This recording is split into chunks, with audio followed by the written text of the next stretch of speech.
In her previous life, Suining was the most favored princess of the Amoan kingdom, showered with boundless affection from her father, the emperor. However, this very adoration became the catalyst for a tragic fate in her later years. She was deceived by a scoundrel, betrayed by her sister, and ultimately became a stepping stone for others to ascend. To her dismay, she even inadvertently caused the death of her beloved father. Fortunately, the heavens granted her a second chance this time. She vowed to protect those close to her and ensure that those who wronged her would pay dearly. Chapter 1. The past cannot be retraced. Suining looked down from her lofty position at the woman sprawled on the ground, pale and drenched in blood. Suining, no matter how much you are cherished by our father, bestowed the title of the National Protector Princess, it matters little when the man you love would rather see you dead than love you. At this moment, Suining found herself too weary to engage in further conflict, remaining silent as she fell into the clutches of Suining. It was clear that escape was impossible, yet Suining seemed unwilling to let her off the hook, deliberately provoking her with a smirk. "Sister, do you know how our father met his demise?" Suining's eyes widened in disbelief as she fixed her gaze on the seemingly innocent and cheerful woman before her. "Sister, it was because of your foolishness. The restorative tonics you delivered daily to our father were nothing but poison. Were it not for you, we would still be in the dark about our plight. We owe you a great debt without you. How could my second brother have ascended the throne so smoothly?" Upon hearing this shocking revelation, Suining bit her lip hard, crimson blood trickling from the corner of her mouth, her eyes wide with disbelief. "You wretched woman, he was our father, who had always treated you so well." Tears streamed down Suining's face as she realized that their father's passing was orchestrated by them, driven by the second prince and the Yu family's insatiable ambition for power, with her unwittingly facilitating the entire scheme. Suining burst into laughter. "Treated me well? My dear sister, are you jesting? From childhood, I have always outshone you, yet I was compelled to relinquish everything you desired. Even you, Gidge, our childhood sweetheart, was taken from me when our father forced him to marry you, causing us to miss out on so many years together." In that moment, Suining's composure shattered, overwhelmed by a torrent of emotions. "Is this really why you would betray our father? Have you no conscience?" Just then, a man entered, clad in luxurious attire, strikingly handsome, a stark contrast to the dilapidated surroundings. He tenderly embraced the fragile Suining, expressing concern. "Ran, we are to be wed soon. There's no need to linger in this ill-fated place. Allow me to deal with this venomous woman." He carelessly tossed a dagger onto the ground, and Suining beamed with satisfaction at his actions before departing the room. Upon seeing the dagger on the floor, Suining felt as if her heart were being ripped out. This very dagger was a gift she had bestowed upon him, and he had truly become this heartless. She gazed up at the man who was once her envisioned partner for life, but now felt like a stranger. The man spoke coldly.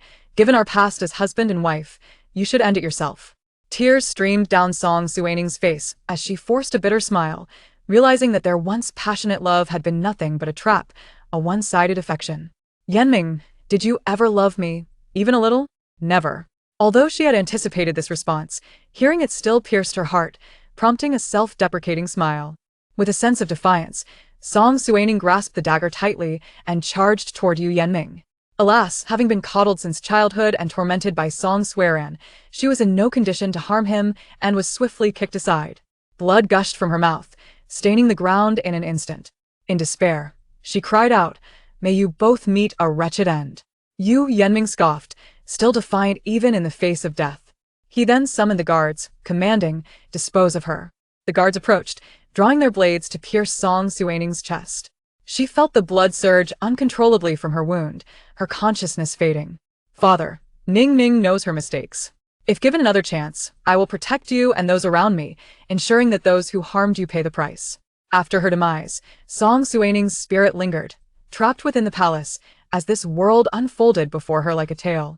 Her uncle was executed.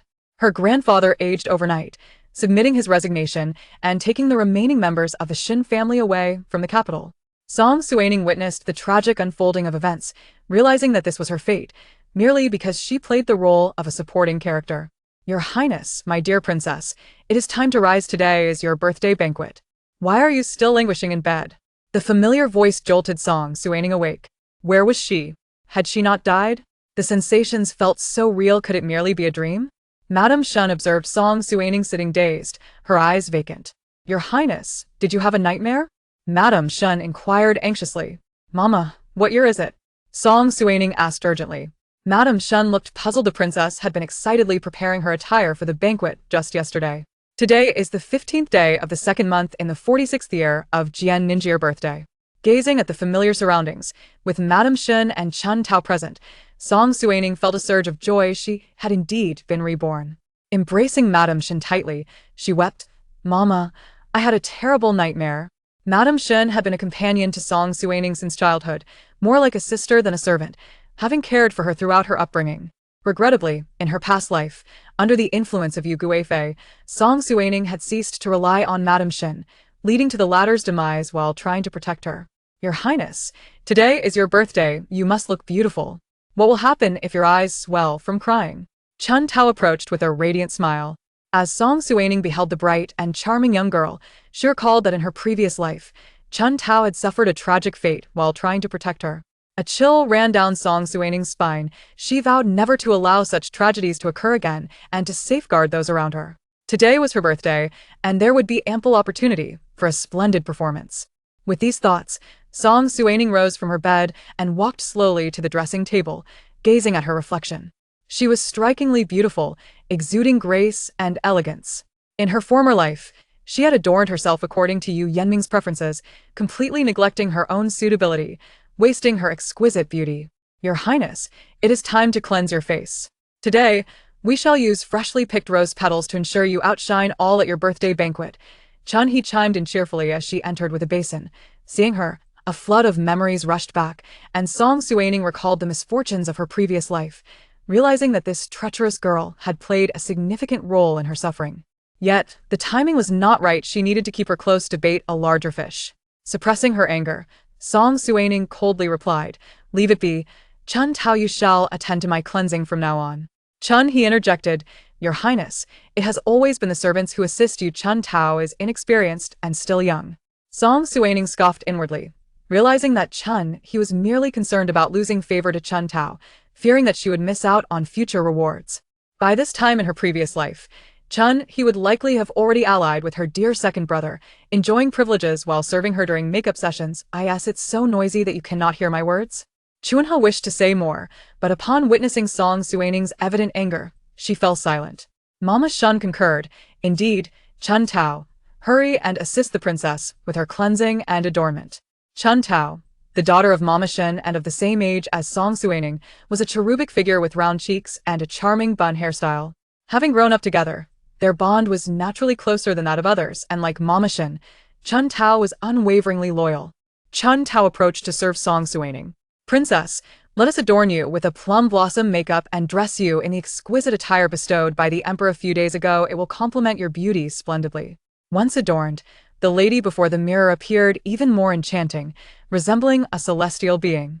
Princess, you truly resemble the Miss. If she were watching from the heavens, she would surely feel comforted, Mama Shin remarked, her eyes glistening with unshed tears as memories of her time beside Empress Zhaoyuan flooded back. Mama Shin and Empress Zhaoyuan had grown up as sisters, only addressing one another formally in the presence of outsiders. Back then, the Prime Minister's wife had redeemed her from servitude, allowing her to be with her beloved, but Mama Shin, grateful for the life-saving kindness of the Prime Minister's wife, chose to remain. Thus, she became a maid accompanying Shun Ziyi into the royal residence. Song Suining's memories of her mother were frozen at the age of 3, and now she could only vaguely recall her mother's exquisite beauty. The rest of her knowledge came from Mama Shun and her father. Mama Shun lamented, Miss was the kindest soul. Song Suining comfortingly patted Mama Shun's shoulder, acknowledging the past. She now wished only to protect those around her. Mama, may we all remain safe and joyful, so that Mother can rest easy. Mama Shun nodded in agreement. Everything was beginning anew. Song Suiyen and Yu Yanming, brace yourselves, for the real drama is just commencing. It is time to attend the birthday banquet that my noble consort has meticulously prepared. There will be plenty of entertainment. Chapter 2. The Banquet Turmoil. The imperial garden at night was imbued with an added air of mystery. Flowers bloomed in a riot of colors, many rare varieties sourced by the consort from various lands specifically for this birthday celebration. Song Suining gracefully entered the banquet, where many guests awaited, both men and women mingling, including numerous young scions from distinguished families. "We greet the princess." They all bowed to Song Suining. From afar, she spotted a familiar figure. Her heart raced. It was none other than Yu Yanming. As he turned and acknowledged her with a nod, Song Suining suppressed her rising anger. The Yu family was deeply entrenched in power. It was not the right time to confront them. Thus, she returned a sweet smile. Just then, Song Suiyan approached, pulling Song Suining's hand playfully. "Sister, why have you come so late? We have been waiting for you forever. I was just telling cousin you about you before you arrived." Seeing Song Suiyan feigning innocence made Song Suining feel nauseated, and she suppressed the urge to slap her, replying, "Today is my birthday. I must prepare properly to honor the grand feast the consort has arranged for me." The consort smiled. "As long as Ning Ning is pleased, that is all that matters. Your late mother was like a sister to me since she left early. You hold an equally cherished place in my heart as Suiyan. This is my duty." Song Suining longed to tear apart the facade of false kindness, for in her past life, it was this very guise that garnered the emperor's affection. Although his heart belonged solely to her mother, he still took numerous consorts for the sake of the empire. Song Suining bore no resentment after all. He had his own burdens. In her previous life, Yu Guifei had played the role of a benevolent mother, indulging her whims. Reflecting now, she realized her lack of talent and virtue only served to highlight Song Suiyan's grace and poise, causing the daughters of noble families to shun her and ridicule her behind her back. Song Suiyan pouted. "Mother is truly biased. She does not treat me and the second prince with such importance."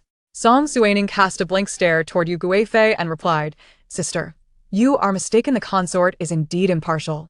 With a beaming smile, the consort said, "Ning Ning, please take your seat. The birthday banquet is about to commence. I have specially arranged for a theater troupe from Jiangnan. I am certain you will enjoy their performance." In her previous life, Song Suining had indeed taken delight in such performances, particularly those tales of talented scholars and beautiful maidens. Yet, after her past experiences, she found no interest in them, only a sense of irritation. Just then, a voice boomed from the entrance. "His Majesty has arrived." The emperor and the princes entered the imperial garden, prompting everyone to kneel. "We greet His Majesty." The emperor radiated warmth. "Rise." After he took his seat, everyone followed suit. "Ning Ning, come sit beside your father," he beckoned. The crowd gasped, confirming the rumors that the emperor held a deep affection for Princess Suining, permitting her to sit beside him. Song Suining walked slowly to the emperor's side, relishing the distorted expression on Yu Guifei's face. This was merely the beginning. She intended for her to experience the despair of her past life. "Father, on this day of my birth, what gift do you plan to bestow upon me?"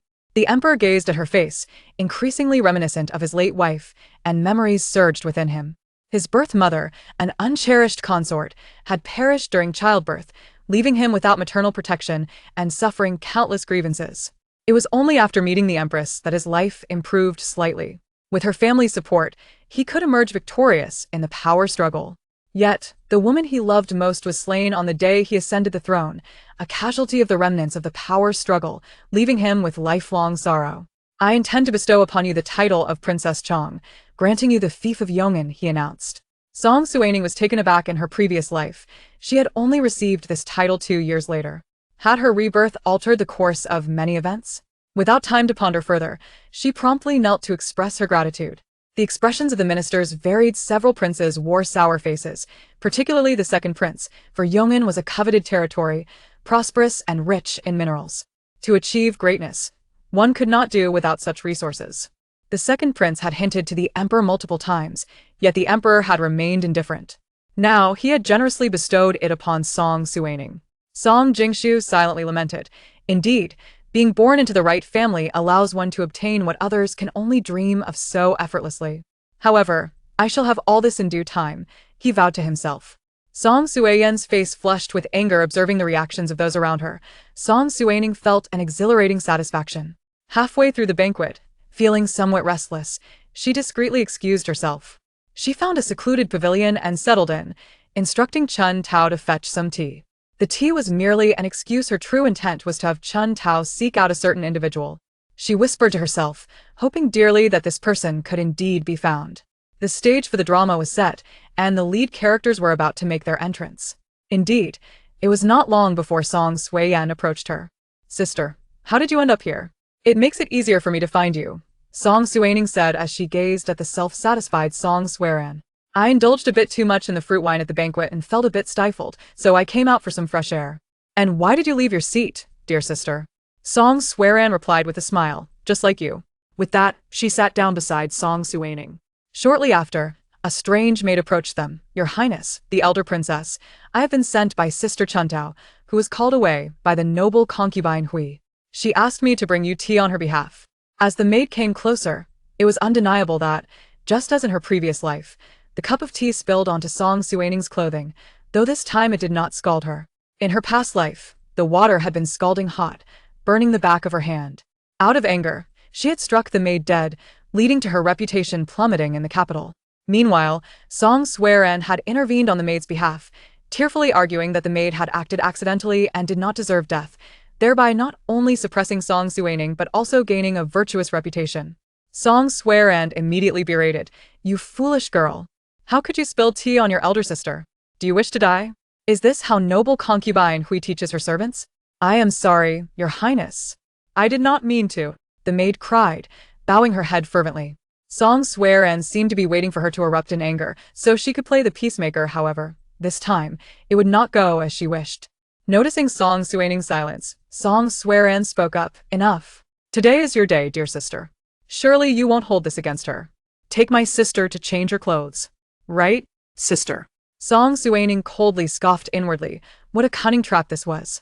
She alone was expected to bear the brunt of both the good and the bad, a performance no actor could surpass. She might as well join a troupe. Song Suining sighed heavily. "Fine, I had no intentions of making a fuss over it. It is just a piece of clothing. Take me to the nearest place to change out of this wet attire. Let us go to the guest room next to Mother's palace. It is nearby. To prevent you from catching a chill," Song Swearan quickly suggested. "And why aren't you coming with me?" Song Suining asked coldly. Song Swearan waved her hand dismissively. "Sister, I will rest a bit longer. I will come to check on you shortly." Song Suining chose not to press further and followed the maid to their destination. The maid walked briskly, saying, "Your Highness, I will help you find a clean outfit." "Wait. Tell me who instructed you to harm me?" Song Suining asked coldly. The maid hastily knelt, trembling. "I did not. How could I dare to harm the princess?" Song Suining replied with a smile. "You deliberately soaked my dress and led me here. Do you truly believe I am unaware? If you obey me now, I may spare your life. Those who know the times are wise. You must consider this carefully. Just the act of plotting against a princess is sufficient to implicate your entire family." She patted the maid's trembling body. The maid wept. "Princess, I was wrong. I will listen to you. Please save me." The maid hurriedly added, "It was Miss Yunshu from the fourth princess side who instructed me. She told me to lead you here. I do not know anything else." Song Suining felt a pang of sorrow. It turned out that in her previous life, they had conspired against her, causing her to faint. Then, the young Master Chen, drunk, had barged in with ulterior motives, and Yu Yanming had seized the opportunity to appear as the hero, earning her gratitude. What a splendid performance it was. Unfortunately, this time the protagonist would be different. You go summon the fourth princess and inform her that the matter has been accomplished. Young Master Yu is waiting for her here. Your life now depends on this, she commanded. The maid knelt heavily, bowing her head. It was time for Song Swearan to taste the bitterness of being loathed by all. Chapter 3. Song Swearan reaps what she sows. The maid, following Song Suining's instructions, went to summon Song Swearan, trembling as she approached the pavilion, forcing herself to remain calm. "Fourth princess, the task is complete. Young Master Yu said he is waiting for you at the agreed-upon location." Song Swearan looked puzzled. Had they not agreed not to meet until the task was complete? Why had things suddenly changed? Nevertheless, she stood up, prepared to leave, and the maid breathed a sigh of relief. "Didn't we agree not to meet until the task was complete? And why are you trembling?" The maid knelt, her hands and feet shaking, her speech halting. "Fourth princess. I am afraid. If someone discovers I conspired against the elder princess, I will lose my life." Song Swearan disdainfully glanced at the maid, not understanding what there was to fear. Currently, Song Suining was a solitary girl. What storm could she stir? The harem was dominated by their mother, and what could she use to contend with me? Song Swearan followed the maid to the room next to noble concubine Yes palace, prepared for guests. "You Gij am here?"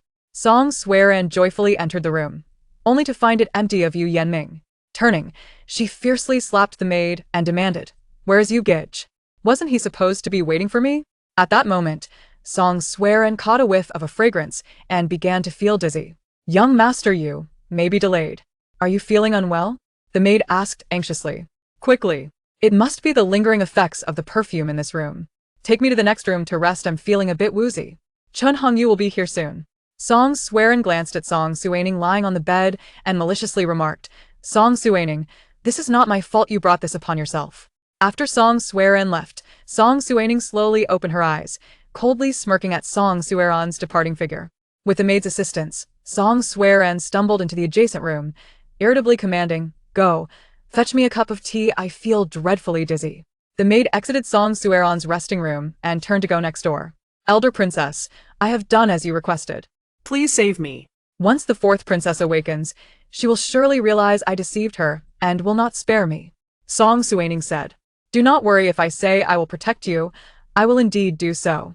Now, go as the fourth princess instructed and bring her a cup of tea. Remember to make some noise when you return." The maid nodded and left. In her room, Song Suining leisurely sipped tea, keeping a close watch on the happenings next door. Now it was Chuantao's turn. In the imperial garden, Chun Hongyu was drinking with his rowdy friends, already quite inebriated. "No more drinks, my friends, we have serious business today. We will drink together another day." Chun Hongyu, unsteadily, made his way toward the room beside noble concubine Yu's palace as agreed.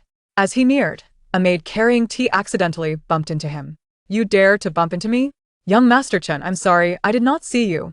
The maid immediately knelt to apologize. "You recognize me, do you? Raise your head."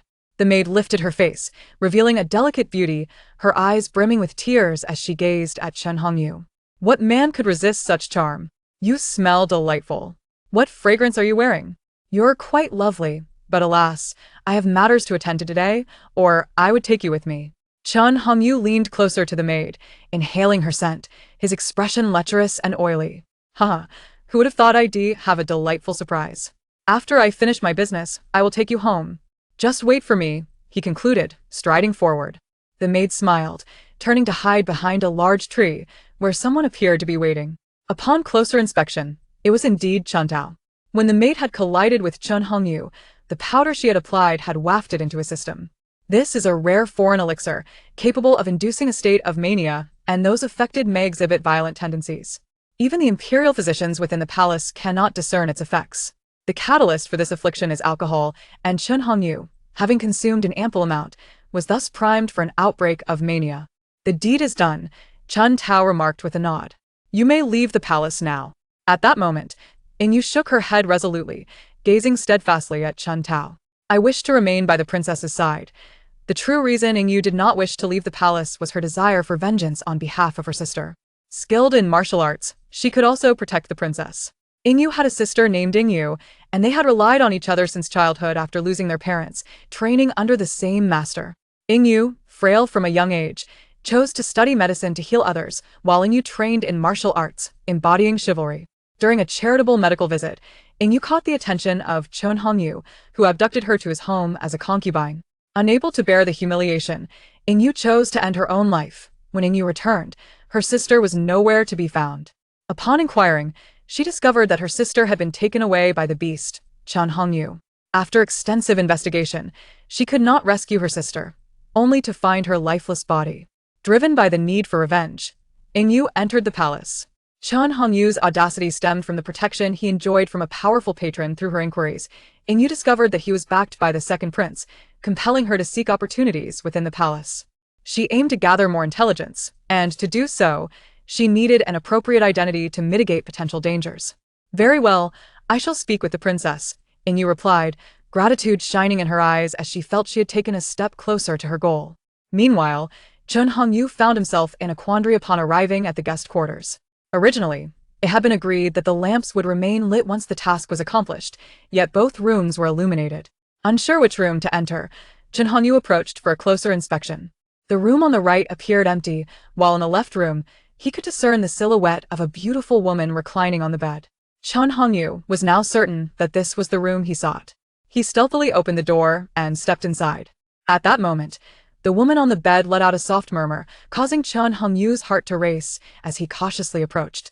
Unfamiliar with Song Suining and Song Suiran, he had no doubts about the identity of the woman lying there, believing her to be Song Suining. He began to undress and climb onto the bed. Ah, "Who are you, daring to intrude upon the princess's chamber?" Song Suiran exclaimed, clearly startled. "Help! Someone save me!" Chun Hongyu lunged at Song Suiran, his impatience evident. In his previous life, Song Suining had always pondered why such a bold subject like Chun Hongyu would dare to act against her now. The situation was becoming increasingly clear. rip. Chun Hongyu tore Song Suiran's garments. Seizing the opportunity, she kicked him, but with no one to heed her cries, she found herself at his mercy. Infuriated by the blow, Chun Hongyu struck her across the face. "Wretched girl, dare to kick me? Today, you shall learn of my power. Help! Help!" Song Suiran's cries echoed with heartbreak. Observing the opportune moment, Song Suining stepped out of her room, only to be met with the surprised gaze of Yu Yanming, who rushed outside. Seizing the chance, Song Suining shouted, "Help! Something has happened." Yu Yanming was too late to intervene. Chapter 4. A chaotic scene without hesitation. Yu Yanming pushed the door open, only to find it locked from the inside. With no other recourse, he forcefully kicked the door open, his eyes ablaze with fury as he rushed inside. He seized Chun Hongyu from the bed, dragging him down with a violent kick. Unsatisfied, he raised his fist and struck Chun Hongyu's face. On the bed, Song Suiran was sobbing inconsolably. Though her attire was disheveled, she had not suffered any physical harm. But she was evidently terrified. Song Suining feigned urgency as she approached, draping a blanket over Song Suiran and anxiously inquiring, "Sister, what happened? How did you end up here? Weren't you in the pavilion?"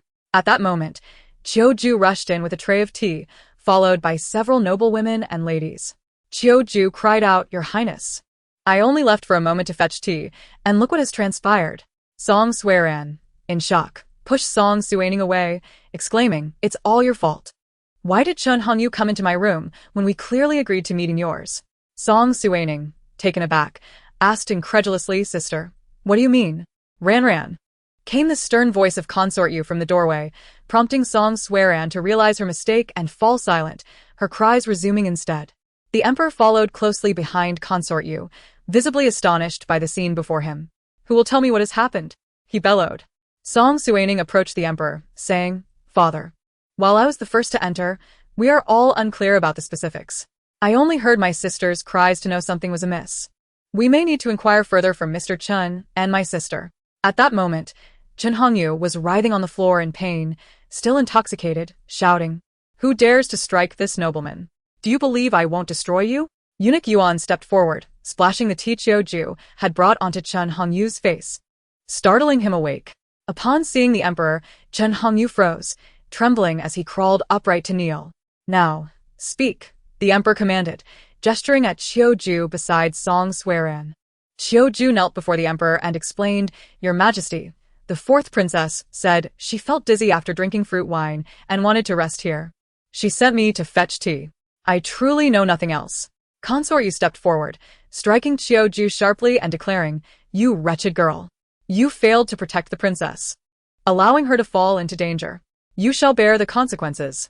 Take her away and execute her."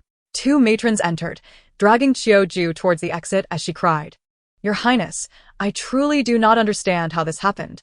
When I left, everything was fine, and I even locked the door. I have no idea how Mr. Chen got in." Consort Yu glared at the matrons and demanded, "Are you all fools? Hurry and take her away." Wait. Song Suining interjected, "Your Highness, I have noticed this girl is unfamiliar. She is not my sister's usual maid. Where is her attendant? There may be more to this, and we should investigate further. Otherwise, my sister may suffer unjustly." Chiu sobbed, "I am a maidservant of concubine Hui. Today, my mistress was unwell and did not attend the princess's birthday banquet. She instructed me to deliver a gift to the princess. I encountered the fourth princess in the imperial garden, and when she said she felt dizzy, I assisted her here. I did not see the fourth princess's personal maid." Song Suiran, indignant, retorted, "You lie.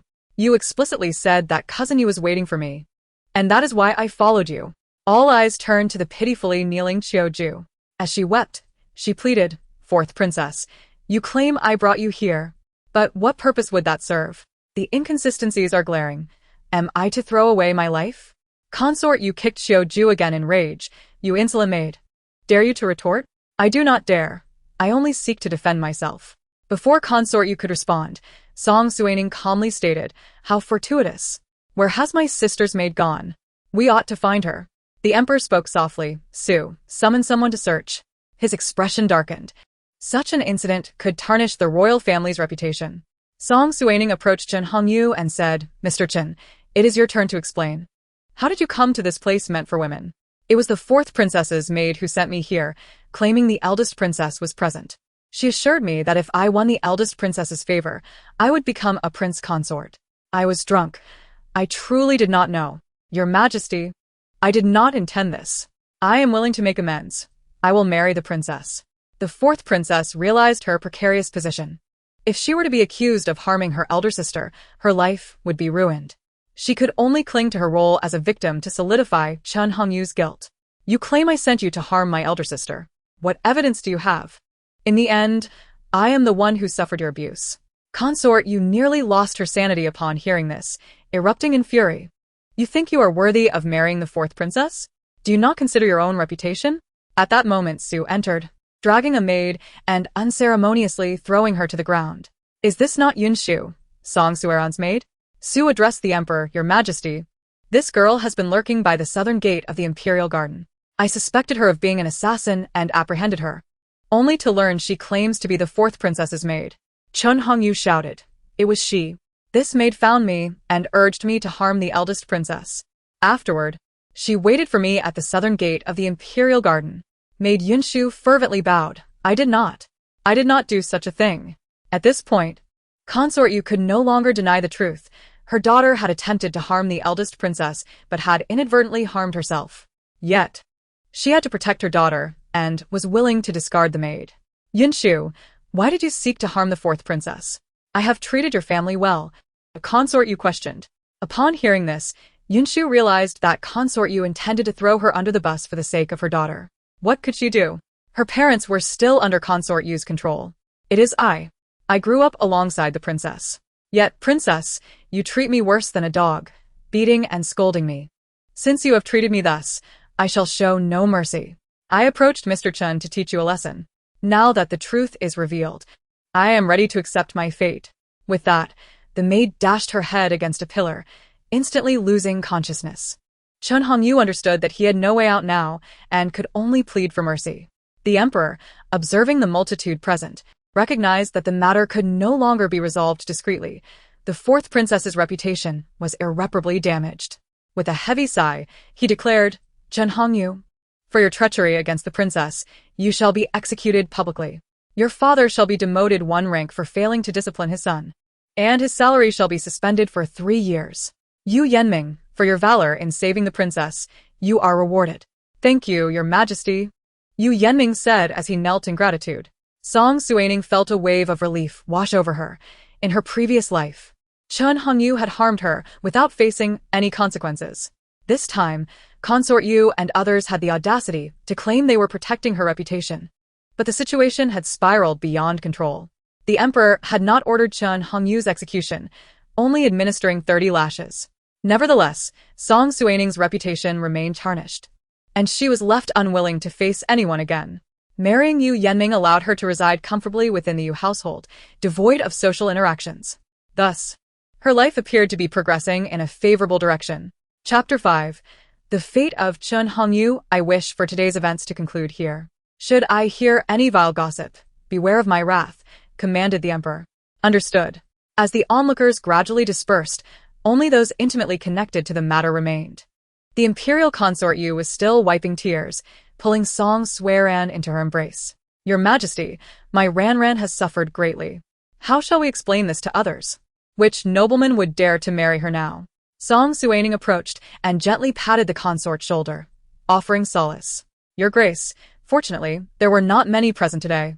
There should be little chance of malicious rumors. Your sister is naturally beautiful. What need is there for concern about suitors? Song Sueran glared at me in anger, as though she wished to speak, yet ultimately refrained. At this moment, any words from her would be futile. She had brought this upon herself and could blame no one else. The consort Yu turned to Yu Yanming and said, Yanming, I thank you, for saving Ranran. Had it not been for you, she would have truly suffered at the hands of that beast. Yu Yenming inclined his head respectfully. Your Grace, you are too kind. It was merely happenstance. Having said this, he glanced at Song Suining, struggling to comprehend why events had spiraled beyond control. With matters nearing conclusion and the hour growing late, Song Suining, weary, returned to her chamber. Chun Tao, her maid, spoke up indignantly, Princess, it is fortunate we were prepared. Otherwise, you would have borne the brunt of today's incident. Despite the fourth princess's previous deference, it seems she harbors ulterior motives. Chun Tao, in the coming days, keep an eye on Chun He. Given the considerable loss they have suffered, they will not let this go easily. Understood, Princess.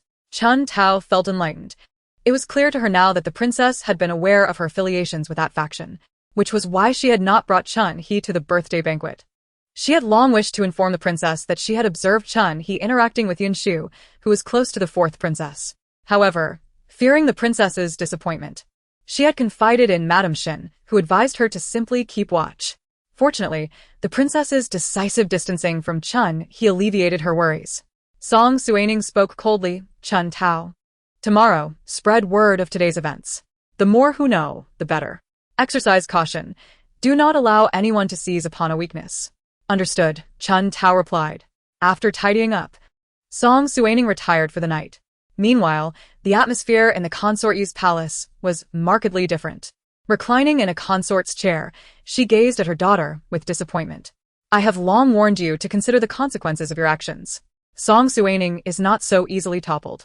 Just look at how, despite lacking maternal support all these years, she still holds a place in the emperor's heart. She is far from ordinary. Yet you acted foolishly without consulting me, and your attempt was feeble. Song Suiran tearfully implored. Mother, please do not scold me. I realize my mistake. But what can I do now? So many witnessed it. How can I live with this? The consort Yu embraced Song Suiran, gently stroking her back. The emperor has issued a stern decree. It is unlikely anyone will dare to spread rumors. You have suffered greatly today. Remain in your chamber until this calms down. However, you may have alarmed Song Suining, who might now be suspicious. With tear-filled eyes, Song Suiran gazed at the consort. Mother, I have always treated her with respect. She surely has not noticed. This time she was fortunate, but I shall not let her off so easily next time. The consort Yu, with a loving expression, advised, remember to confide in your mother. I will assist you. Song Suiran nodded, burying her head once more in her mother's embrace. The following day, news of Chun Hongyu's execution spread throughout the realm, igniting fervent reactions among the populace. Chun Hongyu, emboldened by his father's protection, had long been a source of discontent, and his fate was deemed a just outcome. As the news circulated, the attempted coercion of the fourth princess by Chun Hongyu also came to light. The people were astonished to learn of his audacity in daring to covet a princess, incurring the emperor's wrath. In the imperial garden, 2 maidservants tended to the flowers. Did you hear? Last night, the fourth princess was nearly assaulted by young Master Chen. Is that true? I doubt the fourth princess would allow herself to be so easily harmed. The emperor would not be so enraged otherwise. At that moment, an older maid approached. Enough. Matters concerning our masters are not for us to discuss. Be cautious. Someone may overhear and sever your tongues. The 2 young maidservants, frightened, replied. Sister, we were wrong. Please do not speak of it to anyone. They quickly resumed their duties. At the Chun residence, cries of despair echoed. Master, please save Hongyu. He is our only son. Without him, how shall I live? Master Chen, with a flick of his sleeve, retorted angrily. Do you think I do not wish to save him? But he has offended none other than the emperor, attempting to force the princess. How can you expect me to rescue him? Do you wish to sacrifice us all for his folly? I have warned you repeatedly against indulging him. Look at what he has become. With that, Master Chen departed, leaving Madame Chen to weep in anguish.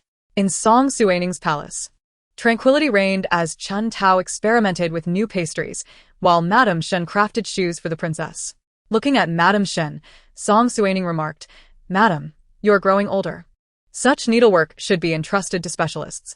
Preserving your eyesight is of utmost importance. Madame Shen gazed at her fondly. Your Highness, even in my old age, I can only manage small tasks. I hope you do not find them beneath you. With her mother long deceased, Song Suining had always regarded Madame Shun as family. Of course not. Madame Shun smiled, noting the cheerful atmosphere. In a fleeting moment, Song Suining noticed Chun He, who appeared lost in thought. Chun He. Finally, Chun He responded. Your Highness, I am here. What do you require? What ails you today? You seem quite distracted, Song Suining inquired. Your Highness, I am well. Chun He quickly replied. Returning to her tasks. Song Suining shook her head, suspecting that the events of the previous night had caused her distress, perhaps due to the second prince's ire. Just then, Chun Tao entered, announcing, Your Highness, Missing Yu has arrived. Please allow her in. Once Yu entered, Chun He approached Chun Tao and whispered, Who is she? I have not seen her before. This is Missing Yu, sent by Lord Shen to protect the princess. She will serve alongside us from now on. Yu stepped forward, stating, Your Highness, I wish to remain by your side. Song Suining replied, Yu, you have a promising future ahead. There is no need to stay in the palace. With your martial prowess, the world outside is your true domain. Your Highness, since the day my sister passed, I have seen no future for myself. My existence is solely for avenging her. Chun Hongyu has received his due punishment, yet the Chun family remains unscathed. I must ensure they face retribution. Sighing, Song Suining conceded, Very well, you may stay by my side. Should you ever wish to leave, simply inform me, and I shall arrange your departure from the palace. Thus, Yu successfully secured her place alongside Song Suining.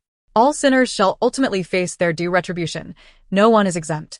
Chapter 6. The collapse of the Chun family mansion. In the wake of Chun Hongyu's downfall, many young ruffians dared not flaunt their privilege any longer, including Chun Hongyu's former companions, who had previously relied on their ancestors' glory to bully others in the capital. However, they now found themselves subdued. On the day following Chun Hongyu's execution, another significant event transpired. Someone accused Chun Hongyu's father of embezzlement, exploiting his official position to amass wealth, which incited widespread public outrage in the capital, leading to protests in the streets. During the morning court session, Prime Minister Shen, filled with righteous indignation, loudly denounced the Minister of Personnel. Your Majesty, Minister of Personnel Chen Bowen has abused his office to enrich himself, engaging in the sale of official positions and colluding in the fraudulent imperial examinations, severely undermining the court's credibility. The people's grievances are mounting. I implore your Majesty to decree punishment upon Chen Bowen. Chen Bowen hailed from a humble farming family. His parents had sold their land to afford him an education. He did not disappoint their sacrifices, diligently studying for years until he finally achieved success. Yet, the path to officialdom proved arduous, as Chen Bowen was somewhat dull-witted and struggled in his career. It dawned on him that mere passion was insufficient. In that moment, a profound shift occurred in his mindset. In his youth, Chen Bowen was not without charm, and many young women harbored affections for him. Ultimately, he married his teacher's daughter, and their matrimonial bond was harmonious. With his father-in-law as assistants, Chen Bowen's career began to flourish. Gradually, he lost sight of his original intentions, leading to his current predicament. The Emperor, furious, hurled the memorial he was reviewing, striking Chen Bowen on the forehead, causing crimson blood to trickle down his cheek. Chen Bowen, what do you have to say for yourself? Sweat pouring down his face, Chen Bowen realized that he was in grave danger. However, he could not readily confess to the accusations. He was allied with the second prince, and he would not abandon him in his time of need. Moreover, without direct evidence to convict him, he needed to remain steadfast. After considerable contemplation, he shouted, I am wronged. I come from a poor background. How could I commit such acts? If the Prime Minister claims I am at fault, I demand he present evidence, lest he be deemed slanderous. At that moment, the second prince interjected, Father, if Minister Chen speaks thus, he must surely be wronged. Allow me to investigate the matter thoroughly to set the record straight and provide an explanation to the people. Prime Minister Shen, recognizing the second prince's intentions, understood that Chen Bowen was aligned with him. Should the second prince conduct the investigation, it would likely yield little substance. Thus, it was imperative that the inquiry be carried out by a neutral party to ensure fairness. With firm conviction, Prime Minister Shen stated, Your Majesty, this matter is extensive, and it would be burdensome for the second prince to handle it alone. I respectfully request to assist him in this investigation. The sale of official positions is no trivial matter and requires dedicated oversight. The Emperor, regarding Prime Minister Shen with respect, stemming not only from his status as the father-in-law but also due to past guidance that had aided the emperor in ascending to his exalted position, readily acquiesced to Shun's request. Meanwhile, in the princess's chamber, Song Suining was painting when Chun Tao rushed in, breathless. "Princess, you must know that the public is abuzz about the Chen family, claiming that Minister Chen is exploiting his position for personal gain." Startled, Song Suining let a drop of ink fall from her brush onto the paper, creating an unintended bloom. In her previous life, it had taken Chen Bowen 2 more years to fall from grace. Why had it occurred so suddenly now? Could her rebirth have altered the timeline? In her past life, Chen Bowen's downfall stemmed from a ledger kept by his steward, who feared that one day he might be discarded. Upon the steward's death, family members, aware of the ledger's potential to bring disaster, turned it over to the censors, leading to Chen Bowen's undoing. "Chun Tao, summoning you. I have matters to discuss with her." When Ingyu arrived, she inquired, "Princess, how may I serve you?" Song Suining leaned closer and revealed the existence of the ledger, cautioning that it would not be easily located and would require effort to retrieve. In the second prince's residence, Chen Bowen knelt at the feet of the second prince, pleading, "Your Highness, you must save me.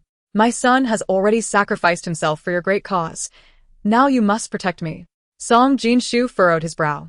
If he were solely responsible, he might have some leeway. However, with Prime Minister Shen involved in the investigation, the situation had grown complex. Nonetheless, he felt compelled to rescue Chen Bowen.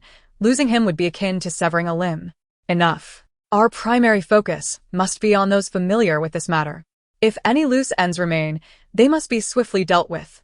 Otherwise, we risk prolonged complications. Chen Bowen, lost in thought, recalled whether anyone else was privy to his affairs. He quickly thought of Steward Qian. Although Qian had been loyal over the years, he could not dismiss the possibility of betrayal. "Your Highness, my steward knows too much about my dealings. He cannot remain." The second prince coldly commanded, "Tingyu, go to the minister's residence and deal with that steward." At the prime minister's residence, discussions regarding countermeasures were underway when a guard knocked and entered. "Prime Minister, Chen Bowen has indeed gone to the second prince's residence, likely seeking his assistance." Prime Minister Shen glanced around at his companions, stating, "It appears we must expedite our search for evidence. If Chen Bowen escapes justice, we will face dire consequences." Prime Minister Shen's associates had long been monitoring Chen Bowen, but opportunities had been scarce. Now, they had an excellent chance. Meanwhile, at the Chun residence, a figure clad in dark clothing stealthily infiltrated the premises, making his way directly to the steward's quarters. This figure was Ingyu, and after searching diligently, she finally found the object of her quest. Just as she prepared to depart, another cloaked figure detected her presence and launched a fierce attack. Unfortunately, Ingyu was no match for her assailant and had to rely on her agility to escape. However, the pursuer relentlessly followed her, and during the scuffle, Ingyu sustained injuries and hastily sought refuge in a nearby farmhouse. The following day, upon returning to the palace, Song Suining noticed Ingyu's pale complexion and grew anxious. "Ingyu, what has happened to you?" Ingyu weakly replied, "Princess, I am fine. I have secured the item. What shall we do now?" Ingyu was eager for the Chen family to face the consequences of their actions. "Rest for now. I shall handle the rest. Chun Tao, prepare some provisions. It has been too long since we visited my maternal grandfather. Today we shall pay him a visit." As Song Suining arrived at the Prime Minister's residence, 2 imposing stone lions flanked the entrance, and the plaque inscribed with Prime Minister's residence gleamed brightly. The scene remained as she remembered, yet her perspective had undergone a profound transformation. In her previous life, her maternal grandfather's family had maintained neutrality, never aligning with any prince. Even after her marriage to Yu Yenming, they had remained loyal to the nation, yet after the second prince ascended the throne, they were not spared. In this life, she vowed to protect her maternal grandfather's family at all costs. Chapter 7. The dust settles today. Song Suining returned unannounced to visit her maternal grandmother. Upon reaching the entrance, Chun Tao knocked on the door. The doorkeeper, upon seeing Chun Tao, hurried inside, exclaiming, "Madam, the princess has arrived." Chun Tao glanced at the retreating figure of the young servant and sighed. Each time she visited the Prime Minister's residence, the boy was always bustling about. Fortunately, the masters in the Prime Minister's household were kind-hearted. Had they been in another family, he might have been sold off long ago. Today, accompanying Song Suining out of the palace were Chun Tao and Chun He. Originally, Song Suining intended to bring you along, but alas, she had sustained an injury and would likely take some time to recover. He assisted Song Suining as they slowly made their way into the Prime Minister's residence, where Prime Minister Shen and Madam Shen came out to greet them. The couple immediately knelt, proclaiming, "Your servant and wife pay respects to the princess." Song Suining hurried over to help them up, feigning anger. "Grandfather, grandmother, do you no longer consider me family?" Madam Shen quickly grasped Song Suining's hands, saying, "Ning Ning, what are you saying? As subjects, we should indeed pay our respects to you. Now that the formalities are done, let us converse as a family." Come. "Sit over here." Madam Shen, the daughter of the esteemed scholarly Chong, had been influenced by her father from a young age. Able to recite poetry by the age of 5, a true paragon of talent and beauty. She later met Prime Minister Shen Wan, and they fell in love at first sight, marrying soon after. Their harmonious union bore them 2 sons and 1 daughter. Their eldest, Shen Yuan, currently serves in the Ministry of War, while their youngest, Shen Chongfeng, guards the borders, both achieving remarkable success. Their only daughter, who was the apple of their eye, was Song Suining's mother, who sadly passed away at a young age, leaving a profound sorrow in the hearts of the Prime Minister and his wife. With misty eyes, Madam Shen gazed at Song Suining, saying, "Ning Ning, you resemble your mother more and more. If she were still alive, she would surely be comforted." Song Suining gently consoled her grandmother, and gradually, Madam Shen's spirits lifted. "Ning Ning, your visit today is ill-timed. Your aunt has taken your cousin back to her home for a visit." Song Suining's aunt hailed from Jiangnan. Though not particularly affluent, she came from a scholarly family. Among Song Suining's generation, the Shen family had 2 sons and 1 daughter. Her 2 cousins were studying at Bailu Academy, aspiring to take the imperial examination. Madam Shen smiled at Song Suining. "Ning Ning, you have come back today to discuss something with your grandfather, have you not?" Song Suining playfully clung to Madam Shen's arm, asking, "How did you know, grandmother?" With a loving gaze, Madam Shen replied slowly, "In the past, if you wished to visit us, you would inform us ahead of time. This time, your visit seems rather hurried. You must need our assistance." Song Suining's purpose for visiting the Prime Minister's residence was not solely to see her grandfather and grandmother. She had brought the account books to the Prime Minister. But more importantly, she needed to inform him of the second prince's sinister ambitions. The second prince was currently still weak. This was the best opportunity to deal with him. Should a few more years pass, it would be difficult to shake his position. The Prime Minister, loyal to his country, would not find it easy to persuade him to confront the second prince. Hence, Song Suining intended to share her experiences in the palace with her grandfather. Noticing Song Suining's demeanor, Madam Shen understood her intent and rose, saying, "Ning Ning, go speak with your grandfather. I shall check the kitchen and prepare your favorite osmanthus cake." After Madam Shen departed, Song Suining presented the account books to Prime Minister Shen. He scrutinized her seriously. "Ning Ning, tell me honestly, where did you obtain this?" "Grandfather, my maid stole it from the steward of the Chen family. That steward is likely in grave danger. Last night, someone went to the Chen residence, presumably intending to silence him." The Prime Minister scolded her sternly. "How reckless. Do you realize how dangerous this is? If someone discovers this, Ning Ning, you are placing yourself in peril." Song Suining stepped closer, tugging at the Prime Minister's sleeve, and playfully said, "Grandfather, I have you, don't I? If I couldn't resolve this issue, I wouldn't have come to you. Besides, grandfather, if I do not seek trouble, trouble will find me. You must have heard about Chen Hongyu. Initially, they aimed to target me, but I managed to evade them. Grandfather, they will not rest easily." After recounting the events in detail, the Prime Minister slammed his hand on the table in frustration. "Do they think the Shen family is without power? I am still alive. Yet they dare to scheme against you? The Emperor assured me time and again that he would protect your mother, but he has failed. And now that he has ascended to power, he cannot safeguard you." Speaking of the late Empress Shen, the Prime Minister's eyes reddened.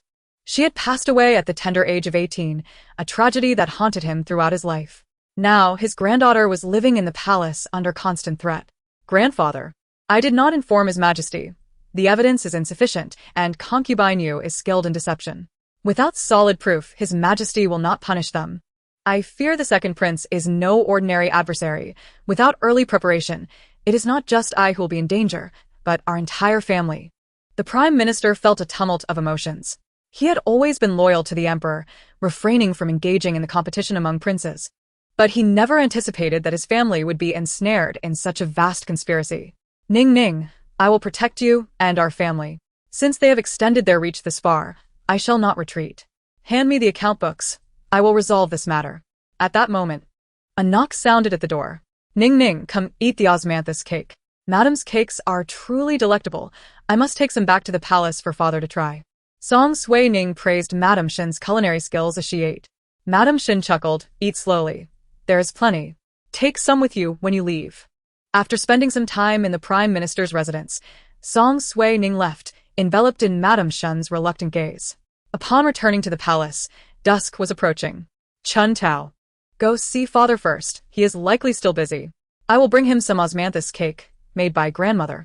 Arriving at the entrance of the imperial study, eunuch Yuan seemed to be conversing with some attendants. Upon spotting Song Suining, he promptly approached her. Princess, you have arrived. His Majesty is inside, quite upset. I did not dare to disturb him. Could you please go and comfort him? Song Suining entered, placing the food box down beside the emperor and began to massage his shoulders. Father, I visited grandfather today. Grandmother made osmanthus cake, and I brought some back for you to taste. Would you like to try? The emperor took a bite, the familiar flavor evoking memories of the past when the late empress would serve him this delightful treat.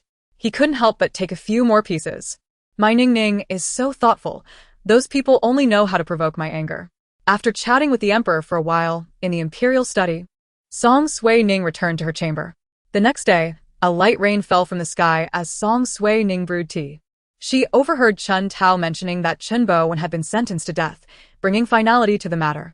Chapter 8. Song Suining learns martial arts. On the other hand, Song Suiran had been confined in the palace by concubine Yu for several days. Not allowed to go out, though the concubine's intentions were not without merit. During this time, the Chen family's influence had grown, and the events surrounding Chen Hongyu were brought to light. The Chen family had become irreparably damaged. Aside from those directly implicated by Chen Bowen, the rest had left the capital the previous day. Such is the nature of noble families. One link can affect the entire chain. The Chen family had been completely eliminated from this competition. Mother, I have not left the palace for several days. What should I do to salvage my reputation?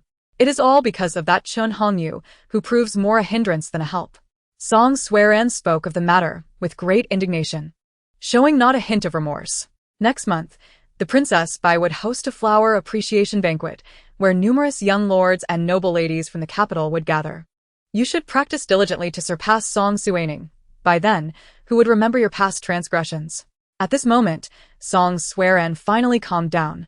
After hearing the words of Yu Guifei, she devoted herself to her training and ceased her protests to go out. However, such a blemish is not easily erased. Although many dared not speak of it openly, whispers would undoubtedly circulate behind her back. On the other hand, Song Suining enjoyed a period of tranquility. She intended to learn martial arts, both to strengthen her body and, more importantly, to acquire the ability to protect herself in times of danger. Relying on others is ultimately not a sustainable solution. Yu's injuries had gradually healed, and Song Suining had once suggested that she leave the palace since the Qin family had received their due punishment. However, Yu was reluctant. She had no one left to protect and no place to go, so she wished to stay and accompany the princess. Song Suining did not press the matter further, as she needed someone by her side. Yu, is it too late for me to learn martial arts? Yu was taken aback. Learning martial arts was no trivial endeavor, requiring immense perseverance. It was hard for her to imagine a pampered princess enduring such hardships. Your Highness, it is not too late, but it will be arduous. Furthermore, I fear His Majesty may not consent. Song Suining replied cheerfully, as long as it's not too late, I shall seek out my father tomorrow to request a master. Without delay, Song Suining approached the emperor the following day to express her desire to learn martial arts. No, it is too strenuous. I can provide you with many hidden guards. Their martial skills are exceptional and can protect you. Father, I fear the unexpected. I must possess the ability to save myself. If you do not agree, I shall seek my maternal grandfather. Song Suining feigned anger. Very well, I shall assign you a team of hidden guards. There is one named Xia Ji, highly skilled in martial arts. Having him accompany you will put my mind at ease, and he can teach you as well. What do you think? Thank you, father. You are the best. At the emperor's call, Xia Ji promptly appeared, indicating he had been nearby. Xia Ji, Henceforth, the Long Princess shall be your master. Xiaji respectfully bowed to the emperor and turned to kneel before Song Suining. Greetings, Long Princess. Upon seeing him, Song Suining noted his dark attire, tall stature, and fair complexion, complemented by a butterfly mask that obscured his expression, leaving her with an impression of inscrutability.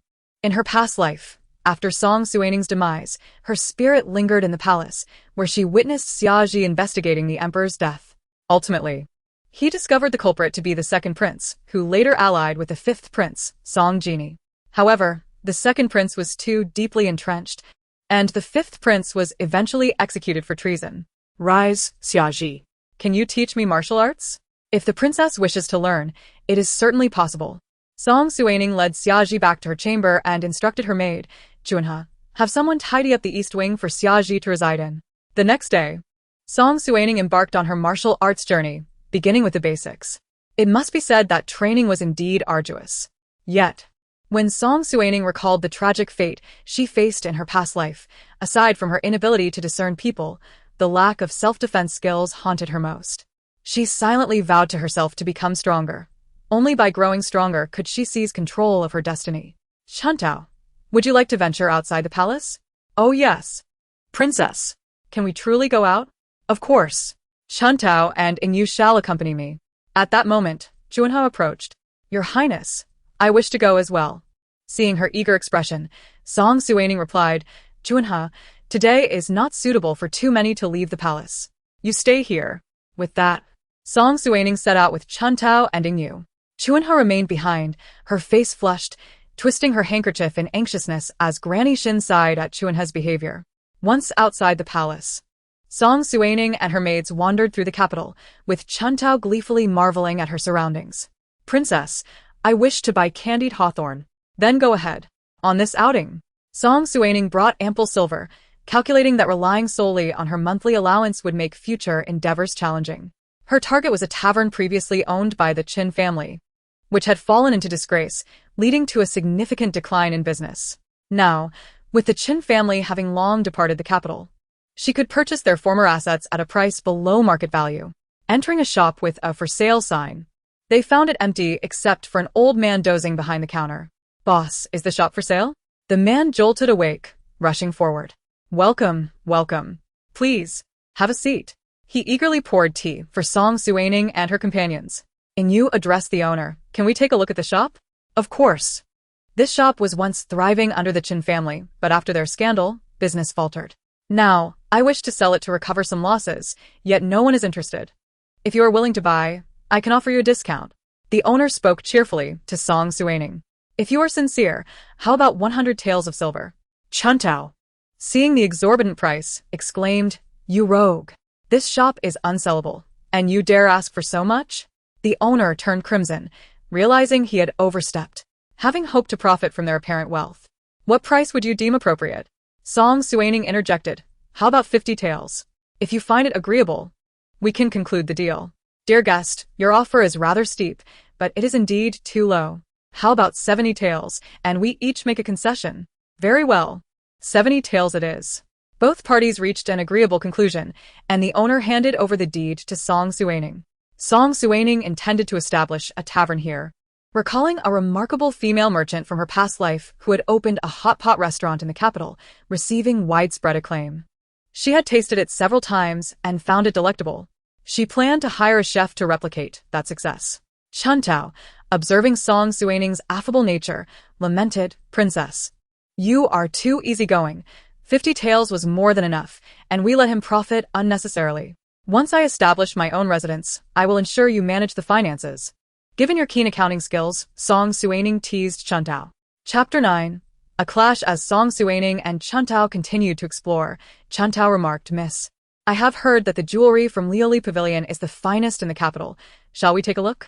Renowned for its unique craftsmanship and exquisite adornments, Lioli Pavilion was one of the most bustling shops in the capital, attracting numerous young nobles and ladies, serving as a focal point of the capital's social scene.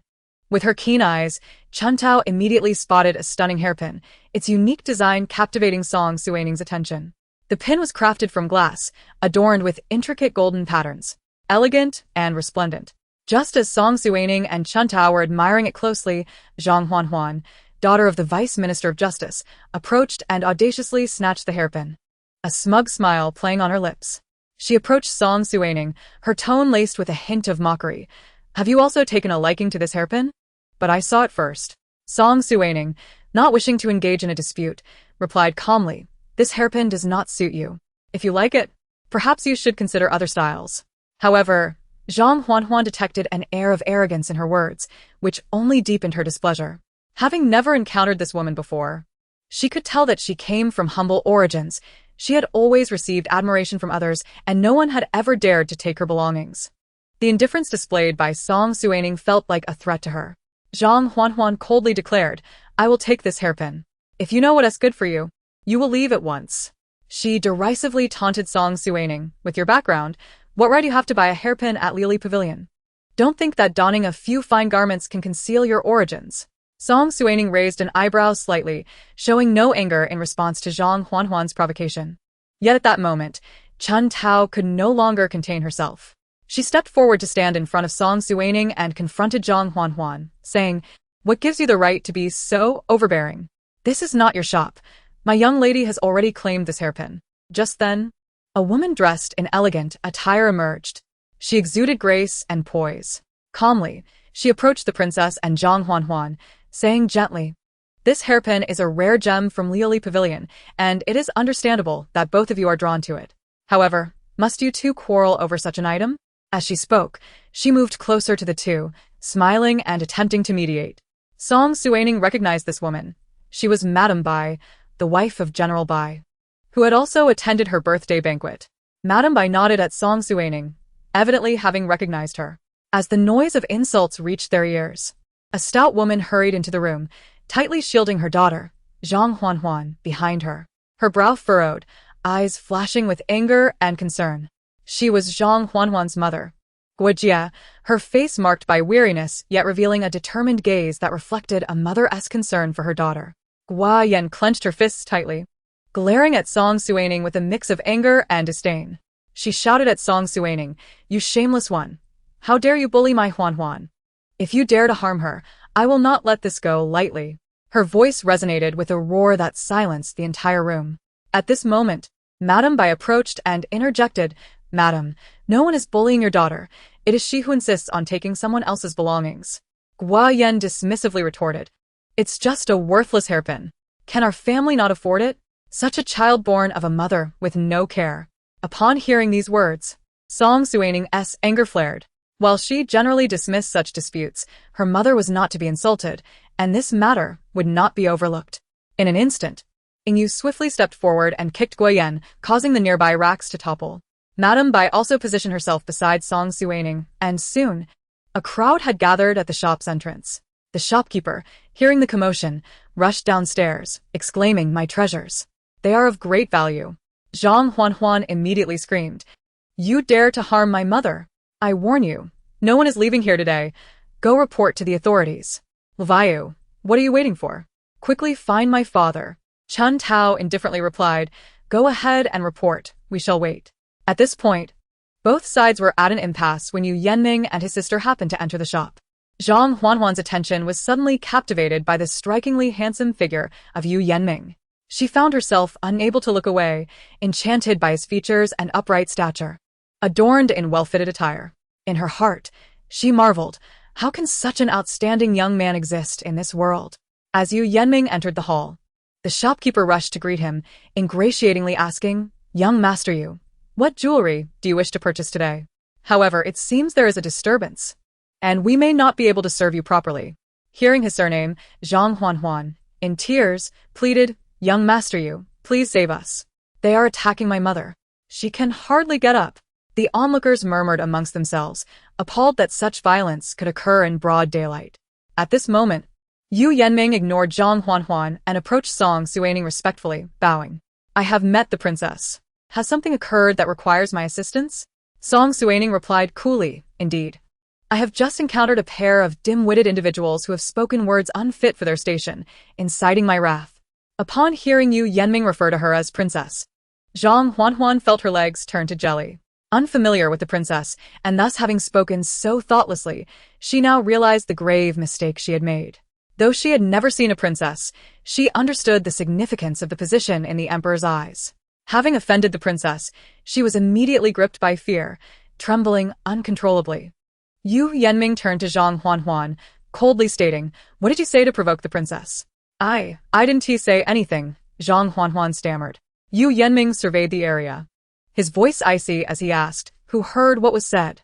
An eager shop assistant raised his hand, stepping forward to say loudly, "They insulted the princess, saying she was born of a mother with no care." At this revelation, Yu Yenming was taken aback. Who would dare speak such words against the princess? The late empress, in her sacrifice to save the emperor, had acted with great righteousness. If the emperor were to hear such slander, it would be catastrophic. The late empress was a sacred figure to the princess and the emperor, untouchable by anyone. Now, this mother and daughter duo, looking down upon others, dared to insult the late empress. The crowd outside began to grasp the situation, and many pointed at Zhang Huanhuan, loudly criticizing, "How can someone be so venomous? Insulting another's parents?" Meanwhile, chaos erupted outside as guards shouted, "Who is causing trouble here? Come with us to the magistrate." Upon entering, the guards noticed Yu Yenming and cautiously inquired, "Young master Yu, what has transpired?" Yu Yenming commanded, "Take these two away. They have insulted the princess and the late empress." "Wait, I shall accompany you to ensure fairness, lest it be said I am using my influence.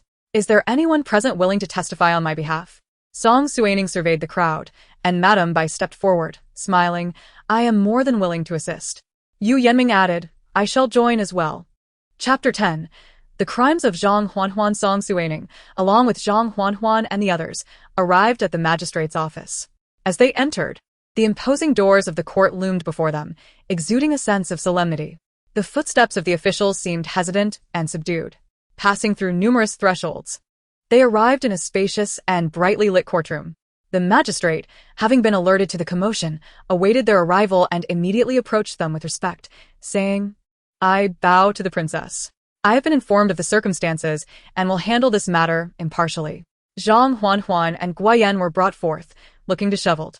Zhang Huanhuan, "You accuse the princess of assaulting your mother. Do you have anything further to add?" At this moment, Zhang Huanhuan was utterly bewildered, continuously exclaiming, "Princess, princess, we were wrong. We shouldn't have spoken thoughtlessly. It was not intentional." Song Suining, with a calm demeanor, remarked, "Why has the Minister of Justice not yet arrived? Please instruct him to take his wife and daughter home." At this point, Song Suining had lost her patience. Suddenly, the Minister of Justice rushed in, kneeling before Song Suining. "Your Highness, it is my unfilial daughter who has failed to recognize her place and has offended the princess. I beseech you to show mercy." Song Suining set down her teacup and replied coolly, "Minister Zhang, your wife possesses remarkable audacity. While I may overlook the offense against myself, it is unconscionable that she dared to insult my mother. Minister Zhang, your family's conduct is indeed disappointing." Zhang Hong, drenched in sweat, rushed over upon hearing of the altercation involving his daughter and wife. However, he was taken aback to discover the princess was present. With so many witnesses aware of his wife's insult towards the empress, reconciliation seemed implausible. Zhang Hong, intimidated by the princess's presence, immediately knelt, admitting, "It is my fault. I have failed in my duties. I humbly request the princess to impose her judgment." Observing Zhang Hong's submissive attitude, Song Suining responded, "Minister Zhang, I shall let this matter pass today. However, I hope you will impose stricter discipline upon your daughter, so as not to repeat this error. Tomorrow, I will send a governess from the palace to teach her etiquette. I trust Miss Zhang will reflect on her behavior." Though it appeared that Song Suining was lenient with Zhang Huanhuan in truth, the directive for the governess to provide instruction was a far more humiliating punishment than a physical reprimand. Such an arrangement would likely deter many noble families from seeking alliances, as no reputable family would wish to wed a woman of questionable character. Zhang Hong stood trembling, aware of the princess's intentions, yet unable to protest further. He foresaw the impending onslaught of criticism at court the following morning, uncertain of how the emperor would penalize him. "I will certainly discipline my daughter, and ensure she does not err again," he promised. Song Suining rose and stated coolly, "Enough. This princess is weary. Let this matter rest. Lady Bai, I thank you for your efforts today. Lady Bai respectfully bowed to Song Suining, expressing, "It is an honor to alleviate the princess's burdens." At that moment, Yu Yanming approached Song Suining, offering, "Your Highness, allow me to escort you back to the palace." Feeling her anger towards Yu Yanming intensifying, Song Suining retained her composure. Understanding her current weakness and recognizing that she was no match for the Yu family and the second prince, she forced a smile and replied, "You have also endured much today, Sir Yu. There is no need for further trouble. Let us depart. Qingtao and Ingyu, come along." As they reached the entrance of the government office, an elderly woman suddenly rushed forward. Ingyu instinctively shielded Song Suining to prevent any harm. "Princess, I am wronged. Please help me." What grievance do you bear? Speak, and if it is within my power to assist, I shall surely do so." The elderly woman fell to her knees, exclaiming, "My daughter, Zhuer, served as a maid in the household of the Minister of Justice, but was falsely accused of theft by Miss Zhang and was beaten to death. I implore you, Princess, to seek justice for us." With trembling hands, the woman recounted the allegations against her daughter, asserting that she had been killed in the Zhang household under the pretext of stealing an expensive hairpin. She knew her daughter was timid and would never commit such an act. Song Suining coldly regarded Zhang Hong, stating, "Bring Zhang Huanhuan forth and let her explain herself." "Minister Zhang, what do you have to say?" Zhang Hong immediately knelt, pleading, "Your Highness, I am unaware of this matter." The officials brought Zhang Huanhuan forward, casting her down before the elderly woman, who rushed to strike her. "You heartless wretch! My Zhuer served you dutifully. Why did you have her killed?" The magistrate admonished. "This is a court of law. Do not create chaos." Observing the turmoil, Song Suining directed, "Magistrate, should you not quickly investigate this matter?" The magistrate, internally lamenting the misfortune of Zhang Huanhuan, could not outwardly express his displeasure. "I shall dispatch someone immediately to investigate," he replied. Song Suining instructed Qingtao to assist the elderly woman to a seat, as the woman appeared shaken. "Please wait. We are already investigating. If the truth is as you say, I will certainly help you seek justice." After the passage of a short while, the officials returned with several individuals. "Sir, the evidence has not been lost. It is within Miss Zhang's cosmetic box, and we have brought witnesses. Bring them forth." Several young maids, trembling with fear, knelt before the court. The magistrate struck the table, demanding, "Speak. What happened to Zhuer?" The trembling maids, terrified, hesitated. Qingtao encouraged, "We are in the presence of the princess. There is no need to fear. Speak the truth." One bold maid recounted the events. Zhang Huanhuan had attended a banquet where she was looked down upon. Upon returning home, she vented her frustration on her maid, ultimately beating her to death and later claiming it was due to theft. The magistrate bellowed, "Zhang Huanhuan, what do you have to say?" The evidence and witnesses are both present. Zhang Huanhuan, rendered incapable of rebuttal, sobbed, "Princess, I was wrong. I failed to recognize my place. I implore you to spare me. Father, save me." Song Suining regarded Zhang Hong coldly, stating, "Minister Zhang, what can you now say? You are still the Minister of Justice." Zanon responded. "It is my negligence. I beseech the princess to impose her judgment." Chapter 11. An old injustice. Song Suining casually inquired, "Minister Zhang, according to the law, what should be the punishment for a daughter who takes the life of an innocent?" Zhang Hong's complexion drained of color as he struggled to articulate a response, his body trembling uncontrollably. As a father, uttering the words of execution seemed too cruel, and Song Suining chose not to press him further. Zhang Hong was indeed a good official. Song Suining had heard commendations of him from others. However, one cannot adjudicate familial matters impartially. She turned to the magistrate, saying, "Let the magistrate handle this matter according to the law." The magistrate announced the final verdict. Zhang Huanhuan, having disregarded the law and taken the life of an innocent, shall be executed in the autumn of the coming year. Zhang Hong staggered, nearly losing his footing. Song Suining looked at him, stating, "Minister Zhang, I believe you owe my father an explanation." Zhang Hong, grateful, replied, "Princess, I understand that while I did not commit these acts, my inaction is inextricably linked to the outcome. I shall personally seek an audience with the emperor to confess my wrongdoing." He approached the elderly woman and bowed, apologizing. "It is indeed my family's fault. The harm has been done, and I shall assume responsibility. Should you encounter any issues in the future, do not hesitate to seek my assistance. I will ensure your well-being." "No need for that. Though I am old, I can still fend for myself," the elderly woman replied. unwilling to accept any favors, as she felt it would betray her deceased daughter. The elderly woman gazed at Zhang Hong's sincere apology, understanding that the blame lay solely with Zhang Huanhuan. Zhang Huanhuan has already received her due punishment, and there is no further need to trouble Zhang Hong. The elderly woman limped over to Song Suining's side, suddenly kneeling and repeatedly bowing her head, tears welling in her eyes. Princess, thank you.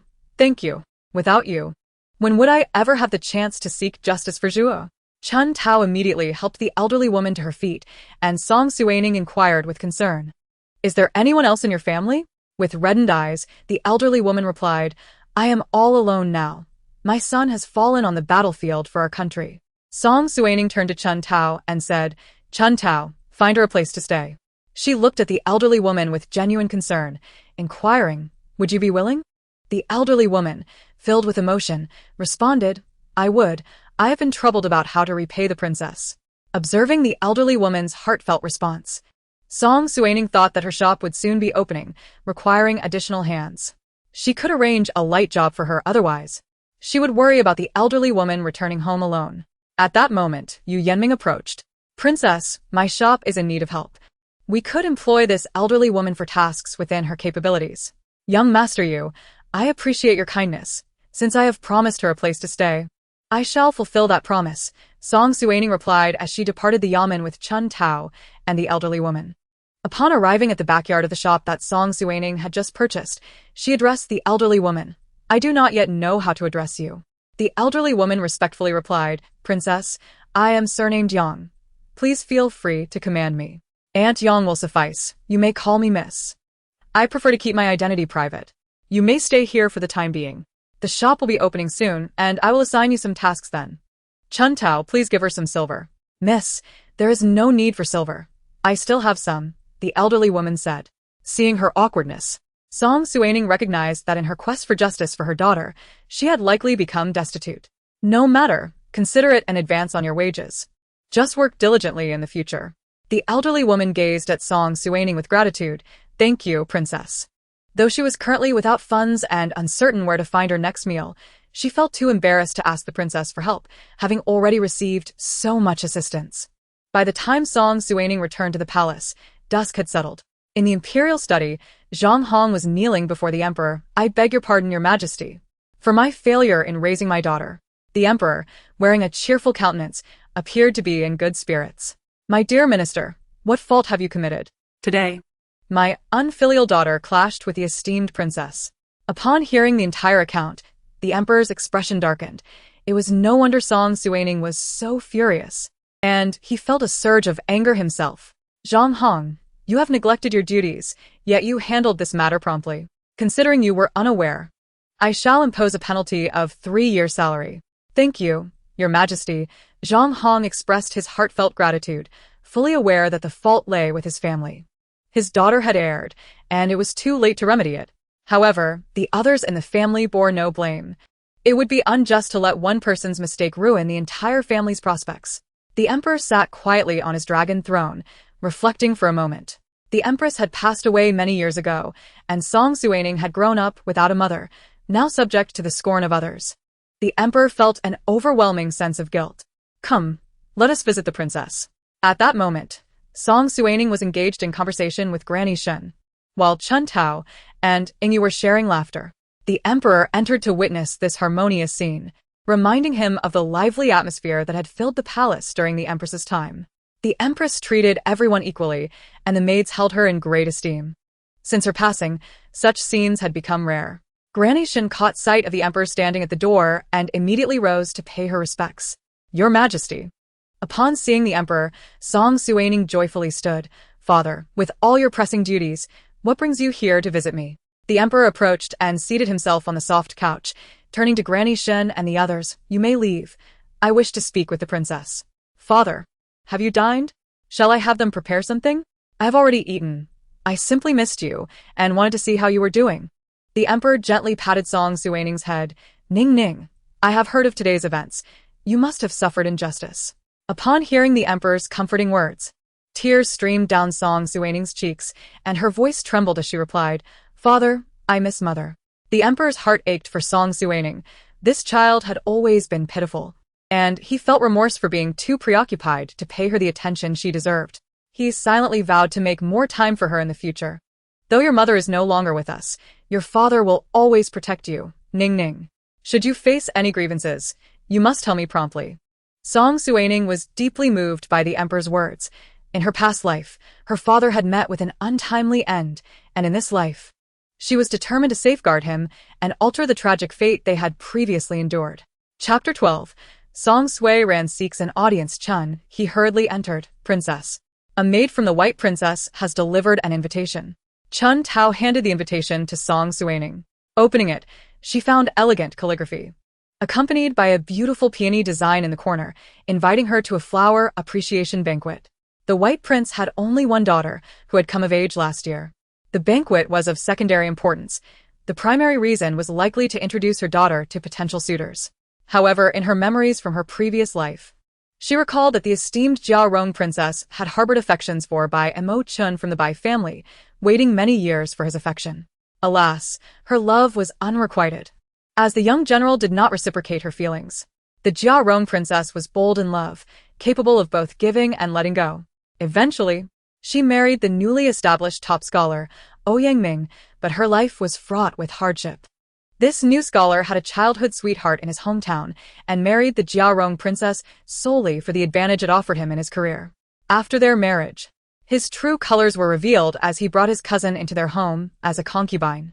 In her previous life, the Jiaorong princess suffered a miscarriage and, lacking proper medical care, succumbed to her illness. After her demise, Ouyang Ming elevated his cousin to the status of his primary wife, seizing the Jiaorong princess's dowry. Song Suining sighed, her heart heavy for the ill-fated Jiaorong princess, who had indeed suffered greatly.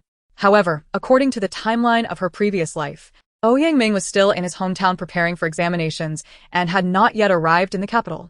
Very well, Chun Tao, we shall attend the banquet. Chun Tao beamed at Song Suining's words. Granny Shen, please retrieve the blue silk fabric that father bestowed upon me and arrange for it to be tailored into garments. Granny Shen smiled. Of course, I shall make the arrangements tomorrow. The next day, Song Suining rose early to practice martial arts with Xia Ji, noting with satisfaction her improving physical condition. At that moment, Chun Tao entered. Princess, the fourth princess has arrived, saying she misses you and wishes to see you. Song Suining understood the fourth princess's intentions perfectly. She had likely heard rumors and was merely probing for information about the banquet hosted by the White Princess. At this moment, Song Sui Ran was restlessly fidgeting, her heart ablaze with anger. I have been here for so long, yet Song Suining dares to leave me waiting for half the day. However, she did not dare to express her displeasure openly, her face contorted with frustration. Just then, Song Suining emerged, speaking softly. Sister, what brings you to my palace today? I heard from the maids that concubine you has not allowed you to come out these past few days. Upon hearing this, Song Sui Ran immediately retorted, Sister, I have been here for ages. Why did it take you so long to appear? It is not that Mother Empress has kept me from coming out. Rather, I have caught a chill these past few days, and it is truly unwise for me to venture outside. Song Suining gazed at her sister with sincerity. I was merely startled by what happened to you a few days ago, and I sought someone to teach me a few self-defense moves, just in case I encounter a similar situation. At this, Song Sui Ran's face turned a shade of green with anger. But she refrained from exploding and quickly changed the subject. Sister, I heard you will be attending the flower viewing banquet hosted by Lady Bai. I came to see how you were preparing. Song Suining replied with a hint of discomfort. Sister, what preparations can I make? I just had Mama Shen find someone to make me a dress today. Unwilling to relent, Song Sui Ran responded. Very well, sister. I had hoped to see your new attire, so I shall return in a few days. Song Suining was well aware of her sister's intentions. She was afraid of being overshadowed and had come to probe. At that moment, Song Suining felt a wave of frustration. How could she have been so blind in her previous life to be so easily deceived by Song Sui Ran's cunningness? Truly, being lovesick can lead one astray. 2 days later, Mama Shen entered, cradling the freshly made garment. As she hung it on the rack, all eyes were drawn to it. A delicate, floor-length gown in pale blue, cinched at the waist with a white belt embroidered with intricate cloud patterns, exuded an ethereal charm filled with mystery. This creation was custom-made from Linglong Pavilion, renowned for its high-quality garments favored by the noble women of the capital. Chun Tao chimed in cheerfully, "Princess, wearing this on the day of the banquet will surely outshine all and capture the hearts of many noble sons." Song Suining, observing Chun Tao's playful jest, did not harbor expectations of eclipsing others. She merely wished for a smoother event. As expected, on the day the dress arrived, Song Suining came, sweetly imploring, "Sister, may I see the dress you had made?" Chun Tao, hearing such audacity from Song Suining, couldn't help but roll her eyes but refrained from commenting. Song Suining directed Chun Tao to show her sister the garment. In Song Suining's view, she favored red dresses more, and while the new dress was indeed beautiful, it did not suit her. Reluctantly, Chun Tao led Song Suining to the wardrobe and retrieved the dress ordered a few days prior, handing it to her. Song Suining gazed at the dress, her eyes gleaming. "Sister, I adore this dress. Would you be willing to give it to me? I assure you, I will exchange it with one my mother empress gifted me." Song Suining, looking regretfully at her sister, replied, "Sister, I truly cannot. This was bestowed upon me by Father Emperor, and it would be inappropriate to pass it on to you." Upon hearing this, Song Suining's face darkened, but she felt powerless. Staring at the dress, her anger simmered, and she unwillingly said, "Very well, I won't covet what belongs to others." Just as she was about to leave, Song Suining quickly called her back. "No, thank you, sister. My mother empress is still waiting for me." As Song Suining departed, Song Suining smiled, knowing there would be more entertainment to come. She had observed how determined Song Suining appeared when eyeing that dress. It seemed implausible for her to suddenly give up. Perhaps she was concealing some ill intentions. Once back in her chamber, Song Suining angrily smashed a cup on the floor, still unsatisfied, and hurled a vase from the cabinet, fuming. "What a pathetic wretch without a mother. Daring to compete with me. If I cannot have it, neither shall you." At that moment, her maid timidly approached, seemingly fearful of repercussions. "Princess, please do not be angry. There are always ways to resolve these matters. Do not break things. The concubine will be furious if she finds out." Upon hearing this, Song Suining shoved the maid aside. "You insolent girl! Do you dare threaten me with my mother empress? Take her away and give her 20 lashes." Wait. At that moment, Concubine Yu entered, her sharp gaze fixed on Song Suining, her brow furrowed in displeasure. "What tantrum are you throwing now? There are solutions to every problem." Song Suining rushed to embrace Concubine Yu, crying, "Mother Empress, I was wrong. Calm yourself. Can you not control your emotions? Such outbursts will surely reach your father Emperor's ears, and how will he perceive you?"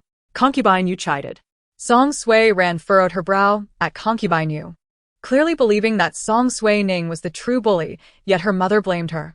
Song Suining recounted the entire incident to Concubine Yu, who scrutinized her and replied, "Is this trivial matter truly worth such destruction and scolding of the maid? Ran, you must learn to maintain your composure. Though I am not the empress, I still hold sway in this harem. If I were as impulsive as you, how could I be a concubine? Mother Empress, please help me find a solution." Concubine Yu's brow furrowed. "It is just a dress. Since you cannot wear it, ensure that Song Suining cannot wear it either. This palace is never short of greedy individuals. It merely requires sufficient payment."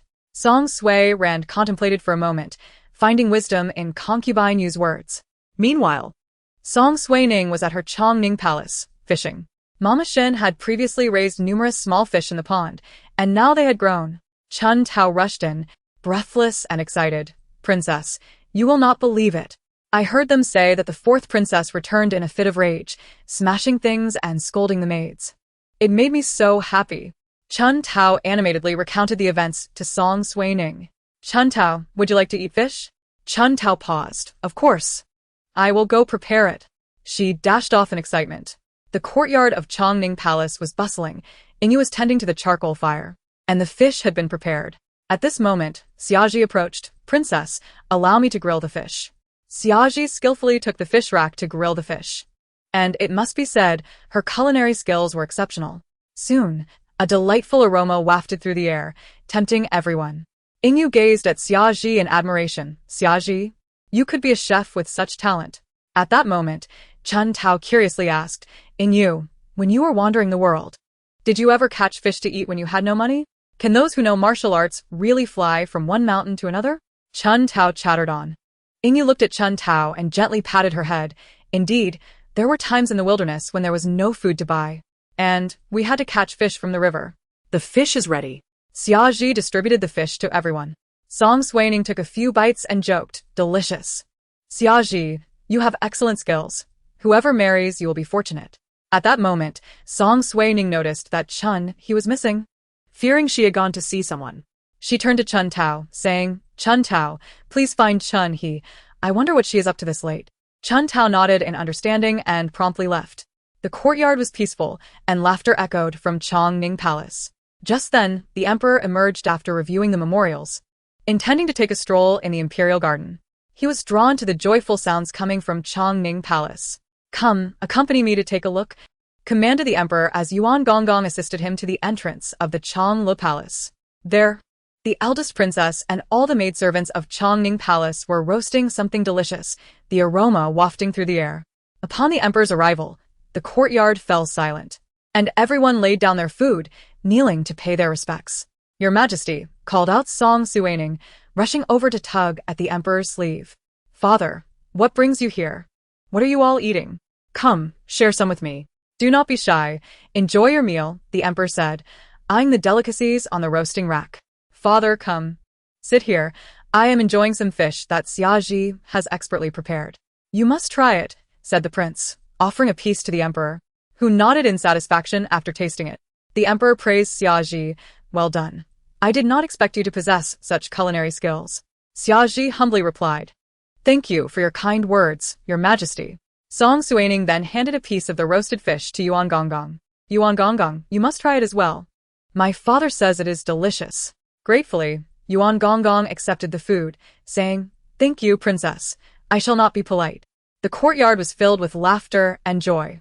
In stark contrast to the silence enveloping the palace of noble consort Yu, where the maidservants worked cautiously, fearful of displeasing the consort. Did the emperor not say he would visit me? Why has he not yet arrived? Queried noble consort Yu, as her devoted maid, Wolfzu, gently massaged her shoulders. Your Highness, I have sent someone to inquire. News will come shortly, Wolfzu assured her. Just then, a maid entered, kneeling hastily. Your Highness, the emperor has just entered Chongning Palace and has not yet emerged. Noble consort Yu's face darkened with anger, her fists clenched. Very well, I understand. You may leave. Despite her fury, noble consort Yu maintained her composure, refusing to display her emotions before others. Though her irritation was palpable, she feigned indifference. Look, Wolfzu. That woman has been dead for so many years, yet the emperor still holds her in such regard, extending his affection even to her daughter. Wolfzu consoled her. Your Highness, why concern yourself with a mere ghost? The eldest princess, no matter how favored, is still but a daughter. We have the second prince. When he ascends the throne, you shall be the most revered woman in the realm. Indeed, Wolfzu, I must not lose my composure. We have plenty of time ahead. Meanwhile, the emperor had departed from Chongning Palace, and after enjoying their fill, Song Suining and her companions reclined on chairs, gazing at the stars in contentment. At that moment, Chun Tao returned, whispering to Song Suining, Princess, just now, Chunha visited Yunxiu, the fourth princess's attendant. They may be plotting something. Do not alarm them. Keep a close watch on their intentions, Song Suining instructed. When Chunha returned, she declined food, claiming to feel unwell, and retreated to her quarters to rest. At times, Song Suining pondered why, despite the ample provisions and comforts available to her maidservants, some would still betray her. Eventually, she came to understand that human greed knows no bounds. People are seldom satisfied with what they possess and always crave more. In recent days, Song Suining relished a carefree life, balancing her time between martial training and indulgent meals. Chun Tao burst in, exclaiming, Princess, it seems Chunha is intent on sabotaging your dress. Song Suining had anticipated this. She knew that Song Suiyen's temperament would not allow her to possess something others could not, and that dress would surely be ruined before the banquet. It was better to let Chunha act, while Chun Tao and the others would capture her in the act and expel her from Chongning Palace. At this moment, Song Suining remained uncertain whether Chunha had established a connection with the second prince, but she was resolute in not allowing Chunha to remain in Chongning Palace. She was curious to see if Chunha could still lead a lavish life outside its confines. Chapter 14.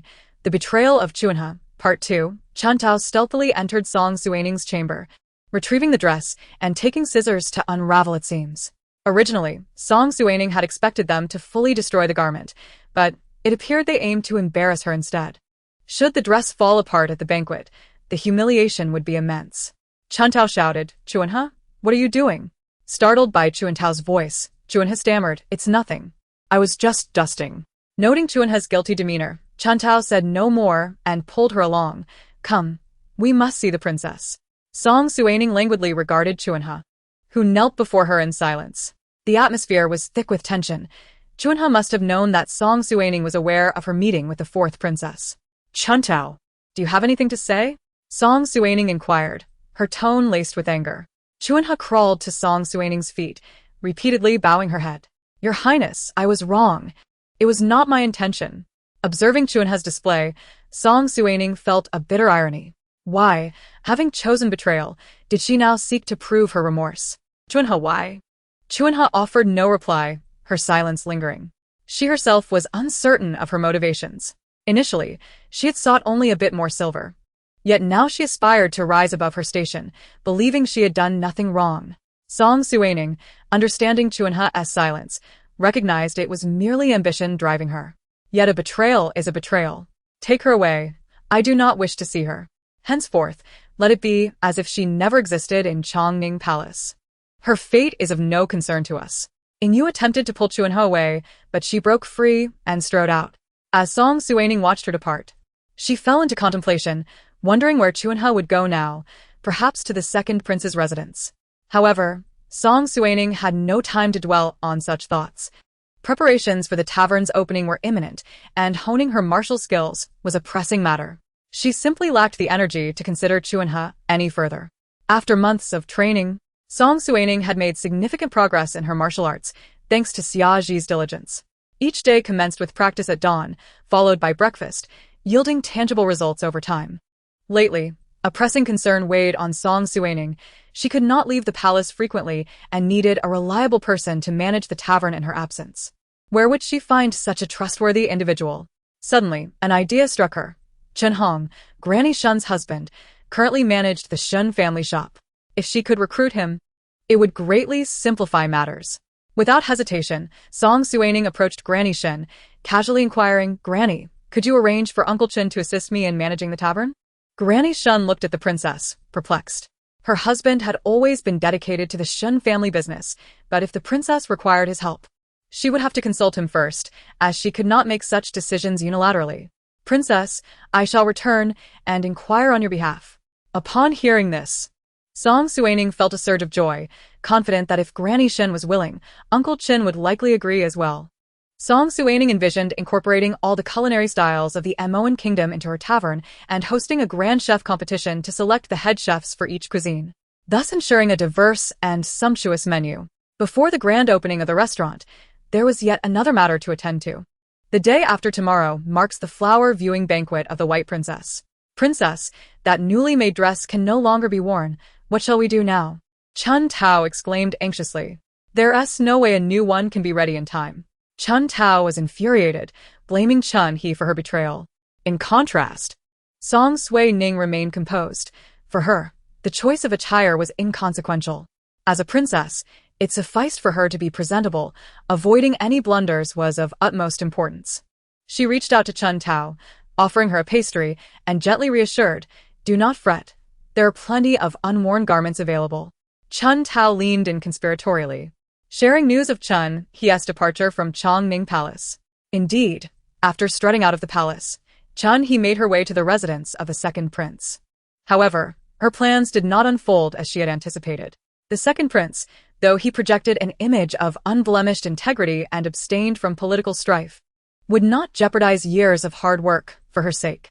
Moreover, her entry into the second prince's estate would only implicate her as a pawn under his influence, especially since numerous witnesses had observed her expulsion from the palace. Kneeling at the gates of the second prince's residence, Chun-He was drenched in sweat, the stares of passers-by weighing heavily upon her.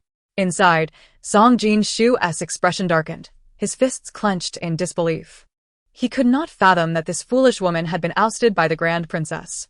Even more astonishing was her audacity to seek refuge at his doorstep, attempting to leverage their past connection.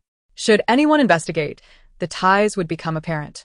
3 years prior, during his birthday banquet, Song Jin-shu, having indulged in drink, wandered alone in the imperial garden, only to slip and fall into the pond. In his inebriated state, he struggled in the water for what felt like an eternity, as there was no one nearby. At that moment, Chun-hee, dispatched by Song Suining to retrieve a cloak, happened upon him and called for help. Upon hearing her cries, people rushed to the scene, witnessing a frail woman dragging a man from the pond. The sight prompted immediate assistance, and thus many came to know of Chun-hee's debt of gratitude to the second prince. Emboldened by her status as a benefactor, numerous young maids sought to curry favor with Chun-hee, whose demeanor transformed dramatically. She even entertained thoughts of ascending to the second prince's residence. Song Jin-shu recognized her ambitions, realizing he needed eyes within Chongning Palace, and was willing to barter the position of a secondary consort to achieve this. However, Chun-hee's identity as a palace maid rendered her unworthy of such rank. Yet, blinded by her own aspirations, she dismissed the realities of her situation. Lingyu, go and inform the Empress about the circumstances here. She will know how to resolve it. Lingyu complied with Song Jin-shu's directive and proceeded to the Empress's palace, detailing the situation in full. Upon hearing the account, the Empress's countenance turned a shade of green with fury. She had never anticipated that a mere maid would dare to create such a stir. If Chun-hee were permitted entry into the second prince's estate, the reputation of her son would be irreparably damaged. It appeared she must intervene personally to eliminate this maid. Chapter 15. Chun-hee's wish fulfilled. The Empress approached the gates of the second prince's residence and spotted Chun-hee kneeling before the entrance, the crowd around her murmuring in disbelief. With the assistance of her maid, the Empress approached and halted before Chun-hee. My dear Chun-hee, what is the purpose of your actions? Are you here to repay a favor? The Empress understood the maid's intentions all too well. She sought to leverage past kindness to gain access to the second prince's residence. Yet the second prince's estate was not so easily accessible, especially since he had yet to take a primary consort. If he were to accept a concubine first, what noble family would still wish to marry him? Chun-hee sobbed meekly, Your Highness, I truly have nowhere else to go. I implore you to intercede on my behalf with the second prince. Observing her theatrics, the Empress gritted her teeth but, aware of the onlookers, refrained from making a scene. She helped Chun-hee to her feet and spoke softly. If you genuinely have nowhere to go, then come to my palace for the time being. The second prince is away for a few days. Kneeling here serves no purpose. Your past act of saving my life shall certainly be repaid. The Empress thought to herself that once Chun-hee was within her palace, the maid's fate would be entirely at her discretion. Yet Chun-hee was astute, realizing that yielding to the Empress would mean an end to her prospects. Your Highness, I am grateful for your kindness, but I shall wait here for the second prince's return. As long as he remains absent, I shall remain. Seeing Chun-hee's stubbornness, the Empress's face darkened, and she inadvertently tightened her grip on her maid's hand, causing the latter to wince in pain. At that moment, the Empress found herself at a loss. She could not forcibly drag the maid away, and with a frown, she stormed off. Upon returning to her quarters, the Empress seethed with anger, never having encountered such an ungrateful individual. With the situation unresolved, she would need to devise another plan. Meanwhile, the second prince, upon hearing of his mother's inability to handle the matter, fell into a profound silence. Observing his master's troubled expression, Tingyu respectfully suggested, Master, I could eliminate her. Song Jin-shu immediately halted her, aware that those loyal to Song Jin-yi were undoubtedly watching him. If the matter were not handled discreetly, it could lead to dire consequences. If she wishes to enter the second prince's estate, let her. Whether she survives beyond that is another matter entirely. The following day, Song Jin-shu appeared at the estate's entrance, standing coldly on the steps, observing the kneeling Chun-hee below.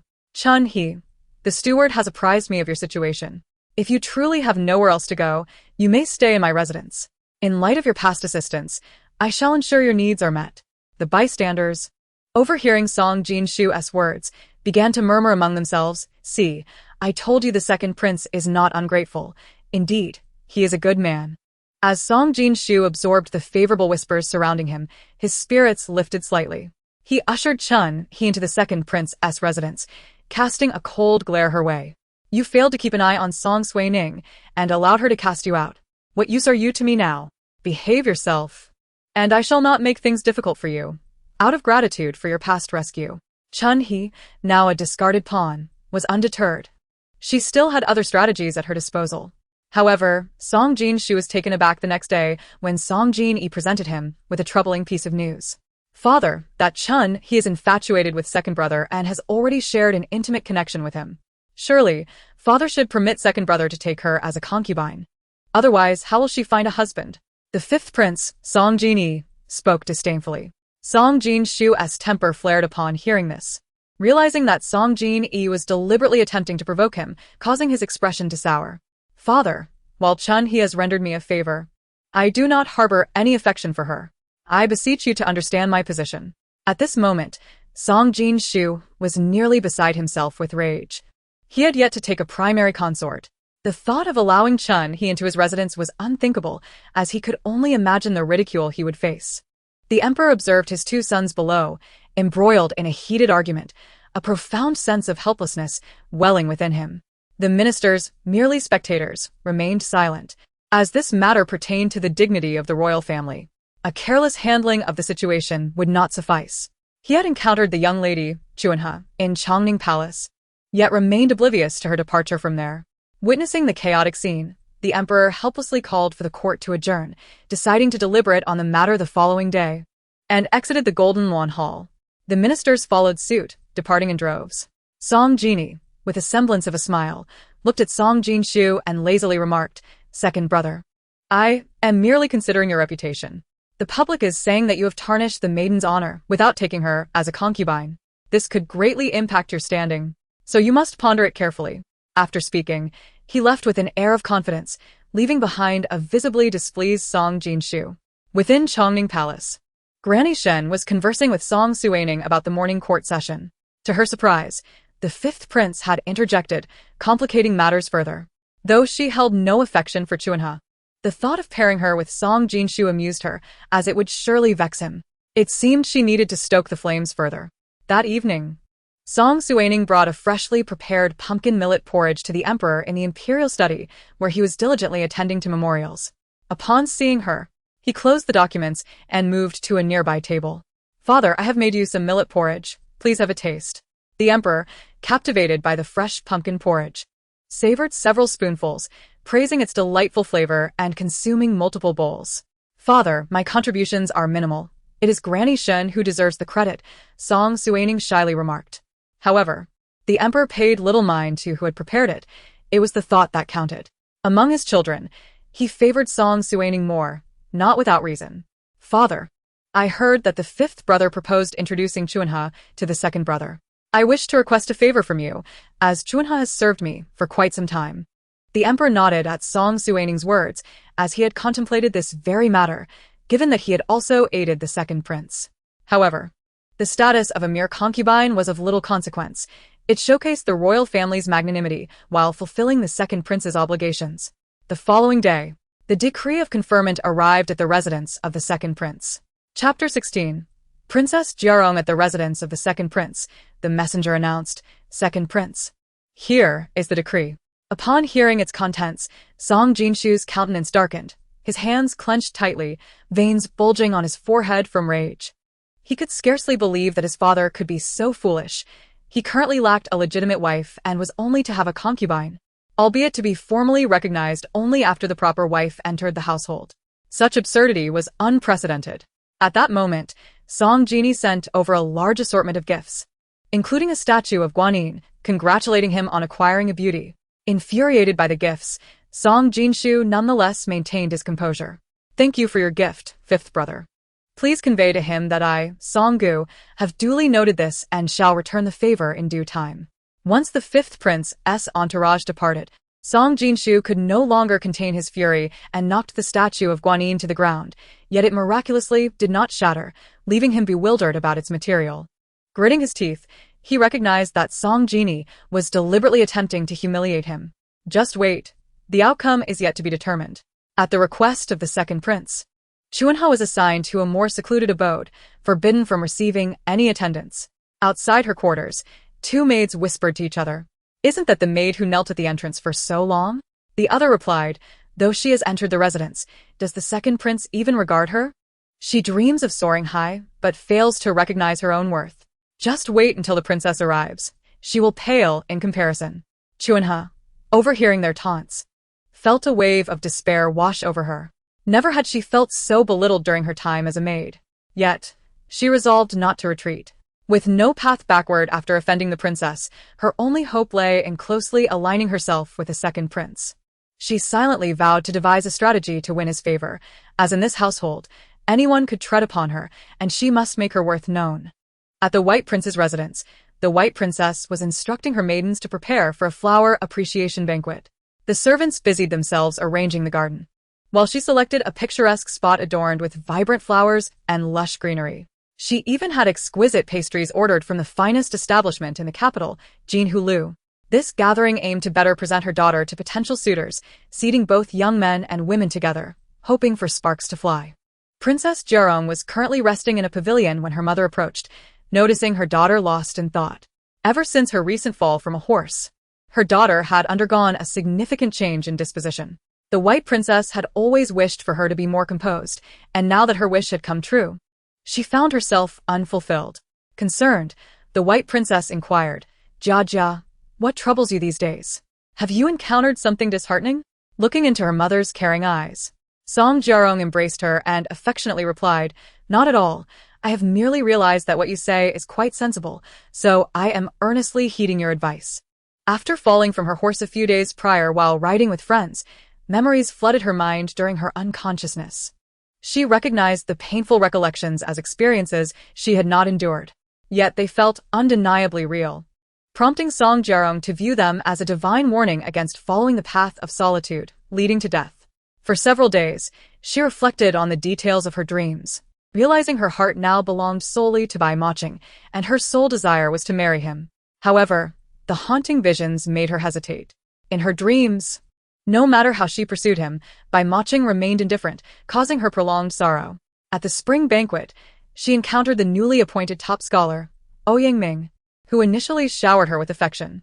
She believed she had found love. In the early days of their marriage, he indulged her every whim, only to later reveal his true nature once she became pregnant, brazenly bringing his cousin into their home under the pretense of caring for her. Initially, she thought he was merely sympathetic to her plight and intended to arrange a marriage for the girl. She took care of the unfortunate young lady, only to later discover them engaged in inappropriate conduct upon returning home. Afterward, Ouyang no longer concealed his true self, parading his cousin before her eyes, leading to her miscarriage. Consequently, her health deteriorated, ultimately becoming beyond remedy. Pondering these thoughts, Song Jiarong gazed into the distance, resolute that she would not live as she had in her dreams, subjected to relentless suffering.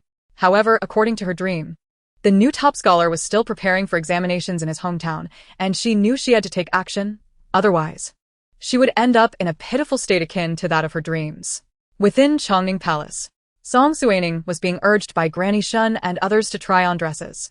Ever since the custom-made outfit was ruined, they had been comparing the garments in the wardrobe to determine which was the most suitable. Madame Shun and the others were exasperated by Song Suining's apparent indifference. Princess, do take a look and see which one is most exquisite. The flower viewing banquet is tomorrow, they urged. Observing their urgency, Song Suining comforted Madame Shun. I recall that my grandmother once made a particularly stunning garment. Where might it be? At that moment, Madame Shun remembered the beautiful red dress gifted by the Prime Minister's wife, crafted from foreign silk and infused with special dyes that shimmered under the light. Upon first seeing the dress, Song Suining had been captivated, yet had long awaited an appropriate occasion to wear it. Now, it would perfectly alleviate her pressing need. Meanwhile, in the palace of Concubine Yu, Song Suiran was trying on a dress just retrieved from Linglong Pavilion, one she had specially commissioned. The sand-colored attire accentuated her flawless figure, and when adorned with a silver hairpin, she radiated the elegance of a delicate beauty. Gazing into the mirror, Song Suiran felt thoroughly pleased. With Song Suining's attire now ruined, she had no rival. Coupled with her prepared dance for the banquet, she was certain to outshine all others. Mother, do I appear beautiful? She asked. Concubine Yu, admiring her daughter's beauty, couldn't help but praise her. However, in recent days, she had heard that the emperor had bestowed that lowly maid upon her son, which infuriated her.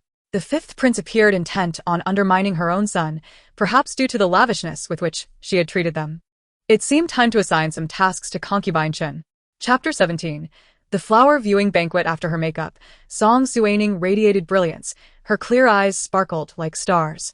Her skin was fair and delicate, exuding a rosy glow, and her gentle smile resembled peach blossoms in spring, captivating all who beheld her.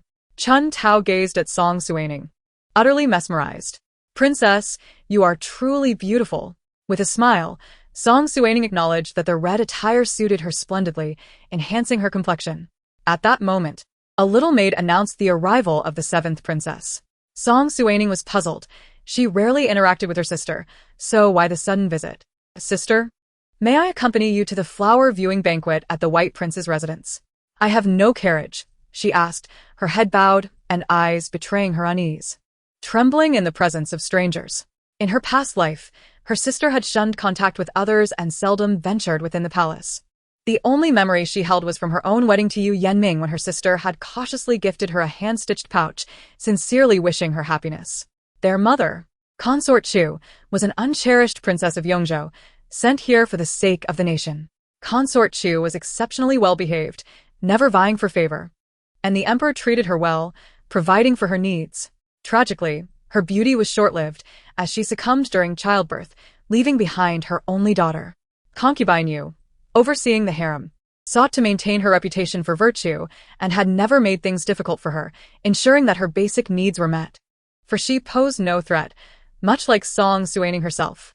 Had it not been for the emperor's affection, her own life might have mirrored that of her younger sister. "Of course. Seventh sister, you may join me," Song Suining replied. "Thank you, sister." Song Suining had merely come to test her luck, knowing there was little connection between herself and the favored first princess. Yet, without a mother, she had to consider her own future carefully.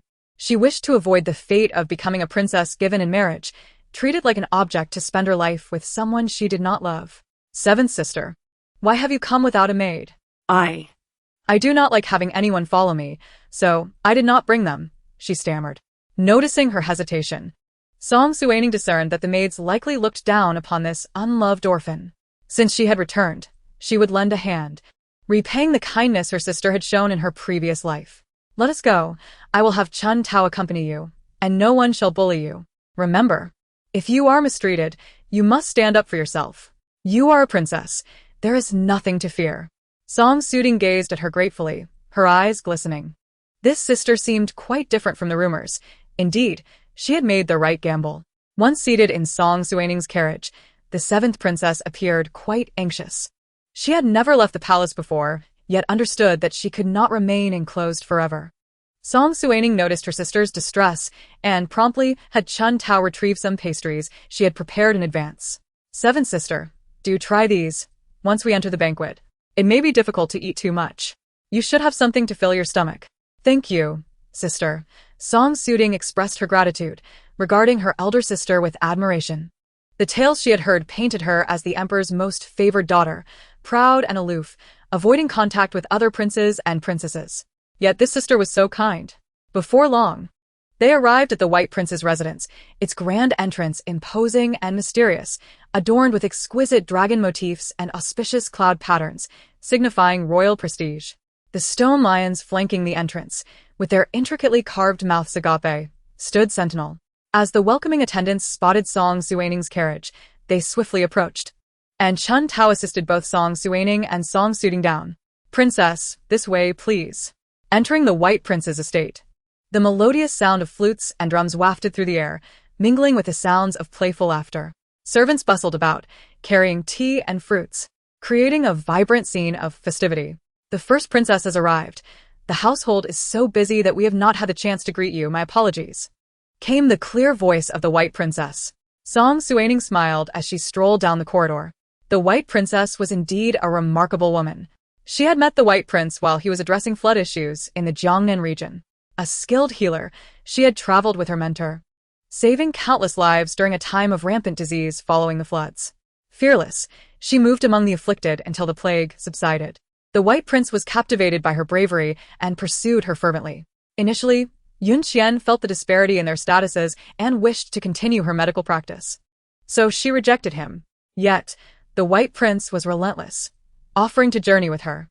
On one occasion, they faced danger, and the White Prince sustained severe injuries while saving her. Deeply touched, Yun Xian eventually accepted his affections. Their marriage was filled with love, and the White Prince's estate boasted a pristine environment devoid of concubines, epitomizing a union of two souls. Yun Xian became the envy of women in the capital. "Everything is quite well taken care of," remarked the White Princess, gazing at the girl beside Song Suining, who stood quietly, exuding an air of fragility, contrasting sharply with Song Suining's vibrant presence. "May I inquire who this young lady is?" Yun Xian prided herself on her social acumen, having met many daughters from prominent families in the capital, yet this girl was unfamiliar to her. Although she bore some resemblance to the first princess, could she possibly be a relative from the Shin family? Doubt flickered in Yun Xian's mind. Song Suining drew her sister closer, introducing her. "This is my seventh sister." The White Princess's expression shifted to one of realization. She had heard of the seventh princess, yet had never encountered her, as she seldom attended any gatherings. So, it is the seventh princess. My apologies for the oversight. Please come inside. The White Princess guided Song Suining and the others through the pavilions and terraces, arriving at the royal garden, which was in full bloom with a myriad of flowers, including many rare varieties. Song Suining was captivated by the blooming plum blossoms nearby. These flowers typically blossom in winter, making their appearance at this season truly astonishing. Noticing Song Suining's surprise, the White Princess smiled and promptly explained. "These plum blossoms are cultivated in a greenhouse, and with the aid of certain substances and long-term nurturing, they are able to bloom out of season." Song Suining gazed in awe at the diverse array of flowers filling the courtyard, realizing that the White Princess's skills were indeed as renowned as rumored. "The princess particularly likes them. Once the banquet concludes, she can take a pot with her. I have several pots in the greenhouse," the White Princess added. Thus, Song Suining graciously accepted. In her heart, Song Suining mused that such enchanting out-of-season flowers made this visit worthwhile. At this moment, many noble ladies and young masters noticed Song Suining's arrival and approached her, respectfully bowing. "Greetings, Your Highness," they said. Many noble ladies held Song Suining in high regard, primarily due to her status as the emperor's only child and his most cherished offspring, whose favor eclipsed even that of the princes. Whispers circulated that had she been male, she might have been declared heir long ago. Song Suining was strikingly beautiful, with long hair cascading over her shoulders. Her face exuded grace and dignity, and her every gesture radiated a royal elegance, yet with an endearing warmth. From the moment she entered, the gazes of numerous young noblemen remained fixed upon her. Among those eyes, she perceived a hint of aggression, and when she lifted her gaze, it met that of Yu Yanming. Suppressing her anger, she managed to smile. "Did you see that?" "The princess smiled at me," a young man boasted. "As if she was looking at you," retorted another nearby, finding the boastful declaration absurd. Yu Yanming merely shook his head with an air of resignation at the exchange. "Dear sisters, you all arrived quite early. I apologize for my tardiness," came the overly affected voice of Song Suiyen, as if she feared others would not notice her lateness. She consistently arrived late to banquets, relishing the spotlight of a grand entrance. The noble ladies present were well aware of her routine but refrained from commenting. Observing the attention from the young nobleman directed at her, Song Suining smiled softly, realizing that Song Suiyen had achieved her aim. Unfortunately, the White Princess's expression darkened. Although she wished for all noble ladies to shine, her personal motives for hosting this gathering were to introduce her daughter to eligible young men of the capital. She had anticipated that everyone would be discreet, yet someone chose to publicly undermine her intentions. The White Princess pulled aside a nearby lady, enthusiastically introducing Long Princess. "This is the daughter of a minister, Jerong." Song Jerong approached gracefully, offering a polite greeting to Song Suining. Yet, for reasons unknown, both sensed an unspoken pity in each other's eyes, leaving them momentarily astonished, but without further exchange. Seeing the White Princess disregard her, Song Suiyen's expression twisted with anger. But she quickly composed herself and approached Song Suining. She had noticed Song Suining's striking red attire upon entering, which drew considerable attention. Having previously arranged for her own outfit to be ruined, she was taken aback that Song Suining still possessed such beautiful garments, evidently hidden from her. "It must be a gift from the emperor," she thought, who was forever biased, seeing only Song Suining among his daughters. Sister, why did you arrive so early? Did you not wait for me? Song Suining, exasperated by her theatrics, thought it was absurd to involve her in such a performance.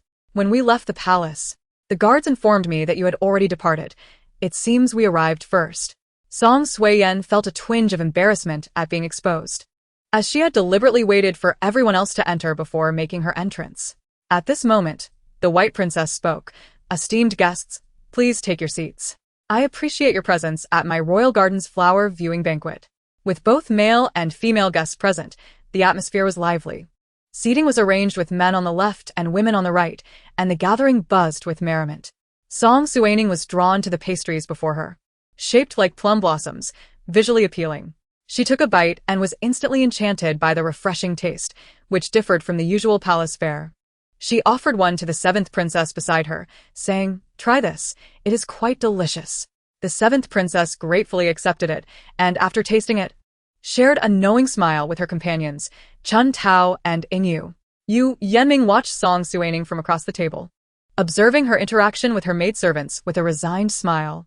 Initially, he regarded Song Suining as merely a pretty face devoid of intellect, someone he could easily marry and indulge. However, he soon realized that the image portrayed by the fourth princess was starkly different from reality. This long princess is quite intriguing, and far more astute than I had anticipated. She must have recognized the fourth princess's intentions to harm her, enabling her to devise a swift strategy for resolution.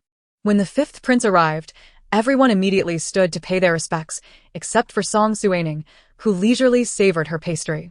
The fifth prince entered with a smile that brightened the room, instantly capturing the hearts of many young ladies, including Song Suining, who greeted him respectfully. Greetings, royal sister. Song Suining regarded her younger brother with a mix of sentiments, recognizing him as yet another charming facade, outwardly harmless, yet inwardly a wolf in sheep's clothing.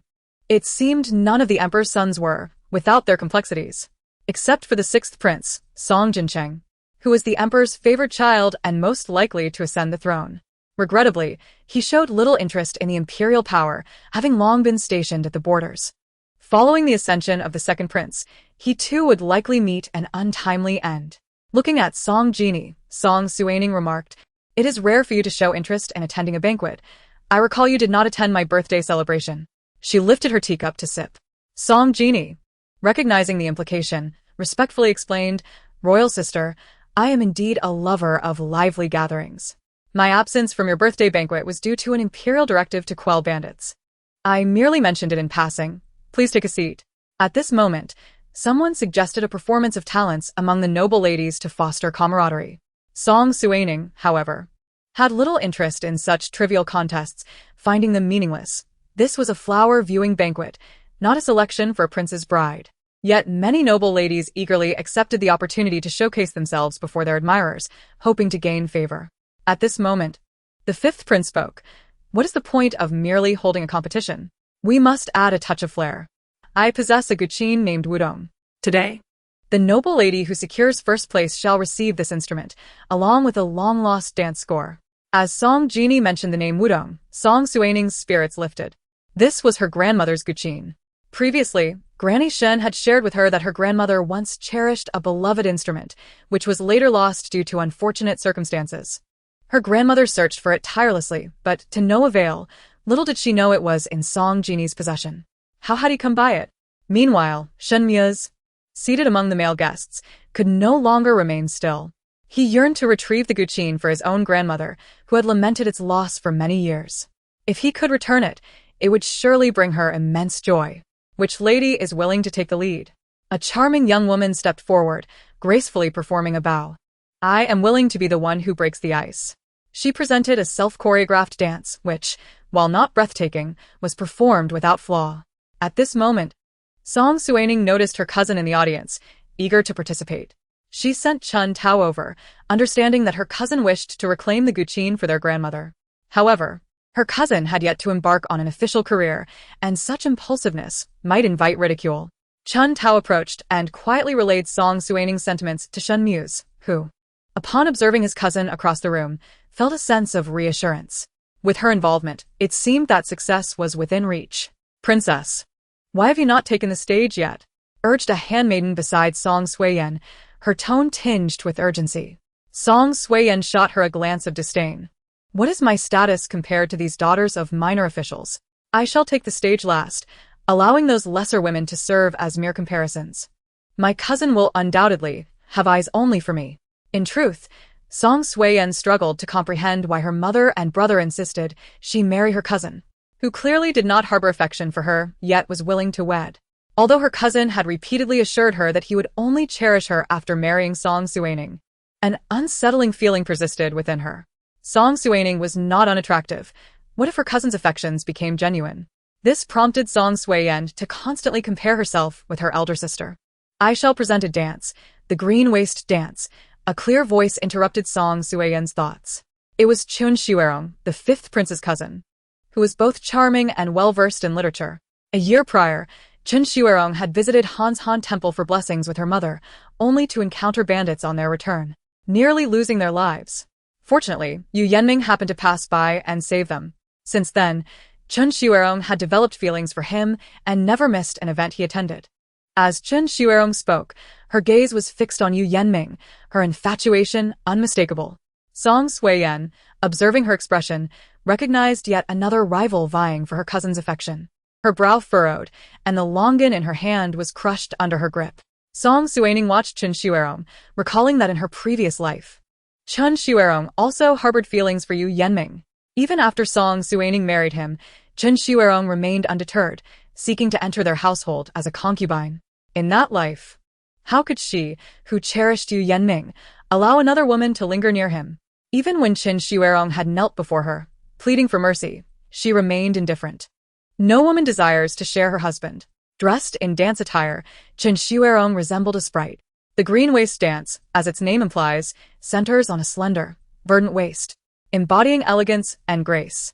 With each movement, she danced like a delicate sprite fluttering upon the leaves, offering a visual feast of beauty and charm, both graceful and lively. Throughout her performance, her eyes frequently darted toward Yu Yenming, her hidden affection glaringly obvious. Unable to contain herself any longer, Song Suiyen commanded her handmaiden to accompany her to change clothes. Song Suining sipped fruit wine from the table, smiling. Another captivating scene was about to unfold. In the private chamber for female guests at the Bai Wangfu, Song Suiyen was furiously changing outfits with her handmaiden's assistance. How dare she compete with me for my cousin? Does she think she can win him over with her fleeting charms? Such a dream. The handmaiden, trembling with fear of inciting Song Suiyen's wrath, cautiously remarked, Princess, why bother with her?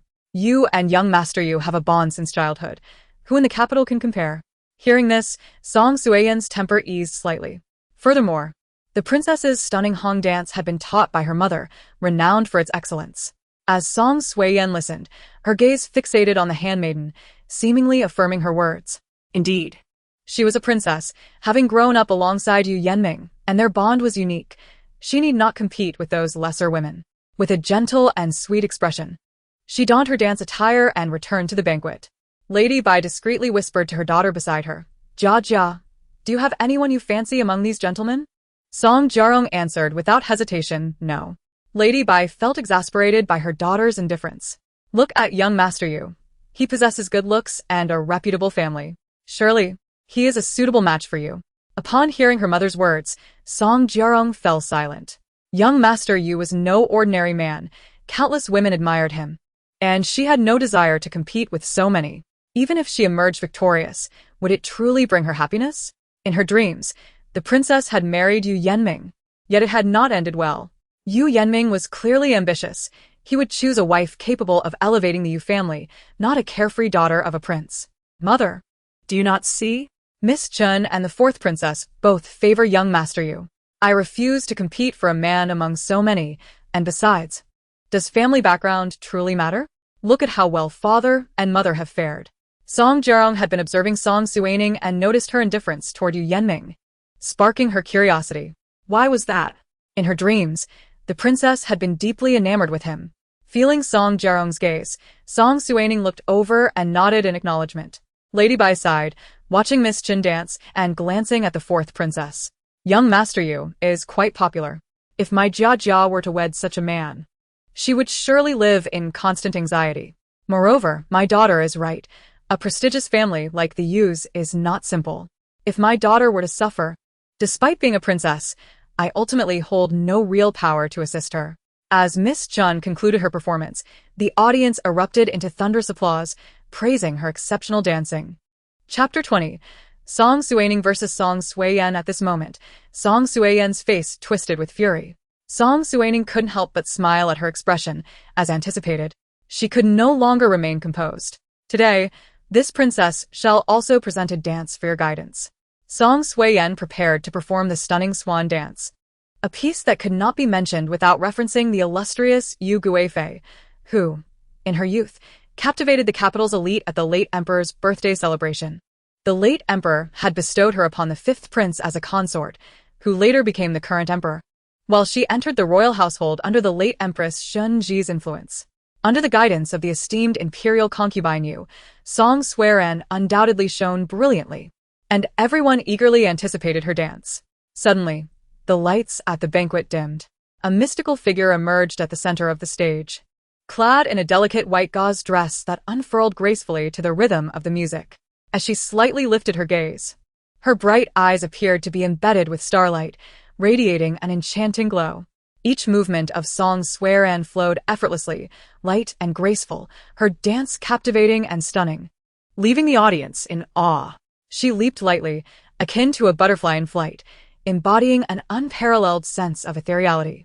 The guests fixated on the stage, unwilling to miss a single gesture, eager to witness her astonishing performance.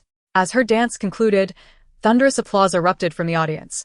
Indeed, it was a performance worthy of the capital, a testament to the teachings of imperial concubine Yu.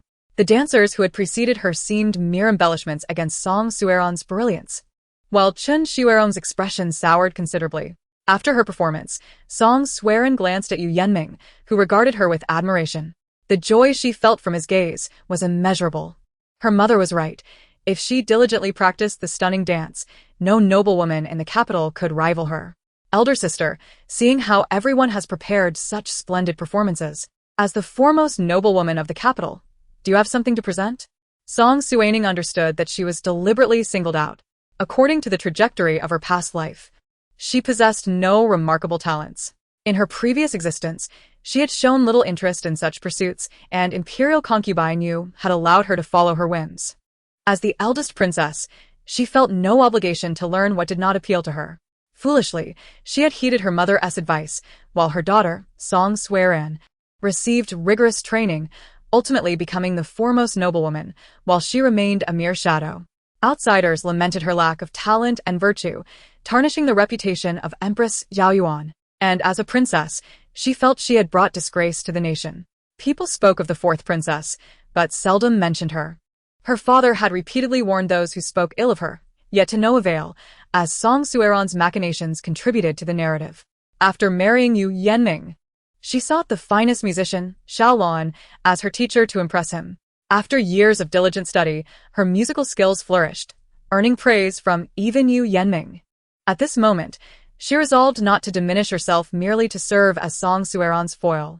Observing Song Suiren, she calmly remarked, "Since you have spoken so, I shall humbly comply." Beside her, Chun Tao was nearly beside herself with anxiety, having grown up alongside the princess who had learned nothing. "Princess, are you truly going on stage?" Chun Tao inquired, her eyes filled with concern. Song Suining understood her worries and offered her a reassuring glance before gracefully making her way to the center of the stage. "I have not been well these past few days, so I shall play a piece." "Fifth brother, may I borrow your chin?"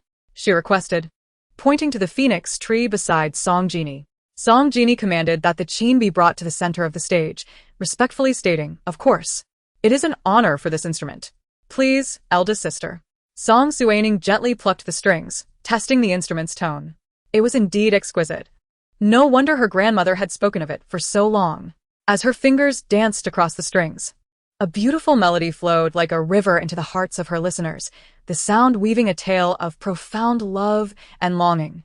The notes drifted like petals in a dream, enveloping the audience in a captivating reverie. The music bore the essence of intertwined love and hate, each note a pulse of emotion that ensnared all in its depths, leaving them profoundly moved. their astonishment transforming into a resonance of shared feeling. When the performance concluded, many remained entranced, awakening only to the sound of applause, which soon echoed throughout the hall. Whispers filled the air. Today has been worthwhile.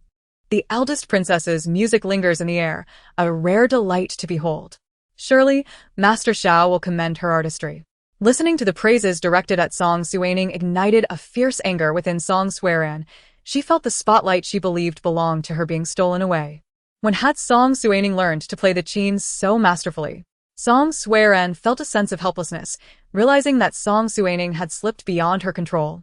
Yu Yanming watched as Song Suining gracefully departed the stage, his expression one of astonishment. Indeed, she had concealed her talents. Chun Tao supported Song Suining, her eyes gleaming with relief, having narrowly avoided this debacle, yet feeling a tinge of irritation that the princess had kept such secrets. Is there anyone else who wishes to showcase their talents? Fifth Prince Song Genie inquired. At this point, no one was inclined to step forward. The performances of the two princesses had set a daunting standard.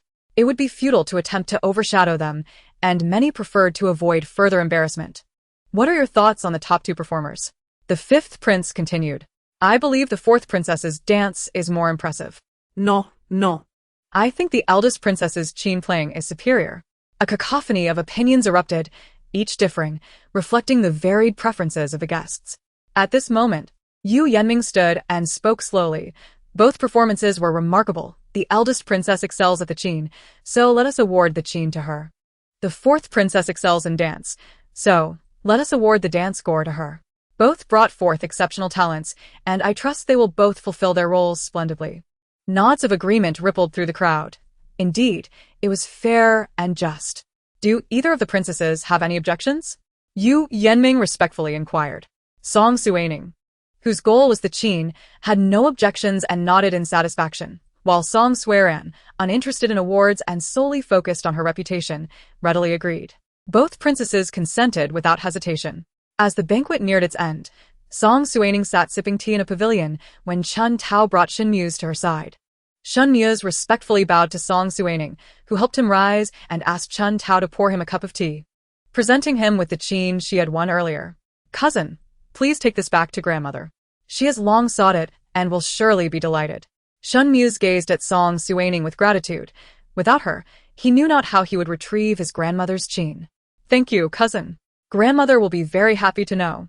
We are family, there is no need for thanks. After a brief conversation, Shen Muse departed, having originally been reluctant to attend. As his grandmother insisted, he learn about the noble women of the capital, hoping he might find a suitable match. However, he prioritized his studies, desiring to reassure his family, and would leave matters of romance to fate. After Shen Muse's departure, Yu Yanming approached Song Suining. Greetings, eldest princess. No need for formalities.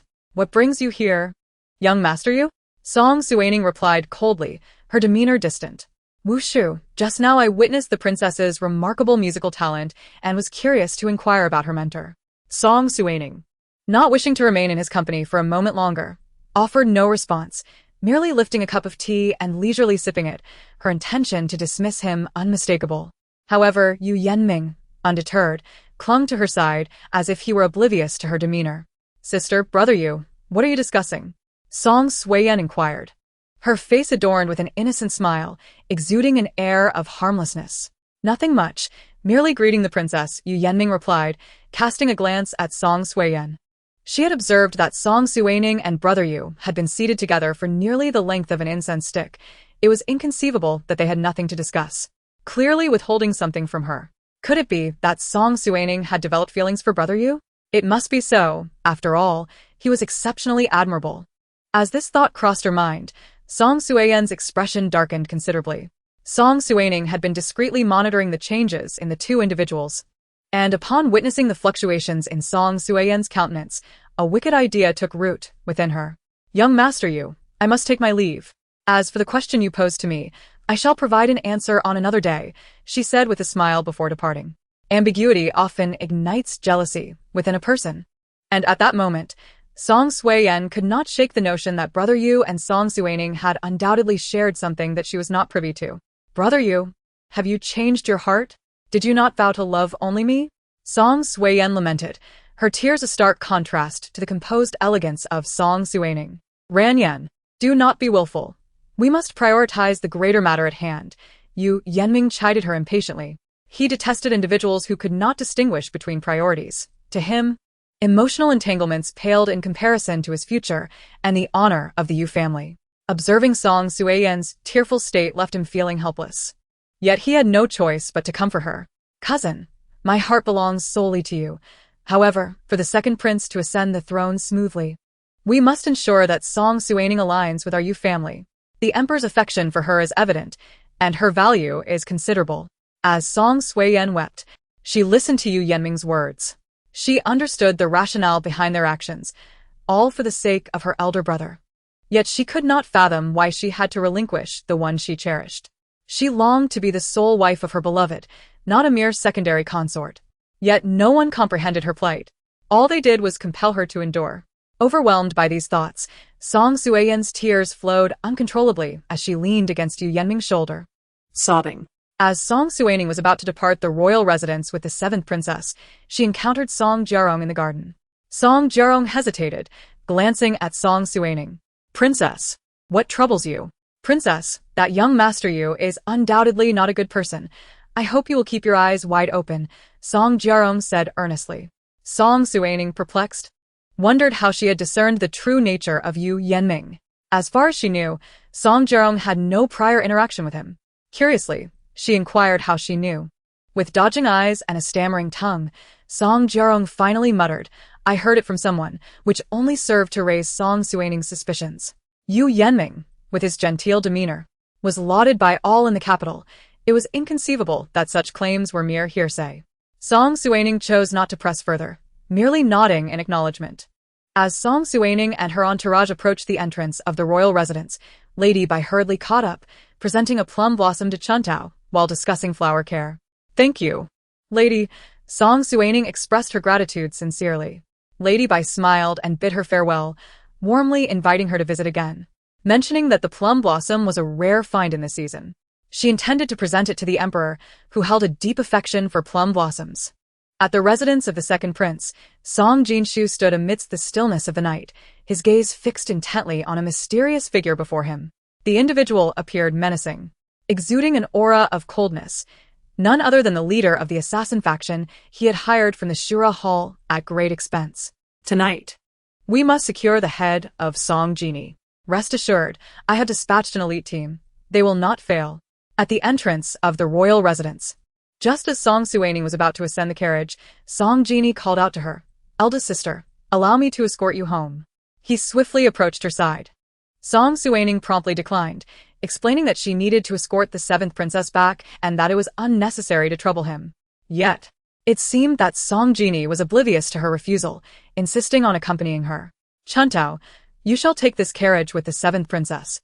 Be sure to return her to the palace. Yu, and I shall depart with the fifth prince. Chuntao glanced at Song Suining, nodded, and assisted Song Suining into the carriage before slowly departing. Fifth brother, let us go, Song Suining said as she entered the carriage with Yu, while Song Genie revealed a casual smile. Looking at the fifth prince, Song Suining spoke with a hint of curiosity. Fifth brother, what is it you wish to discuss? The fifth prince regarded her with admiration, a playful glint in his eyes. Eldest sister, you are truly astute. It seems my brother has been blind all this time. Today, I sought you out primarily to propose a collaboration. On what grounds do you assume I would consider partnering with you? Song Genie chuckled softly, leisurely sipping from his tea. Eldest sister, I find it hard to believe you are unaware of the schemes my second brother has orchestrated against you. Coincidentally, I have a grudge against him as well. Why not join forces? As the saying goes, the enemy of my enemy is my friend. At that moment, the carriage jolted violently, and a voice from outside shouted, Fifth Prince, there are assassins. Chapter 22. Encountering danger. Song Genie set his cup down and instructed Song Suining, Eldest sister, stay hidden in the carriage and do not emerge. He then rose to confront the assassins. Suddenly, a figure lunged at the fifth prince, and Song Genie found himself outnumbered and overwhelmed, sustaining injuries. The assailants were too numerous, and in a dire situation, he ordered his guards to escort Song Suining to safety. Observing his actions, Song Suining called out, Yu, go assist him. She then sounded a whistle, summoning Xiaji from her hiding place to join the fray, engaging in a fierce battle with the assassins. Outside the carriage, the air was thick with a cacophony of conflict and the scent of blood. Seated within the carriage, Song Suining listened to the commotion until the sounds of combat began to diminish. Only then did she part the carriage curtain and step outside. What met her gaze were the fallen bodies strewn across the ground and a disheveled Song Genie with a wound on his shoulder. In contrast, Yu and Xiaji appeared relatively unscathed, albeit with slightly disordered clothing. Upon noticing Song Suining's emergence, Xiaji quickly approached her, bowing respectfully. "Princess, only 2 remain, but they have fled. I engaged them, and from their martial skills, they are undoubtedly members of the Shura Hall. The Shura Hall is an enigmatic organization of assassins, renowned for their efficiency, discretion, and reliability, which sets them apart within the assassin industry. The origins of the Shura Hall trace back many years, yet the precise timeline remains unverified. It is said that the Shura Hall was initially formed by a group of orphans displaced by warfare, who, in their struggle for survival, gradually evolved into a killing organization. Over time, the Shura Hall expanded, attracting more assassins, and its organizational structure became incredibly intricate, with clear hierarchies. The realm of the Shura Hall encompasses a vast array of tasks, which they typically execute with remarkable efficiency and seldom falter. To ensure the seamless completion of these missions, the Shura Hall has established a comprehensive operational protocol. From the moment a task is accepted, the organization conducts meticulous intelligence gathering and analysis, devising a well-structured action plan. During the execution phase, each member adheres to the plan, collaborating with one another to ensure the mission's success. However, they generally refrain from targeting innocent individuals and do not engage in widespread slaughter. It is perplexing, then, that such a large number of operatives would be mobilized, seemingly intent on taking our lives. Fifth Prince, have you offended someone significant, prompting such elaborate efforts against you? Fifth Prince Song Genie, clutching his wound, approached with a look of profound gratitude towards Song Suining. I am deeply thankful to my royal sister for rescuing me today. I shall repay your kindness in the future. No need for concern. Let us return to the palace and have the imperial physician examine you, replied Song Suining, who then led Song Genie back to the palace, summoning the physician forthwith. Soon after, news of the princess's assassination attempt spread rapidly throughout the palace. Upon learning of his daughter's near-fatal encounter, the emperor was engulfed in a frenzy of anxiety, rushing to see her. As Song Suining sat in the courtyard, she heard her father's distressed voice calling out, "Ning Ning, are you all right?" Observing the emperor's disheveled appearance, it was evident he had hurried upon hearing the news of her attack, which warmed her heart. "Do not worry, father. I am unharmed, though my 5th brother has sustained injuries." Song Suining recounted the entire ordeal of the assassination attempt to the emperor, who listened with growing trepidation. Fortunately, he had stationed Xiaji by his daughter's side. Otherwise, the consequences could have been dire. At that moment, the physician emerged with his medical kit, respectfully approaching the emperor to report on the 5th prince's injuries, stating they were merely superficial wounds that would heal with time. The emperor, upon hearing this, felt an immediate sense of relief. At the residence of the 2nd prince, the 2 escaped assassins took advantage of the darkness to stealthily enter the 2nd prince's abode. The enigmatic leader and the 2nd prince gazed at the bloodied figures kneeling before them. "Master, the mission has failed," one assassin gasped, his agony evident. The 2nd prince furrowed his brow, casting a glance at the mysterious figure beside him, and tossed the book he held onto the floor. "Did we not agree it was foolproof?" The 2nd prince had been close to success, but an unexpected shadow guard with formidable skills had thwarted them. "We were no match for him, and we have suffered significant losses." The assassin's voice was low and hoarse. The 2nd prince's expression darkened as he stood, fists clenched, radiating an aura of fury. The leader of the mysterious assassins frowned, observing the 2nd prince's wrath, and had no choice but to address him. "Your Highness, did you not claim that the 5th prince's entourage was inconsequential? How could we have lost so many?" At this, the kneeling assassin interjected. "It appears to be the Long Princess's shadow guard." The 2nd prince's heart sank upon hearing this. Fixating on the 2 kneeling figures, he realized that the involvement of the Long Princess in the assassination attempt would undoubtedly provoke a vigorous investigation by the emperor, given his affection for Song Suining. This was decidedly not good news, prompting him to heighten his vigilance. "Did anyone see you enter?" When they shook their heads, Song Jinshu felt a slight release of tension and quickly instructed them to depart and avoid contact for the foreseeable future.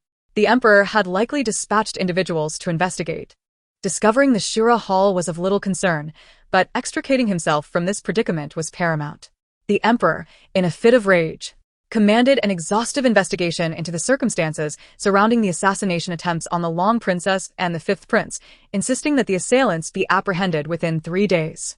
Despite the tireless efforts of the guards, they could only ascertain that the assailants were affiliated with the Shura Hall, and further inquiries yielded no additional information. Upon learning that members of the Shura Hall had attempted to harm his daughter, the emperor was consumed by fury and promptly issued a public bounty for information regarding the Shura Hall. By morning, this proclamation was swiftly disseminated across the capital, promising substantial rewards for anyone who could supply intelligence about the Shura Hall. The allure of the reward ignited a fervor for information gathering throughout the city. Yet no useful leads emerged. Within the Fifth Prince's residence, guards reported the details of the assassination attempt to Song Jinshu. Your Highness, we have found no pertinent information linking this incident to the Second Prince. Song Jinshu set aside his book, dismissing his attendance save for a trusted shadow guard. Fortunately, we have the Long Princess's shadow guard. Otherwise, I might have fallen victim myself. Keep a close watch on the Second Prince's estate. I refuse to believe he will remain heir-free. And what of the shadow guard beside the Long Princess? Your Highness, we have confirmed that the individual is one sent by His Majesty to protect the princess. Indeed, that explains much. No wonder his skills are so formidable. He is one of my father's shadow guards. Chapter 23. Leaving the palace in the wake of the assassination attempt, the emperor assigned an additional shadow guard to Song Suining, a woman named Bai Lu, whose martial prowess was second only to Xiaji. She accompanied Song Suining daily, serving her much like Chun Tao. One day, Song Suining, accompanied by several maidens, exited the palace, heading directly to the shop she had previously acquired. Upon entering, she discovered Aunt Yang had organized the establishment impeccably, adorned with numerous flowers, rendering it far more aesthetically pleasing than before. After discussions with Granny Shen, it was arranged that her husband would arrive at the end of the month to manage the shop. Manager Chen, having served the Shen family for many years, possessed extensive experience, allowing her to rest easy in entrusting the shop to him. Aunt Yang was tidying up upstairs when she spotted Song Suining below and promptly rushed down with a smile. Miss, you have arrived. I have thoroughly cleaned the place these past few days. Indeed, the establishment was much cleaner after her efforts. Song Suining surveyed the premises with satisfaction, praising Aunt Yang for her diligence. However, cleanliness alone was insufficient. She resolved to find skilled craftsmen to renovate the shop, aiming for a refreshing ambience. Aunt Yang? Where is the finest place in the capital? Miss, you should visit Wangxian Tower. It is a hub of entertainment, bustling with activity, though the prices are steep, catering mostly to the affluent. Subsequently, Song Suining, accompanied by several maidens, made her way to Wangxian Tower. The architecture and decor of Wangxian Tower were exquisite and grand. With intricately carved beams and a resplendent golden hue, the glazed tiles atop the roof sparkled brilliantly, affirming its reputation as the capital's premier establishment. Song Suining could not help but marvel at the sight. At the entrance stood several individuals who, unlike others who solicited patrons, respectfully welcomed guests inside. The interior of Wangxian Tower was lavish, with an abundance of antique charm. The first floor served as a spacious reception area predominantly for merchants, while the upper levels catered to dignitaries and nobles. Ascending to the third floor afforded a panoramic view of the entire capital. Upon entering the hall, the manager promptly dispatched someone to escort them upstairs. The young man beside his master looked perplexed. These individuals had never been there before, yet they were being ushered upstairs. The innkeeper smiled, having observed the group since their arrival. The commanding presence of the young lady at the forefront was unmistakable.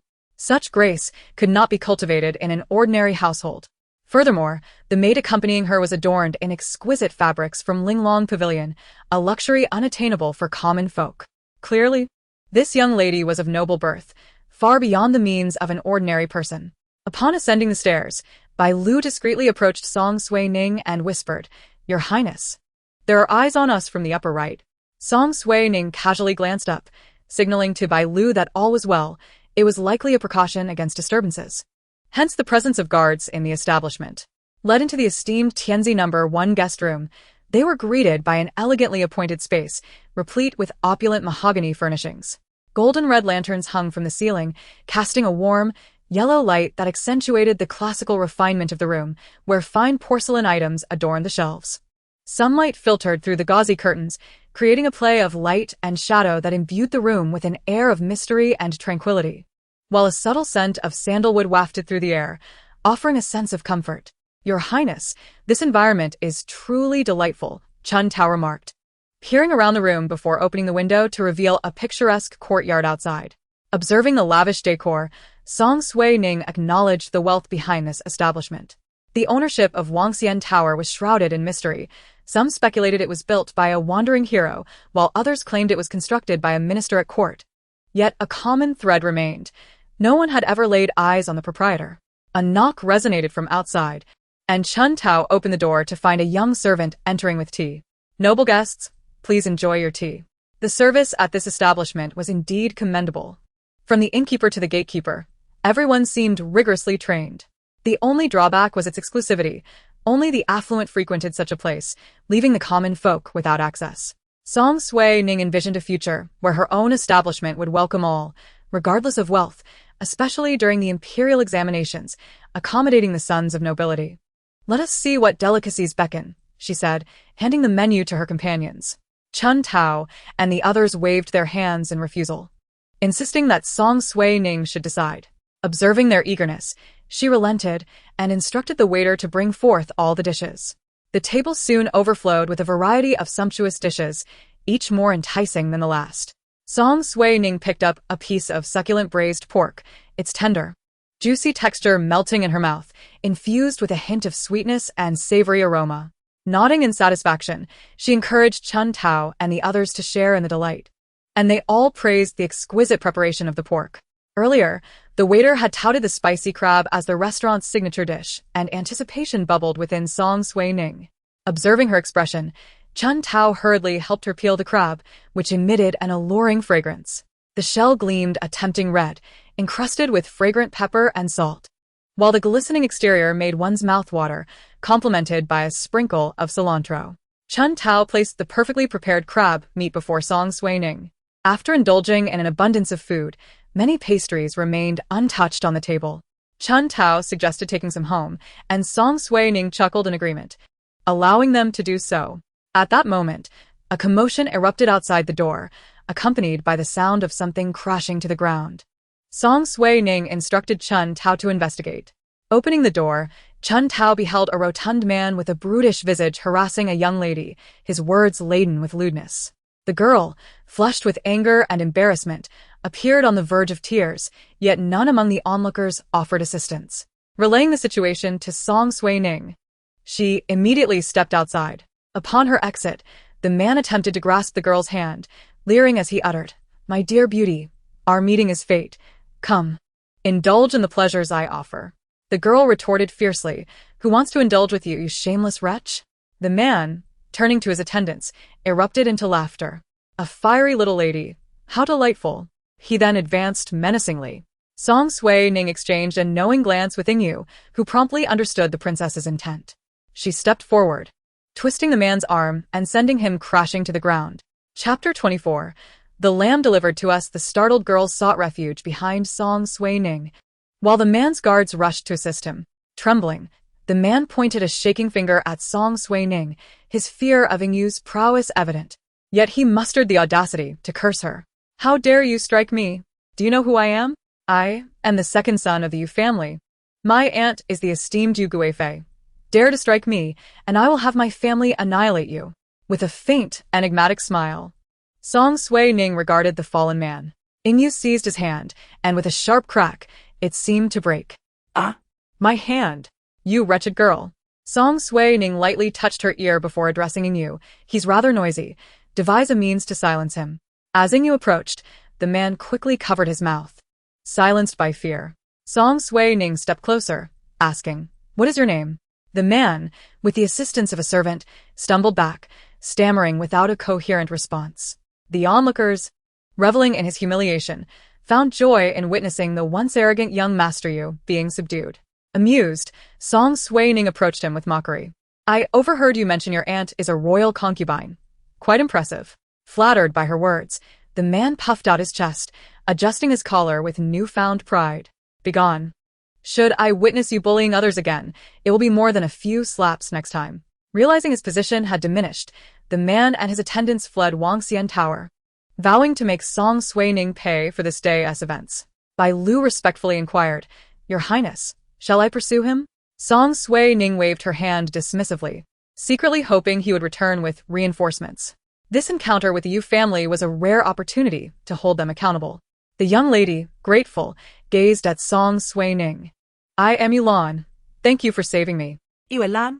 Song Suining recalled a renowned female merchant from Jiangnan in her previous life, known for her innovations in hot pot and cosmetics.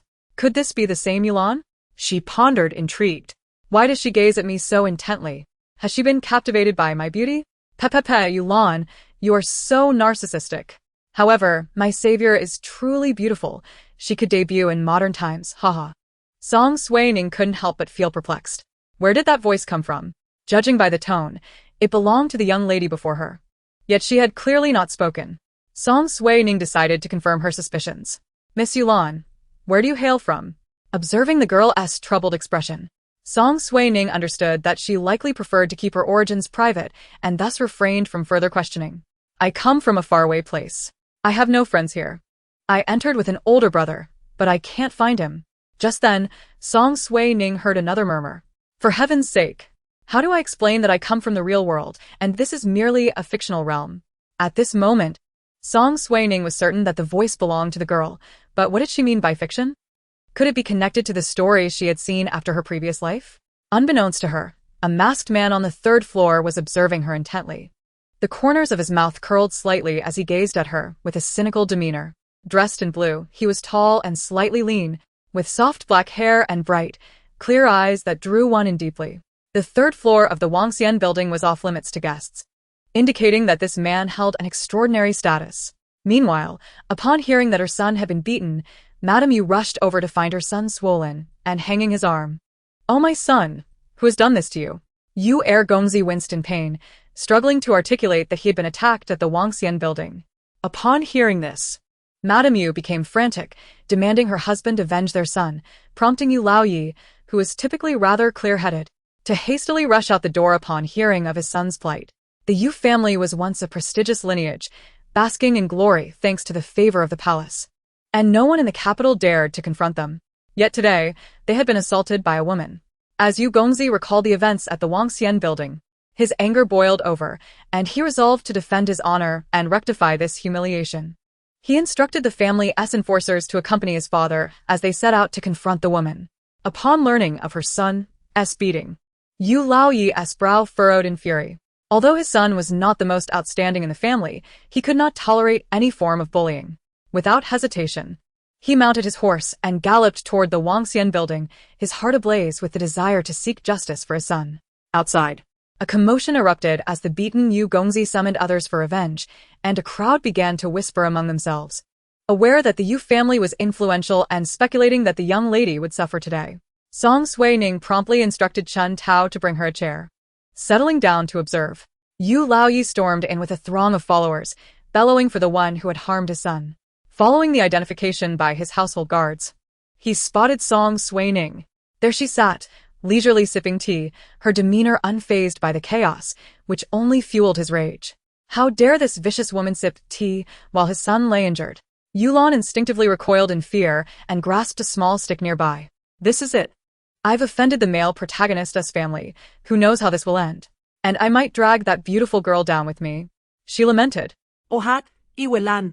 How unfortunate you are to face death so soon after crossing over. Noticing Yulan's fright, Song Suining called her over.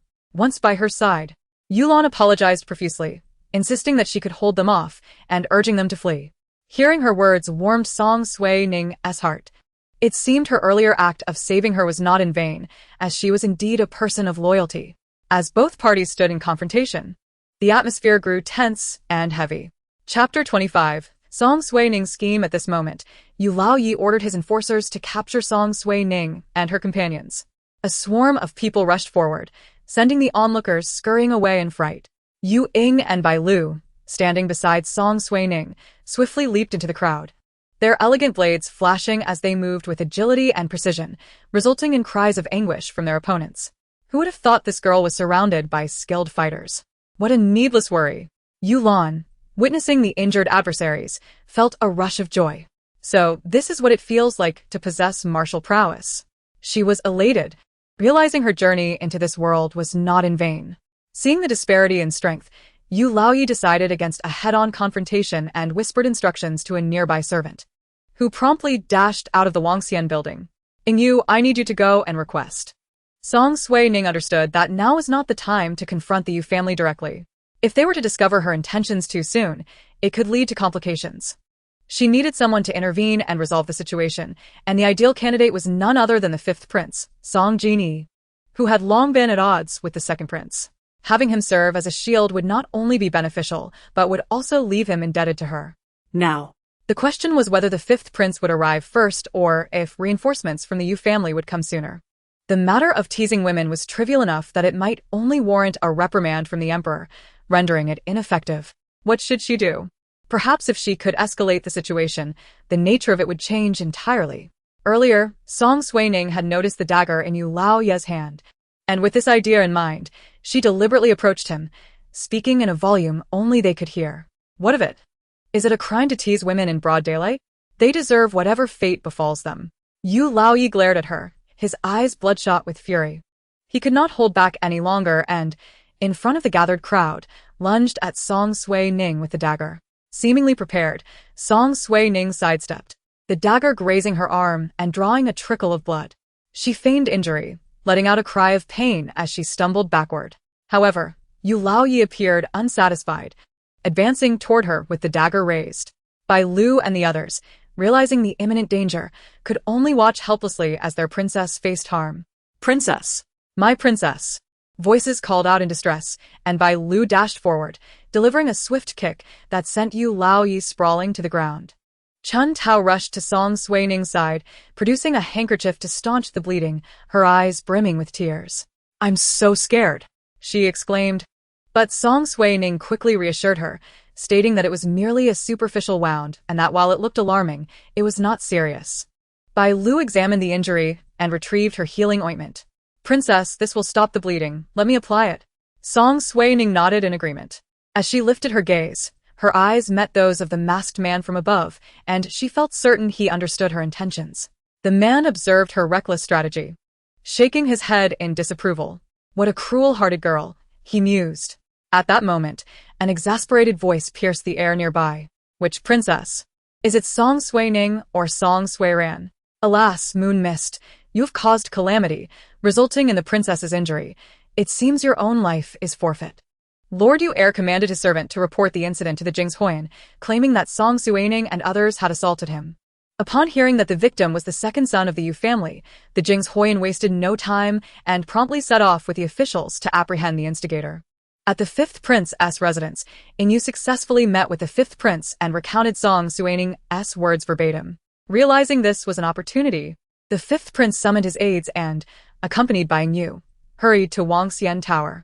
Who dares cause a disturbance here? Arrest them. The Jingshuian, upon seeing Lord Yu Er lying on the ground, immediately ordered his men to assist him, addressing Song Suining and her companions. So, it is you who are causing trouble here? Take them back to the court. At that moment, the crowd murmured in hushed tones, clearly perceiving that Lord Yu Er had been harassing a woman, and now he had injured her. Instead of seizing the instigator, they were making things difficult for the lady. The clamor grew, as onlookers voiced their grievances on behalf of Song Suining and her friends. Yet the Jingshuian appeared deaf to their protests, and insisted on taking Song Suining and her companions into custody. Who dares? Echoed the voice of the sixth prince from below. The Jingshuian, upon recognizing him, hurried downstairs to greet him, while Song Jinyi ignored him entirely and ascended to the second floor. There, he witnessed Bai Lu tending to Song Suining's wounds. As their eyes met, an understanding passed between them. She was intentionally injured, for with her hidden guard's prowess, how could she have sustained harm? With the path laid before him, he was determined to play his part in this unfolding drama. Boldly, you dare to harm my royal sister? Have you eaten the heart of a bear or the courage of a leopard? he exclaimed, demanding to know how his sister had been injured. The crowd promptly recounted the events to the fifth prince. Upon realizing she was a princess, the Jing's Huoyan was struck dumb and rushed to kneel before Song Suining, pleading for her forgiveness. Princess, we were blind to your status. Please grant us mercy. Meanwhile, Lord Yu stood frozen in shock. Leave this to me, sister. You should rest inside. Bring the physician at once. Song Suining was assisted into a room, where Chuntao paced anxiously, muttering prayers for the princess's safety. Why hasn't the physician arrived yet? This is maddening, she exclaimed. Bailu urged her to quiet down, assuring her that with the golden wound ointment applied, there was no serious concern. They only needed to wait for the physician. Seeing Chuntao's worry for her, Song Suining felt a warm glow in her heart and jested, Chuntao, by the time the physician arrives, my wound will likely have healed. Chuntao, witnessing her princess's playful spirit, felt her own tension ease. At the entrance, Song Genie and his companions anxiously awaited the physician. The Yu family members had already been detained, and once the physician tended to the princess's injury, he would promptly enter the palace to report on the Yu family's misconduct. Sixth prince, the physician has arrived. Song Genie's confidant rushed to inform him. Due to the distance, the carriage had been delayed, so they had hastily mounted the physician on horseback and returned. The physician, drenched in sweat, hastened to greet the sixth prince. Do not tarry. Quickly attend to my sister. She has been injured. Upon learning that the injured party was the eldest princess, the physician wasted no time in attending to her. After examining her, he reported, the initial treatment was well done. The wound is not infected, merely superficial. She needs rest and must avoid cold water on the injury. With the news that the princess was unharmed, Chuntao finally felt relief wash over her. Chapter 26. The Emperor's Fury and the Yu family's downfall. After hearing the physician's assurance regarding Song Suining, the fifth prince immediately rushed to the palace to meet the emperor. Meanwhile, at the Yu residence, the family sat together, their faces etched with concern. Lord Yu, seated at the head, inquired, what do we know? Why was the second son imprisoned? Yu Yanming, respectfully responding to his father, said, Father, I have dispatched someone to investigate. We will have answers shortly. Not good. Not good. A servant burst in, panting. He relayed the events that transpired at Wangxian Tower, detailing how the second son had harassed a woman and how Lord Yu had injured the princess, as well as the appearance of the fifth prince. With each revelation, the expressions of the Yu family darkened. At that moment, Lady Yu entered in tears, pleading for her husband's release. Lord Yu, aghast at her ignorance of the gravity of the situation, erupted in anger, instructing the servants to take her away. Given the severity of the incident, he warned the family that this could implicate the second prince and the imperial concubine, urging them to prepare accordingly.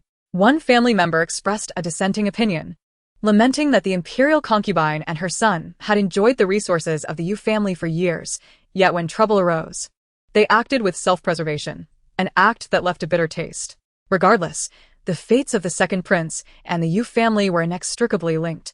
Any misfortune befalling one would ensnare the other. Upon receiving the news, the second prince also sent a message to the imperial concubine, indicating that the Yu family's second son could not be saved, and she need not exert effort on his behalf, lest she incur the emperor's wrath. After reading the letter, the imperial concubine tossed it into the fire, rubbing her temples as she reclined on a soft couch, gazing out the window. Green Pearl, do you think my brother will blame me for not intervening? Green Pearl approached, offering freshly brewed tea. Your Highness, it is not that you did not intervene. These are tumultuous times.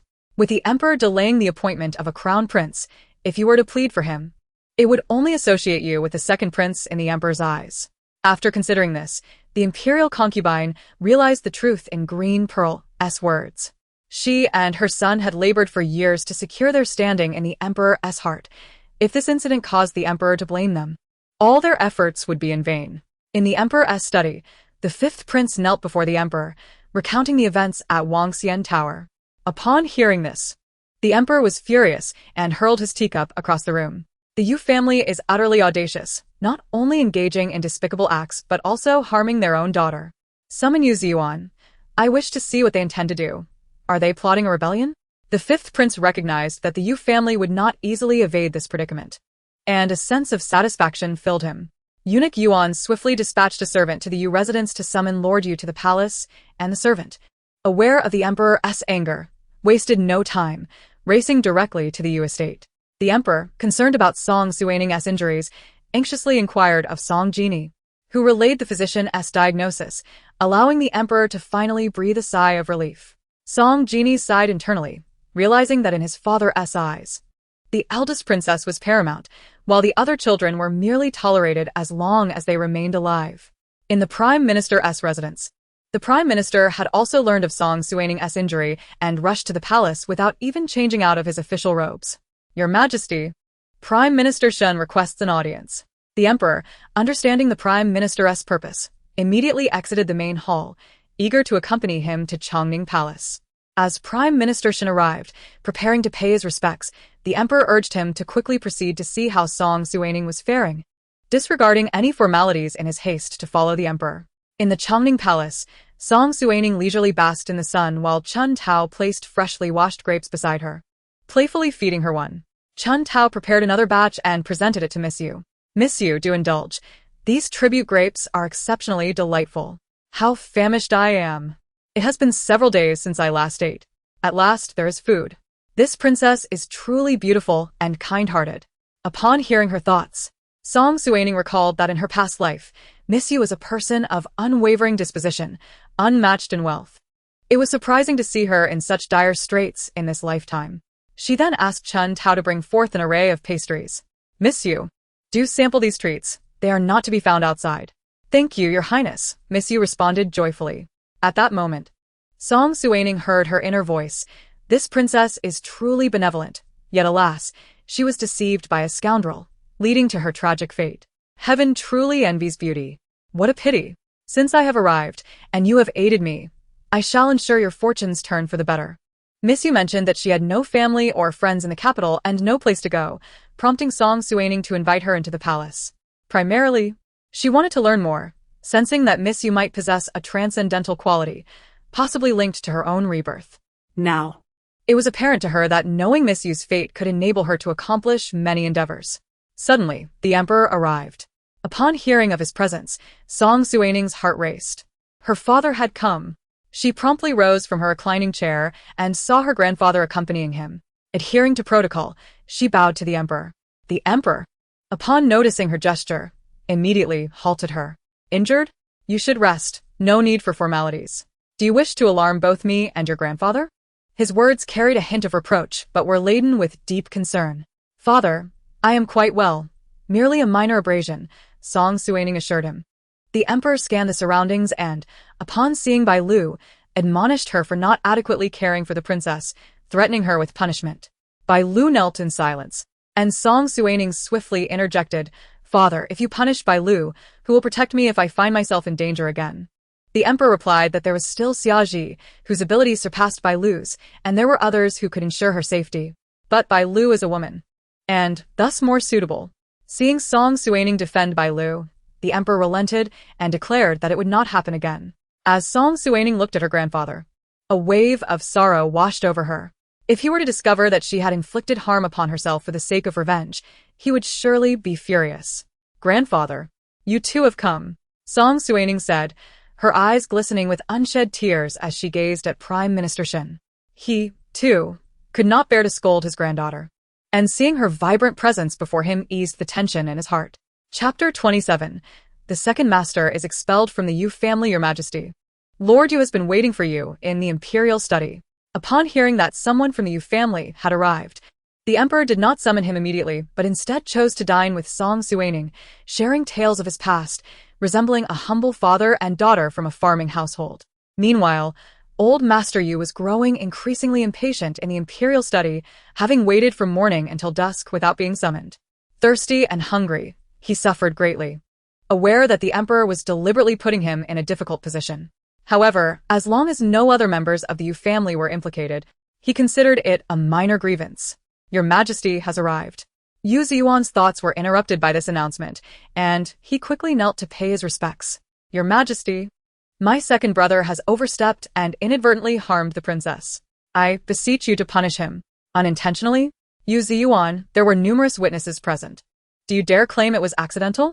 Your family has grown increasingly audacious in recent years, perhaps believing that with the second prince, you have a solid backing? That cannot be tolerated. The emperor was well aware of the Yu family's actions over the years but refrained from harsh criticism, having walked through blood and storms alongside them. However, as the second prince matured, the Yu family's behavior became more brazen. The absence of a legitimate eldest son in the palace led them to believe the second prince, being the eldest among the princes and renowned for his virtues, was the most suitable heir, thus causing the Yu family to stray further from propriety. Your Majesty, I hold no such intentions. It is my second brother's lack of restraint that has led to this. I hope your Majesty will impose punishment. Yu Ziyuan was drenched in sweat, feeling the weight of the emperor's pressure. Ultimately, the emperor ordered the execution of the second master of the Yu family as a public display, dismissed the Minister of Justice, punished the second young master with 20 lashes, exiled him 3,000 miles, and expelled the second branch of the Yu family, forbidding any assistance from the rest of the family. Initially, Yu Ziyuan intended to plead further, but upon hearing the emperor's stern tone, he relinquished his resolve. His son still had a promising future, and with the second prince's support, he could not let one incompetent individual jeopardize it. After weighing the options, Yu Ziyuan knelt to accept the decree. In the Yihe Hall, Yu Guifei was sleepless, having learned that her brother had entered the palace and was being deliberately ignored by the emperor. She was in a state of distress, knowing that this was a calculated affront to the Yu family's dignity, hoping her brother would bring back good news. Your Highness, Lord Yu has sent a message. Yu Guifei hurriedly opened the letter, which conveyed her brother's concerns that the emperor no longer trusted the Yu family as he once did. He advised her to maintain a low profile in the palace to avoid inciting the emperor's ire. Soon, news spread of the second Master Yu's execution, and many commoners privately applauded the decision. The Yu family's second branch had become notorious, and despite sharing the same mother, the two brothers were starkly different, as were their offspring. Yu Yanming was renowned for his talents, while the second young master was not. In the Chongning Palace, Yulan was preparing soup for Song Suining, claiming it was a delicacy from her hometown. Song Suining accepted it, recalling the delicious dishes she had tasted in her previous life, which had been created by Yulan. The aroma wafted through the courtyard of Chongning Palace, drawing the attention of Chun Tao and others, who eagerly rushed to the kitchen. The closer they got, the more intense the fragrance became, as chicken soup simmered gently on the fire, the color deepening and releasing the rich aroma of chicken and the fragrance of firewood. Chun Tao approached Yulan, complimenting her. Miss Yu, soup smells divine. I had no idea you possessed such culinary skills. Yulan smiled at her. In the modern world, she was a connoisseur of fine food, having tasted many delicacies and perfected her recipes. Making soup was a simple task for her. She ladled some into a bowl and said, "This is all for you." Carrying the bowl, she exited, while Chun Tao and the others could no longer contain their excitement. They took a sip and were instantly delighted by the exquisite flavor.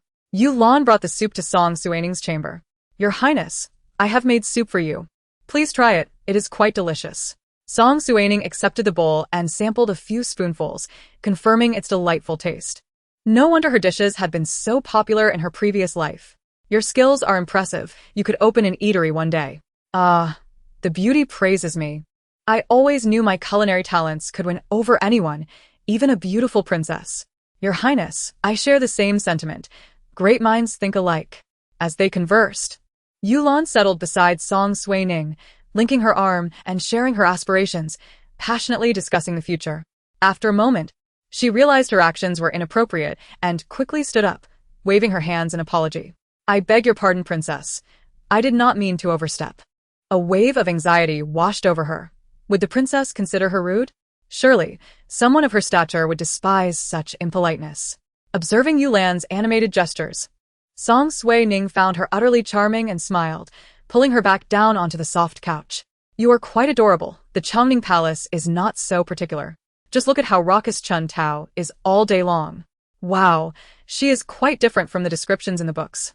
Wasn't she said to be hot-tempered? Having even killed a maid at her own birthday banquet? She doesn't seem that way at all. Could I have received erroneous information? Song Suining, noticing Yulan lost in thought, inquired about her future plans. Yulan expressed her ambition to become the wealthiest merchant in Mo and Kingdom. Encouragingly, Song Suining assured her that she would realize her dreams. As Song Suining gazed at Yulan, her thoughts drifted far away. Many aspects of her life had transformed, and she hoped to alter her fate in the end. What are your plans? At this moment, Yulon appeared troubled and cautiously asked Song Suining if she could lend her a bit of money, as she had arrived without any funds. Come work at my shop. Once it gets going, we can split the profits 50-50. How does that sound? No, princess, that would be unfair to you. Iwalan på det vi går sin.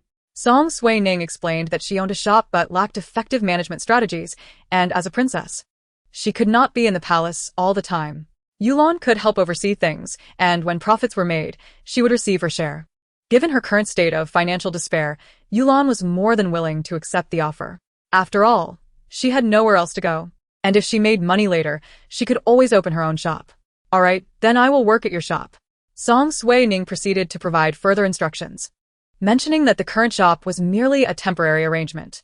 She had her sights set on another establishment, which she intended to acquire soon, assigning Yulon and Chenbo to manage it separately. Chapter 28. The Bai father and son returned to the capital one day.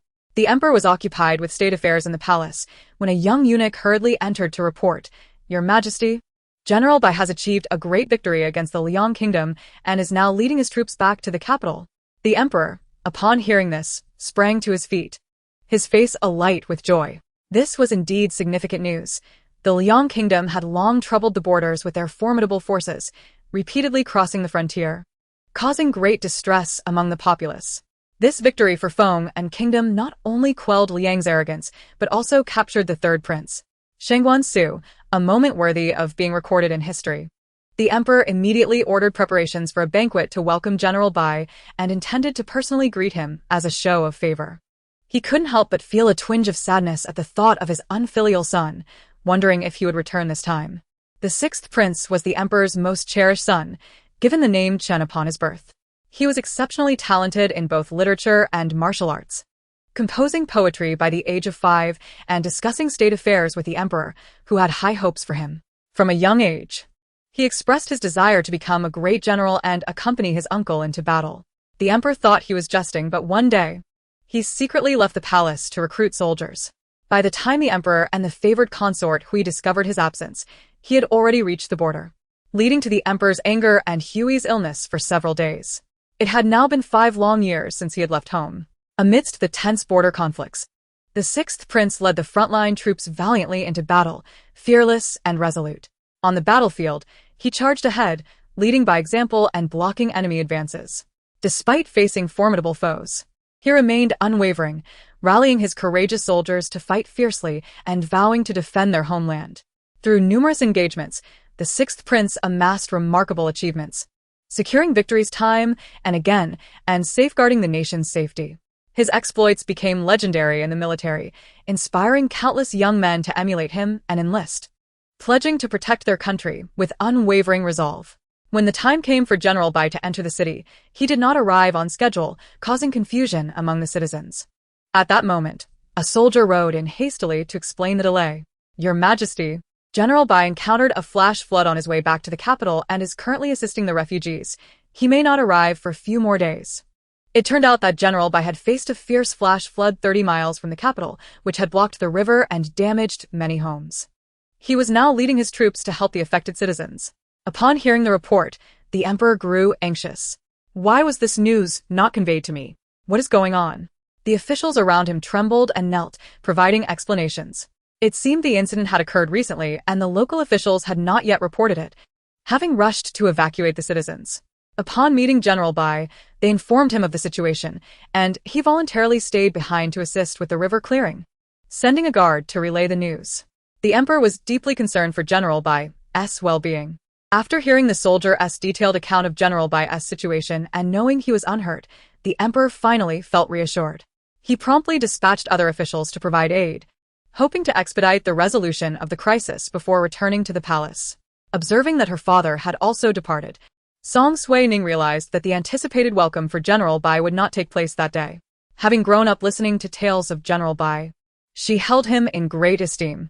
Though he appeared stern and unyielding, he was deeply affectionate towards his family and subordinates, displaying a blend of strictness and lenience, treating them as his own. What was even more admirable was General Bai's unwavering love for his wife, truly embodying the notion of a lifetime partnership. On the battlefield, he exhibited unparalleled courage and fearlessness, leading his troops into fierce combat.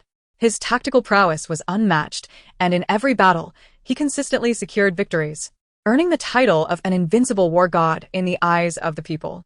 In her previous life, he had rescued her uncle from wrongful imprisonment, risking his own safety in the process, while others distanced themselves for fear of repercussions. Only General Bai was willing to assist the Shun family, even facilitating their departure from the capital. The Bai family, renowned for their military achievements, faced challenges as the political landscape grew increasingly unstable. Initially, the second prince refrained from taking action against the sixth prince and the Bai family, but as the kingdom's stability strengthened, he saw an opportunity to act. Gradually, the Bai family lost favor, and even the sixth prince's military power was stripped away, leading to his eventual decline. Suining took Yulan to the shop she had purchased, entrusting its management to her. Yulan hesitated at first, feeling unqualified. But after Suining's persuasion, she accepted the responsibility. After leaving the shop, Chun Tao turned to Suining, expressing her concerns. "Princess, we have only known Miss Yulan for a short time. How can you trust her with everything? What if she is a fraud?" Suining smiled reassuringly. "Doubt is unnecessary. One must trust in the judgment of others." Seeing her princess so resolute, Chun Tao chose to remain silent. They then strolled through a pastry shop, purchasing some treats to take back to the palace. By the end of the day, Suining felt fulfilled and joyful. 10 days later, General Bai officially returned to the capital, and Suining had already made early reservations at a restaurant, eager to witness the momentous occasion. General Bai entered the capital, greeted by a throng of ministers and common folk, the city adorned with lanterns and vibrant decorations, the sounds of drums echoing throughout. The emperor himself descended from the city gates to welcome General Bai, assisting him dismount from his steed, and with an affectionate gesture, inquired, "General, how arduous your journey must have been." A look of astonishment crossed General Bai's face. It is a rare honor for an emperor to personally welcome a subject. He deeply bowed, responding, "Your Majesty, it is my duty." Suining, at a distance, spotted a youth of tall stature, exuding a striking aura of clarity and elegance, akin to a celestial steed gliding through the clouds, capturing the attention of numerous noble ladies in the city. Suining felt a sense of familiarity, as if she had encountered him before, and became lost in thought. Even the calls of her companion, Chun Tao, went unheard. Their eyes met, and the youth nodded in acknowledgement. "Your Highness, that young General Bai is truly handsome," Chun Tao could not help but exclaim. Once inside the palace, General Bai briefed the emperor on the dire circumstances encountered during his return journey. "Your Majesty, our forces faced a sudden flood on the way back, and the villages at the foot of the mountain were submerged. Out of necessity, I beseech your pardon." Upon hearing of the dangers faced by General Bai, the emperor felt a wave of concern wash over him. "My dear minister, you have done exceptionally well. How could I ever hold you accountable?"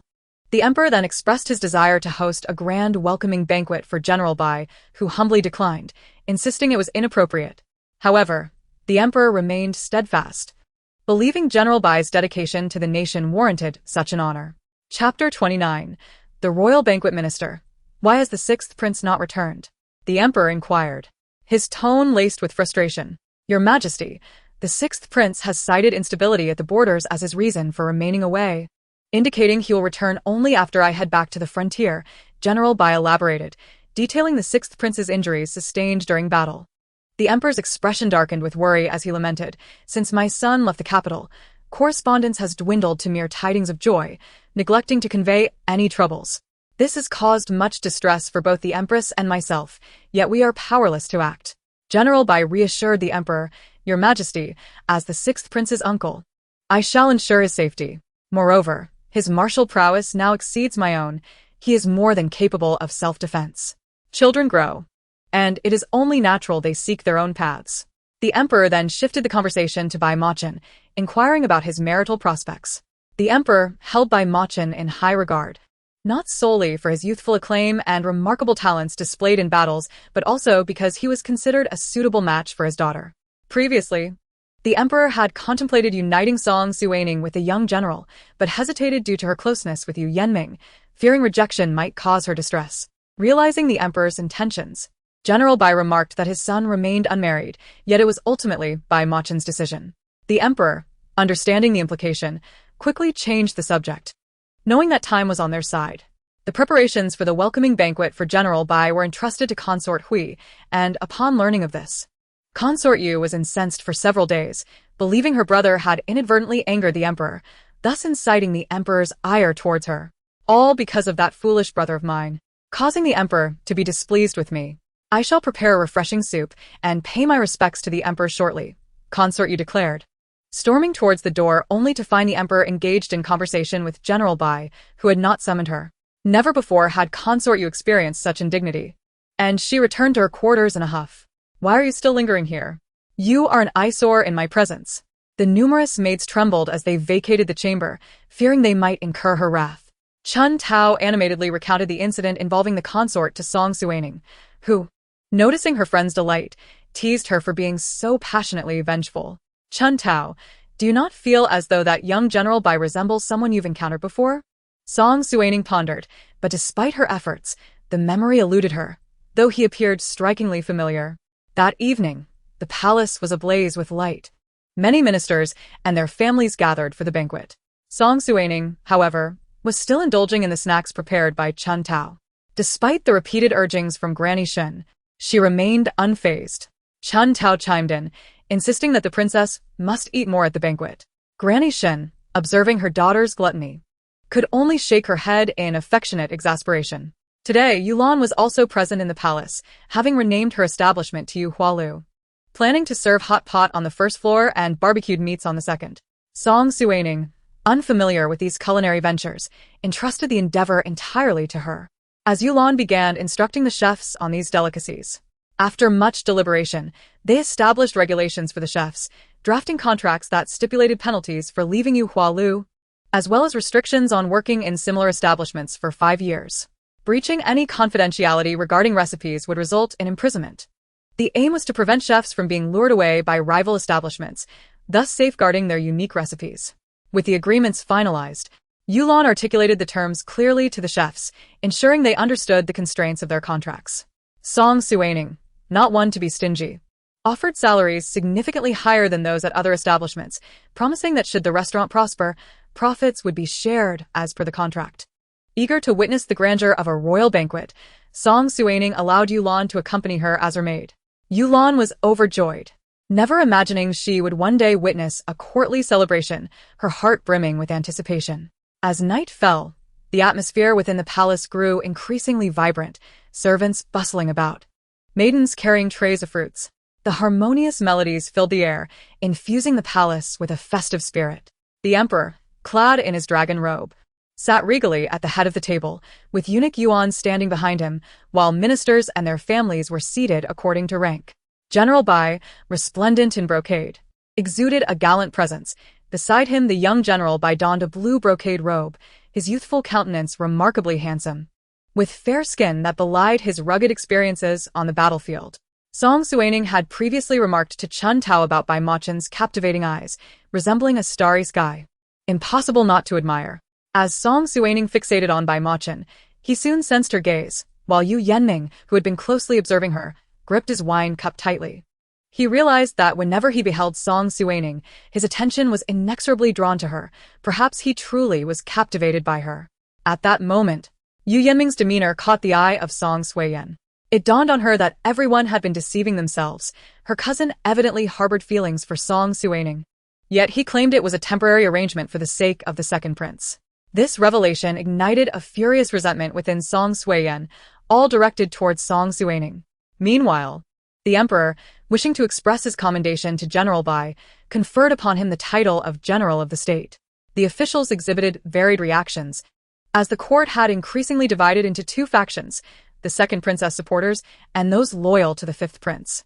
Yet they all overlooked the sixth prince, who alone among his brothers had military achievements to his name, backed by the General's household, possessing genuine military power.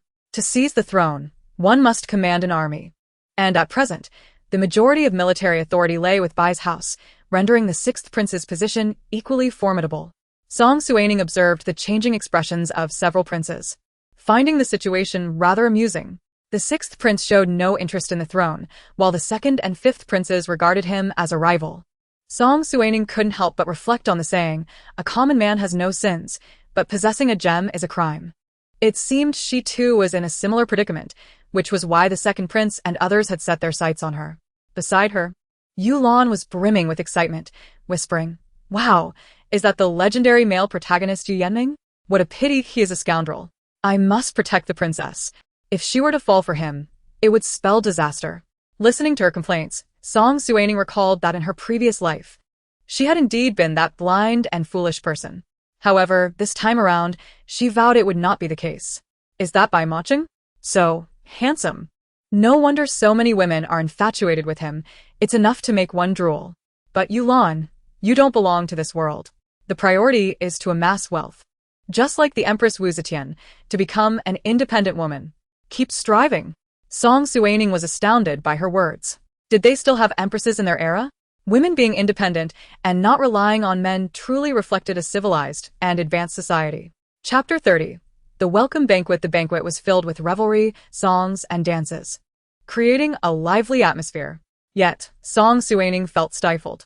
Ever since her rebirth, she had grown increasingly averse to such gatherings, where every interaction was riddled with ulterior motives and devoid of sincerity. Halfway through the festivities, she excused herself under the pretense of a headache and discreetly departed with her maid. Noticing her exit, Yu Yanming stealthily slipped away as well. Song Suining intended to return directly to her Chongning palace, but as fate would have it, they passed by the lotus pond. Yulan, struck by inspiration, expressed her desire to create a delectable dish using lotus flowers and leaves. Being a lover of food herself, Song Suining readily agreed to let her gather them. Concerned for her safety, she summoned Chun Tao and others to assist, leaving only Yingyu by her side. Yingyu mentioned that there was a pavilion ahead, perfect for resting while waiting for Chun Tao and the others. Song Suining accepted her suggestion and slowly made her way towards the pavilion. Once inside, after taking a moment to rest, Song Suining couldn't help but reminisce about her previous life, which had been utterly tedious, devoid of opportunities to explore the world beyond. She had revolved around Yu Yanming until her demise, never once leaving the capital. Inwardly, she sighed, wondering when she would have the chance to escape the palace, to witness the sunsets over the desert or the beauty of Jiangnan, yearning for a broader horizon. At that moment, Yu Yanming entered the pavilion, respectfully bowing to her. Song Suining noted his apparent surprise. He was usually so image-conscious. How could he slip away unnoticed? She had no desire to engage with him and turned to leave. Upon seeing her actions, Yu Yanming quickly sought to retain her attention. "Princess, I merely wish to inquire if your injury has improved." Upon hearing his words, Song Suining smiled and replied, "Master Yu, this injury was inflicted by your family. What is it that you desire now?" Yu Yanming was taken aback by her evident anger. She had always been understanding and never held grudges before. Could it be that since this incident, he had not visited her? He bowed respectfully and gently said, "Princess, I am genuinely concerned for your well-being. This matter indeed reflects a mistake on my family's part. Should you require anything from us, please do not hesitate to ask, and we shall oblige." Song Suining scoffed at his words, her gaze fixed on him with a smile. Her deepest wish was for him never to appear before her again, and for the Yu family to vanish entirely. "Master Yu, I currently have a request. Please refrain from appearing in my presence." At that moment, she decided to drop the facade. She genuinely despised him and saw this as an opportunity to probe Yu Yanming's limits.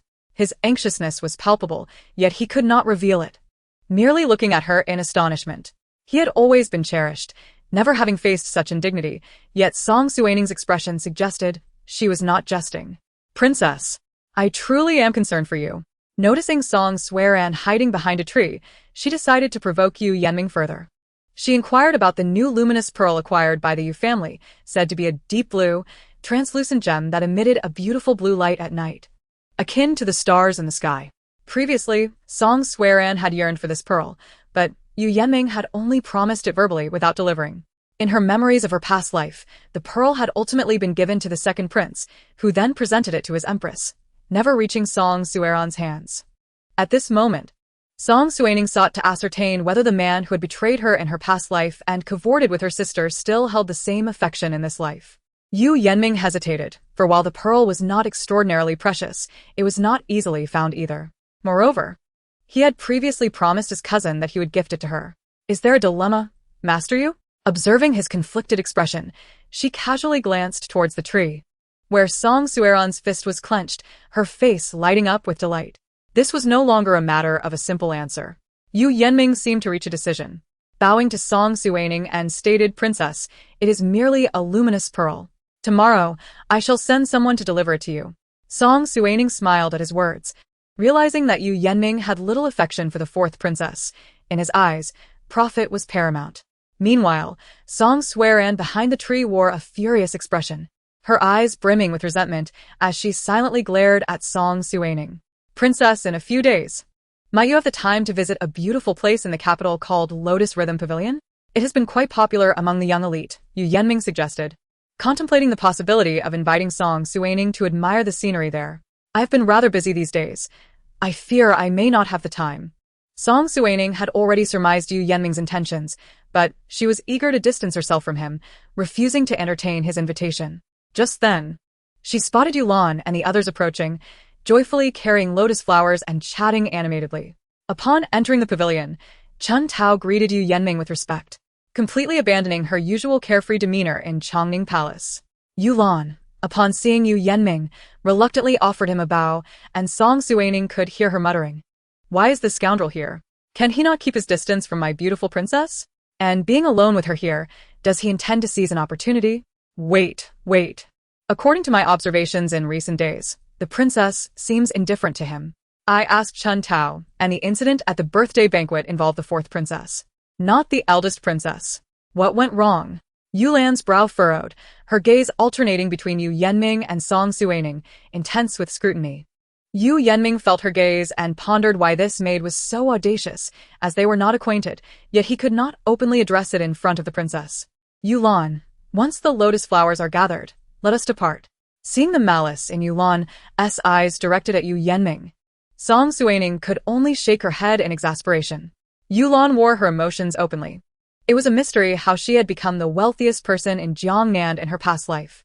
Is this what they call the more innocent one is favored by fate? Song Suining slowly departed with Chun Tao and others, casually casting a glance at Song Suiran, who was no longer behind the tree. Song Suining couldn't help but marvel at her remarkable patience. Chapter 31.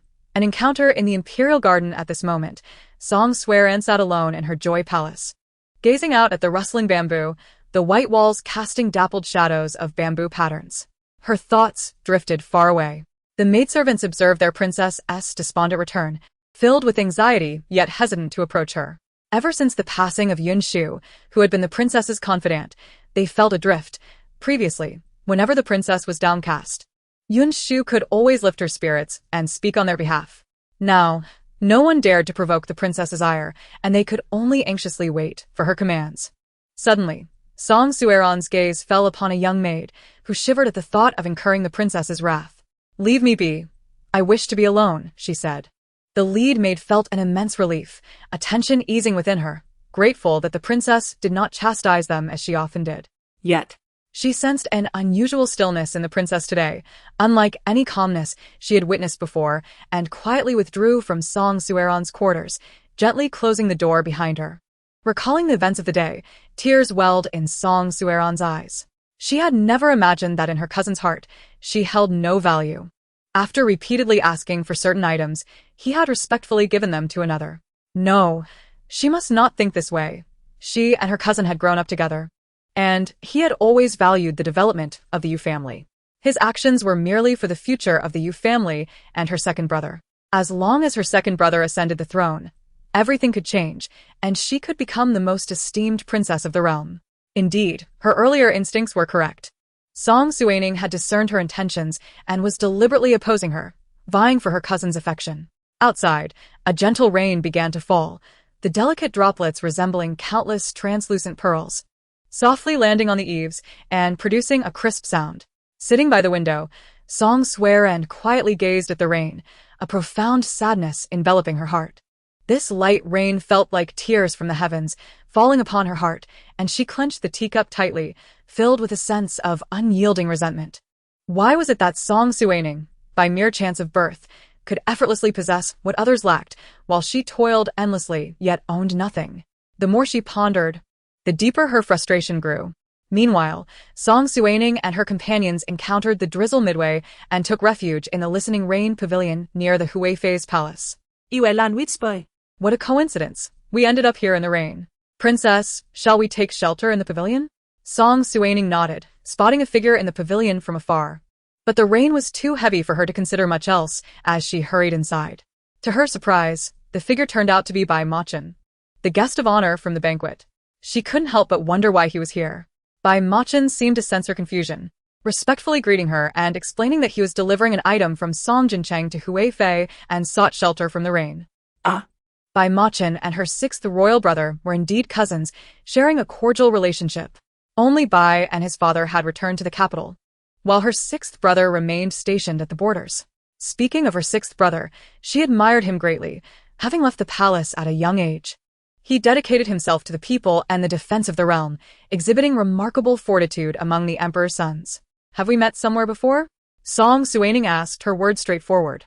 Chun Tao and the others were momentarily taken aback, while Yulan stifled a laugh, followed by a burst of amusement. Goodness, the princess is so direct in her approach. It makes me think of forced affection. How amusing. Realizing her bluntness, Song Suining hurried to clarify. Bai Machin, noticing her flustered expression and the blush on her cheeks, couldn't help but smirk, a teasing glint in his eyes. My princess, do you truly not remember me? It seems that the noble often forget. Indeed, the eldest princess had a connection with him, yet time had changed much. If she no longer recalled, it was best left unspoken. Song Suining, perceiving his smirk, felt a flicker of irritation. He did not resemble the composed figure described in rumors. Instead, he seemed rather frivolous. All she remembered was seeing him the day he returned to the capital. Beyond that, her memory was vague. Oh well, perhaps it was merely her misperception. If they had truly met, she would eventually recall. Bai Machin, observing her furrowed brow and contemplative demeanor, spoke candidly, regardless of whether we have met before. We are acquainted now, so why dwell on the past? Song Suining smiled faintly at him, then fell silent. At that moment, Yulan's voice reached her ears. Haha. The princess is so adorable. I am smitten. Initially, she was curious whether others could hear Yulan's thoughts, or if it was only her. After numerous experiments, she confirmed that only she could hear, which eased her mind considerably. Yulan was not from this world, and seemed to know far too much. Her words often bordered on the outrageous. If they fell into the wrong ears, it could lead to considerable trouble. The raindrops fell on the peonies outside the pavilion, the delicate flowers drenched and shaking off droplets, displaying a charming demeanor, while the leaves shimmered with a fresh green hue. After a while, the rain began to lessen, the sound of droplets from the eaves growing softer. Song Suining bid farewell to Bai Machin and made her way back to her quarters. Meanwhile, in Chongning Palace, Chun Tao and the others were warming themselves by the fire. Princess, we were fortunate to leave quickly. Otherwise, the rain would have resumed. Chun Tao cheerfully shared this stroke of luck within you. At that moment, Song Suining was preoccupied with the day's events. It seemed Song Suiran's demeanor had changed significantly. Previously, she would have rushed out to confront the situation, but today, she exhibited an unusual calmness. Yulan, how is the business at the tavern these days? Princess, we are still in the phase of attracting customers. I have devised numerous activities, and you will see the results soon. Yulan excitedly shared her promotional plans with Song Suining, including a design featuring the 4 plants: plum, orchid, bamboo, and chrysanthemum. Collecting cards with all the elements would allow patrons to redeem gifts at the tavern. Upon hearing this idea, Song Suining found it quite creative. If implemented correctly, it should yield positive results and generate revenue for the tavern. She felt reassured in trusting all matters of the tavern to Yulan, recognizing that her status was not suited for undertaking too many responsibilities. Chapter 32. The Qiyun Pavilion the following day. Yu Yanming sent someone to deliver the luminous pearl that Song Suining had mentioned. A servant approached, holding an exquisite box and respectfully greeting Song Suining. Your Highness, the night luminous pearl is a gift from my young master. At that moment, Granny Shin was tending to Song Suining's nails. Seeing her mistress in a position that made it difficult to receive the gift, Chun Tao took the box and approached the princess, opening it. Song Suining glanced inside and said, Please convey my gratitude to your young master, and tell him the pearl is beautiful. After the servant departed, Madame Shun approached Chun Tao, examining the box with great interest. Princess, this luminous pearl is truly exceptional, sparkling with clarity. No wonder the Yu family was willing to pay handsomely for it. Song Suining cast a glance at the pearl before instructing her attendants to store it in her treasury. Although she harbored disdain for the Yu family, it was only logical to accept their generous gift. There was a pressing matter at hand. She needed to meet with the hostage from the enemy state. This hostage was a formidable character. In her previous life, despite being a hostage, he eventually returned to his homeland in glory and ascended the throne, showcasing his resilience. In her memories, after his capture, her father had sheltered him in the palace, treating him with kindness rather than cruelty. However, within the harem, the dynamics shifted frequently. Initially, the palace maids and eunuchs showed him respect, but as they observed the emperor's indifference toward him, their attitude gradually soured, leading to instances of bullying. Once, when the young 8th prince passed by the lotus pool and spotted the enemy prince reading under a tree, he seized the opportunity to mock him. Unable to tolerate the taunts, Shangguan Su retorted, which provoked the 8th prince to command his guards to toss him into the pond. Shangguan Su, who had been frail since childhood, nearly drowned, but Song Suiran arrived just in time to rescue him from the brink of death. From that moment on, Shangguan Su became Song Suiran's most devoted follower, always obedient to her. In later years, Song Jingshu's rise to prominence was also tied to this prince. Now that Song Suining was aware of these pivotal events, she resolved not to allow them to unfold passively. Though the Liang Kingdom and Mon were at odds, she saw an opportunity to leverage Shangguan Su for her own ambitions. Why not seize the chance? Chuntao. I have heard that the flowers at Qiyun Pavilion are blooming splendidly these days. Shall we go and take a look?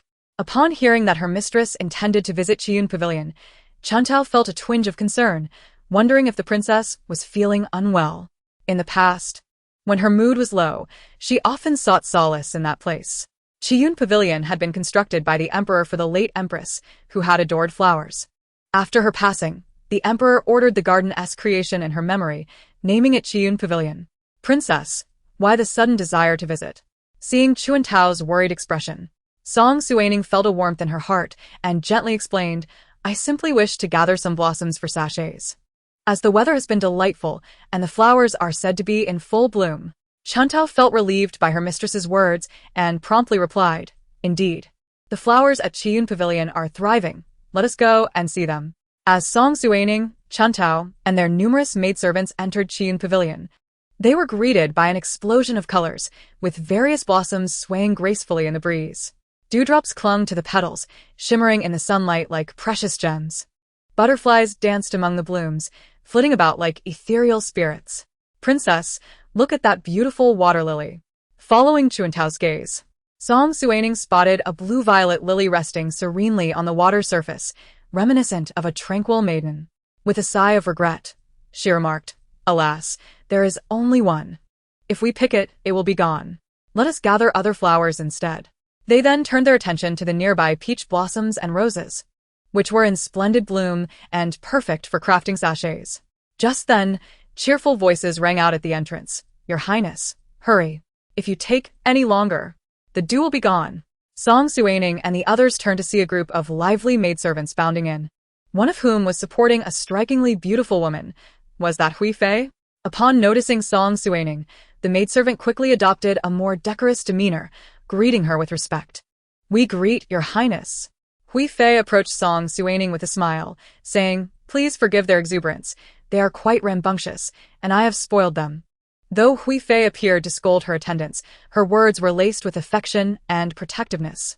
No need for concern, Hui Fei replied with a smile, linking arms with Song Suining as she enthusiastically shared her recent creations made from fresh dew. Song Suining was taken aback by her familiarity. Princess, please don't mind me. This is simply my nature, and my maidservants have followed suit. Song Suining chuckled and replied, Being lively and charming is not a flaw. This palace can be rather stifling. Hui Fei beamed at her words, appreciating the lightheartedness, as most in the palace maintained an air of formality. Meanwhile, not far from Qiyun Pavilion, a confrontation between Shangguan Su and the 8th prince, Song Jinchang, was brewing. So you are the 3rd prince of Liang? Seeing that Shangguan Su seemed reluctant to engage, Song Jinchang taunted him further. You carry quite the arrogance for a man beneath my family's control. Do you not realize you are a captive of the Mon Kingdom? My father shows mercy by allowing you a meal, Yet you failed to express gratitude and dare to ignore me. Though the eighth prince was young, he behaved like a tyrant within the palace, often causing trouble without fear of retribution, as even his mother had difficulty managing him. Shangguan-su, noticing the disdainful attitude, chose not to engage. As a defeated nation, Liang would never pay for his ransom, leaving him to fend for himself. His priority was to survive. Otherwise, all would be in vain. Oh, look, a mute. I hear your mother was merely a lowly maid who climbed into bed with the Liang king while he was drunk. Is such despicable behavior a family trait? As insults about his mother reached his ears, Shangguan-su's fists clenched tightly. He could tolerate slights against himself, but insults directed at his mother were intolerable. He had grown up amid ridicule. His mother had endured immense suffering to raise him, living in tears and shadows of oppression. At the age of 5, she could bear it no longer and chose to end her own life. The man who claimed to be his father seemed to relocate him out of guilt, yet Shangguan-su would never forgive him, for his mother could never return. With his eyes blazing with fury, Shangguan-su charged forward and shoved Song Jinchong to the ground.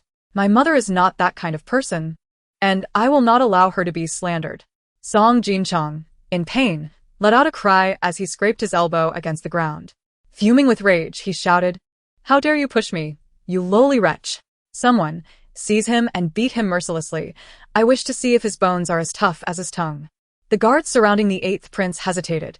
This young master was notorious for stirring trouble, and they knew from experience that they would face punishment for his misdeeds. They had suffered their fair share of beatings, and fear gripped them. The eighth prince, this seems rather inappropriate. After all, he is a prince himself. Should anything happen, the Lady Yun will surely come after you. Upon hearing the guard's words, Shangguan-su felt a surge of anger at the guard's timid demeanor. Yet he could not deny the truth in it. The thought of his mother's fierce visage sent a shiver down his spine. He contemplated tossing him into the lake, allowing him to truly comprehend the consequences of disrespecting a prince. The guards remained motionless, and at that moment, Song Jinchong, seeing their lack of action, erupted in anger. "Are my words falling on deaf ears? Move quickly, or I'll have you dragged down for a beating." The guards, knowing they could not truly defy the eighth prince's wishes, reluctantly seized Shangguan-su. He struggled fiercely, memories of terror flooding back to him.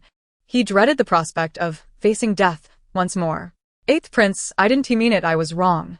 However, Song Jinchong showed no mercy, taunting him instead. "I thought your resolve was stronger. Turns out it's nothing but a facade. Haha, little six, toss him in." Hearing the eighth prince's command, a guard hurled Shangguan-su into the lake with a splash, sending waves rippling across the surface. As Song Suining and others approached, they were greeted by the alarming sight of Shangguan-su thrashing in the water, while Song Jinchong stood on the shore, laughing heartily, showing no inclination to rescue him. "Just a moment ago, your bravado was quite impressive. Where has it gone now? Today, let it be known that crossing me in this palace leads to ruin." Haha. "Little six, doesn't he resemble a dog?" The guards around Song Jinchong chuckled at his words, though one remained vigilant, knowing that while it was all in jest, a life could not be taken lightly. Song Suining called out to Xiaji, who appeared as swiftly as the wind. "Does the princess wish for me to rescue him?" she asked. Song Suining nodded. He was a hostage of a rival nation, and while their paths would inevitably clash, he could not afford for Shangguan-su to perish in Mon. If he died, the consequences would be dire. Xiaji deftly leapt across the water, retrieving Shangguan-su and depositing him on the shore, then delivering a firm pat on his back. Shangguan-su, pale and coughing up water, looked up to see Song Jinchong's displeasure at his plans being thwarted. "Who are you to ruin my fun? Little six, throw him in as well." Realizing it was time for her intervention, Song Suining emerged from a nearby path. "Eighth brother, who do you intend to toss in the water? Pray, enlighten me." The moment Song Jinchong laid eyes on her, his legs weakened. Aside from their mother and father, she was the one he feared most in the palace. Recalling a conflict from years past with a cousin, which had ended with him being tied to a tree and beaten by her, he had learned to steer clear of her since. Today, however, misfortune had struck, and he was caught in the act of bullying someone. There was no escaping this punishment.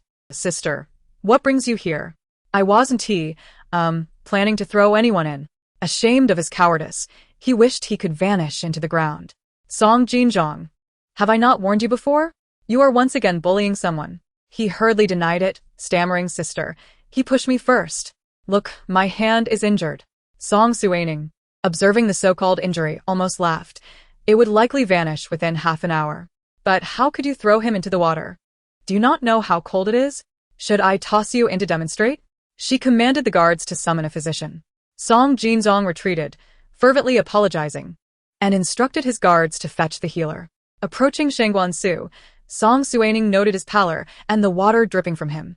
Are you all right? The physician will arrive shortly. Hold on. Shangguan-su's vision blurred, but as the sensation of suffocation faded, he noticed a striking figure in red before him. Once he recognized that this elegant woman had saved him, his previous resentment dissipated. I'm fine, thank you, miss. Seeing him in such a weakened state, Song Suining ordered Xia Ji to escort him back to his chambers. She then turned to Song Jinzong, commanding, kneel. He complied immediately. Song Suining understood her younger brother's impulsive nature, always courting trouble, yet she knew he was not inherently malicious, merely spoiled.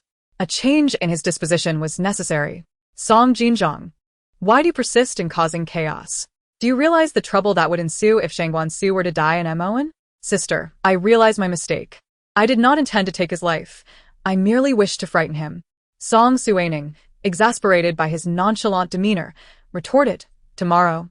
You will inform our father that you wish to study at the Bailu Academy, without guards, as a common student. How does that sound? No, sister. I detest studying. I refuse to go. He protested. Seeing his obstinacy, she replied, then I shall petition our father to send you to the military instead. Realizing there was no escaping this predicament, he conceded, Sister, I will go to Bailu Academy. Song Suining, pleased with his compliance, advised, Eighth brother. Do remember to study diligently. My 2 cousins are there as well. Should you cause any more disturbances, you know the consequences. You may leave now. Chapter 34. Shangguan-su with a sullen expression, Song Jinzong acquiesced to Song Suining's demands, knowing that attending Bailu Academy was far more comfortable than military life, which his fragile frame could hardly endure. Song Suining, noting his shifty eyes, sensed he was concocting mischief again and warned, once Shangguan-su awakens, you must apologize. If he does not forgive you, I shall toss you into the lake before you head to Bailu Academy. Do you understand? How can you side with an outsider? My sister? Song Jinzong pouted in discontent. Were I not your sister, I would not concern myself with your affairs. Do you understand? Faced with her stern expression, he dared not argue further. He had indeed erred, and if their father learned of it, the punishment would be even harsher. He nodded in agreement. Afterward, Song Jinzong made an excuse to depart. Once he left, Song Suining felt fatigued and sought refuge in a nearby pavilion. She sipped her tea, remarking, Chun Tao. This tea is delightful. Please summon the steward. Chun Tao nodded and hurried off. As Song Suining gazed into the distance at the flying birds, she softly murmured, Today, I forge a connection with you, Shangguan-su. Do not disappoint me. At this moment, Spring Peach hurried into the pavilion accompanied by an elderly maid. Your Highness, I am the steward of this Chiyun pavilion. Please command me. Song Suining looked at the woman kneeling before her and gestured for her to rise. Inquiring about the tea's unique composition compared to others. Your Highness, this is a flower tea I crafted myself, along with these freshly made flour cakes for your Highness to sample. Song Suining took a piece of the pastry from the plate and nodded in satisfaction, remarking that it was indeed exceptional. The maid beamed with joy at the princess's praise, feeling validated and cheerfully suggested, if your Highness finds it delightful, I can prepare some for you and send it to Chongning Palace in a few days.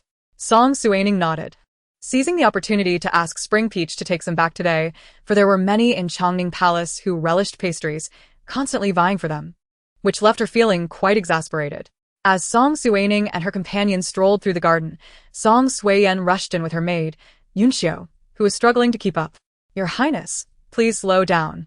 Why are you in such haste? Song Suiyen, overwhelmed with unease, felt as if something precious was slipping away from her grasp. She was so absorbed in her thoughts that she nearly collided with Song Suining. Startled, Song Suining instinctively stepped back, while Song Suiyen stumbled and fell to the ground. Fourth sister, what are you doing in such a rush? Upon seeing the eldest princess, Song Suiyen's brow furrowed, amplifying her anxiety. Since morning, she had felt a pervasive sense of dread, as if something significant was eluding her, but she could not articulate what it was. Perhaps it was related to Song Suining? Elder sister, where have you been? Why are you returning from there?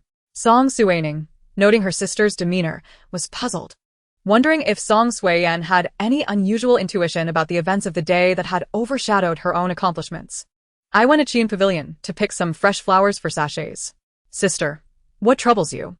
Upon hearing Qian Pavilion, Song Suiyan recalled that the eldest princess often visited there and dismissed her concerns, smiling brightly at Song Suining. Elder sister, my birthday is in a few days. I hope you can come. Of course, I will attend your birthday celebration. There is no need for you to remind me. After exchanging pleasantries, Song Suiyan hurriedly excused herself and left with her maid. As Song Suining observed her sister's departing figure, which was headed in the direction where she had just saved Shangguan Su, she couldn't help but smile and shake her head as she made her way back to her chambers.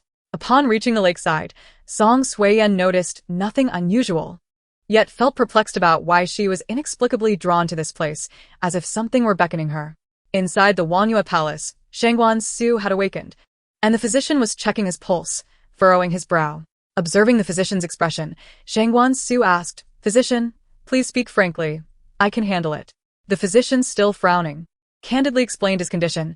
"Young master, you have been frail since birth, and your childhood neglect has left you in a severely weakened state. It is unlikely you will enjoy a lifespan typical of others." Shangguan Su, upon hearing this, remained remarkably calm, as he had always known his body could not endure for long.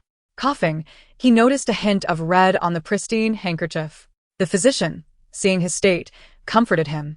"Young master, if you take care of yourself, there is still a chance to extend your life. Do not be too disheartened." Waving his hand dismissively, Shangguan Su summoned his attendant, Shaoli, "See the physician out." Once the physician departed, Shangguan Su beckoned Shaoli closer, inquiring about the day's events. He vaguely remembered a woman in red saving him, but could not recall her features. "Young master, it was the eldest princess who saved you." "The eldest princess? The daughter of the late empress?" Shaoli nodded.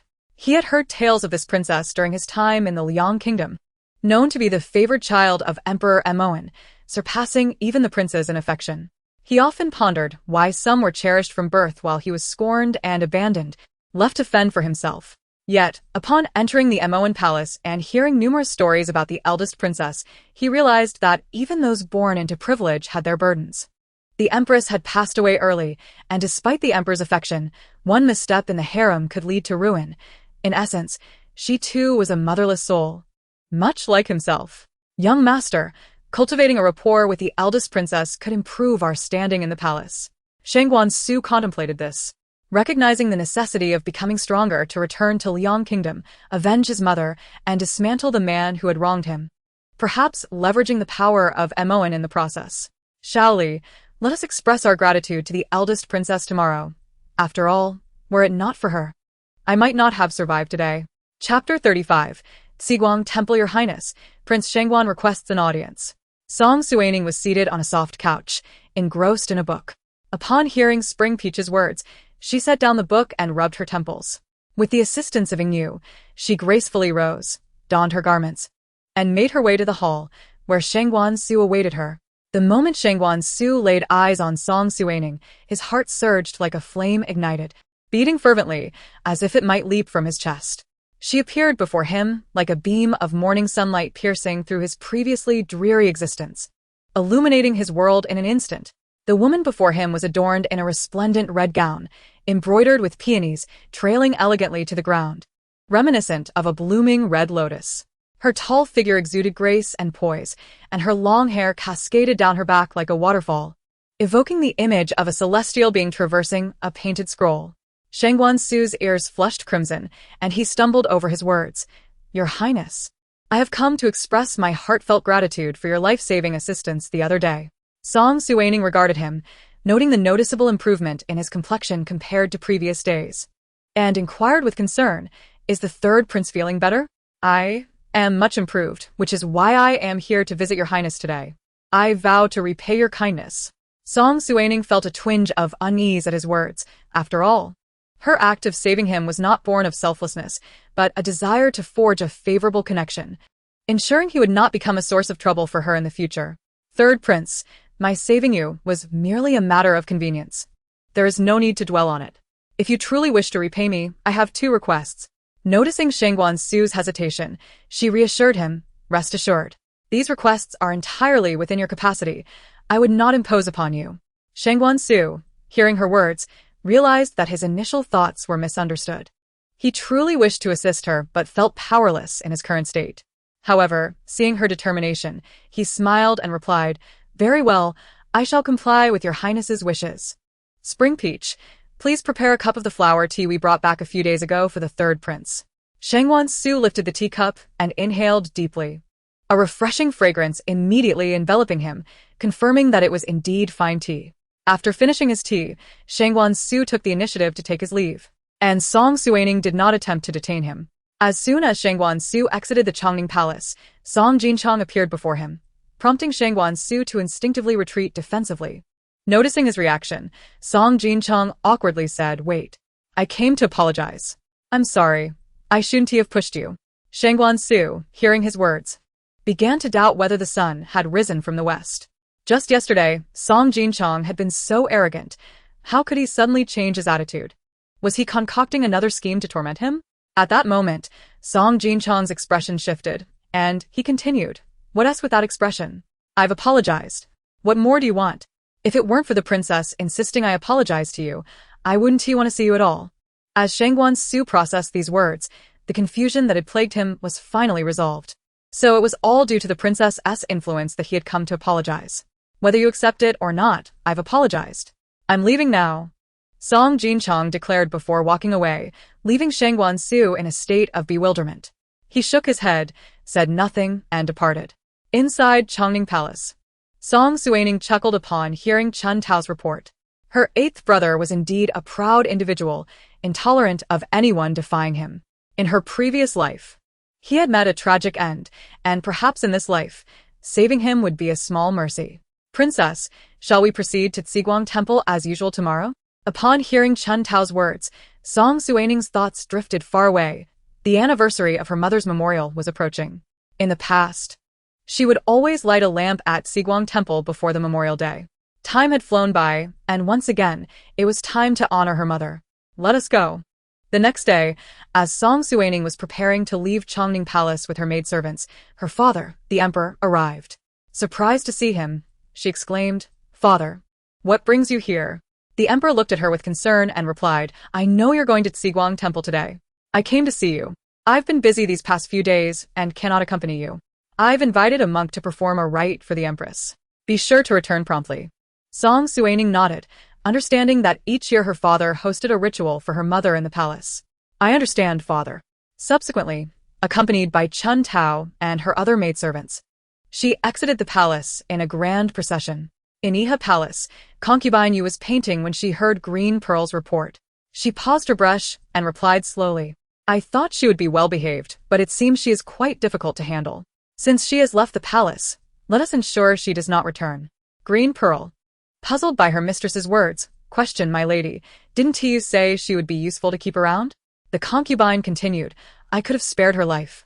But she chose to be clever and oppose me. To prevent any lingering issues, she must be dealt with. My words must be followed. Understanding the gravity in her mistress's tone, Green Pearl left to carry out her orders. At the foot of Tsigwang Temple, Song Suining disembarked from the carriage, where a group of monks awaited her. Abbot, there is no need to wait for me here each year. I prefer to ascend the mountain on foot. The abbot replied, Amitabha, your sincerity shall surely be rewarded by the Buddha. As Song Suining and Chun Tao made their way up the mountain, they marveled at the breathtaking scenery, surrounded by competing peaks and enveloped in mist. Indeed, every step revealed a new vista, which explained why Tsigwang Temple was renowned for its beauty. Hurry up. I can't be out in the sun all day. A haughty voice echoed from below, soon revealing four attendants laboriously carrying a young lady up the steps. Accompanied by a maid, the attendants were visibly exhausted, their faces flushed from the heat. While Song Suining and her group rested under a tree, the young lady seemed to notice them and sneered, calling them paupers before chastising her attendants. Move faster. I'm paying you well to do this work, not to slack off. Observing the arrogant girl, Chun Tao remarked, Princess, look at that girl. Her nose is practically in the sky. And those poor fellows are suffering. Song Suining responded, Chun Tao. They are receiving payment for their labor. While it is certainly inappropriate for that young lady to scold them, they are fulfilling their duties. Everyone has their own fate. Change can only come from within. Chun Tao nodded, finding wisdom in her words. Chapter 36, A Murder Case. Upon reaching the summit, they were greeted by a young monk who had been waiting for some time. The guest quarters have been prepared. Please follow me. Thank you, little monk. Under the monk's guidance, they arrived at the familiar courtyard, which was always impeccably clean for their brief stays each year. After settling in, they were served a light meal. Though Song Suining typically preferred heartier fare, she resigned herself to local customs. As night descended, a blood-curdling scream echoed from the temple. Chun Tao, go see what is happening. Chun Tao rushed out and was horrified by the sight of blood everywhere. She quickly returned to report, Princess. Someone has died. Upon hearing this, Song Suining's expression turned grave. She donned her outer garment and, along with Yu and the others, stepped outside. Just in time to hear the abbot exclaim, "Who is so cruel as to harm someone in this sacred place? Quickly, summon the authorities." Upon arriving at the Fada hall, Song Suining beheld the lifeless body of a young woman, her body marred by deep wounds. A gruesome sight that was unbearable to witness, even for someone who had seen many corpses in her past life. Blood continued to flow from her, and the body was positioned as if in prayer, her face serene as if basking in the Buddha's light, her hand tightly clutching a string of prayer beads. The atmosphere was heavy with solemnity. "Princess, this is the young lady from today," Chun Tao remarked, her words creating a ripple of shock among the gathered crowd. Many turned to look at Chun Tao and her companions. The abbot approached, respectfully bowing to Song Suining, and asked, "Do you recognize this young woman?" Shaking her head, Song Suining replied helplessly, "We've only met once. I cannot claim to know her." The scene left everyone perplexed. What kind of hatred could drive someone to commit such a heinous act? The gathered crowd wore expressions of solemn concern. Lord Zhang has arrived. Soon, officials from the Dali Temple arrived, and upon seeing that the young prince was present, Lord Zhang Hong hurried forward to greet her. "Greetings, Your Highness." Lord Zhang, this incident has significant implications. Please expedite the investigation. Through the coroner's examination, it was revealed that the young woman had suffered unimaginable torment. As the Dali Temple conducted a thorough investigation, the case grew increasingly enigmatic. This seemingly tranquil temple concealed many unknown secrets, and it appeared that everyone harbored their own mysteries. In the evening, Zhang Hong met with Song Suining. "Princess, this case involves a wide range of individuals, and we may require additional manpower." "Lord Zhang, what is the situation?" During the investigation, numerous traces of the Ren Wang were discovered. His subordinates fled after a failed assassination attempt during the coronation of the emperor, and for decades, they vanished without a trace. Now they have re-emerged at the Ziguang Temple. The princess's own mother lost her life during that incident, and now they dare to show themselves again. "My lady, while I was inspecting the Fade Hall yesterday, I stumbled upon a hidden chamber beneath it. Inside, I found an abundance of correspondence involving many ministers, detailing shocking crimes. There were numerous bloodstains, indicating it was the primary crime scene. It seems that the young lady must have uncovered their dealings, leading to her being silenced. If these are remnants of the previous dynasty, they may be targeting the princess." Hearing this, Song Suining felt a wave of uncertainty wash over her.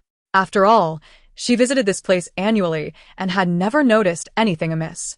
This matter involved numerous ministers, and if not handled properly, it could disrupt the court. "Minister Zhang, I will immediately draft a letter to request my father send someone here. Please ensure that no one leaves before that." Zhang Hong nodded and promptly left to make arrangements. Song Suining approached her desk and began writing a letter, calling out, "Xiaji, Your Highness, I am here. Is there a way to contact the capital discreetly?" Song Suining understood that among the many monks present, there must be accomplices. If she were to send a message openly, it could easily be intercepted. "Your Highness, we are not far from the capital. Our shadow guards have a unique method of communication. I shall send the message forthwith." He then vanished from the room. Song Suining summoned Yu and the others. "Chun Tao, tonight. Move all the bedding here, so we may sleep together for safety. I have a feeling this night will not be peaceful." Listening to Song Suining, Chun Tao immediately replied, "Your Highness, rest assured, we will protect you." Song Suining smiled at Chun Tao's endearing demeanor, gently caressing her cheek. "Chun Tao, you are truly formidable." Chun Tao nodded while munching on pastries, and Yu and Bailu exchanged amused glances at her antics. As everyone settled down to sleep, believing the night would pass uneventfully, sounds of rustling emerged from outside. Bailu and Ingyu immediately awoke. Song Suining, already a light sleeper and tense from earlier events, heard the noise as well. She glanced down at Chuntao, who was still sound asleep while Bailu and Ingyu were wide awake. "Your Highness, hold your breath," Bailu whispered urgently. Song Suining complied immediately. Ingyu quickly covered Chuantao's mouth and nose, waking her up. "Stay still. There's someone outside." At that moment, the door creaked open, and a figure stealthily approached Song Suining's bedside. The room suddenly brightened with light, startling the intruder, who realized he had been discovered. He swiftly drew his sword and lunged at Song Suining, who instinctively grabbed a dagger to defend herself. Bailu and Ingyu joined the fray, realizing the assailant's intent was solely aimed at the princess. They launched a coordinated attack, but the intruder possessed formidable skills, and the three were unable to subdue him. Just as he prepared to flee using lightness techniques, Song Suining shouted, "Xiaji, stop him." In that instant, Xiaji leaped from an adjacent building, delivering a kick that sent the assailant crashing to the ground, blood spilling from his mouth. As the intruder attempted to take his own life, Xiaji swiftly restrained him, extracting a concealed poison from his teeth. The assailant glared at Song Suining with resentment. "Take him away and hand him over to Minister Zhang for thorough interrogation." Yes. Once the ordeal was over, Song Suining returned to her room, where Chuntao rushed to embrace her. "Your Highness, you scared me." "Do not fear. We have captured him." With sleep now elusive, Ingyu mentioned a splendid spot on the back mountain of Tsigwang Temple for watching the sunrise, a sight she had yet to witness.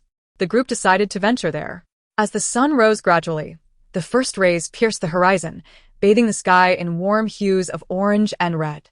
"Your Highness, this sunrise is truly beautiful," Chuntao remarked. Gazing at the breathtaking view, Song Suining felt a profound sense of tranquility wash over her. She had often been consumed by thoughts of vengeance, never allowing herself a moment of respite. Yet in this moment, surrounded by nature's serenity and the gentle morning breeze, she realized it was a new day. Having been reborn, was it not a second chance granted by fate? She had clung so tightly to revenge that she overlooked the beauty of this new life. While vengeance was important, perhaps the most crucial aspect now was to embrace this fresh beginning. Living is truly wonderful. "Your Highness, what did you say?" "I couldn't hear you," Chuntao asked, turning to her with curiosity. Song Suining smiled brightly, proclaiming, "Living is truly wonderful." "Haha, Your Highness, you are joking." "Of course, you are alive." After watching the sunrise, Song Suining and her companions strolled leisurely towards the Zen room, where Zhang Hong had been awaiting them. "Your Highness, the assassin has confessed." Taking a sip of tea and setting down her cup, Song Suining regarded Zhang Hong with admiration. "Minister Zhang, your capabilities are commendable. You managed to extract a confession in mere hours." Zhang Hong waved his hand modestly, replying, "I cannot take all the credit. We owe our gratitude to Lord Xiaji. Without him, it would not have been achieved so swiftly." No wonder Xiaji had disappeared shortly after they went to see the sunrise. He had gone to interrogate the assassin. "Your Highness, this place was originally a stronghold of the Renwang. After his execution, the remaining loyalists have lingered here. From the assassin's confession, I learned that there are still descendants of the Renwang, and I suspect they harbor intentions of usurping the throne." "What? The Renwang has descendants?" Song Suining was taken aback by Zhang Hong's revelation, as this individual had not existed in her previous life. Had she overlooked this in her past? Or had circumstances changed in this life? "Minister Zhang, did you ascertain the identity and appearance of the Renwang's descendants?" The assassin claimed he had never seen their face and had little knowledge of the matter. Upon hearing this information, Song Suining felt a sense of foreboding. Initially, her focus had been solely on dealing with the second prince and Yu Yanming, but now, the emergence of the Renwang's descendants suggested that troubles would multiply. Before she could contemplate further, Chuntao rushed in, breathless. "Your Highness, there's chaos outside. They say it is unsafe here and are clamoring to leave." Song Suining and Zhang Hong hurried to the Fade Hall, which had descended into pandemonium. Most of the crowd consisted of women, crying and creating a ruckus. One woman pointed accusingly at Zhang Hong, her brow furrowed in anger. "Minister Zhang, why can we not leave? What authority do you have to detain us? My husband is your superior, and if you keep us here today, I will have him demand an explanation from you." As soon as she spoke, Many others echoed her sentiments, berating Zhang Hong in unison. Ladies, it is not that I wish to prevent your departure. The murderer remains at large, and I am concerned for your safety should you choose to leave.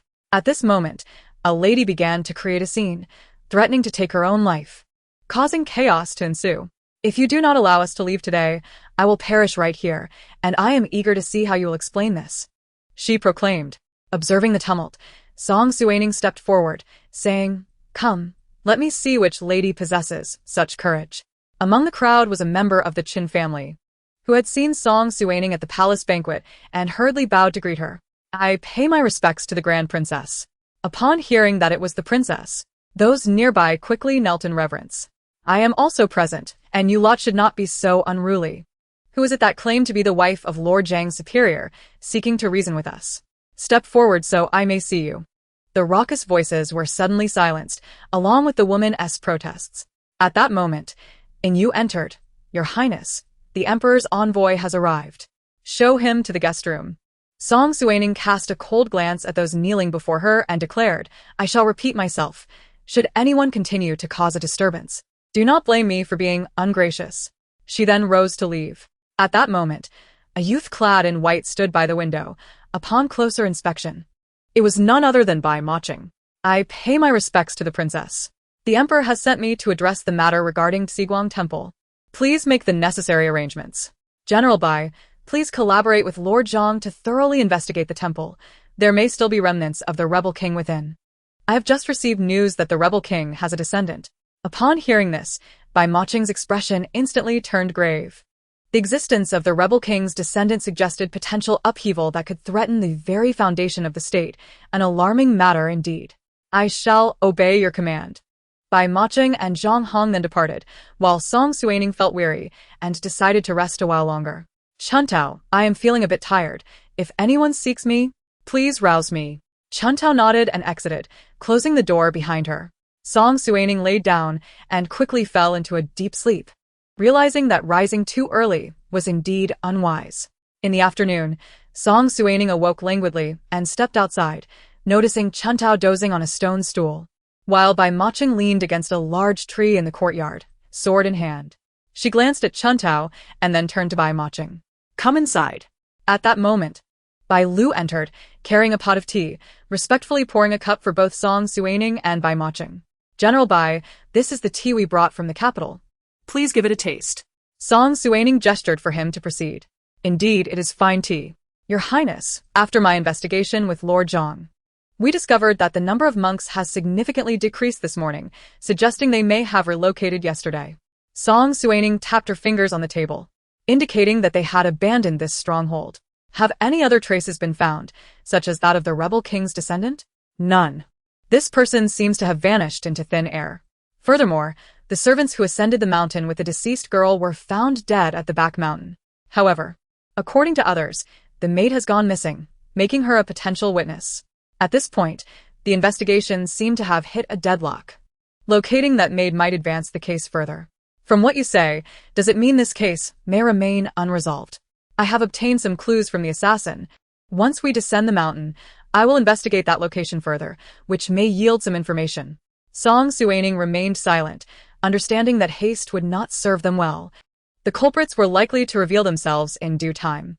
It was time to return to the palace. The next day, after lighting lamps for the Empress at Xiguang Temple, Song Suining descended the mountain with Bai Maching. Halfway down, as they sought to rest, their carriage was ensnared by ropes, toppling to the ground, hooves flailing, unable to rise. Suddenly, numerous figures in black emerged from the surrounding thickets, targeting Song Suining with lethal precision. "Bai family soldiers, heed my command. Protect the princess." Bai Maching, perceiving the assassin's intentions, employed his agility to reach Song Suining's side. Although the Bai family soldiers were seasoned in battle, they found themselves retreating against the professional killers, the disparity in strength overwhelming. Despite the formidable martial prowess of Xiaji and others, they could only defend themselves amidst the onslaught, unable to assist one another. The number of assassins far exceeded those brought by Bai Maching. "Princess, be cautious." Seeing an assassin attempt a sneak attack from behind Song Suining, Bai Maching swiftly withdrew from the fray to position himself behind her. The two stood back to back, akin to longtime comrades, exuding an unspoken understanding. As the number of assassins increased, everyone sustained injuries, and Chuntao, lacking martial skills, remained steadfastly by Song Suining's side, refusing to retreat. Xiaoji approached Song Suining and urged Bai Macheng, "General Bai, take the princess and flee first." Observing the dire situation, Song Suining quickly interjected, "Everyone scatter. If anyone can escape, do so." With no other option, they heeded her advice. At this moment, Chuntao anxiously exclaimed, "No, I must stay with the princess." "Chuntao, do not be willful. It is too risky to run together," she replied. Understanding her lack of martial skills would hinder them, Chuntao fell silent. Bai Macheng and Song Suining broke through the encirclement, sprinting down a secluded path, pursued relentlessly by a throng of assassins. After the recent battle, both were utterly exhausted and quickly found themselves cornered in an open area. Song Suining glanced at Bai Macheng and then ahead. "General Bai, there is no path forward.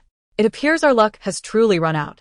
Princess, it seems we have no choice but to fight. Should we fail, we shall become tragic lovers." Observing his playful demeanor, Song Suining felt her tension dissipate. Perhaps it was his battlefield experience that made her feel secure in his presence. "The individuals on your right appear formidable. I leave them to you." With that, Song Suining attacked another group. Watching her actions, Bai Macheng shouted, "Song Suining, you are being ungracious." He called out even as he continued to attack the assassins more fiercely. "Be careful." Bai Macheng shielded Song Suining with his body from a blade aimed at her, blood streaming from his shoulder. Song Suining supported him, retreating step by step until they found themselves at the edge of a cliff, with no escape in sight. "Song Suining, shall we gamble?" Song Suining gazed at his pale face from blood loss, feeling a pang of guilt for putting him in danger. "What are we betting on?" "I bet that we will turn misfortune into fortune and survive this calamity." They exchanged glances before leaping backward together. The howling wind rushed past them like a stampede of horses. As they anticipated their demise, they plummeted into a lake. Song Suining surfaced, frantically searching for Bai Macheng, who seemed to have vanished. "Bai Macheng, Bai Macheng, where are you?" "Right here." "Stop calling out. If you get any louder, you might attract the assassins." Unable to contain her emotions, Song Suining's eyes reddened, tears cascading down like pearls. "You scared me to death, Bai Macheng. Are you foolish?" Bai Macheng gently patted her head, wiping her tears away, and said tenderly, "You look terrible. You still cry just like when you were a child." Hearing his words, Song Suining retorted, "When did I cry so much as a child?" Bai Macheng gazed at her affectionately and recounted her childhood mishaps, prompting Song Suining to defiantly respond. "I don't recall which little chubby boy was frightened into tears by a frog. It turns out that the bond between the two of them is remarkably profound.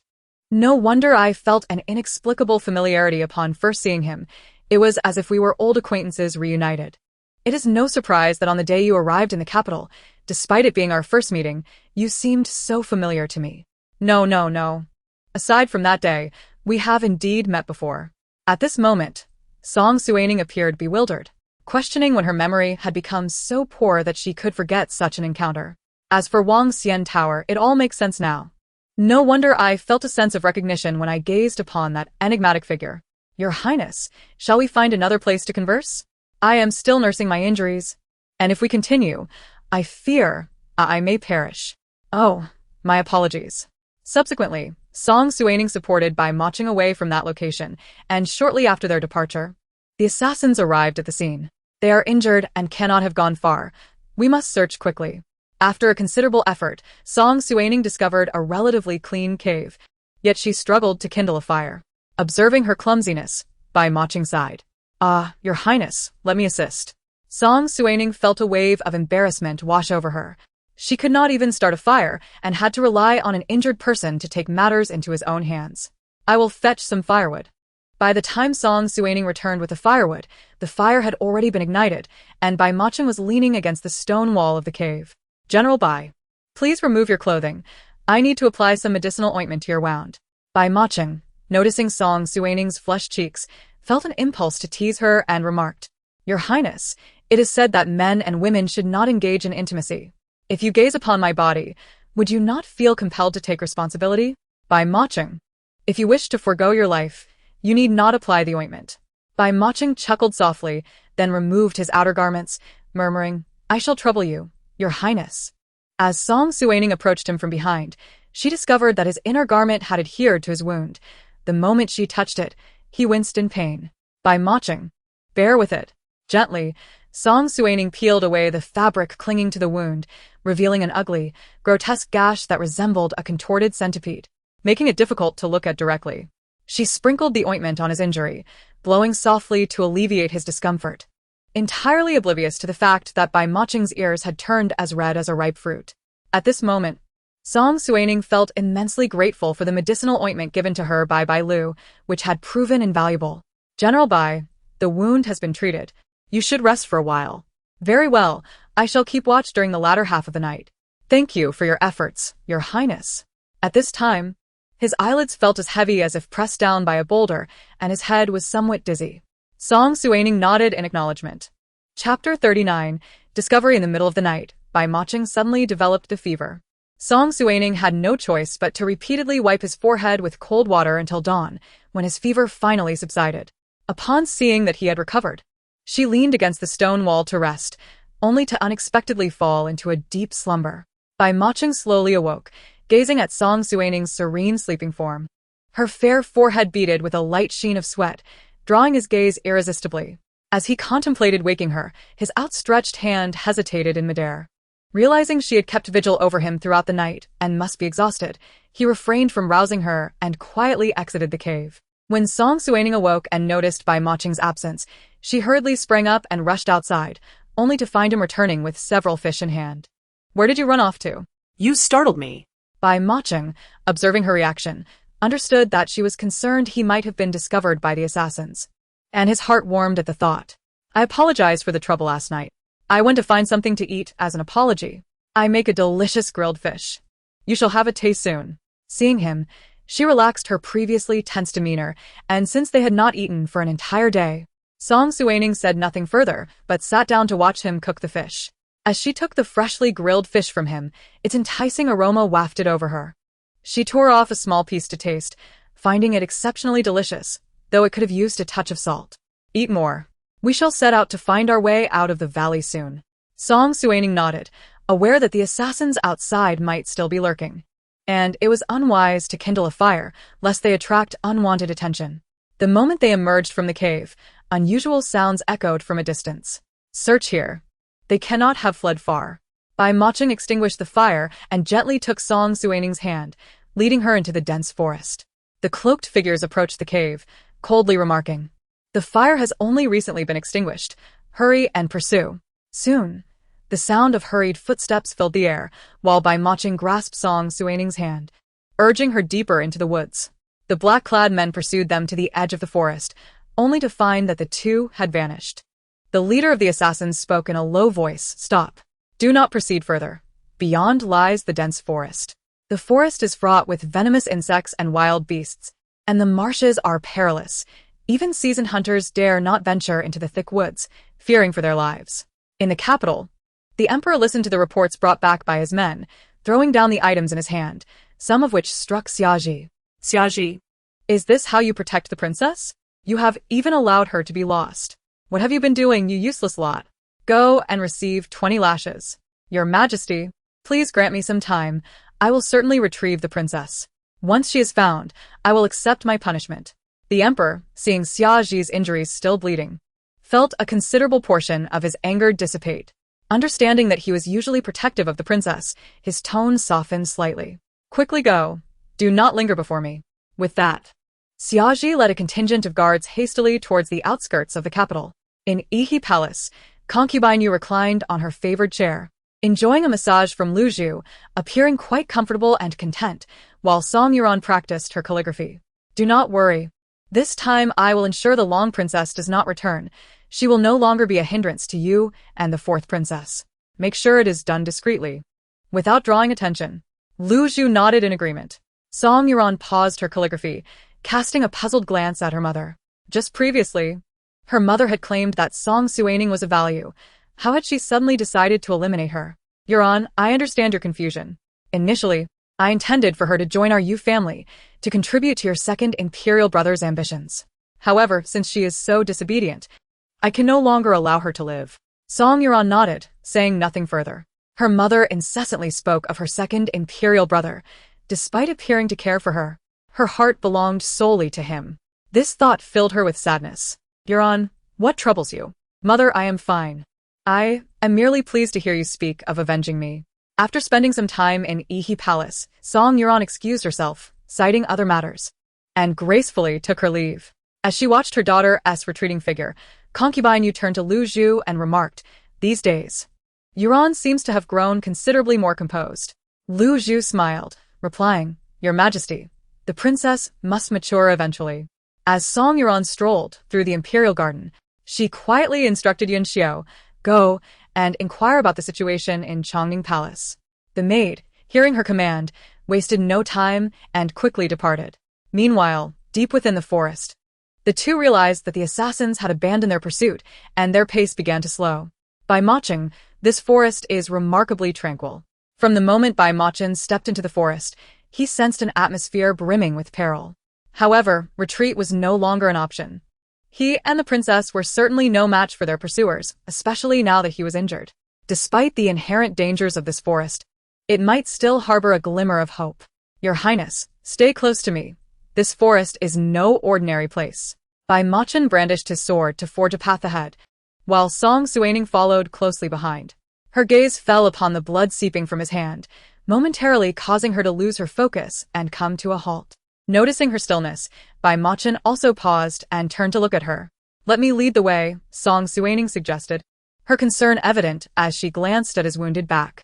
Bai Macheng, noticing her gaze, tilted his head to assess his shoulder and chuckled lightly. "Your Highness, are you worried about me? Fear not. This minor injury is nothing to fret over." "Sir Bai, this is a command, not a jest," she replied resolutely.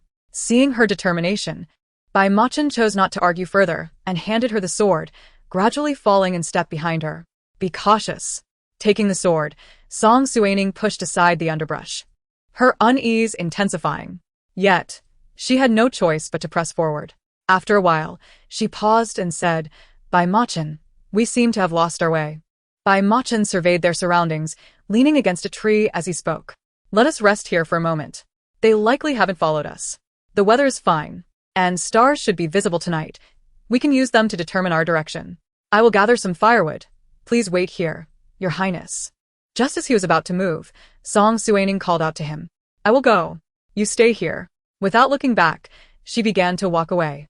Bai Macheng watched her retreating figure and couldn't help but smile. Chapter 40. Escape. Seated before the campfire, the two fell into a contemplative silence. Bai Macheng eventually broke the tension, glancing at Song Suining as he spoke slowly. "Your Highness, do you recall our wager from yesterday at the cliff? I emerged victorious." Song Suining set down the stick she had been holding and replied, "Indeed, that was the case. However, I did not wager with you. So there can be no talk of winning or losing."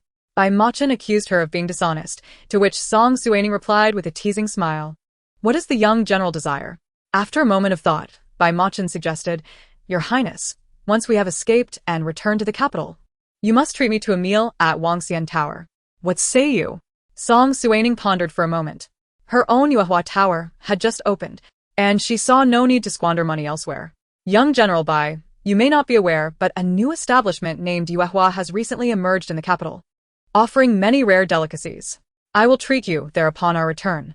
Bai Macheng nodded in satisfaction, and as he raised his gaze, he noticed stars beginning to peek through the clouds. "Indeed, fortune favors the diligent, Your Highness. The stars are out." They quickly stood up, and Bai Macheng pointed to one of the stars. "Your Highness, that is the Big Dipper." Song Suining observed the unique formation of the Big Dipper in the northern sky, resembling a ladle made of 7 bright stars. Humanity has always been captivated by the night sky, in times of solitude and confusion. Looking up to find the Big Dipper can yield unexpected solace. "Your Highness, let us rest here tonight, and we shall head north in the morning." She nodded, realizing this was the only course of action, and settled down against a tree. "I noticed some herbs for repelling mosquitoes earlier. I will go gather some." Bai Macheng stood to leave but turned back, concerned for her safety. "Do you wish to accompany me?" "No need. I shall remain here," she assured him. After a while, Bai Macheng returned with the herbs and tossed them onto the fire, which crackled as the medicinal aroma wafted through the air. Thanks to the herbs, the mosquitoes indeed became less bothersome during the night. Meanwhile, below the cliff, Xiaji led a contingent of guards searching for the missing Song Suining and her companions. Upon hearing of his son's predicament, General Bai dispatched numerous men to assist in the search. Light the torches. Leave no corner unchecked. We must find the princess and young General Bai. The group scoured the valley, but despite their efforts, they found no trace of Song Suining. One guard exclaimed, "Lord Xia, there are signs of a fire in the cave." Xiaji hurried over and observed the remnants of a fire, as well as signs of recent activity. Search thoroughly. The princess and her companions may be nearby. One guard suggested, could they have ventured into the dense forest? Upon hearing this, Xiaji left a small contingent behind to continue the search while leading the majority toward the forest. At that moment, a keen-eyed guard spotted a fragment of torn cloth hanging from a tree. "My lord, we've made a discovery." Xiaji approached and examined the fabric, confirming it belonged to the princess on the day she was attacked. "We must search the forest carefully." He had heard tales of the forest's dangers and hoped the princess and young General Bai could endure. Meanwhile, Song Suining looked at Bai Machin and asked, "Young General, do you have any knowledge of astrology?" Bai Machin nodded slowly. "I have a modest understanding. During my time at the border, I often relied on the stars to navigate." Song Suining, intrigued, inquired about life at the border, having never seen it herself. Bai Machin gazed at the stars and began to share stories of the border's customs and culture, gradually lulling her into a peaceful slumber. Observing her serene expression, Bai Machin smiled softly, remarking, "You look just like you did as a child," before quietly adding more firewood to the flames. At dawn, they continued their journey northward, but something felt amiss. It was as if they were caught in a labyrinth, endlessly circling the same area. Sunlight filtered through the dense foliage, casting dappled shadows upon the ground. Deep within the forest, the trees towered and vines intertwined. Song Suining used a dagger to cut a piece from her clothing, tying the fabric to a tree. "Come, let us explore this way." After a lengthy trek, they found themselves back at the same spot, the fabric securely tied to the tree. They both realized they had fallen into an intricate formation. "Young General Bai, I do not understand these matters. I must rely on you to unravel this." Bai Machin nodded, recognizing that the presence of a formation indicated habitation deeper within the forest. The warnings of danger surrounding this place likely stemmed from encounters with such traps. Through Bai Machin's relentless efforts, they discovered the key to breaking the formation. With each attempt, they gathered insights and ultimately found the correct path. "Your Highness, take my hand and follow my lead." Song Suining, cautious but determined, grasped his hand and carefully followed in his footsteps. After navigating through layers of dense underbrush, they arrived at a clearing where a thatched cottage stood by a serene lake. Surrounded by blooming flowers, a veritable paradise. An elderly man wearing a straw hat was fishing at the water's edge, his hearty laughter echoing in the air. "I've caught one. Tonight, we shall have stew." The two individuals gradually approached the old man. Bai Machin respectfully saluted him, saying, "Elder, I apologize for inadvertently disturbing your peace. Could you kindly guide us on how to leave this place?" The old man turned to observe the pair, joyfully stroking his beard as he replied, "At last. Someone has entered here. I have been quite bored all alone." Song Suining, witnessing the old man's evident delight, also bowed respectfully. "Grandfather, we have accidentally trespassed here. Please show us a clear path forward." Hearing her words, the old man circled around her and remarked, "Indeed, this young lady is quite lovely, fitting for my grandson. What is your surname, and where do you hail from? Once I leave, I shall propose to my grandson on your behalf." At this moment, Bai Machin stepped in front of Song Suining and, observing the old man's unreasonable demeanor, retorted, "Old man, you're taking advantage of the situation. You don't even know what your grandson looks like, yet you are already deceiving us." The elder, hands on his hips, proudly declared while gazing at Song Suining, "My grandson is exceptionally handsome and a great general. You are sure to be impressed." Chapter 41. The peculiar old man. "You are being unreasonable," Bai Machin interjected. The two began to bicker childishly, neither willing to concede. Song Suining, observing their immature behavior, felt exasperated. It was no wonder people often remarked that men, despite growing up, remained like children at heart. The old man, casting a glance at Song Suining, strode over to her side, linking his arm with hers as he led her into the thatched cottage. "I do not wish to quarrel with you. After all, this young lady is destined to be my granddaughter-in-law." Bai Machin hurried after them, linking his other arm with Song Suining's, defiantly glancing at the old man. You still bear injuries. What are you making a fuss about? Inside the cottage, the old man presented fresh fruits and vegetables before Song Suining and attentively poured her tea, treating her as if she were truly his granddaughter-in-law. Bai Machin, feeling quite irked, snatched the tea from the old man's hands and began to drink it himself. But the old man was undeterred and continued to pour for her. Young lady, I still do not know your name. The old man inquired as he sat across from her. Grandfather, I am Song Ning, hailing from the capital. Bai Machin, upon hearing her words, could not help but show an approving glance. At that moment, Song Suining remained cautious. How had she managed to survive in this perilous forest? Having laid such intricate traps outside? Clearly, she was no ordinary person, and if she were indeed an enemy, their chances of overcoming her would be slim. Grandfather, was it you who designed the traps outside? The old man, stroking his beard, replied with pride, Indeed, I am the mastermind behind them. Impressive, is it not?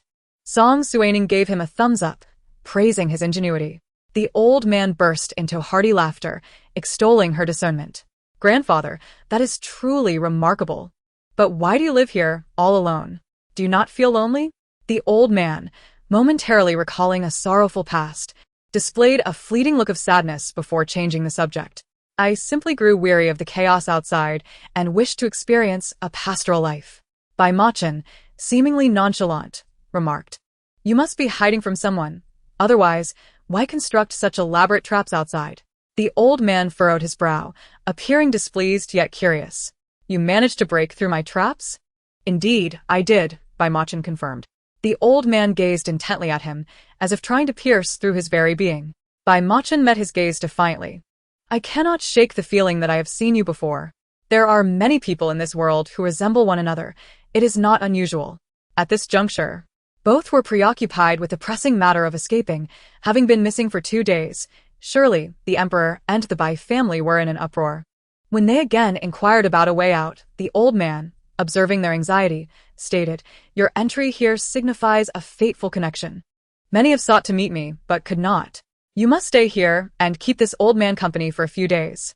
Seeing his stubbornness, Song Suining patiently explained, Grandfather, we have been missing for several days.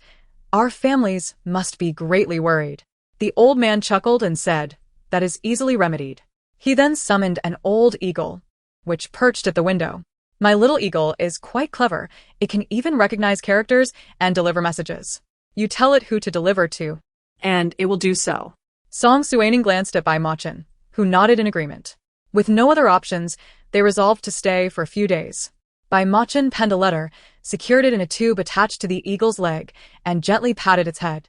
Song Suining approached it, whispering, Deliver this to the Bai residents in the southern alley. Do not go astray, understand? Once the bird took flight, Bai Machin turned to her and asked, Will you not write to the emperor? I imagine he is quite worried about you. Song Suining shook her head. Given that her assassination attempt was likely orchestrated by those within the palace, particularly Yu Guifei or the faction of the second prince, if they discovered she had survived, they might send additional assassins after her. The most prudent course of action was to let them believe she had met her demise, thereby lowering their guard for a decisive strike. Noticing the old man had vanished, Bai Machin remarked, Where has that old fellow gone now? Song Suining shook her head. This place was too enigmatic and fraught with uncertainty, so it was best not to wander aimlessly. Take off your clothes and sit over there. Bai Machin feigned a victim stance, crossing his arms in retreat. Princess, what are you doing? Song Suining shot him a glare and replied, What does it look like? I am applying medicine. I thought the princess was going to do something else to me.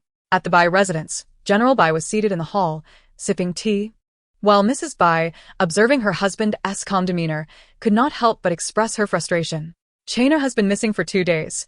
How can you remain so unperturbed? Is he even your son? General Bai poured tea for his wife, reassuring her, My dear, do not worry. Our Chainer is a battle-hardened warrior. How could he be intimidated by such a minor assassination attempt? Hearing her husband's dismissive response, Mrs. Bai felt her anger rise. If you will not go, then I shall. If anything happens to Chainer, I will not let this rest. As she stormed out, Bai Mingfeng swiftly embraced her and led her to sit beside him in a chair.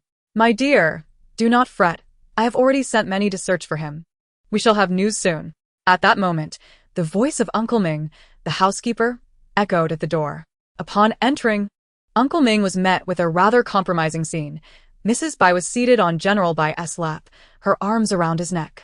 "I did not intend to interrupt," he stated. Realizing their position was inappropriate, Mrs. Bai quickly dismounted from her husband's lap and took a seat beside him. "As I was passing through the garden, I spotted an eagle perched on a rock, which refused to leave. A sharp-eyed servant discovered it had something tied to its leg. Upon retrieving it, we found it was a letter from our son." Upon hearing this, Mrs. Bai hurried over to Uncle Ming, snatching the letter to examine it. "My dear husband, this is Chainer's handwriting." Seeing his wife's excitement, Bai Mingfeng affectionately remarked, "Are you now at ease, my dear?" Madame Bai nodded and casually mentioned that her son had just returned to the capital, pondering how an assassin could be after him. Bai Mingfeng reflected for a moment and suggested that the threat might be directed towards the Princess Chang.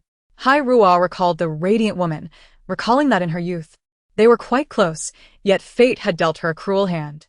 She had once met that woman's daughter, a clever child, who perhaps had become a target simply for obstructing someone's path. "My dear husband, you must visit the palace. Ji is my dear friend, and I cannot allow her daughter to suffer the same tragic fate. It is a pity. Any assistance we can offer would be worthwhile." Bai Mingfeng nodded in agreement and summoned the Bai family's shadow guards to investigate the assassination attempt, then turned towards the imperial palace. Chapter 42. The Teaching of Martial Arts. Your Majesty, General Bai requests an audience. Upon receiving the news of Bai Mingfeng's visit, the emperor, anticipating the arrival of tidings concerning the two children, eagerly descended from his dragon throne, exclaiming, "Quickly, bring him in." Observing the weary visage of the emperor, who had likely gone several days without rest, Bai Mingfeng promptly urged him to take care of his health. "My esteemed minister, what brings you before me today?" Bai Mingfeng glanced at those surrounding him, hesitating momentarily. The emperor, discerning his unease, commanded all palace maids and eunuchs to withdraw. And the astute eunuch Yuan did not forget to close the door behind him. "Your Majesty, we have located the princess and her son." The emperor swiftly descended from his throne, tears welling in his eyes as he gazed at Bai Mingfeng. "It is a relief to hear, my loyal minister. In these past few days, I have scarcely eaten or slept, fearing that something might befall the two children. Ning Ning is my very life." Witnessing the emperor's tearful countenance, Bai Mingfeng was reminded of the days of his youth. Whenever Shen Ji ignored him, he would cry in front of his brothers, believing that ascending to the throne would transform his nature, only to find that he had not changed at all. "Now you are the emperor. It is time to shed those tears. A man of your stature should not fear the laughter of others." The emperor wiped his tears and retorted, Who dares to mock me? His aspirations were modest. Thrust into the throne during his youth, he had diligently shouldered his responsibilities, marrying many women he did not love, striving to be a virtuous ruler. Yet, the cost had been steep. The woman he cherished most had become a casualty of his ascent to power. Now, his only wish was for the safety of his daughter. Should anything happen to her, how would he explain it to his deceased wife? "By the way, you mentioned that two children have been found? Where are they now?" Bai Mingfeng presented a letter from his son to the emperor, who, upon reading it, inquired why there was no letter from his daughter. "Your Majesty, I believe the princess refrained from writing to avoid alarming the assassin. The individual behind this may very well be someone from within the palace. Otherwise, why would the princess exercise such caution?" The emperor pondered Bai Mingfeng's words, realizing that despite his affection for her over the years, the inner palace had long been dominated by concubine Yu, and yet, Ning Ning posed no threat to them. "Mingfeng, do you think I have failed in my duty as a father?" "Your Majesty, I have already dispatched individuals to investigate. Results will be forthcoming soon. For now, It is best not to alert the enemy and to act as though the princess has not been found." The emperor nodded, understanding the rationale, yet resolved to take precautions. He would not gamble with his daughter's life. He then called out Shuang Jiang. A striking young woman emerged from behind the hall, clad in black and donning a butterfly mask, greeting the emperor respectfully. "Deliver this letter to Xiaji. Instruct him to continue his search as he sees fit." Meanwhile, in the dense forest, the two had little to occupy their time, spending their days fishing. One day, the old man approached Suining. "My dear child, would you like to learn a formidable martial art?" Suining looked at the old man and asked, "Grandfather, what do you wish to teach me?" "Just some techniques of my own invention. They can be useful for self-defense." After contemplating, Suining agreed. reasoning that it was better to engage in something productive than to idle away the time. She began learning the basic techniques, having built a solid foundation under Xia Zhi's guidance. At first, she thought these were merely ordinary moves, but as she continued her training, she discovered the intricacies and limitless variations inherent in them. The old man, noting her exceptional learning ability, chuckled heartily. "Good girl, I knew I was right about you. You are naturally gifted in martial arts." Upon returning, Bai Mo-chen saw the young girl dancing with her sword beneath the pear tree, her movements ethereal, as if a celestial being had descended. The old man, munching on a radish, approached Bai Mo-chen with a grin. "What are you staring at? That is my granddaughter-in-law. Or, do you fancy her yourself?" Bai Mo-chen, blushing, retorted, "Not at all. I merely thought the weather was too hot." He then hurriedly departed. The old man called after him, "Don't be shy. There is nothing to be embarrassed about. An elegant young lady deserves a worthy suitor." Watching him retreat, he tossed the radish aside and headed to the lakeside to pick up his fishing rod. "This lad is utterly dull. I might as well fish." He hummed a tune to himself. Bai Mo-chen approached Suining, leaning against the pear tree as he spoke softly. "I surveyed the surroundings today. Aside from the formations we encountered upon entering, the other areas are fraught with peril, and I cannot break the formations." Sitting beneath the pear tree, Suining sighed. "It seems we have no choice but to wait for the old man to be in a good mood before we can leave." "What was the name of the martial art you practiced earlier?" It seemed somewhat familiar. Suining shook her head, indicating she did not know, only that the old man claimed it was his own invention. At that moment, they heard the old man call from the lakeside, "Young one, come over here." Bai Mo-chen exchanged a knowing glance with Suining, who nodded in agreement as they walked toward the old man. "Young one, would you be interested in learning about formations?" Bai Mo-chen regarded him skeptically. He had maintained a rather unfriendly demeanor toward him in recent days. Sensing his disbelief, the old man continued, "I see potential in you and cannot bear the thought of my skills going unpassed." Observing the old man's earnest expression, Bai Mo-chen shifted to a more playful demeanor and respectfully bowed. "I humbly request you to impart your knowledge of formations." The old man nodded approvingly. "To learn my formations, you must abide by 3 rules. First, do not use them for malevolent purposes. Second, do not impart them to others indiscriminately. Third, keep the secrets of the forest confidential. If you can adhere to these, I shall teach you. Rest assured, should I violate any of these, you may take my life at your discretion." "Very well. For now, rest well. We shall commence your training tomorrow." Outside the dense forest, Xia Zhi received the letter, his anxious heart finally at ease, as long as the princess was unharmed. "Xia Zhi, the emperor sends word for you to search as you see fit." Understanding the emperor's intent, Xia Zhi immediately complied, shouting, "Search diligently. Whoever finds the princess first will be handsomely rewarded." Though the princess was now safe, until her return to the palace, she remained vulnerable to a new wave of assassination attempts. The more urgency he displayed, the more convincing it would be. Chapter 43. Return to the capital at dawn. Bai Mo-chen was already practicing martial arts by the river when the old man approached him, yawning.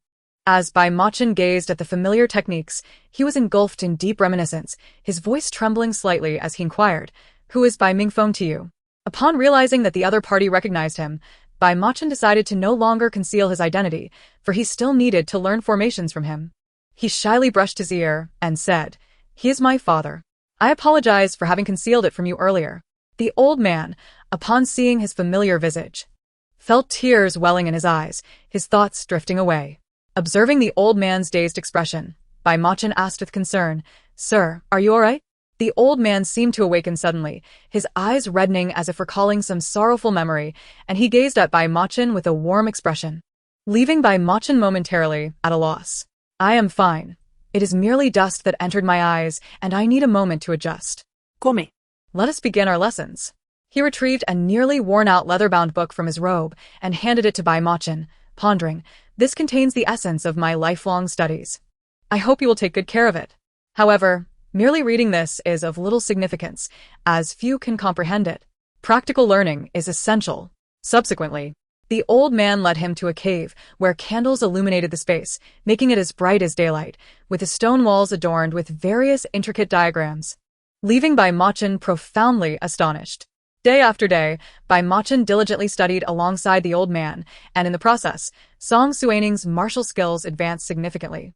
As night fell, Song Suining sat beneath a pear tree, a gentle breeze caressing her cheeks, bringing a refreshing sensation.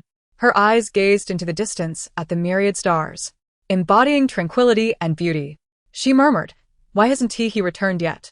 At that moment, Bai Machin approached and seated himself beside her, asking with genuine concern, "Are you cold?" Song Suining shook her head. Since she began her martial training, her physique had improved remarkably, and she now felt warm. "Do you miss home?" Looking into the distance, a hint of sadness crept into Song Suining's expression, for aside from her father, none in the palace were her kin, and there was little to long for. "Not really." Bai Machin, observing her stubborn demeanor, chuckled. "The Shin family treats you well. Don't you truly desire to return? Stop being so obstinate." Song Suining shot him a disapproving glance, her eyes filled with annoyance as she retorted, "Why are you so insufferable? Can't you keep quiet?" Suddenly, a dazzling light streaked across the sky, resembling a blue galaxy, shimmering with brilliance. Song Suining, "Look, a shooting star!" she exclaimed excitedly, urging, "Quick, make a wish." Bai Machin turned to the young woman beside him and inquired, "What wish did you make?" Wishes lose their magic when spoken. Meanwhile, the old man sat by the window, sipping wine, observing the meteor traversing the sky and the two beneath the tree, a smile gracing his face. Youth is truly delightful. The following day, the old man summoned the two, his eyes filled with reluctance. "You have accompanied this old man for several days. Soon you shall depart." He then turned to Song Suining, initially contemplating making her his granddaughter-in-law, but upon noticing Bai Machin's anxious demeanor, he reconsidered. After a glance at Bai Machin, whose face was flushed, he remarked, "Young man, after such extensive learning, it is time for you to go." "Grandfather, aren't you coming with us?" The old man pondered. He had not ventured outside in many years and was uncertain of the world beyond, realizing it was indeed time to see it again. "Very well, I shall venture out."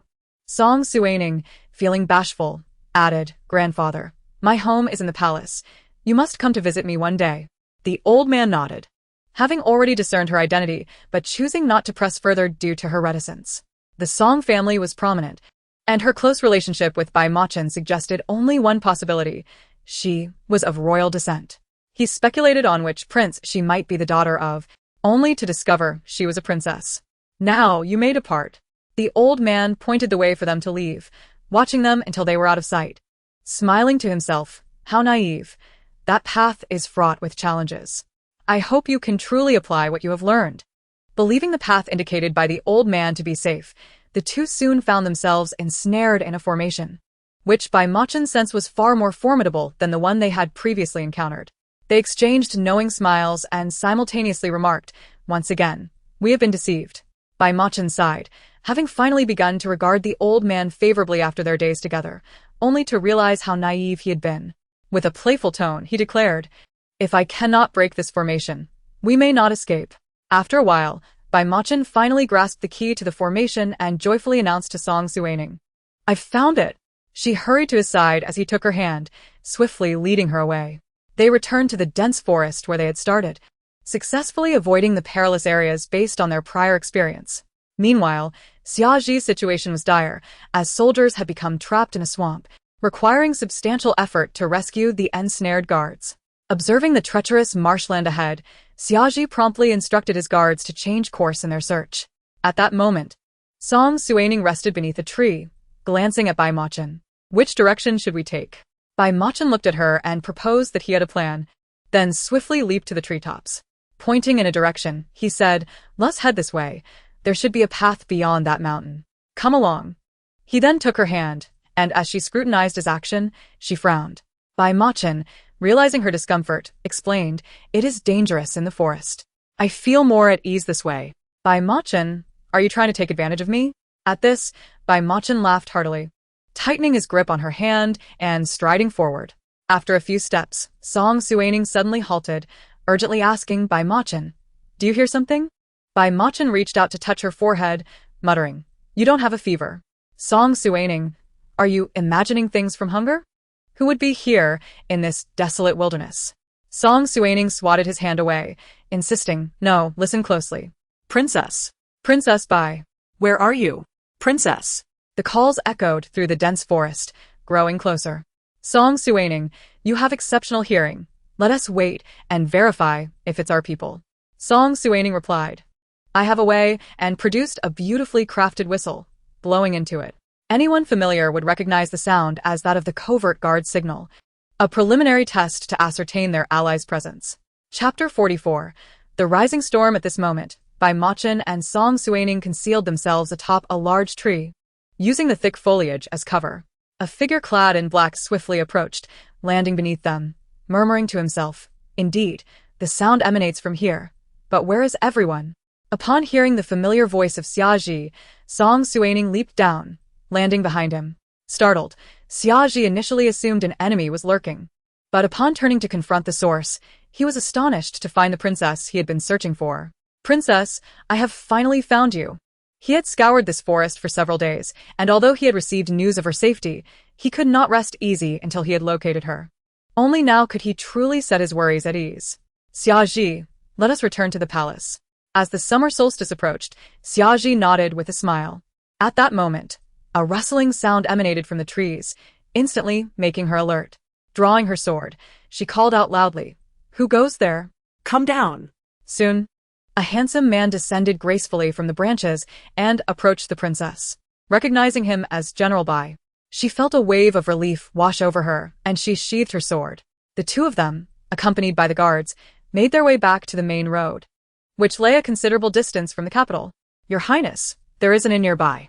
Perhaps you would like to rest for the night and return tomorrow, suggested one of the guards. Song Suining nodded. After the tumult of the past few days, she was indeed weary and thought it prudent to take a moment to recuperate, especially since there was no urgency in returning to the capital. Fetch a young lady to attend to the princess, commanded the guard.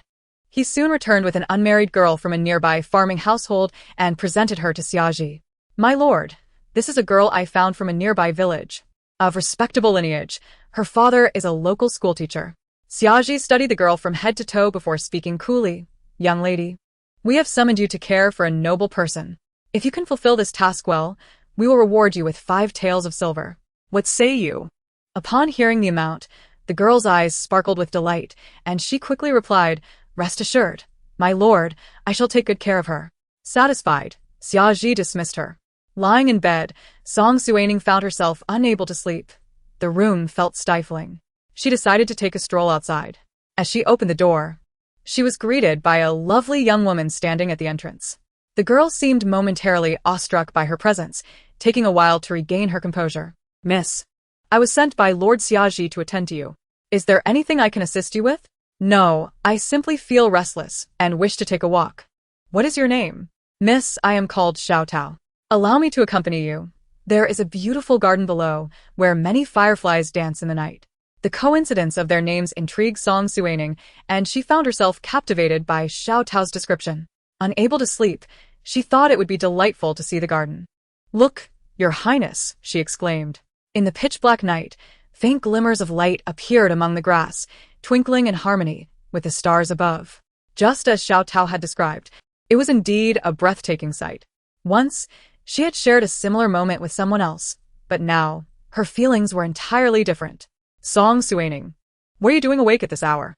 Came the voice of Bai Machin. She turned to see General Bai, who was also awake. Song Suining, let me tell you, the fireflies here are nothing compared to those by the river, he remarked playfully. I shan't go. It's late, and I need my rest. Tomorrow, a battle awaits me, she replied. Bai Machin, sensing her underlying emotions, teased, Do you require my assistance? She turned away, waving him off. She wished to seek vengeance alone, without involving any innocent parties.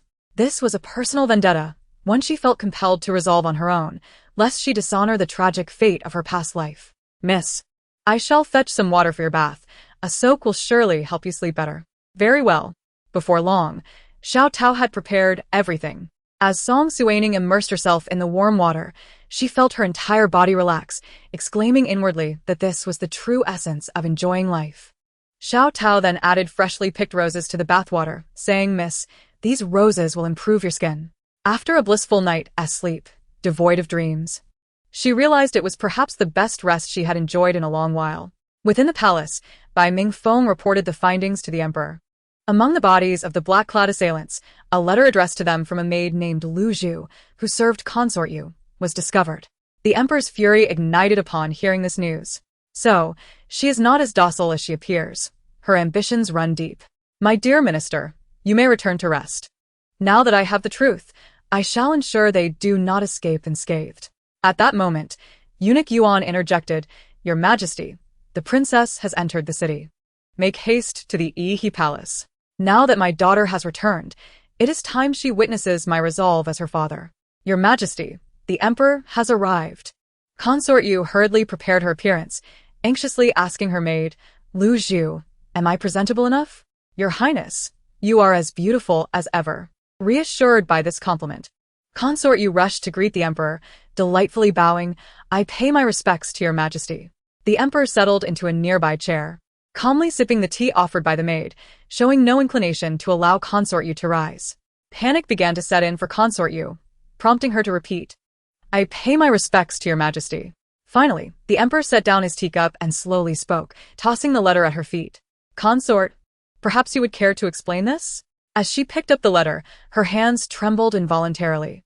It was unmistakably in Lu Zhu's handwriting, and the more she read, The more horrified she became.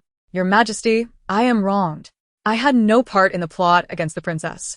Lu Zhu, hearing Consort Yu's desperate claims, felt a wave of anxiety wash over her. She had been so careful. How could this happen? Lu Zhu, you should also examine this letter. The Emperor's oppressive aura loomed large, and Lu Zhu crawled to Consort Yu's side, glancing at the letter only to find it filled with her own handwriting. She distinctly remembered witnessing the letter being burned on the day of the transaction. How could this be? The only explanation was that they had deceived her. I knew nothing of this. Such ignorance. Take her away, and give her a good beating. Let us see if she can still deny it. Consort Yu's heart ached for Lu Zhu, who had served her for over a decade, fearing that the latter might betray her. Soon, Lu Zhu's cries grew fainter. Yet she steadfastly refused to confess, allowing Consort Yu to breathe a sigh of relief. Your Majesty, she has ceased to breathe. Chapter 45. Consort Yu's demotion. Consort Yu nearly fainted at the news, but forced herself to remain composed. She crawled to the Emperor's feet, clutching his robes as she wept. Your Majesty, I swear, I did not send anyone to harm the princess. Please see my innocence. The Emperor regarded her with no hint of the fondness he once held. He had elevated her to the position of consort for her perceived loyalty and care for his children, only to discover she was a wolf in sheep's clothing. I see no reason for you to retain the title of consort. Reflect on your actions and take your leave. With that, he turned to leave. But Consort Yu clung to his foot, crying out, Your Majesty, do you truly not believe me? After all these years of marital ties? Song Yuan chuckled at her words, replying, Marital ties? Consort Yu, when have I ever shared such a bond with you? My only wife has always been the Empress. Upon hearing this, Consort Yu felt as though she had been struck, her grip on Song Yuan loosening. Your Majesty, I have grown old and lost my beauty. Perhaps you have grown weary of me. Listening to her lament, Song Yuan fixed her with a cold stare. He had never been a man swayed by beauty. His marriages were merely political maneuvers to solidify his reign. You are mistaken. My love for the Empress is unwavering, regardless of her appearance. No matter how lovely another may be, they shall never hold my heart. At that moment, Consort Yu alternated between laughter and tears, exclaiming, How foolish of me to assume so.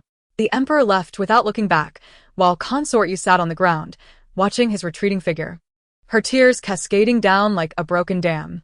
As Song Yuangang exited the Yihedian, he addressed Eunuch Yuan, asserting that concubine Yu was unworthy of her status and should be demoted to a lower rank. Please convey the edict, he instructed. Yes, I shall comply with your command. The servant replied dutifully. Upon returning to Chongning Palace, Song Suining found her maidservants, including Chuntao, anxiously awaiting her arrival.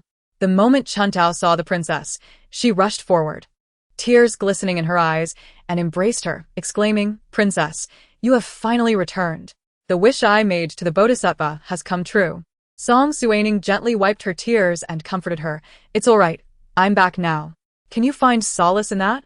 Chuntao nodded, taking Song Suining's hand and leading her towards the sleeping quarters, all the while chattering about the delicious feast prepared in honor of her return. Princess, look. I personally stewed pig trotter for you, and there's black-bone chicken soup and Christian carp soup. You must eat more."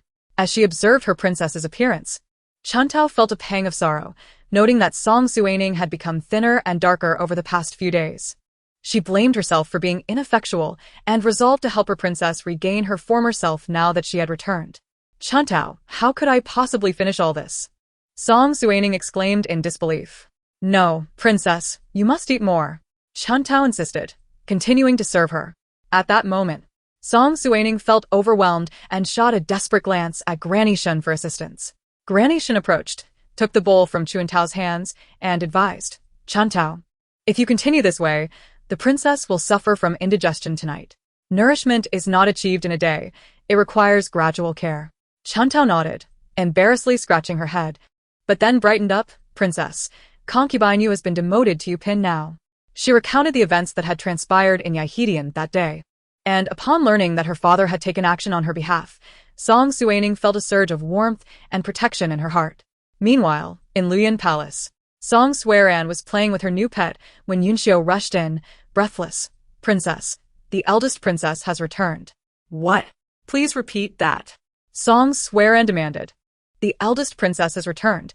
It's been all over outside," Yunxiu replied. Song Suiran dropped what she was holding and dashed towards Yaihidian.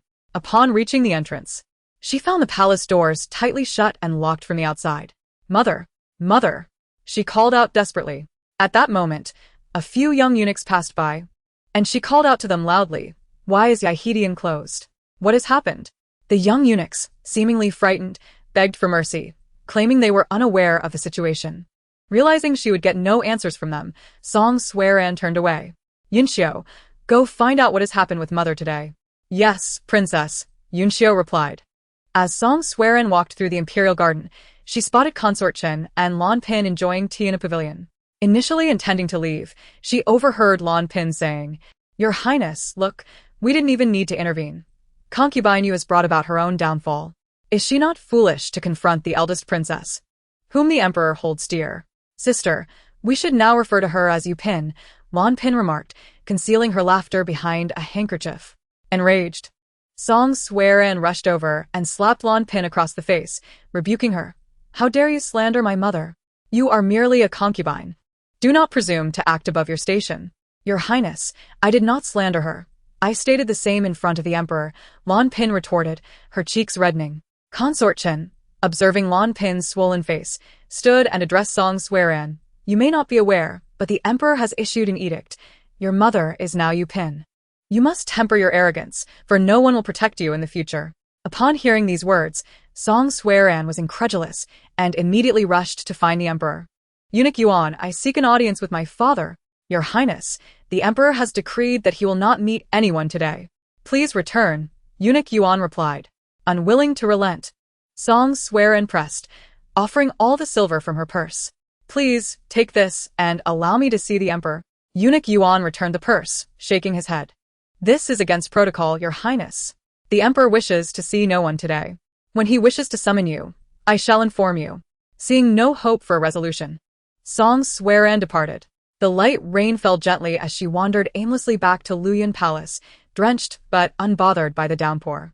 Yunxiu rushed over upon seeing her princess in such a state, concerned. "Your Highness, where have you been? You are soaked through." "Yunxiu, what have you discovered?" At this, Yunxiu's gaze faltered, unable to meet Song Suiran's eyes. "Speak." Song Suiran commanded. Yunxiu knelt, trembling. "Your Highness, please take care of your health." The concubine attempted to assassinate the eldest princess, but was discovered by His Majesty and has been demoted to a concubine's rank. Sister Lvzu has been executed, and the emperor has ordered Yaihidian to be sealed for reflection. Upon hearing this, Song Suiran collapsed to the ground, fainting. "Princess." "Quickly, summon the imperial physician." Chapter 46. Rumors arise. When Song Suiran finally regained consciousness, it was already evening. She felt an unbearable headache, her body ached, and she was parched. She crawled out of bed in search of water. Yunxiu rushed over to support her. "Your Highness, the physician says you have a fever and must rest well." Seeing Song Suiran in silence, the maidservants grew anxious and reassured her. "Your Highness, it has come to this. Please take care of your health." The emperor is merely upset. Once he calms down, he will surely release the concubine. Upon hearing this, Song Suining gripped her teacup tightly, wishing to crush it in her hands. In a fit of rage, she hurled it to the ground, where it shattered into pieces, startling the maidservants into kneeling. Song Suining, why do you always ruin my plans? I shall make you pay dearly. At that moment, a maidservant bravely approached Song Suining, proclaiming loudly, I have a way for the princess to achieve her desires. Song Suining turned to her, intrigued. You possess boldness. Speak. The maidservant slowly raised her head. Her face was ordinary, but her eyes were strikingly beautiful. Your Highness, do you believe a woman's reputation is of great importance? Song Suining remained silent, gesturing for her to continue. The maidservant elaborated. The eldest princess has been missing for many days, and she was seen with a man. Do you think she can still be considered pure? Indeed. Since we cannot directly deal with her at present, tarnishing her reputation and making her a subject of ridicule may also be a viable strategy. The news of concubine-used emotion had stirred quite a commotion. In the residence of the second prince, he listened to his subordinates' reports, initially thinking he had misheard, and could not help but ask again, You say my mother has been demoted? Yes, second prince. The maid Lvzu has been executed, and her body discarded in a mass grave. The second prince rose, advancing towards the kneeling subordinate, demanding loudly, Have you ascertained the reason behind this? Why such a sudden turn of events? Second prince, I have inquired. It is said that the concubine sent someone to assassinate the eldest princess, but the emperor discovered it. Foolishness. How many times must I tell my mother that she is merely a woman, posing no threat to us? Why provoke such trouble? While it would be advantageous to have her in our camp, her absence poses no significant issue. A woman cannot stir up much chaos. Refrain from acting impulsively. This time, the empress has provoked the emperor's ire. Let us wait until his anger subsides before proceeding. By the way, have you prepared the birthday gift for the princess? The second prince replied that the gift for the fourth princess has long been readied. Song Jinshu nodded, signaling him to withdraw. At that moment, a figure cloaked in black emerged from behind a partition, casting a displeased glance at Song Jinshu and stating, Master, your indecisiveness is excessive. Had you heeded our counsel, you would have ascended to the throne by now. Silence. I possess my own judgment, Song Jinshu retorted. The cloaked figure, shaking his head in resignation, swiftly departed the second prince's residence. Have you heard? The eldest princess has gone missing, allegedly with a man. Can it be true? How could it not be? The whole city is abuzz with this gossip. I overheard many discussing it upon my exit from the palace yesterday. A group of palace maids engaged in fervent discussion, oblivious to the presence behind them. What nonsense are you spouting? Do you dare to provoke me? Chun Tao charged forward, engaging in a scuffle with the maids. At that moment, the emperor, en route to Chongning Palace, stumbled upon this chaotic scene. Cease this at once. Upon recognizing eunuch Yuan, the maids immediately halted their actions. Noticing Chun Tao from Chongning Palace among them, the emperor inquired about the situation. Your Majesty, they insulted the princess, claiming her virtue has been sullied after her prolonged absence. I could not bear to let them go unpunished. Chun Tao, disheveled, with torn sleeves and bruises adorning her face, presented a rather comical sight. The palace maids trembled, fearing the emperor's wrath, and hastily confessed their faults. We were wrong, Your Majesty. Please spare us. Since you relish gossip so much, you shall be sent to the cold palace to keep Yuan Pin company, who is quite lonely, the emperor declared. Your Majesty, I was in the wrong. Please show mercy. The pleas for mercy echoed, but none could alter their fate. Observing the maid's impending doom, Chun Tao instinctively recoiled. Seeing her reaction, Song Yuan chuckled. Chun Tao, does your princess know you are here brawling? Assuming she would be punished, Chun Tao hurriedly bowed and confessed, Your Majesty, I was in error. Song Yuan, amused by her innocence, instructed her to rise and accompany him to Chongning Palace. Chun Tao, relieved at not being reprimanded, joyfully followed behind him. Where is Chun Tao? I find it odd that she has not returned yet. She usually comes back swiftly. What if something has happened?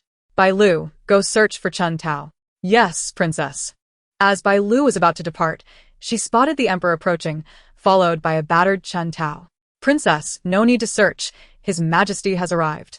Upon seeing her father, Song Suining immediately sprang from her chaise and rushed to his side. The emperor, noticing his daughter's lively demeanor, felt a wave of relief wash over him. How could you run over here, without your shoes? It's quite warm in your chambers, father. I'm fine. Song Suining replied nonchalantly. Chun Tao, help your master put on her shoes. Yes, your majesty. Chun Tao emerged from behind the emperor, her appearance disheveled and marked with injuries. Chun Tao, what happened to you? Who did you fight? Chun Tao hesitated, unable to speak, but Song Suining understood well. Chun Tao was timid and would not instigate a conflict. She must have been attacked. Ning Ning, let Chun Tao go change and tend to her wounds. At that moment, Song Suining noticed the ghastly injury on Chun Tao's forehead and directed Granny Shen to take her away. Watching Chun Tao's departing figure, Song Suining inquired, Father, what transpired? Nothing of great consequence, merely some gossipy maids causing a ruckus. Do not worry, I will handle it. For the next few days, focus on recuperating in Chongning Palace.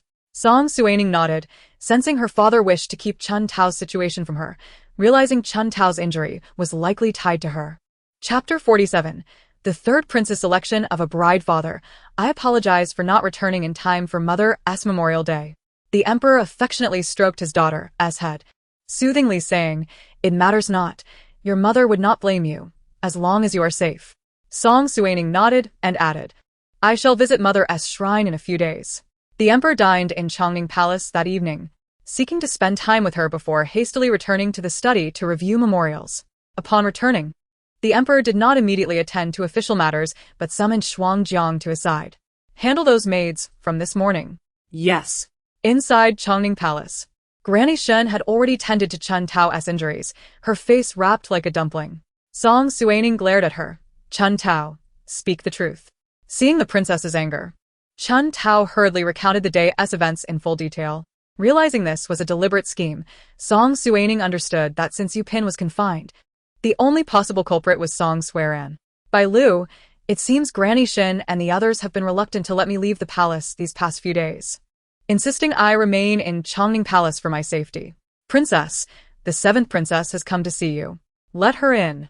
As Song Suining entered, she immediately caught sight of the snow-white puppy in her arms, adorable and enticing. Seventh sister, may I hold it? Song Suining placed the puppy in Song Suining's embrace, saying, This is my gift to you, elder sister. I heard you've been confined to the palace since your return. This little one might alleviate your boredom. Seventh sister, how could I take something you cherish? You should keep it. Leaning closer to the eldest princess's ear, Song Suining whispered, Sister, it is not a dog. It is a fox. Really? Song Suining exclaimed in delight, astonished at how cute the fox appeared, eagerly asking where it had come from. It is the offspring of the fox that Yuan Pin once kept. Since Yuan Pin was cast into the cold palace, the fox was left unattended. When I discovered it, it was emaciated. After nurturing it for a time, I was overjoyed to find it pregnant, but sadly, it did not survive the birth. Why then do you call it a dog? Song Suining hesitated. Elder sister, I hold little influence in this palace. If I were to claim I had a fox, it would surely stir up trouble. Elder sister, please keep it. I trust you. Song Suining ceased her refusals, cradling the creature.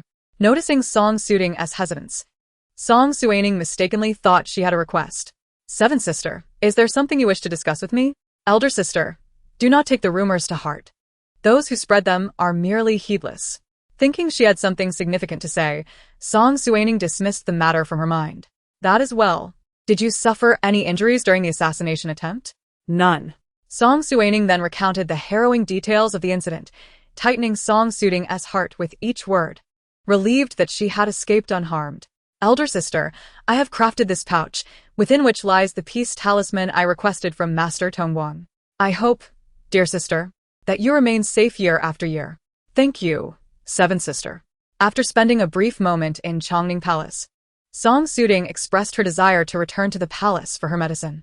Once she departed, Song Suining called for Madame Shen and said, Madam, please look after her a little more. She is indeed a pitiable soul. Find a reliable maid to accompany her. Madame Shen nodded, having observed the recent events. It appeared that the seventh princess was a kind-hearted individual. Alas, without a mother or family support, she was indeed unfortunate. Any assistance we can provide is better than none. Princess, Chun Tao, were you not told to rest? Why have you come out again? Are your injuries not enough? Princess, you know I cannot stay idle. So, I took a stroll in the imperial garden. While wandering, I chanced upon some intriguing news. Would you care to hear it? Song Suining, wishing to tease her, shook her head, saying, I am not interested. Oh, but princess, I must tell you. It is rumored everywhere that concubine Yu has plotted against you. And the earlier incident involving the fourth princess and young Master Chen has also resurfaced.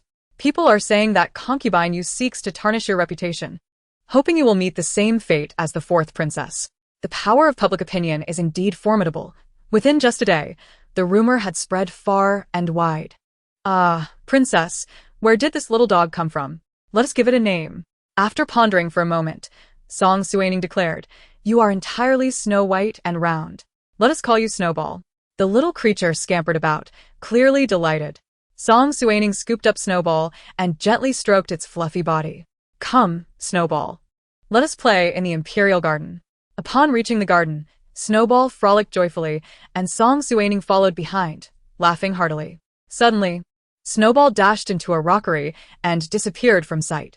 Snowball! Snowball! Song Suining called out repeatedly, yet the little dog remained lost. Bailu, summon some people to search for it. Yes, princess. After searching the vicinity within you, they found no trace of Snowball. At that moment, faint voices of several girls arguing drifted from the edge of the Bai Lake. One girl fiercely slapped another and exclaimed, Do you even understand etiquette? How dare you walk in front of me? I am a legitimate daughter, while you are a mere concubine.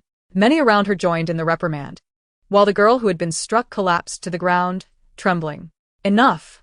This is the palace, not a place for you to flaunt your power. If you disturb the nobles, you shall face the consequences. Upon closer inspection, Song Suining recognized a familiar face, Chen Xuerong, the legitimate daughter of the Qin family. Although Chen Xuerong appeared indignant, she dared not utter another word upon seeing her. Can you rise?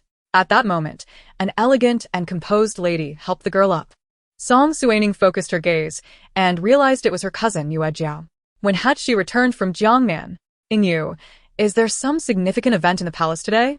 Princess. Lan Pin is to select a princess for the third prince.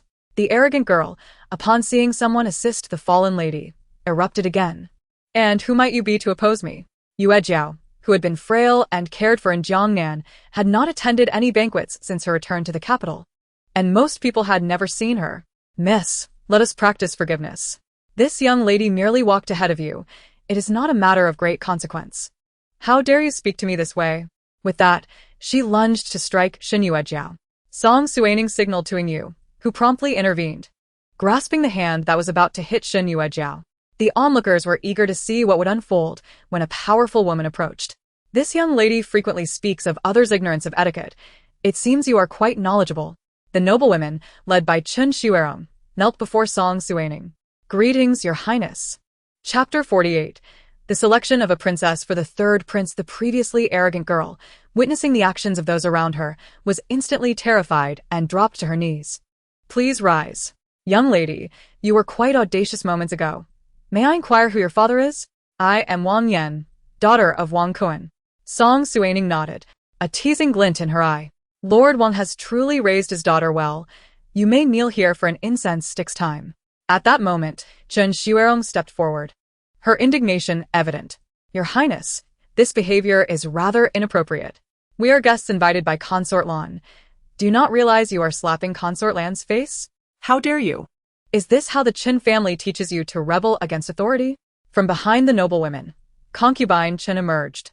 While everyone had focused on the dispute before them, they had overlooked her presence. Song Suining could not help but smile at the unfolding drama, curious about concubine Chen's intentions for being present. Please forgive my niece. She is unaware of the proper conduct. I will ensure she is educated. Concubine Chen glared at Chen Xuerong, commanding, Why are you still here? Do not embarrass yourself. What are you even doing trying to select a bride? Chen Xuerong shot a resentful glance at Song Suining before following concubine Chen away. It seems this was all a scheme to prevent Chen Xuerong from being selected, but it was understandable. The fifth prince and the second prince were at odds, and the Qin family's legitimate daughter had a more significant role to play than merely being a candidate for the third prince. Cousin, I have lost my snowball. Please help me find it. Your servant will obey. Song Suining turned to the other noblewomen and said, Ladies, you may return to your tasks.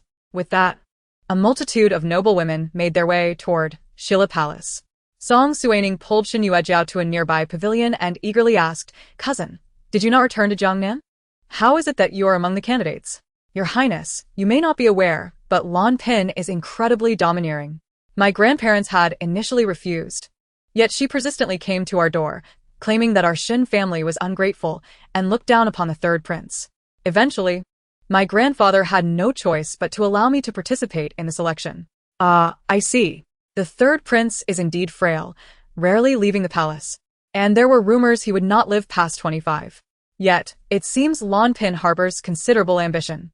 It is true that she seeks to align herself with concubine Chen. Yet she is not as united as she appears. Let them engage in their own battles. Cousin, do you wish to become the third prince's consort? Shen Yuejiao shook her head, clearly unwilling.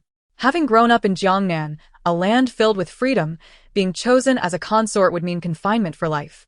Rest assured, I will protect you, Song Suining reassured her, patting Shen Yuejiao's shoulder. Princess, we have found Snowball.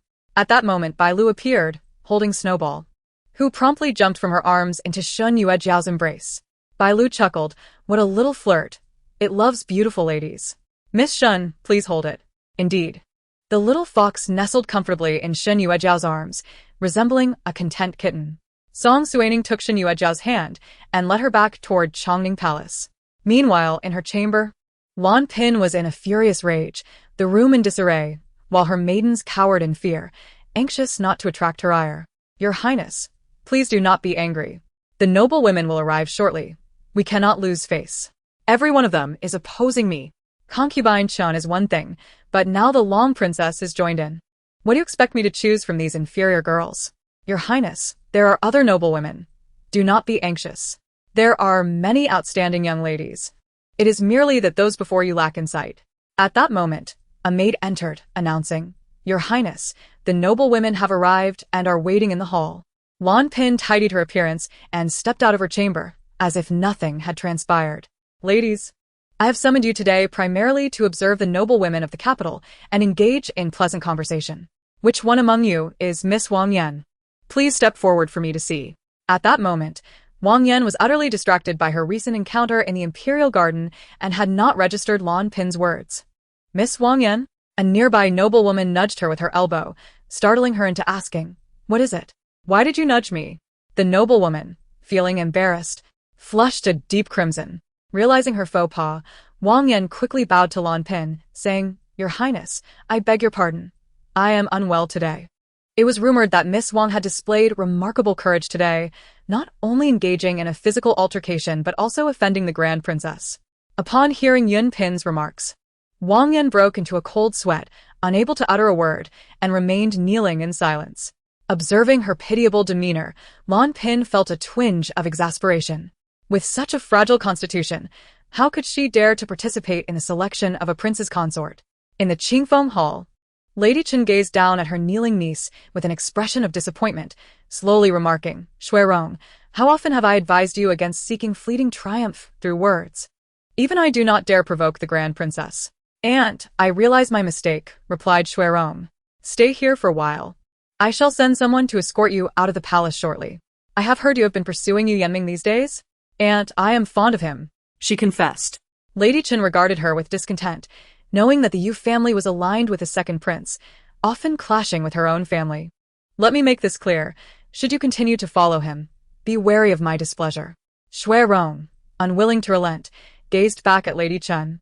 Having never felt such affection before, yet everyone insisted that their union was ill-fated.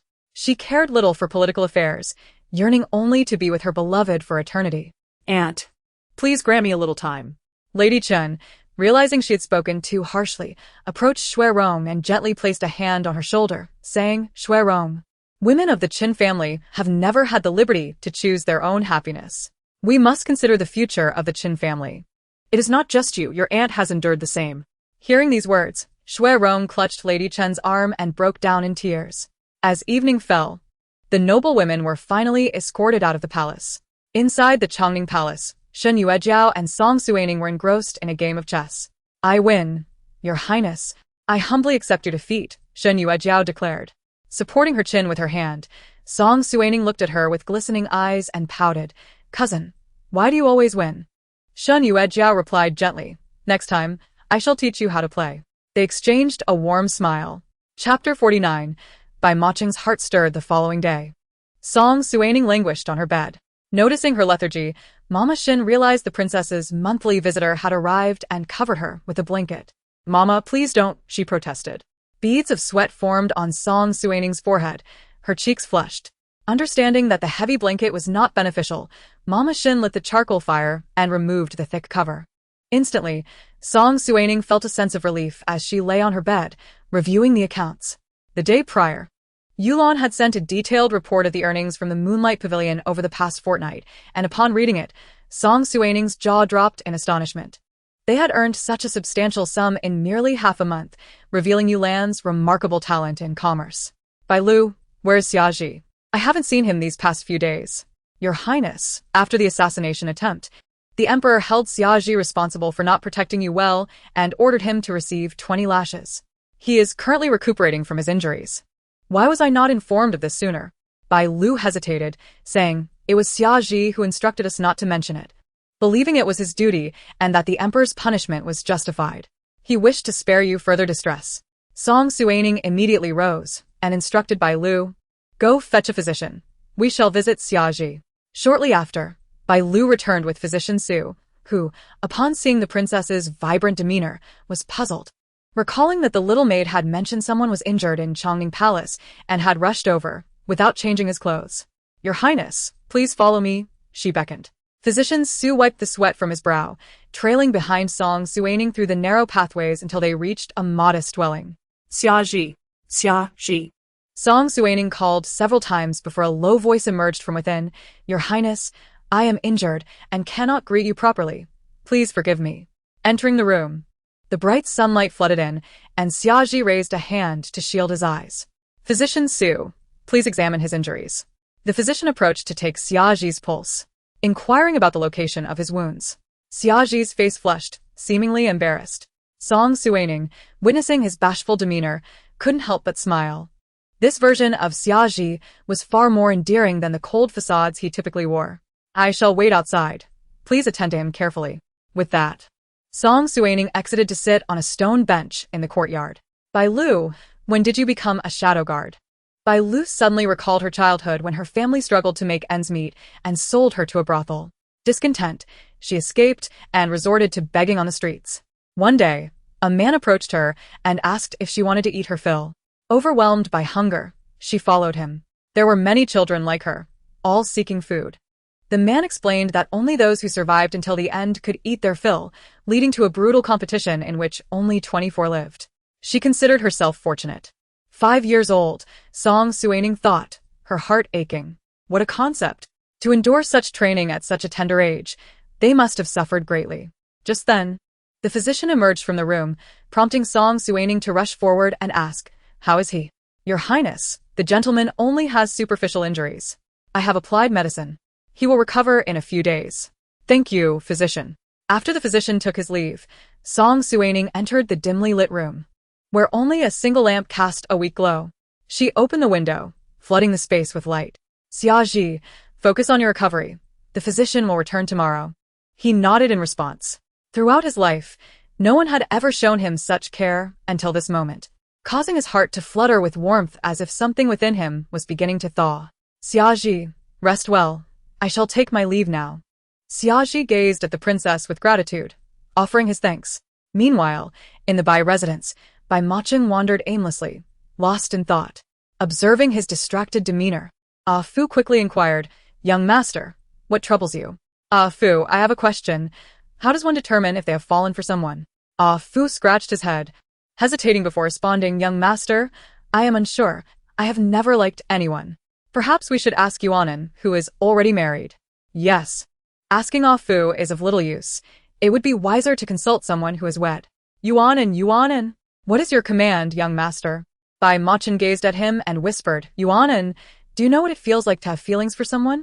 After a moment's contemplation, Yuanan looked at Bai Macheng and shyly replied, it's like thinking of her when you savor something delicious, or dreaming of her when you sleep. Essentially your emotions, joys. sorrows, and everything in between are all influenced by her. Bai Machin recalled his own peculiar behavior in recent days, how thoughts of her invaded his mind, and how she appeared even in his dreams, causing his face to flush crimson. Observing Bai Machin's embarrassment, Yuanin chuckled, "My lord, it seems you are indeed in love. I wonder which young lady has captured your heart." At that moment, Bai Machin was oblivious to the words around him, lost in his own thoughts as he muttered to himself, "Could it be that I've fallen for her? Impossible, impossible. I must be ill. Yes. I need to see a physician. Ah Fu, fetch a doctor quickly. I believe I am unwell." Hearing that her son had sent for a physician, Lady Bai rushed to Bowerwet Pavilion, concerned. "Chinner, what troubles you?" Upon realizing he had alarmed his mother, Bai Machin felt a wave of embarrassment wash over him. "Mother, I'm fine, see?" He then jumped lightly before her. "My lord, the doctor has arrived," Ah Fu announced, ushering the physician in. Lady Bai promptly urged the physician to check Bai Machin's pulse, her expression tinged with anxiety. The physician, glancing between Bai Machin and Lady Bai, helplessly remarked, "This young man is in excellent health. Might I inquire where the true patient lies?" "Doctor, I have been experiencing insomnia at night. My heart races, and I blush at the thought of a certain someone. Surely that is a symptom of illness." At this, Lady Bai and the physician exchanged a knowing glance.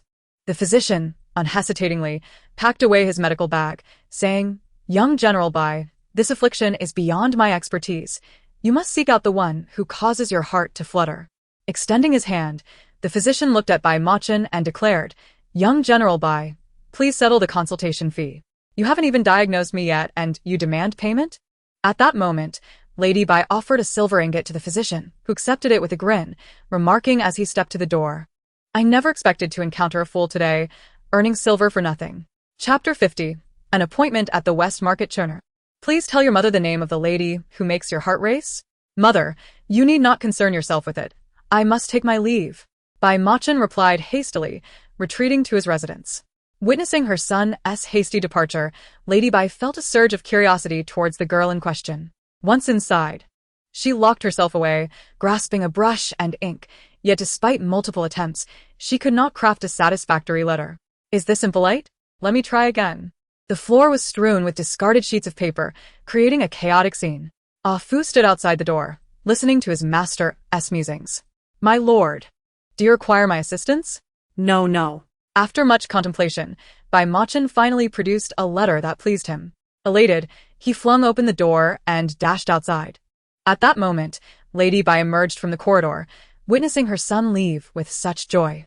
"Xiao Yu, go see who the young master is delivering the letter to." Secretly delighted, Lady Bai thought, "Finally, my son has awakened to love. I had tried to arrange a match for him, but never found the opportunity until now. It seems fate has brought him a suitable young lady, although I am curious to know her family background." Coming from a martial background, she held no disdain for others. But as her son's first affection was at stake, she felt the need to oversee it to avoid any deceit.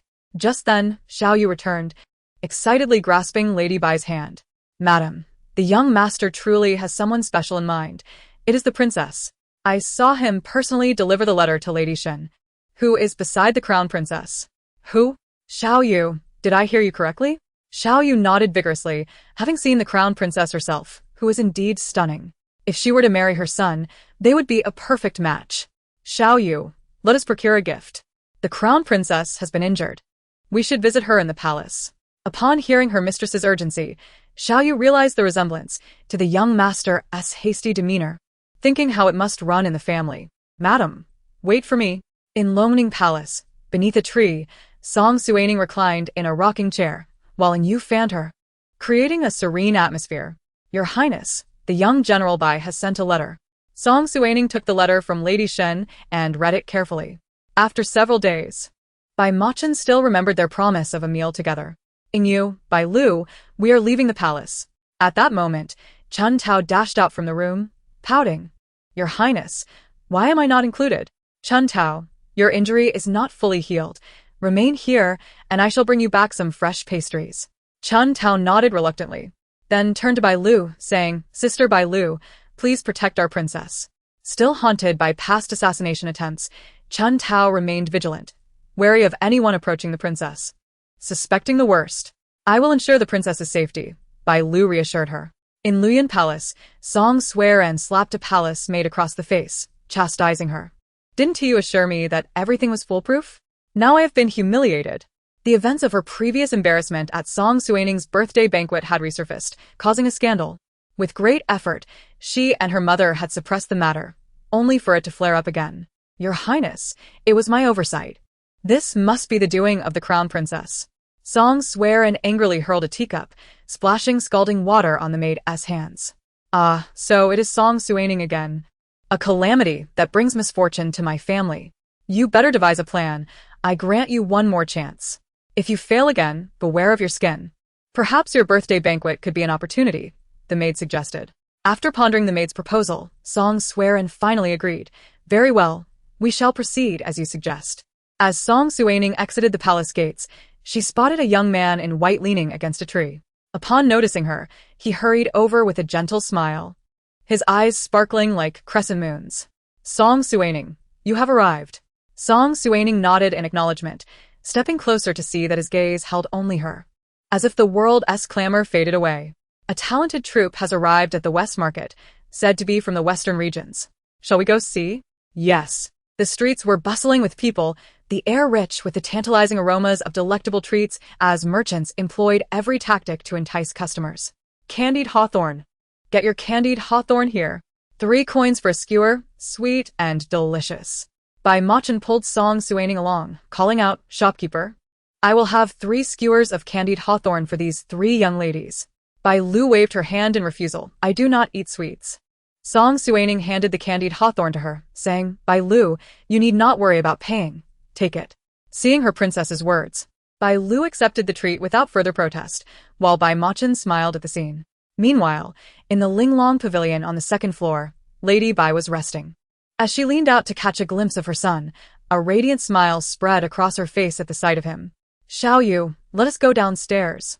Lady Bai turned and hurried down, while Xiao Yu, burdened with items in hand, struggled to keep pace, panting heavily. Madam, please do not run away. I cannot keep up. Hurry, if you slow down any further, Chun and the others will be far ahead. It turns out that the reason my lady ran down the stairs so swiftly was to catch sight of the young master. Xiao Yu immediately rolled her eyes, gazing at her mistress with a look of exasperation. Madam, do you not fear startling the princess by following the young master so closely? Lady Bai glanced at Xiao Yu, responding with a righteous tone. We are merely having a chance encounter, do you understand? Who is following them? Xiao Yu regarded her with an expression that clearly indicated disbelief. The marketplace in the West City had opened early, bustling with a lively crowd. Bai Machin, concerned that Song Suining might get lost, grasped her sleeve. Xiao Yu, did you see that? They're holding hands. Madam, please see clearly, that is merely a sleeve, not a hand. Song Suining remarked. Bai Machin, what are you doing? Do you not know that men and women should maintain a certain distance? Bai Machin leaned closer to Song Suining, whispering in a tone only they could hear. Maintain a distance? Why did the princess not say anything when she was removing my clothing? Song Suining's face flushed crimson as she retorted. Bai Machin, you are courting death. At that moment, the sound of gongs echoed, announcing, esteemed elders and fellow villagers, our performance is about to begin.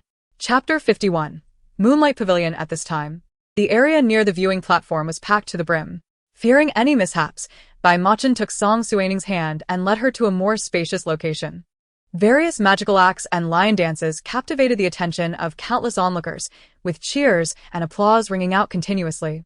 Princess, did you not say you would invite me to dinner? Song Suining gazed at the eager youth before her, suddenly unable to refuse. Then let us go, General Bai. I previously mentioned taking you to the Moonlight Pavilion. Meanwhile, hidden behind a pillar, Lady Bai observed her son's behavior, realizing he was merely infatuated. No wonder he had not dared to inform her. It seemed she would have to take matters into her own hands. Xiao Yu, let us return home to tidy up. Madam, are we not following the young master anymore? Lady Bai gently patted her head, saying, I have already stated that this is a coincidence. We must not mention it to Chin upon returning. Xiao Yu pouted, feeling wronged. I understand, madam. Song Suining and her companions strolled leisurely towards the Moonlight Pavilion, only to find a long queue at the entrance, indicating that business was indeed thriving. Ingyu, please inquire if there are any private rooms available. After a brief moment, Yulan emerged, approached Song Suining and affectionately linked arms with her, saying, "Princess, why did you not inform me of your arrival in advance? I was unprepared. Today, I am here to treat General Bai to a meal. I arrived rather hastily. Please assist me in finding a quieter spot." Hearing Yulan's inner thoughts, Song Suining was taken aback by the implication of their dining together. It seemed their fates were aligning. To prevent Yulan from overthinking, she added, "Do not speculate. It is merely because General Bai saved my life." Yulan wore an understanding expression, leaving Song Suining momentarily at a loss for words. Oh dear, this has turned into a battlefield of emotions. Who would have thought the male lead would also be here? Song Suining felt a sense of irony upon realizing that Yu Yenming was present. "Let us head to a private room on the second floor. It is quieter there." Under Yulan's guidance, they ascended to the second floor, where Yu Yenming had just exited a private room and was filled with joy upon seeing Song Suining. Having heard of her assassination attempt, which was orchestrated by his aunt, he had initially intended to check on her but hesitated, fearing she might blame the Yu family. "Greetings, princess." At ease, Song Suining then turned to leave, leaving Yu Yenming feeling as though his blood had turned to ice. The moment of joy he had just experienced vanished as she ignored him completely. Princess. Song Suining turned back, questioning Yu Gongzi. "What is it?" "It is nothing. I merely wish to inquire if the princess had sustained any injuries." Song Suining smirked and coldly replied, "Yu Gongzi, both of my injuries were courtesy of your family. Why do you feign concern now?" "Princess, I could never harm you. I swear." What a dramatic confrontation, as Yu Yenming's expression revealed his oily demeanor. Song Suining smiled at him before leading Bai Machin and the others into the private room, leaving Yu Yenming standing there, bewildered. Once seated, Bai Machin looked at Song Suining with a smirk. "I did not expect you to have such a fiery temper. Why had I not noticed before? My temper has always been quite formidable. Do you believe I would not dare to strike you?" She clenched her fist playfully, feigning an attack. "What shall we eat? Let us order all the popular dishes. Today, we shall feast well for General Bai." Bai Machin bowed to Song Suining, "Then I thank the princess." The private room was filled with laughter and joy, creating a lively atmosphere. Meanwhile, Yu Yenming appeared despondent, staring into his drink, seemingly lost in thought. His companions noticed his distraction and hurriedly inquired, "Yenming, what troubles you?" At that moment, a man in white remarked, "While I was in the restroom, I saw the princess dining in this establishment." "Really? I have yet to see the princess. I have heard she is extraordinarily beautiful. When might I have the pleasure?" The man in white waved his hand dismissively. "Forget it. When I passed by, the princess was accompanied by a gallant protector." Who is that? "The young general, Bai Machin, who just returned to the capital. They are quite the pair." Another voice chimed in. "As I understand it, the princess recently faced an assassination attempt, during which she went missing alongside this young general. Consequently, the noble consort was demoted." The young man in white seemed ready to say more, but one of his companions elbowed him, prompting him to fall silent. "Yenming, I apologize. That was not my intention." An awkward silence enveloped the room, as no one spoke further, quietly sipping their drinks. At last, a man broke the stillness, addressing Yu Yenming. I hear you have known the princess since childhood?" Yu Yenming nodded, fully aware of his desires, yet the recent changes in her had made him realize he did not truly know her. From the beginning, he had approached her with ulterior motives, yet his feelings had shifted recently. I have heard you are betrothed to the fourth princess, having grown up together?" Yu Yenming shook his head. "No, that was merely the wishful thinking of our elders. His father had long desired him to marry the fourth princess, and he had accepted this arrangement. However, his aunt had since devised new plans, asserting that marrying the princess, favored by the emperor, would aid the second prince's ascendance to the throne. He had not rejected this. At that time, he had known he did not love the fourth princess, nor did he harbor feelings for the first princess, focusing instead on the development of the Yu family. Yet now, watching the first princess distance herself from him brought him immense pain. He had genuinely come to care for her. At that moment, a companion cheerfully remarked, "If you truly care for the first princess, you must act quickly, otherwise, someone else may seize the opportunity. Young Master Bai, may we finally take our leave?" Song Suining remarked, exasperated at Bai Machin, who stubbornly lingered in the private room, unwilling to depart after their meal. Yuelon gazed at Bai Machin, who stubbornly refused to leave, and remarked, "Haha, my esteemed princess, it appears he wishes to linger a while longer in your presence." Upon hearing this, Song Suining replied, "Bai Lu, please fetch some pastries. I shall await you here." With that, she subtly seated herself once more. Chapter 52. Beneath the moonlight pavilion by Maching, witnessing her current demeanor, felt an overwhelming sense of joy, suppressing the excitement within as he stared at Song Suining, his gaze reminiscent of a fawn, wide-eyed and glistening like the snowball. However, reflecting on his tragic fate from a past life, Song Suining's once restless heart suddenly turned cold, and her gaze gradually became indifferent. Bai Maching clearly perceived her transformation from joyful enthusiasm to frosty detachment. Could it be that one of his earlier actions had incited her displeasure? Bai Xiaojun. "It is nearly time. We must take our leave," he suggested. Indeed, but what could possibly cause such a swift shift in one's emotions? Had she truly failed to recognize his affections? Song Suining, thank you for treating me to this meal today. Bai Xiaojun, there is no need for formality. I shall honor my promise to you. The night grows late. We must return to the palace.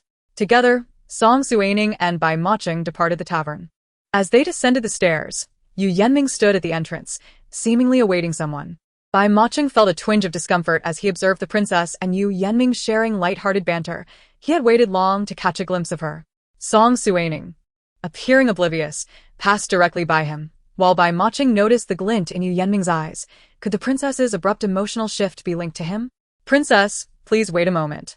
He then produced a bag of steaming chestnuts from his cloak and offered them to Song Suining. Bai Maching recalled how much she adored these roasted chestnuts in her youth, even insisting that he bring them to her when he entered the palace. "Yu Gongzi, I do not fancy such treats." Yu Yanming looked at her in disbelief, his outstretched hand unsure of how to retract. He had often thought himself too inexperienced to confront the Yu family directly, yet now he felt no desire to tolerate him any longer. After all, confronting him was merely a matter of time. Yu Yanming awkwardly stated, "I had assumed the princess still enjoyed them as she did in her childhood." This comment was intended for Bai Maching's ears, attempting to showcase his unique bond with the princess. However, Bai Maching's response took him by surprise. "I distinctly remember that the princess's favorite was not this. It was clearly osmanthus cake." He then cast a glance at Song Suining, who wore an expression that seemed to implore her to commend him. Seeing his insufferable demeanor, Song Suining retorted, "Yu Gongzi has indeed made a mistake. I have never enjoyed roasted chestnuts." Yu Yanming tugged at the sleeve of Song Suining. "I clearly remember, Yu Gongzi." Song Suining interjected loudly, "There are distinctions between genders. Your behavior is inappropriate. If you persist, do not blame me for being impolite. Ingyu, let us go."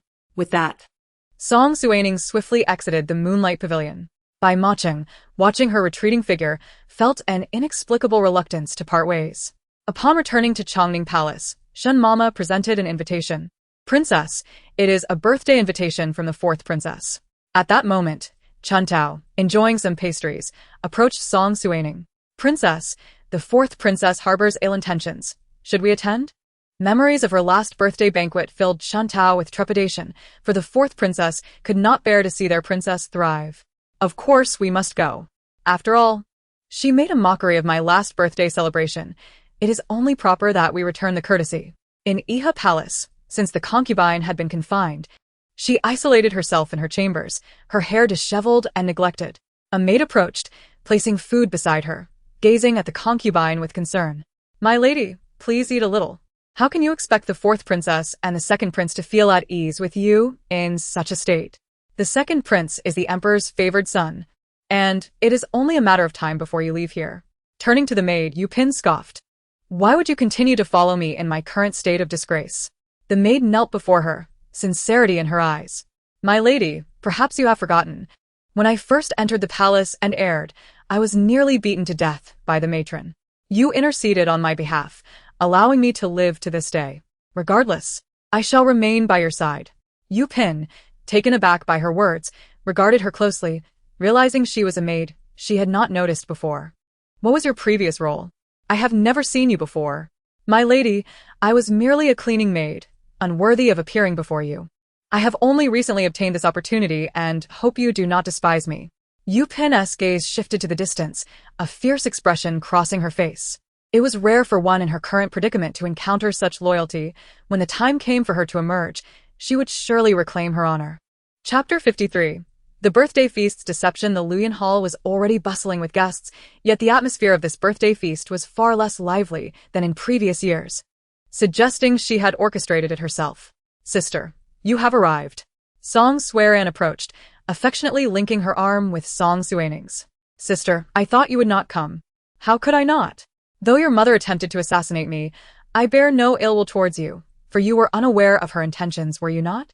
As Song Suiran listened to the remarks, her countenance darkened, yet she refrained from expressing her displeasure, mindful of the many eyes upon her.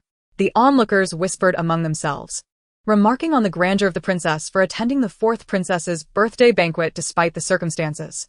If it were me, I would have already lost my temper, they said. Song Suining, overhearing these comments, smiled faintly. Since they wished to play the role of the virtuous sister, she would indulge them in their theatrics. As the biting criticisms reached Song Suiran's ears, she clenched her fists tightly, her nails digging painfully into her palms. The arrival of the second prince prompted Song Suiran to rush over, exclaiming, "Second brother, you have arrived." Tears shimmered in her eyes as Song Jinshu observed his sister's distress and the meager birthday gift, feeling a surge of anger. Their mother had been demoted just days prior, yet they dared to neglect his sister so. At that moment, a man beside the second prince confronted Song Suining, accusing, "Have you been bullying Ran again?" Song Suining regarded him with an expression of disdain, as if she had encountered something repugnant. She cast a brief glance before diverting her gaze elsewhere. This was the eldest son of the Peng family, a childhood companion who had always followed Song Suiran like a shadow, obediently doing her bidding without a thought of his own. Years had passed, yet he remained unchanged, still quick to snap at others. Seeing the fierce look in Song Suining's eyes, Bai Lu immediately grasped her intentions and swiftly slapped him. Peng Shiji was momentarily stunned, while the second prince admonished, "You insolent servant, how dare you strike the air? Seize her and administer 20 lashes." It seemed even the second prince understood the gravity of defiance against authority, a realization that silenced him momentarily. However, Peng Shiji could not contain himself and rushed at Song Suining, attempting to retaliate. Just then, Bai Mo-chen stepped in front of her, successfully thwarting his aggressive advance. "Peng, young master, your behavior is quite inappropriate," he chastised. In a loud voice, Song Suining declared, "Peng Shiji is guilty of insubordination. Take him away." Several guards entered, seizing Peng Shiji and preparing to escort him out, prompting Song Suiran to weep and step forward. "Sister, I apologize. Please let Peng young master go." Fourth princess. "Do not plead for this heartless woman. I fear not imprisonment. I do not believe she would dare to harm me further." Song Suining watched the two of them act like fools, utterly speechless. Onlookers, mostly women reared under strict decorum, could easily discern Song Suiran's ploy. "Look at him. Such a fool." The surrounding laughter only seemed to bolster Peng Shiji's indifference. He hardly regarded their opinions. "Sister, as princesses of the royal family, we must uphold our dignity. If everyone can disrespect us, what right do we have to call ourselves princesses?" "Brother, do not agree?" "Indeed, the eldest sister is correct," the second prince affirmed, leaving Peng Shiji and Song Suiran incredulous at his words. "Elder brother." Song Jinshu gently took his sister's hand, applying a reassuring pressure to her knuckles. Soon after, Peng Shiji was dragged away, and many attendees regarded Song Suiran as though she were the subject of a farce. As more guests arrived, they took their seats, and the banquet commenced with an atmosphere of merriment. A maid approached Song Suining and softly suggested, "Princess, this fruit wine is quite delightful. Would you care for a glass?" "Then, bring me a cup of loquat wine," she replied. Observing Song Suiran drink, a sense of satisfaction swelled within her. Tonight, despite any divine intervention, she would ensure that Song Suiran could not escape her fate. Song Suining, you have always prided yourself on your noble royal status. But after tonight, you shall be nothing more than a figure of scandal. Chun Tao, I feel somewhat dizzy. Song Suiran feigned concern as she approached. "Sister, what troubles you? Have you overindulged?" Song Suining wished to say more, but her body felt weak. The potency of the fruit wine was surprisingly formidable. "Chun Tao, assist the princess to my quarters to rest." Chun Tao hesitated, aware of the ill intentions but lacking evidence, and knowing the distance to Chongning Palace was considerable. "Fourth princess, this may not be appropriate." "Why ever not? Once my sister regains her senses, I shall summon a carriage to escort her back." Chun Tao, unable to devise an alternative, consented and began to help the princess toward the side chamber of the Luoyuan hall. Glancing toward the male guests, Song Sui Ran noticed an unattractive man nodding at her before departing. Upon entering the room, Song Suining swiftly covered Chun Tao's mouth and nose. Surprised, Chun Tao exclaimed, "Princess, when did you awaken?" Song Suining had long been aware of the wine's treachery and pretended to consume it herself to keep Song Sui Ran oblivious to her own condition. At this point, she surmised Song Sui Ran's intentions. Although the nation of Mon was known for its liberal customs, it remained harsh towards women. Suddenly, a faint sound of footsteps was heard at the door, prompting Song Suining and Chun Tao to hide behind the door. The entrance creaked open, and as Song Suining peered out, she collided with Bai Mo-chin. "Bai Mo-chin, what brings you here?" "I was about to ask you the same. You appeared unwell, and I feared for your safety, so I came to check on you." I knocked out a suspicious individual lurking by the entrance. Rushing outside, Song Suining found an extraordinarily ugly man lying unconscious at the threshold. Clearly, this was the man Song Sui Ran had chosen as her partner. Since she dared to commit such an act, she should be prepared for the consequences. She then inquired of Bai Mo-chen if he could quietly bring Song Sui Ran to her. "Are you asking me to assist you in this misdeed?" he replied, contemplating. "Would you be willing to help me?" Bai Mo-chen, after a moment, nodded slowly and departed the room, having already chosen his allegiance. Should she wish to take a life this night, he would gladly provide the means. Chapter 54. Song Sui Ran reaps what she sowed. Bai Mo-chen carried Song Sui Ran back to the side chamber, unceremoniously dropping her to the floor. Song Suining, puzzled by how quickly he had returned, asked, "Did you knock her out?" Bai Mo-chen nodded. "How else would I have brought her back? She certainly would not have come willingly." "How am I doing? Am I reliable?" "Indeed," she affirmed. "Please lift her onto the bed." Bai Mo-chen felt a surge of happiness at her familiarity, as if he were no stranger. After gently closing the door behind him, Song Suining turned to glance at Song Sui Ran, murmuring, "You may now leave your fate in the hands of destiny." Returning to the banquet, Song Suining was approached by Shenyu Jiao, who expressed concern. "Princess, what happened to you? You appeared unwell just now." Taking her hand in reassurance, Song Suining instructed a maid to add a seat for them. They sat together, engaged in light-hearted conversation. "Cousin, rest assured, I am perfectly fine. I simply felt a bit dizzy earlier." The second prince, having noticed his sister's sudden absence from the banquet, instructed Tingyu to search for her. "The emperor has arrived." Song Yuan had just finished reviewing memorials and was contemplating a leisurely stroll in the imperial garden when he was reminded by the chatter of palace maids that today marked the birthday of his daughter, the fourth princess. Despite the folly and mistakes committed by her mother, she remained his daughter, deserving of his attention.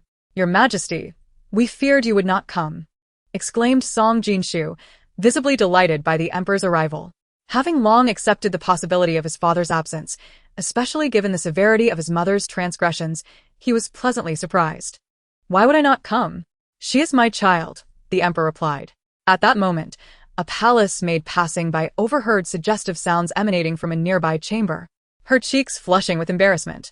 Curious about the boldness displayed within the fourth princess's quarters, she contemplated peeking inside. Several matrons soon followed, drawn by the scandalous noises, and forcefully flung open the door. To their astonishment, they beheld the fourth princess in a compromising position with a man, her hands resting on his shoulders. An expression of ecstasy on her face as she uttered lewd phrases, oblivious to their intrusion. The young maid, recognizing the princess, gasped, attracting the attention of nearby guards who initially suspected an intruder but were instead met with this shocking scene. The guests at the banquet also heard the maid's cry. Glancing around in confusion, the second prince felt an ominous premonition and immediately rose to investigate. "Father, something may have happened. I shall go check," he declared, receiving a nod of consent from the emperor. As soon as the second prince departed, Song Suining turned to his father. "Father, let us also see what is amiss." Upon entering the princess's chamber, the second prince was confronted with the sight of his sister entangled with a man, rendering him momentarily speechless. "Separate them at once," he commanded. However, the pair's strength proved formidable, and even two matrons struggled to part them. In a fit of desperation, the second prince seized a teapot from the table and doused them with its contents. "Jinshu, what is happening?" he demanded. At that moment, spurred by Song Suining's insistence. The emperor arrived, and Song Jinshu found himself at a loss for words in the face of his father's presence. Seeing his daughter's hesitation, the emperor pushed past him. Unable to fathom the outrageous behavior of his daughter, who was in the throes of an intimate encounter with a man. Many noble women present instinctively shielded their daughters' eyes, fearful of tarnishing their innocence. Meanwhile, Song Suiran regained her composure amidst the chilling tea water, recalling that she had merely sought her cousin but had fainted along the way. A sudden gust sent a shiver down her spine, drawing her attention to her nakedness as she lay in a man's embrace. "Who are you?" she cried, hastily covering herself with a blanket, mortified by the scrutiny of onlookers. Witnessing the scene, Song Yuan found it hard to accept and staggered backward, pointing at the man. "Arrest him. Seize him at once." By this time, Song Suiran had managed to dress and knelt before the emperor. "Father, you must uphold justice for me. It was my elder sister who intended to harm me." The emperor turned to Song Suining, who raised a hand in exasperation. "Sister, if you wish to accuse me, please present your evidence." At that moment, Bai Maching stepped forward from the crowd, chuckling. "Your Highness, I was just in the pavilion with the eldest princess admiring the moon. And young master, you joined us. How could the eldest princess have harmed you?" The emperor's gaze shifted to Yu Yenming, seeking answers. Yu nodded and confirmed Bai's account. It became clear that after Song Suining had left the scene, Bai Maching had insisted on lingering to admire the moon, dragging Song Suining along. As they pieced together the events, Song Suining recalled that she had indeed alleviated her own suspicions. But how do we explain the absence of the eldest princess in this chamber? At that moment, Chun Tao emerged protectively in front of Song Suining, much like a hen shielding her chicks. "Your Highness, we never entered this chamber. We encountered General Bai on our way, who suggested the princess enjoy the breeze outside. Hence we did not come here." Chun Tao muttered under her breath, relieved they had not, or who knew what calamity might have ensued. Song Suiran pointed accusingly at them, shouting, "You conspired together." The second prince, kneeling before the emperor, implored, "Father, please investigate thoroughly and clear my sister's name." "I too seek justice for myself, father," added Song Suining. "If my sister makes such claims, I demand an inquiry." The second prince pondered. Could it be that his sister truly was innocent? The emperor gestured toward the man on the bed, his imperial presence imposing enough to induce a cold sweat in the man. Speak. Who are you? The man stammered, struggling to articulate his thoughts, prompting Song Yuan to pound the table, demanding answers. "Your Majesty, I am merely a stableman from the old summer palace." Hearing this, Song Suining's eyes turned icy as she regarded Song Suiran, realizing the depths of her sister's malice in seeking revenge through such a lowly individual. Chapter 55. The final truth. The crowd fell silent at the revelation of the man's status as a stableman, a position deemed disgracefully low. Yet he found himself entangled with the princess. Song Yuan's expression darkened. He could not believe that a stableman could so easily infiltrate the palace without accomplices. "How did you come to be here?" Speak. The stableman stuttered for a long while, failing to provide any substantial information. Growing impatient, Song Suining approached him, declaring, "While you may take your time, I cannot afford to wait. It is nearly time for my rest." Turning to Bai Lu, she instructed, "Find a way to make him talk." Bai Lu approached the man, brandishing a black vial before him, then returned to Song Suining's side to present the potion. "Your Highness, this is the elixir of truth. Once consumed, he will divulge all secrets, though it does come with the risk of causing fatal hemorrhaging." Song Suining observed the vial, impressed by the efficiency of the method, far superior to any form of torture. "It matters not. Whether he lives or dies is of no concern to me. Administer it to him." The stableman, terrified, recoiled several steps, gazing at Song Suining in horror. She glanced at the emperor, who nodded in agreement. As Bai Lu moved closer to restrain the stableman and deliver the potion, he began to fervently bow, exclaiming, "I will confess everything. I will tell all." Bai Lu released his grip and stepped back. The stableman glanced between Song Suiran and the emperor, seemingly apprehensive. Song Suining loomed over him, her tone stern. "Do you not grasp the gravity of your situation?" "Yes, it was the eldest princess," he blurted out. The emperor, concerned he might have misheard, asked again, Who did you say? The stableman unwaveringly insisted that it was the eldest princess who had orchestrated everything, leaving Song Suining coldly regarding him. Realizing he had chosen to side with Song Suiran. Initially, She had contemplated making him her consort to vex her sister, but he was too oblivious to discern the unfolding drama. At this moment, the second prince hastily knelt down, imploring the emperor to punish the eldest princess. The emperor, gazing upon his children, found none to his satisfaction. He could not fathom that his daughter could commit such an act, and chose to disregard the kneeling second prince, instead summoning the guards to investigate the stableman. Despite the emperor's disbelief in the stableman's words, Song Sui Ran fell to her knees beside her father, weeping profusely. "Father, I can understand that my elder sister harbors resentment towards me due to our mother's assassination, but even if she wished to kill me, why must she resort to such disgraceful acts that tarnish my reputation?" Song Suining chuckled, stepping closer to the emperor, her demeanor aloof as she looked down upon Song Sui Ran. "Sister, how could you place such a grievous accusation upon me? It wounds my heart deeply. However, in such a crowded unwittingly, do you truly believe I cannot uncover the truth?" Just moments ago, upon hearing the stableman's accusations, she had dispatched Bai Lu and Ingyu to investigate, confident that the truth would soon reveal itself. Ran, your sister is not such a person. There must be some misunderstanding at play." Song Sui Ran glared at her father, resentment evident in her eyes. All her life, he had favored her sister, never considering her feelings, and now, in the face of such turmoil, he chose to remain an indifferent observer. Outside, the guards' voices indicated that the investigation was proceeding smoothly. When the guards entered, they carried a disheveled man, his appearance obscured and his clothes in tatters. The stableman's eyes widened in terror upon seeing him. "Your Majesty, this man claims to be the stableman's brother." The brother, seemingly oblivious to the gravity of the situation, struggled against the guards, pointing at them and shouting, "How dare you? I am the brother of the prince consort. My brother is about to marry the eldest princess, and you dare to arrest me." Upon hearing this, the emperor's blood pressure surged, his fingers trembling as he pointed at the man. "Impertinent! Who told you such nonsense? Take him away."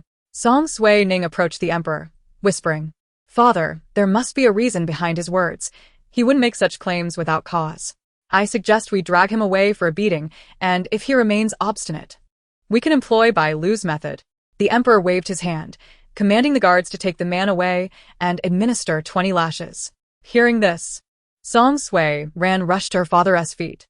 "Father, this method is akin to coercing a confession. How can this be justified? Fourth sister, you are not the one wronged here. What is this idle chatter?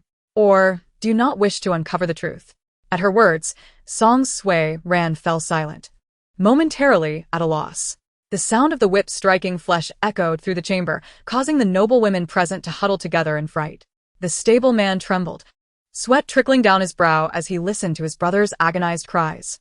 "Stop! I will confess," he cried, his head bowed in despair, unable to face Song Sui Ran. At that moment, Song Sui Ran stood up, kicking the stableman in anger. "How dare you tarnish my reputation and attempt to frame me?" The emperor, witnessing this scene, felt a profound sense of helplessness, realizing that the truth he had sought for so long lay within his own family.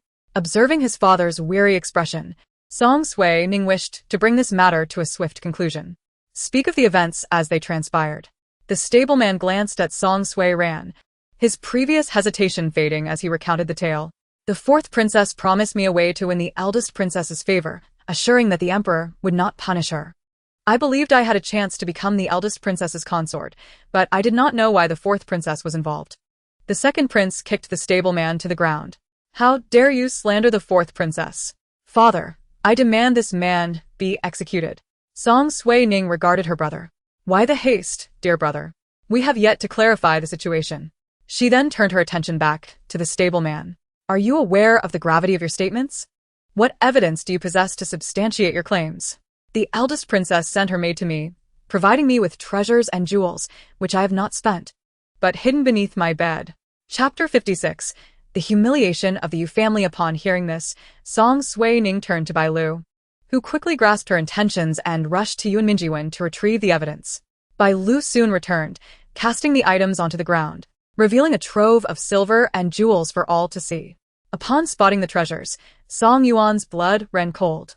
Among them lay an exquisite hairpin, one he had gifted to Yu Pin during her first year as a consort, a unique piece among many he had bestowed upon the palace women, each distinct. He vividly recalled that Yu Pin's was a rose. When the Empress saw the hairpin, she had expressed great fondness for it, intending to keep it safe. The truth now lay bare. Previously, when the Empress had attempted to assassinate his daughter, he had merely confined her, thinking her worthy of mercy for bearing him 2 children. Yet now he realized the truth, like mother, like child. He had once believed her to be virtuous, only to discover her duplicity. Disappointment filled the Emperor's gaze as he looked upon his daughter, as if seeing a stranger. Witnessing the change in her father's demeanor, Song Sui-ran grew anxious, hastily defending herself. "Father, I have not sought to harm my elder sister." Song Yuan approached, kicking the treasures across the floor. "You still deny your actions? What do you call this?" "Father, please believe me. These are not mine." At that moment, Song Yuan felt an overwhelming sense of disillusionment. He had never imagined his daughter could fall to such depths. He crouched down, picking up the hairpin. "This was a gift to your mother. Tell me, who else is confined now?" Realizing the source of her father's anger, Song Sui-ran wept, collapsing at his feet. "Father, I was merely deceived by sinister intentions." The Emperor understood that her plight was ultimately a consequence of her own actions, and she could not blame others. "If you harbor such thoughts, then I shall grant your wish. You shall marry this stable man." Song Sui-ran clutched her father's robe, pleading, "No, father. I have learned my lesson. I too was deceived." With that, Song Yuan turned away, feeling utterly defeated. He had never anticipated the rift between his children could reach such fatal extremes. Song Suining observed his lonely figure, filled with sorrow. In utter despair, Song Sui-ran lamented her fate. Unable to marry her cousin, she was now to wed a lowly stableman. What purpose did her life serve if this were to be her reality? In a fit of despair, she charged toward a nearby pillar. Hearing this, the second prince's attendant swiftly intervened, halting Song Sui-ran's reckless act. "Fourth sister, why must you persist in opposing me?" With a cold snort, Song Sui-ran dismissed his concern. She could not comprehend the reason behind her actions, having lived in her sister's shadow since childhood. Now, she sought to carve her own path forward. "Sister, you must take care of yourself moving forward. However, since our father has decided to arrange a marriage for you and him, you should simply live your life well. I believe our father will not treat you unjustly." This statement seemed to strike a chord with Song Sui-ran, causing her to laugh and cry simultaneously. At that moment, she appeared to realize something and anxiously searched the crowd for a familiar figure. "Cousin, you once promised to marry me." Yu Yanming respectfully regarded Song Sui-ran and bowed. "Fourth princess, you are merely my cousin, nothing more." "Cousin?" She laughed bitterly. So, in his heart, she was merely a sister. All her years of affection amounted to nothing. Under the gaze of the crowd, Song Sui-ran staggered away, prompting the second prince to send Tingyu to follow her, fearing for her safety. Observing the situation draw to a close, Song Suining was about to leave when a thought crossed her mind, and she turned to the second prince. "Second brother, I do not understand why Yu Pin and the fourth sister repeatedly target me. This time, I will let the fourth sister off the hook due to her own misfortune. However, I declare this. Should there be a next time, do not blame me for being unkind." With that, she turned and departed. At that moment, Song Jinshu's countenance darkened. He had never felt such humiliation. His mother had already been demoted, and now his sister had caused such disgrace. Today, the royal family's reputation was utterly tarnished. How could he, a man of great intellect, have such foolish relatives?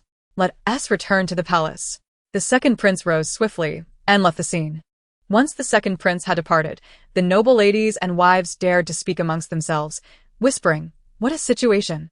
The illegitimate sister failed to undermine the legitimate sister and instead brought ruin upon herself. Most of these noble women had witnessed the pretentious behavior of their own illegitimate daughters and held little regard for them. Shocked to discover that the squabbles among the princesses were no different from those in their own households. Isn't that so? The second prince has lost all face. At that moment, someone watching the spectacle turned to Yu Yanming and remarked, "It's not just the second prince. The entire Yu family must be utterly ashamed. Let us leave. This spectacle has truly shaken my worldview." In the fifth prince's residence, he was diligently painting when a knock at the door interrupted him. "Fifth prince, Mr. Lu seeks an audience." Song Genie was puzzled. It was quite late for Mr. Lu to be visiting. "Mr. Lu, please sit. I apologize for troubling you today. Since it is so late, why not rest instead?" "Mr. Lu, brimming with excitement, took a seat across from Song Genie and animatedly recounted the events of the evening. Fifth Prince, what a grand spectacle today. It's a pity you weren't there. He elaborated on all the happenings of the night, including the fourth princess being betrothed to a stableman. Song Genie listened in shock, realizing the emperor had truly made such a decision, indicating his genuine anger. My second brother must be furious, having lost so much face. However, my royal sister has been unfortunate, repeatedly entangled by that mother and daughter duo. Indeed, but your highness, this presents us with an opportunity. After some contemplation, Song Genie acknowledged this truth. The Yu family's lack of virtue has turned the royal family into a laughingstock, not just in Mon, but throughout the world. Tomorrow, when you attend court, bring the Yu family to account and see where they can save face. Chapter 57. The marriage of Song Suining. The following day, the fifth prince knelt in the grand hall, addressing the emperor. Your Majesty, the fourth princess has brought shame upon the royal family. I request punishment for her. Many ministers were already aware of the events from the previous night and anticipated that today would not be peaceful. However, they did not expect matters to escalate so rapidly. At that moment, Yu Ziyuan hurriedly stepped forward to plead for the emperor's mercy. Your Majesty, the fourth princess may be confused, but she is still a princess. To casually betroth her to a stableman is to disgrace the royal family. Suddenly, a minister who often clashed with the Yu family interjected, countering Yu Ziyuan, Your Excellency, your words are misguided. If a princess behaves in such a manner, she must take responsibility for her actions. The eldest princess's magnanimity does not absolve her of fault. Listening to the bickering, Prime Minister Shun felt overwhelmed. His granddaughter had returned the previous night and recounted the events of the birthday banquet. He had never imagined that she endured such hardship in the palace. No wonder she had subtly urged him to confront the second prince upon her return. It all made sense now. The Yu family had become excessively bold, as if there were no one in the Shun family to contend with, repeatedly harming his granddaughter. At that moment, an official quietly said to Prime Minister Shun, Prime Minister, you must speak. The victim in this case is your granddaughter. Although she is unharmed now, one cannot be certain of what tomorrow holds. Your Majesty, I have but one granddaughter. The Yu family has harmed her time and again. I beseech you to grant the Shun family justice. Hearing these words, Song Genie couldn't help but smile. The Yu mother and daughter had now incurred public wrath. He was confident they could be subdued. Once Yu Pin was dealt with, the palace would be under his mother's control. The second prince also stood up, kneeling before the emperor with tears in his eyes. Father, the fourth sister was merely confused for a moment. I implore you to grant her another chance. Song Yuan observed the chaotic scene below, feeling a headache coming on. After the tumultuous events of the night before, he had not rested well and was now being further disturbed. Many ministers clamored for the emperor to punish the fourth princess. What further punishment do you want? I have already betrothed her to that stableman, and my word is unalterable. Furthermore, the Yu family lacks virtue. Yu Ziyuan, you must impose stricter discipline upon them. Yes, Your Majesty. Thus, the court session concluded on an unsatisfactory note. In Chongning Palace, having been busy until late the previous night, Song Suining awoke leisurely, wondering about the morning court session and whether the emperor's declaration of betrothing Song Suining to a stableman was true or false. Princess, you're awake? Perhaps you should sleep a little longer. You only just fell asleep last night. Song Suining shook her head, feeling that sleeping too long would cause a headache. Besides, she had matters to attend to. After the events of the previous night, her grandparents would surely be worried. She needed to visit the Shun family. At that moment, Chuntao rushed in, breathless, and gulped down tea from the table, exclaiming, It's hot. Chuntao, why are you in such a hurry? Chuntao approached and stood beside Song Suining. Princess, the emperor has decreed that the fourth princess is to be married to that stableman. Indeed, the emperor was genuinely furious this time. Otherwise, he would not have betrothed his daughter to such a lowly and hideous man. Yu remarked to the princess, I feel the fourth princess will not accept her fate and will certainly cause further trouble. Of course, she will not accept her fate. Song Suining is a person of great pride. How could she allow herself to marry such a despicable man? Yet, these matters concern me not. Let her stir as she wishes. Chuntao, gather your things. We are returning to the Shun family.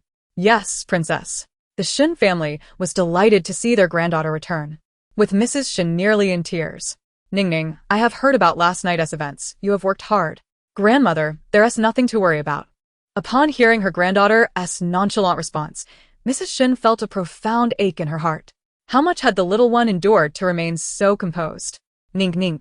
Rest assured, we shall seek justice for you. Song Suining grasped her grandmother's hand and gently patted her knuckles. For she had grown accustomed to adversity and would not allow herself to be bullied without recourse. Grandmother, Song Suining has already faced her due punishment. This outcome is far more distressing for her than any other. Listening to her niece, Shenwan gazed at her with sorrow, lamenting that he had previously assumed she was thriving in the palace, unaware of her true hardships. Ning, we are family, there is no need for such distance. At that moment, Shen Yuan returned home. Having not yet removed his official robes, he hurried to greet his niece. Uncle, you're back. Upon saying this, Song Suining rushed over to cling to his arm affectionately. Shen Yuan stared at Song Suining's face, momentarily lost in thought, recalling how his sister used to tug at his sleeve in a similar manner. Noticing his dazed expression, she waved her hands before his eyes. Uncle. Oh. I apologize for my momentary distraction. Ning, we were all terribly worried about what transpired last night. Song Suining twirled around in front of Shen Yuan, saying, Uncle. Look, I'm perfectly fine. Observing his niece's vibrant demeanor, Shen Yuan felt a pang of heartache. Her casual words hinted that such events were not unprecedented. Just then, Mrs. Shin approached, taking Song Suining's hand. Ning, let us dine together today. It has been far too long since we shared a meal. All right, grandmother. In the Luoyuan palace, Song Suining struggled to recall how she had returned the previous night, finally coming to her senses. She could hardly believe that her father had truly bestowed her upon that stableman. At this moment, Yun Xiu approached, her eyes filled with concern. Princess, what shall we do now? Song Suining shot a fierce glare at Yun Xiu, who flinched in fear. She then inquired about the maid. The maid fled in the dead of night. Song Suining scoffed, expressing her disdain for the maid's ill-conceived advice that had led her to such a fate, only to cowardly escape. Yun Xiu, send someone to capture her. Sitting before the mirror, Song Suining regarded her disheveled hair and tattered garments, resembling a beggar. All of this was thanks to Song Suining. The mirror reflected her distorted visage, hatred radiating from her eyes. Princess, the maid is at the west corner gate. She was about to flee when she was apprehended by guard Su, who brought her back upon learning she belonged to Luoyuan Palace. The maid knelt trembling, pleading for the fourth princess to spare her, but there was no mercy to be had. Song Suining flashed a sinister smile, silencing her cries. No, princess. I was wrong. Please grant me another chance. Song Suining feigned ignorance to her pleas, summoning several maids to drag her away, her screams echoing throughout the palace. Chapter 58. Song Suining's marriage arrangements in the Yihe Palace. Yupin's spirits had considerably lifted in recent days, thanks to the attentions of the maid Wan Feng, who kept her entertained. Yupin was confident that her release was merely a matter of timing. Suddenly, the heavy doors swung open, and eunuch Yuan, holding a decree, appeared before Yupin. Overjoyed, she rushed out of the room, her face alight with anticipation. Eunuch Yuan, is His Majesty permitting me to leave? Eunuch Yuan handed her the decree and turned to leave. A young eunuch beside him asked, Master, why didn't you read the decree today? Eunuch Yuan replied, It's not good news. What is there to announce? If she faints, it will only complicate matters for us. The young eunuch scratched his head, understanding the implication. Elated, Yupin opened the decree and saw the marriage announcement, her heart racing. A marriage? To whom? The decree fell to the ground, and Wan Feng hurried to retrieve it, fearing the consequences of being caught with it. My lady, are you well? Yupin suddenly turned to Wan Feng, instructing her to find out whom the emperor had betrothed the fourth princess to. Having just entered the cold palace, how could he suddenly arrange a marriage for Ran? The decree stated that the emperor intended to release her to prepare for Ran's wedding. Yet it made no mention of which noble family's son was involved, leaving her with an unsettling feeling. At that moment, a gentle female voice resonated from Yihe Palace. Oh, dear sister, you've finally emerged. I've been wondering when I would see you again. Chen Fei, supported by her maids, approached Yupin, her jeweled headdress swaying gracefully, her attire resplendent. Yupin, observing her vibrant demeanor, couldn't help but feel overshadowed. Clearly, Chen Fei was faring quite well. After all, there was no one left in the palace to challenge her. "Sister, I have missed you dearly during this time. You see, I rushed over as soon as you were released." Yupin felt a surge of anger at Chen Fei's pompous demeanor, once submissive under her authority, now eager to gloat over her downfall. Yet, her lineage was strong, and with the second prince at her back, she had not yet lost. One day, when her second prince ascended the throne, she would ensure Chen Fei received her due comeuppance. "Sister, what brings you here today? To mock me?" Chen Fei smiled, playfully adjusting her hairpin, her fox-like eyes glinting with mischief. "How could that be? I have come to congratulate you, dear sister. After all, your match is quite extraordinary, unparalleled in history." With that, she gestured, and a maid presented a statue of Guanyin, saying, "Sister, I have not had the chance to meet the fourth princess on several occasions. Please convey my wishes for her to bear children soon." Yupin seemed inclined to refuse. But Chen Fei interrupted, "Sister, I must take my leave.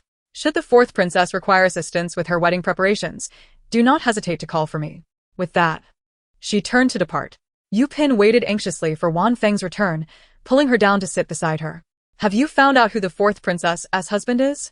At that moment, Wan Feng turned to Yupin, falling silent. She struggled with how to convey the news. Perceiving her hesitation, Yupin urged, "Speak freely. I can handle it." "My lady, it is a stable man from the Yuanmingyuan." Yupin sprang to her feet, incredulous. "What did you say?" Wan Feng hurriedly knelt at Yupin's feet, admitting her own shock upon learning the news that the princess was to marry a lowly stableman. However, this was the emperor's decree, and many in the palace were already aware. She could not keep it from Yupin for long. "My lady, I have confirmed the information. It is indeed true." With that, Wan Feng lowered her head, but Yupin's eyes turned red, her body swaying backward. "My lady, are you all right?" Wan Feng supported Yupin to a nearby seat, attempting to comfort her. "My lady, perhaps His Majesty was only acting out of anger. In a few days, he will realize his mistake and annul the marriage." Yupin shook her head in despair, fully aware of the emperor's temperament. It was evident that he was genuinely enraged this time. "Quickly, I must see my brother." At that moment, Wan Feng intercepted Yupin's actions. "Your Highness, Lord Yu has already pleaded with the emperor, but His Majesty showed no mercy and even punished Lord Yu." Yupin sat there, despondently gazing into space. If her daughter were truly to marry a horseman, what future could there possibly be? The second prince would also be humiliated. Since childhood, Song Sui Ran had been the recipient of Yupin's great expectations, and now this outcome was unbearable for her. "It's all Song Suining's fault. Why must she ruin my Ran to such an extent? If there were issues, she could have confronted me directly." Suddenly, a fierce expression crossed Yupin's face as she quickly approached her desk and summoned Wan Feng. "Take this letter to the steward, Li Mama, in the cold palace. Be cautious and ensure no one sees you." Wan Feng nodded and hurried off towards the cold palace. In Chongning Palace, Song Suining and the others had just returned from the Prime Minister's residence when Mama Shan approached her side. "Princess, the fourth princess's wedding is set for 3 days from now." "So soon?" Mama Shan was taken aback by the news, as a princess's wedding should not be so hastily arranged. However, upon learning it was the emperor's decree, even the Yu family dared not voice any objections. The fourth princess was deemed to have lost her value. "Mama Shan, you all must be careful. Song Sui Ran is quite deranged, and I fear she may lash out at you." The maidens in Chonglu Palace nodded in agreement, eager to distance themselves from the fourth princess. As night fell and Yupin was released from confinement, the guards at the entrance had diminished significantly. At that moment, a cloaked man appeared in Yupin's quarters and inquired, "What is it you seek from me?" "I refuse to believe you have not heard about recent events. I demand that you eliminate that horseman." The man chuckled in disbelief, but the emperor has issued a decree. Who would dare oppose him? Yupin maintained her composure, saying, "I want all of you to devise a plan. If my fourth princess marries him, it will also affect that person." The man appeared to contemplate her words, and the room fell silent. "Very well, I shall comply." Chapter 59. Imprisonment. Fourth princess, your wedding is the day after tomorrow. What shall we do? Yun Xiao observed Song Sui Ran's unwillingness and felt a pang of anxiety. At that moment, Song Sui Ran toyed with a dagger, a fierce expression on her face. "If he wishes to be my consort, I shall see if he can survive until that day." Rising to her feet, she turned to Yun Xiao. "Let us go and pay a visit to my future husband." Song Sui Ran and Yun Xiao arrived at the Yuan, where the horseman lounged comfortably in a rocking chair, enjoying a slice of watermelon, while others fanned him. Elena Quan. Soon you shall marry the fourth princess and become her consort. When you prosper, do not forget us, your brothers. Lin Quan basked in their flattery, relishing his elevated status. Of course, I would never forget my brothers. Just then, a horseman rushed in. Lin Quan, the fourth princess has arrived. Lin Quan sprang up from the chair and hurried out to greet her. Seeing the horseman rush out to meet her, Song Sui Ran felt a wave of nausea at the sight of his pockmarked face. The thought of their impending union left her feeling sullied.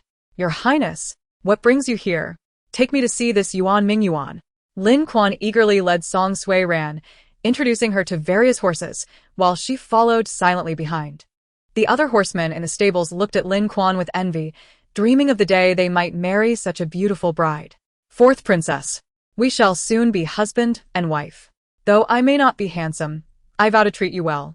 Oh, is that so? Quan nudda vigorously. Determined not to let her slip away. Suddenly, Song Sui Ran drew a dagger and plunged it into Lin Quan, leaving him bewildered. A gaping wound appeared in his chest, and blood gushed forth until he collapsed to the ground. Humph, you think a hideous creature like you could marry me? After wiping her hands with a handkerchief, she disdainfully tossed it onto Lin Quan's face. The surrounding horsemen were visibly shaken, horrified by Song Sui Ran's actions, fearing they would be implicated. They had once envied Lin Quan's fortune but realized that such blessings were not meant for everyone. It was best to focus on their own duties and not entertain foolish thoughts. Song Sui Ran disdainfully surveyed the other horsemen, while Yun Xiao, clearly shocked by her actions, trembled as she spoke. Your Highness, the Emperor will hold you accountable. My father has betrothed me to such a lowly individual without consideration for me. Why should I fear his wrath? I am his daughter, and I do not believe he would allow me to pay the price for a lowly horseman. Let us go to Yihe Palace to see Mother. In Yihe Palace, Yupin was lost in thought, gazing outside, when Wan Feng entered. Your Highness, the fourth princess has arrived. Yupin was abruptly pulled from her reverie. Ran is here. Does she blame me for not protecting her? As she watched her daughter enter, Yupin noted the absence of her usual innocence and sweetness. Now, she resembled a wilted flower. Yupin rushed to embrace Song Sui Ran. Ran, my dear Ran, it is my failure as a mother that has subjected you to such suffering. Wiping her tears, Yupin looked at her daughter. Do not worry, I have arranged for the horsemen to be killed. Should the worst come, I shall endure another punishment in the cold palace. Seeing her mother's concern, Song Sui Ran felt a pang of warmth in her heart. Mother, I have killed that horseman. Yupin's expression shifted to one of shock. Her daughter, usually gentle and timid, had committed murder? Yupin retrieved a trove of gold and silver treasures from her cabinet and handed them to Song Sui Ran. Ran, you must leave. After killing that horseman, your father will not spare you. Song Sui Ran shook her head, unafraid of her father's anger. If he wishes to kill me, so be it. After all, I can no longer marry my cousin. At that moment, a multitude of guards burst in, led by Guard Su. Yupin positioned herself protectively in front of Song Sui Ran, demanding, what is the meaning of this? Why have you intruded upon my quarters? Guard Su respectfully bowed to Yupin and addressed Song Sui Ran, fourth princess. We request that you come with us. Someone has witnessed you kill Lin Quan. Yupin would not allow them to take her daughter. If you intend to take my daughter, you must take me as well. Your Highness, please do not make it difficult for me. I am acting on the Emperor's orders. Song Sui Ran stepped out from behind Yupin, looking unflinchingly at Guard Su. I will accompany you to see father. Yupin grasped Song Sui Ran's hand, her eyes filled with reluctance, but Song Sui Ran gently pulled away. Mother, I can manage on my own. Then, she followed the Guard Su out of the hall. Yupin gazed at the departing figure of Song Sui Ran from a distance, tears streaming down her cheeks. Song Yuan, sitting solemnly in a high position, looked down at his daughter, astonished by her audacity. How could this fragile woman dare to take a life in broad daylight? Do you not recognize your fault? Song Sui Ran raised her head to meet her father's gaze, feeling a profound estrangement from him, as though he had never embraced her throughout her life. Father, what fault have I committed? Song Yuan, witnessing her defiance, felt a surge of anger. As a princess, how can you lack compassion? You are revered by the world. Should you not protect those beneath you? Father, I am a princess. A vile servant's death is inconsequential. Should I personally atone for it? Hearing her words, Song Yuan felt communication with her was futile and summoned guard Su. Su, take the fourth princess to the prison. Song Suining bowed her head and cried out, Father, am I not your daughter? Why are you so cruel to me? Song Yuan was momentarily speechless by her questioning. He had always been fair to his children, with only a slight favoritism towards his eldest daughter. Father, he gestured dismissively to guard Su, who then dragged Song Suining away. In the Chongning Hall, panic ensued. Your Highness, the fourth princess has killed that coachman. Song Suining looked at Chuntao in astonishment, unable to fathom that the timid Song Suining had actually committed murder. Regardless, Father decreed that the fourth princess be imprisoned. Indeed, the emperor could not bring himself to take her life. After all, she was still his child. Chapter 60. Initial brilliance. Ever since Song Suining was taken away by guard Su, Yu Pin had been vigilantly monitoring the situation. At that moment, Wan Feng rushed in anxiously. Your Highness, the fourth princess has been imprisoned by the emperor.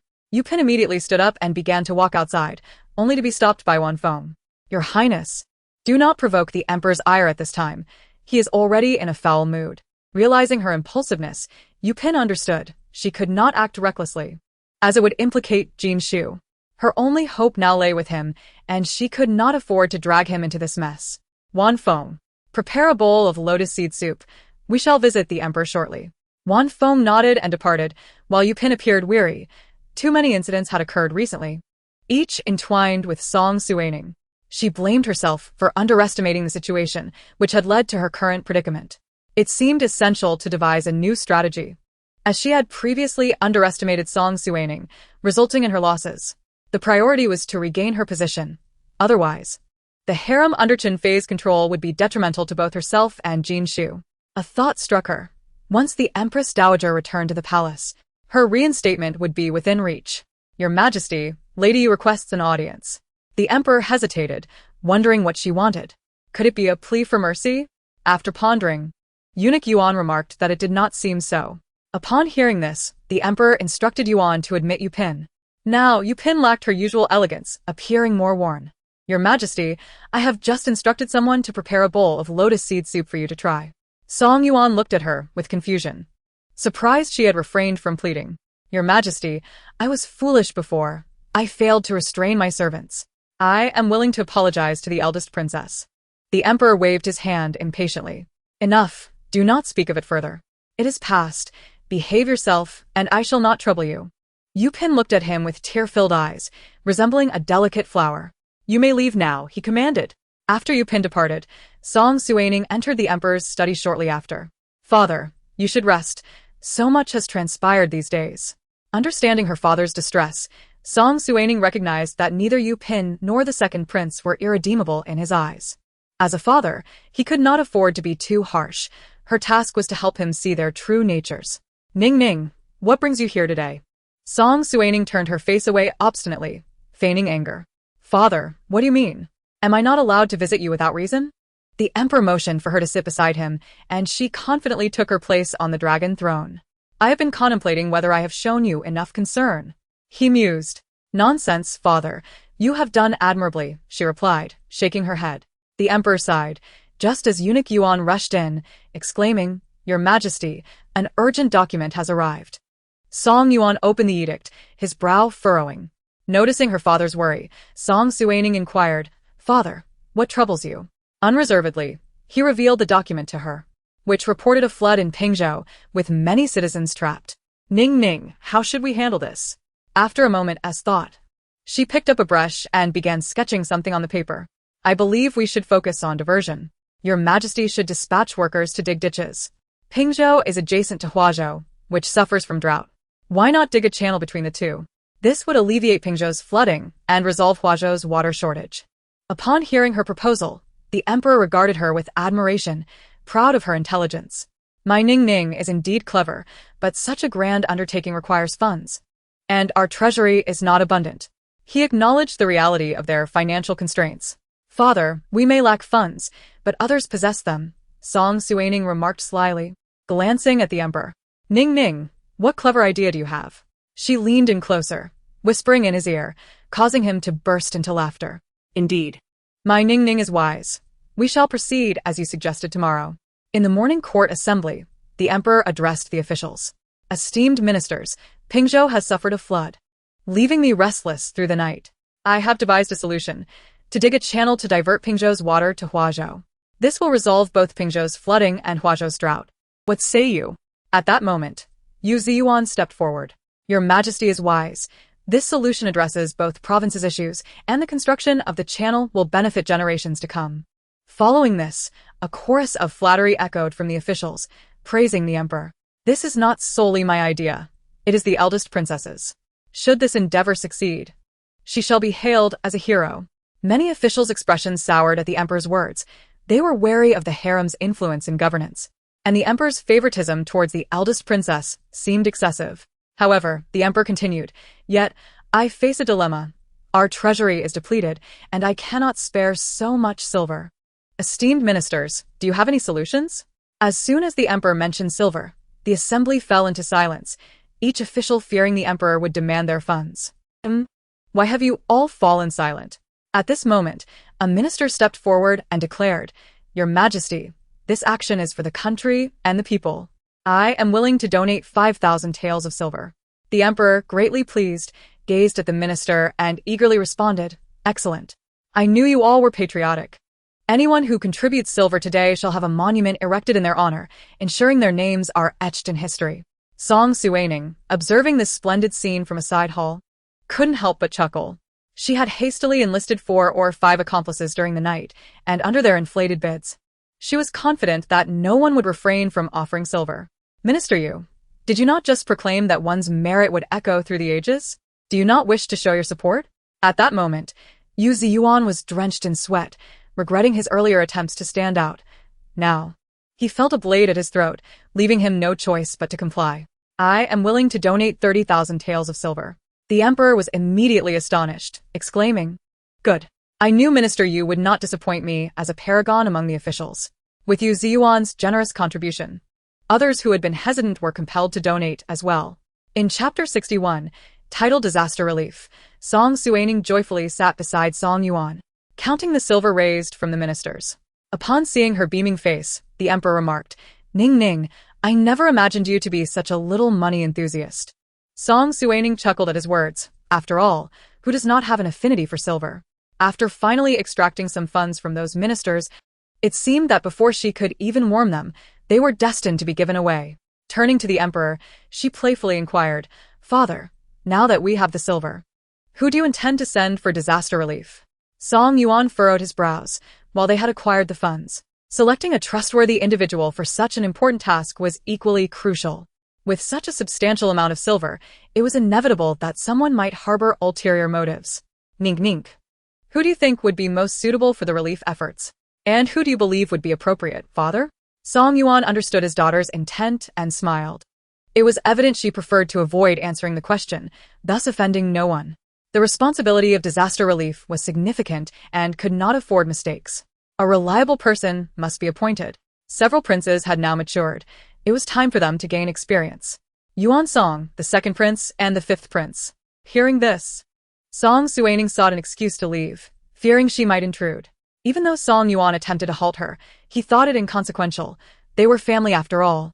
And he would appreciate her input on which prince was more suitable. Upon hearing her father's words, Song Suining ceased her struggle to depart and quietly sat beside him.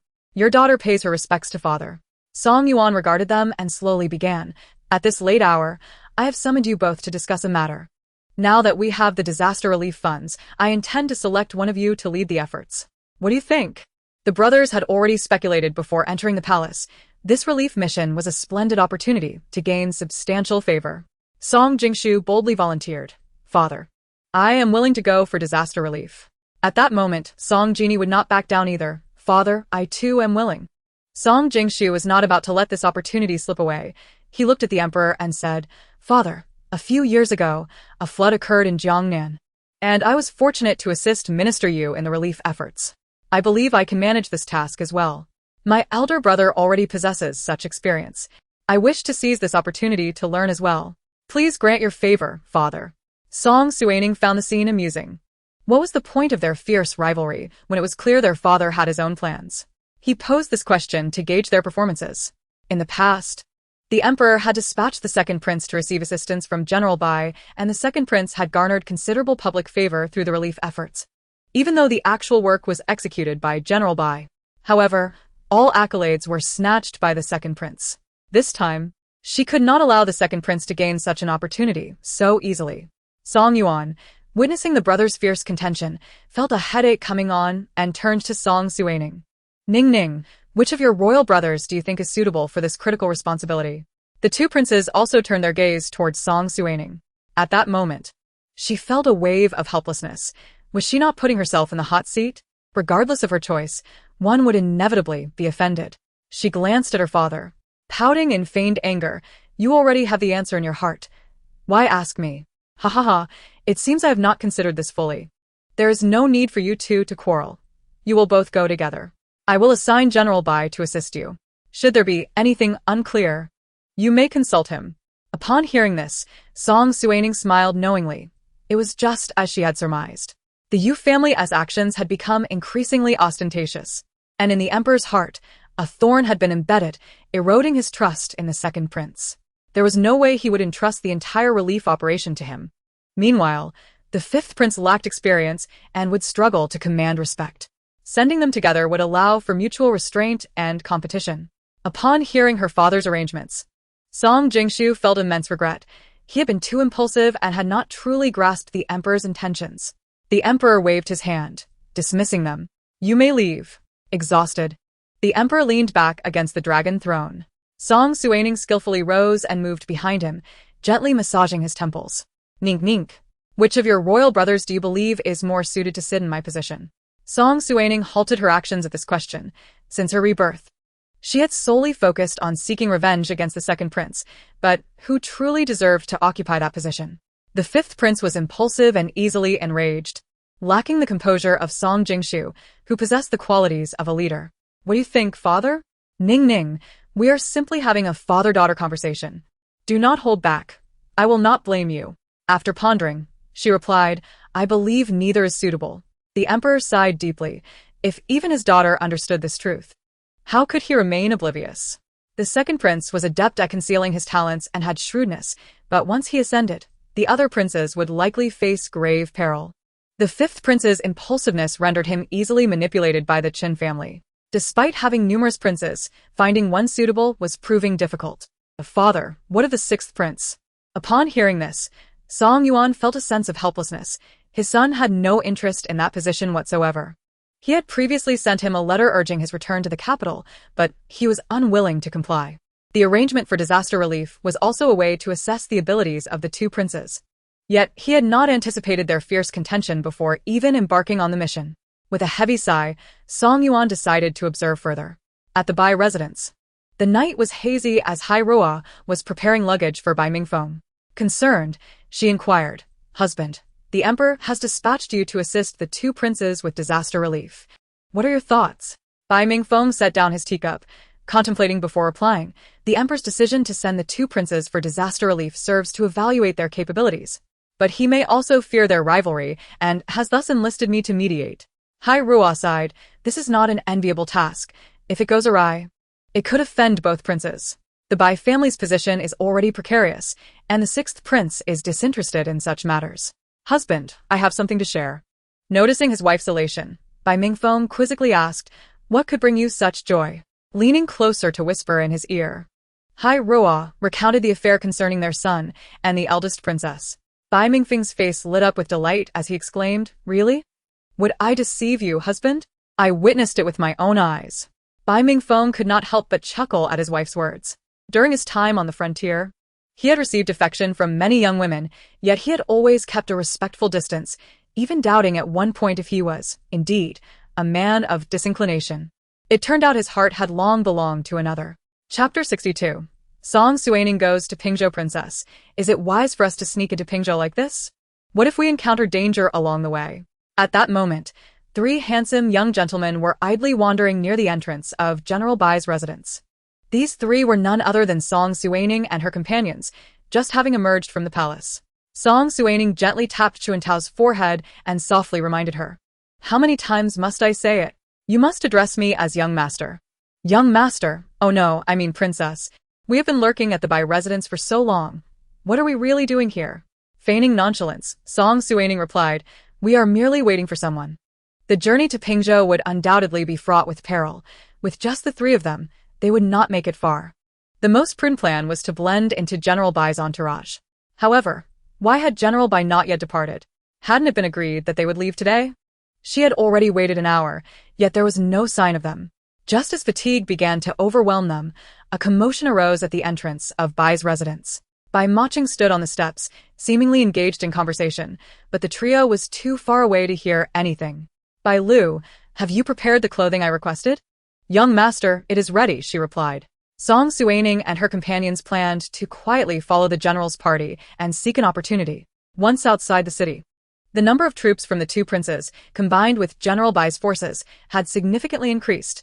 Song Suining resolved to infiltrate under the cover of darkness. That night, the troops paused for rest by a lakeside, soldiers kindling a fire to prepare their meals, while a few guards patrolled the area. The three friends changed into their new attire within the woods and stealthily merged into the throng. A group of soldiers gathered around the fire, enjoying their rations. When one of the guards observed the trio, brothers, you seem unfamiliar. Are you guards for the two princes? Bai Lu, adopting a rough voice, replied, Big brother. How did you discern that? The guard, exuding confidence, patted Bai Lu on the shoulder and chuckled. It's obvious. Your delicate skin suggests you haven't seen battle. Unlike us, who are marked by scars. As he spoke, he rolled up his sleeve to reveal a menacing scar, proudly declaring, this is from a clash with the enemy. Song Suining could not help but praise, Big brother, you are truly brave. The guard merely smiled shyly at her compliment. The tents of the two princes were nearby. How did you three end up in General Bai's camp? At this moment, the elder brother who had sat beside Song Suining the previous night approached Bai Maching and explained, they are from the two princes, wishing to join us. Bai Maching nodded and moved on. See, I told you our young general is quite accommodating.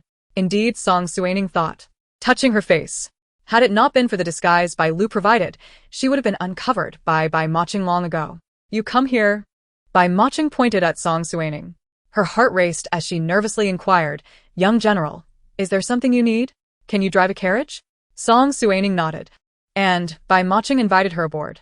Riding in the carriage was certainly more comfortable than walking. However, before long, Bai Maching's voice echoed from within, you there? Come in and pour me some wine. Frustration bubbled within Song Suining. Why must he be so demanding?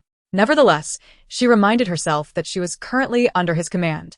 Upon entering the carriage, she was taken aback by its luxurious interior, resembling a mobile palace. She picked up a wine jug and poured a glass for Bai Maching. With a teasing smile, Bai Maching remarked, which prince is your master? You are so delicate. You resemble a maiden. Such is my nature. I cannot help it, she replied. Bai Maching sipped from his cup, his gaze lingering on her. Song Suining felt increasingly uneasy under his scrutiny and said, young general, I must tend to the horses now. Please enjoy your drink. As she attempted to leave, Bai Maching seized her hand. Do not go. Aren't you here to serve me wine? Suddenly, the carriage jolted, causing Song Suining to tumble into his embrace. Her cheeks flushed. She quickly pushed him away, stammering, young general, I must step outside. Call me if you need anything. Bai Maching observed her flustered demeanor and decided to drop the pretense. Song Suining, don't run away. I recognize you now. Wearing her disguise, Song Suining touched her face and smiled. Young general, whom do you refer to? I shall assist you in your search. Still acting? Realizing she could no longer maintain the charade, Song Suining sat directly across from Bai Maching, taking a sip of wine. Well, since you have seen through my disguise, I won't pretend any longer. But do not think to send me back. That is not happening. Bai Maching felt a surge of frustration. How could someone speak so brazenly? However, sending her back was not an option now. He could only allow her to follow for the time being. You may stay, but you must stay close to me. If anything happens, I cannot guarantee your safety. Song Suining nodded vigorously in agreement, pledging to follow him closely and avoid causing trouble. Chapter 63. Pingzhou, have you noticed? For the past few days, a striking young guard has been following the young general, sharing meals and lodging. Several guards sat together, whispering about their recent observations, vividly recounting their tales. I knew it. That day I noticed the guard's hands, so delicate and fair, clearly not an ordinary guard. He resembles a courtesan instead. It was once rumored in the army that the young general was disinclined. Impossible. It has been said that young General Bai has a beloved woman. How could that be? Have any of you seen a woman by his side all these years? A few individuals quickly shook their heads, and then one of them remarked, "Isn't that just the case?" Subsequently, a knowing smile appeared on his face. Bai Machin glanced at the group and said, "You lot. What idle chatter are you engaging in? Hurry up and pack your things. We are about to enter Pingzhou. Do you still have the leisure to gossip?" Upon hearing Bai Machin's words, several guards promptly fell silent and busied themselves with their tasks. Song Suining observed him and casually remarked, "Oh, Bai, the young general seems quite fierce." Bai Machin smiled at her, reflecting that he had been far more severe during his time in the army, but had since softened considerably upon returning to the capital. It appeared that the Grand Princess held a rather unfavorable impression of the officials. Song Suining raised her hand and gestured nonchalantly, saying, "Perhaps there is a modicum of goodwill." Bai Machin then feigned a look of defeat and pretended to be sorrowful, stating, "Alas, it seems I must exert greater effort." After 3 days of travel, they finally entered the territory of Pingzhou, where most houses had been demolished, leaving the land in disarray. Song Suining, observing the desolate scene, fell into deep contemplation, realizing that this year was destined to yield no harvest. As they approached Pingzhou, the number of refugees increased. Some fled with their families, while others seemed resigned to their fate, awaiting the arrival of destiny. "Noble sirs, please, a morsel of food. My son is on the brink of death." At that moment, a disheveled woman knelt in the middle of the road, cradling a small child in ragged clothing, her face haggard as she continually bowed her head before the passing carriages. Upon hearing her cries, Song Suining and Bai Machin hastily dismounted their carriage. The woman continued to bow, her forehead bloodied from the repeated gestures, a truly haunting sight. Her eyes filled with helplessness and despair. Looking at Song Suining and Bai Machin, she pleaded, "I beg you, save us, mother and child." "Noble sirs, I implore you." Bai Machin, glancing at the guards beside him, instructed, "Please summon the physician we brought along." He approached the woman and gently helped her to her feet. "Please, wait a moment. We do have provisions, but let the physician examine you first." The woman gazed at Bai Machin with gratitude, saying, "Thank you, young sir, thank you." Bai Machin moved to Song Suining's side, his face etched with concern. "The situation in Pingzhou is far worse than I imagined. This relief effort will not be easy." Song Suining sighed, her gaze drifting toward the woman. Now that she had arrived, she felt compelled to address the dire situation, no matter how challenging it might be. "How far is it to Pingzhou?" Bai Machin surveyed the surroundings and replied, "Not far now." Upon hearing this, Song Suining resolved to take the woman and her child to Pingzhou, for under such circumstances, their survival was uncertain. In the capital, Yuan Song handed a letter to Song Yuan, observing him with calmness. "Your Majesty, this is the letter left by the Grand Princess." The Emperor inquired anxiously, "When was this letter discovered?" Just now. "Yesterday, the princess mentioned her intention to leave the palace. By evening, when she had not returned, Madame Shin did not think much of it, assuming she had gone to the Prime Minister's residence and rested. Little did she know, Madame Shin waited for 2 days, realizing the gravity of the situation and wanting to send Yu and others to search for her. Yu found the letter inside the princess's makeup box, and upon opening it, Madame Shin was horrified, not expecting her princess to be so audacious as to secretly go to Pingzhou for relief efforts. Fearing for her safety, she promptly reported the matter to the emperor. At this moment, Song Yuan's expression darkened considerably. "Go and inquire about General Bai's whereabouts. Have him ensure the Grand Princess's safety. If anything happens, let him come to me with his head." "Yes, your Majesty." Yuan Song, seeing the emperor's anger, dared not delay and quickly summoned the inner servants to prepare a letter. As Song Suining and her companions entered the city of Pingzhou, they found shops shuttered. The once thriving scene now a mere memory, replaced by desolation. On the streets, some refugees huddled in corners, weary and ragged, their faces etched with sorrow. Others leaned against crumbling walls, gazing helplessly into the distance. The air was thick with dampness, making it quite uncomfortable. The once bustling shops stood silent, their doors tightly shut. The throng of people vanished, leaving only a profound stillness. Occasionally, a stray dog would scavenge through the streets, its mournful cries breaking the silence.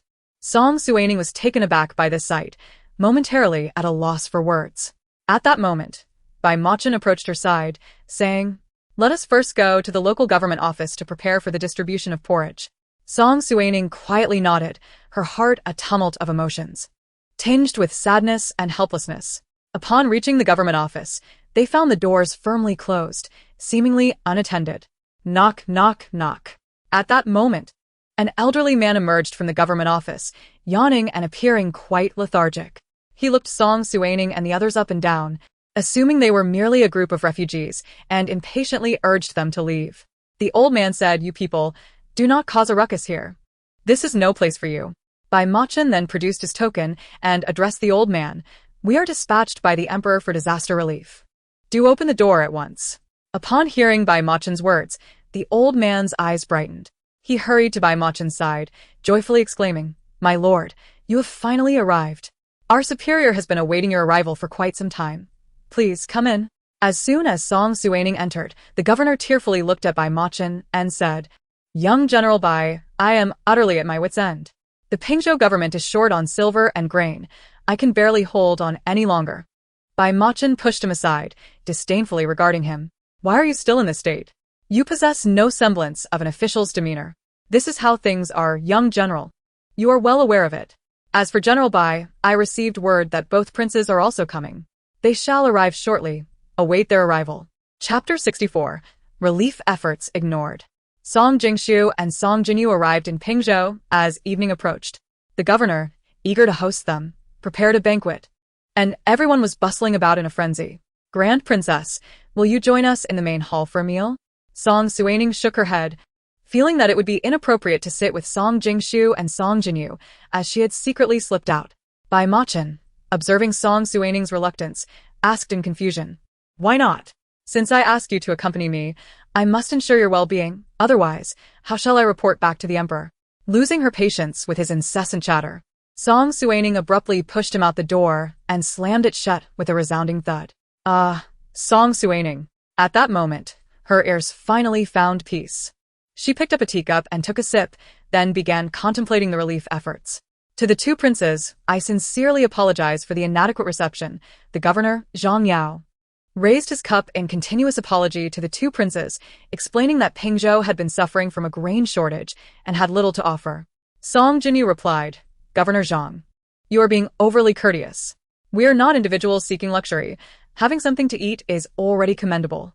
Many of the common people are still starving. Starting tomorrow, let us distribute the grain we brought." Zhang Yao respectfully bowed to Song Jingshu, saying, "I shall make arrangements immediately." Meanwhile, Song Suining had contemplated countless methods for disaster relief, but ultimately dismissed them all. Bai Lu, observing her furrowed brow, remarked, "Princess, it may not be wise to distribute the grain directly." Song Suining shared this sentiment.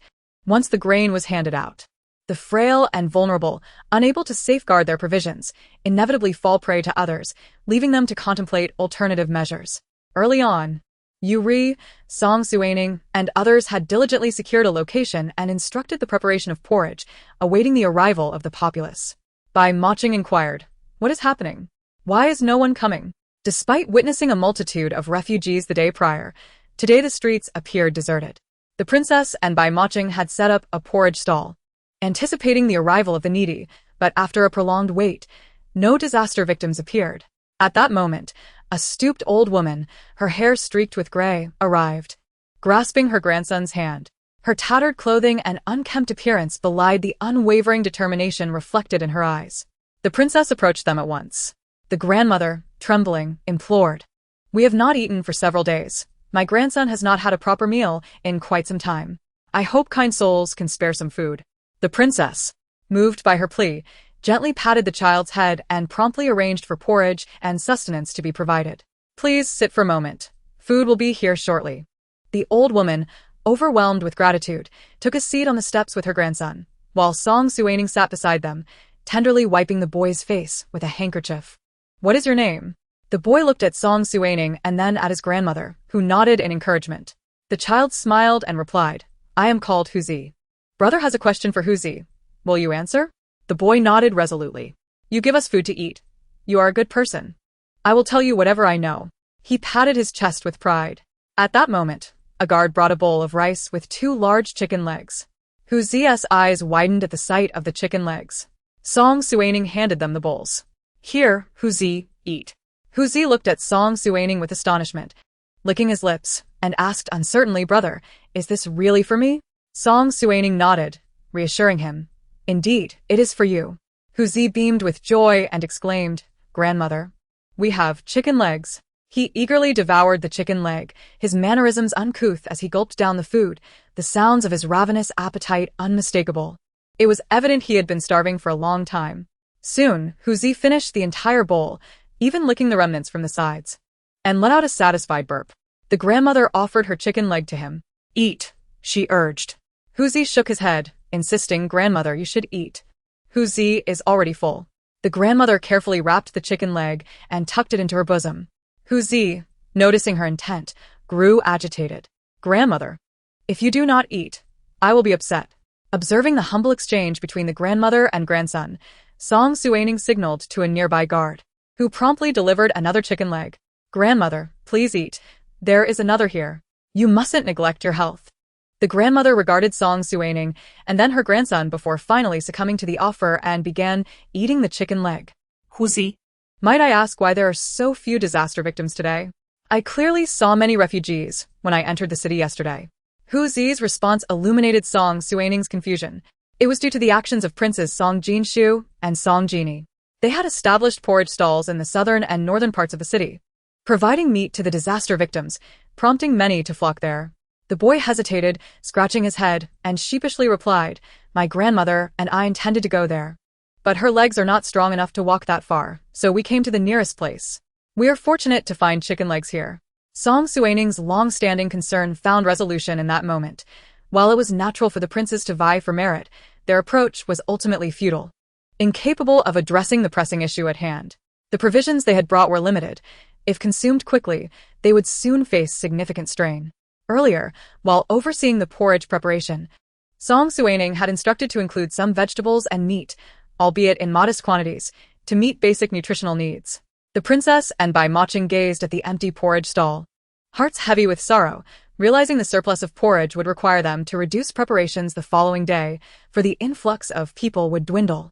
Song Suining understood that the prince's actions were driven by a desire to win the people's favor, yet this approach was not sustainable. The sheer number of disaster victims would soon exhaust their resources, leading to adverse consequences. As night fell, the 2 princes returned to their quarters, both visibly displeased with one another. Bai Mingfeng awaited them in the main hall, immediately saluting them. He had come to address their impulsive actions during the relief efforts, which could complicate future endeavors. "Your Highnesses, I have heard of your charitable acts today, but I must advise against such methods. They are imprudent." Bai Mingfeng's concerns were not born of selfishness, but stemmed from the dire situation in Pingzhou. The supplies they had brought were insufficient, and the repercussions of mismanagement could be dire. Upon hearing Bai Mingfeng's words, the 5th prince's expression soured. "You are merely an assistant in this relief effort. Do not meddle in my affairs. If we run out of food, I shall have my uncle send more from the capital." "General Bai, I have my own plans for this matter. You need only focus on your duties," he retorted, leaving without a backward glance. The 2nd prince, while somewhat displeased, did not exhibit the same arrogance as Song Jini, maintaining a warm smile. "General Bai, I have already arranged for Lord Yu to assist in gathering more supplies. You need not worry." Bai Mingfeng noted their disapproval of his counsel, but chose to remain silent. These inexperienced youths seemed to underestimate the complexities of the situation. Regardless, the emperor had merely tasked him with assisting them, and the rest depended on their actions. However, witnessing the prince's behavior today was infuriating. They seemed more concerned with appearances than with substance. Just then, a guard rushed in with a letter addressed to Bai Mingfeng. "Sir, a letter from the capital." Bai Mingfeng opened it to find a stern message from the emperor, warning him of the princess's secret arrival in Pingzhou and instructing him to ensure her safety. The addition of another royal to manage was a source of great concern for Bai Mingfeng, who had yet to finalize plans for the drainage project and now found himself constantly cleaning up after these princes and princesses. "Summon Maching. I have matters to discuss with him." Bai Maching, engaged in planning the relief efforts with Song Suining, felt a pang of frustration at being interrupted by his father. Father, why summon me at this late hour? I am busy. Bai Mingfeng, observing his son's distracted demeanor, sighed in exasperation. The emperor has informed me that the princess has secretly arrived in Pingzhou. Are you aware of this? Bai Macheng initially believed that his father sought him out for a significant matter, only to discover it was for this trivial concern. He reassured his father, saying, "Do not worry, father. I know where the princess is." A few days later, the porridge stall run by Song Jinshu and Song Jini had run out of rice. Many disaster victims surrounded the stall, waiting in vain until a guard announced that there was no rice left. Instantly, chaos erupted among the crowd, with voices raised in discontent. Weren't we told there would be no food shortages? What are we supposed to eat now? There are children here. It's fine for us, but the children must eat. Yes. The fifth prince assured us he could procure rice from the capital. What a deceitful prince. In the midst of the uproar, several strong young men surged forward and overturned the porridge stall, confronting the guards defiantly. We demand to see the fifth prince. Is he deceiving us? Let him come out and give us an explanation. The scene descended into further chaos as more people, emboldened by the young men, began to push toward the nearby granary. Are you lying to us? You deliberately claimed there was no rice. We need to see the granary. Yes, we will go to the granary. Previously, Song Jini had ensured that they were well fed, and many hesitated to act out due to his princely status. However, today was different. Upon hearing that they had been without food for days, their patience wore thin. Song Jini, known for his fiery temper, surveyed the tumultuous scene and the utter lack of respect directed toward him, and he lost his composure. How dare you question me? Arrest those who are causing this disturbance. Upon hearing his order, the disaster victims, fueled by desperation, rushed forward to clash with the guards. The guards, fearing for the safety of the people, refrained from drawing their weapons, enduring the onslaught instead. Fifth prince, you should leave. We will handle this. Fearing for his safety, Song Jini swiftly departed under the protection of his guards. Meanwhile, Song Jinshu faced a similar fate, as unrest erupted among the crowds. Returning to his quarters, Song Jinshu glared at the kneeling individuals before him and commanded, "Go find out where the rice is gone." Moments later, a guard returned with troubling news, informing him that bandits had ambushed the rice shipment en route. Infuriated, Song Jinshu exclaimed, "How could there be bandits? Did I not send a letter to my uncle, instructing him to send reliable men?" Upon receiving this news, anxiety flooded over him. Confirming by General's earlier warnings, it seemed the following day would bring dire consequences. "Investigate the situation regarding Song Jini," he ordered. The guard reported that after Song Jini left under escort, the hungry crowd had stormed the granary, seizing the scant remaining rice. Now both factions were devoid of food, and the next day's events remained uncertain. Look into which merchants in Pingzhou have a larger stock of grain. I shall personally pay them a visit tomorrow. I must follow through on my promises, regardless of the cost, or no one will trust my word in the future. The princess, the second prince, and the fifth prince have indeed encountered trouble, he mused. He then relayed the day's events to Song Suining, who listened intently as Bai Lu recounted the incidents. Deep in thought, Song Suining realized that many would flock to the porridge stall the next day, necessitating a suitable plan. Otherwise, the stall would not endure for long. Chapter 66. Song Jinshu's grain procurement. In the early morning, a throng gathered at the porridge stall established by Song Suining. Compared to the previous day's elderly and children, today saw a significant influx of young adults, creating a stark contrast to earlier days. Observing the crowd, Song Suining announced, "General Bai is constructing a canal. Robust young men can assist there. We will provide half a sheng of rice per day, along with additional wages." The disaster victims exchanged glances, whispering amongst themselves. The truth was, who would willingly work for a meal when they could receive free food? Song Suining understood their mindset well. The recent actions of Song Jini and Song Jinshu had instilled in them a sense of entitlement to unearned sustenance. Now, who would be willing to labor? I cannot offer the same generous meals as before. While women and children have little choice, the strong young men cannot expect to eat without working. The young men glanced at one another, initially believing they would receive ample food as before, only to realize they had been overly optimistic. I have heard of your actions yesterday, but such behavior will not be tolerated here. Do you see the guards behind me? They are seasoned soldiers of the Bai family army. Should anyone suffer an injury, it would not bode well. Some individuals in the crowd were clearly troublemakers. She needed to establish her authority, unlike Song Jini, who allowed them to run rampant. The crowd seemed intimidated by Song Suining's commanding presence, beginning to murmur amongst themselves. What us with her? What shall we do now? Observing their apprehension, Song Suining remained vigilant, fearing they might act rashly. As the day wore on, fatigue set in, leaving her weary and drowsy. Princess, this freshly made porridge is for you. Please eat a little, Spring Peach urged, pulling her back to awareness as she gently massaged her shoulders. Spring Peach, a bit to the left. With fewer disaster victims in previous days, she had managed to cope.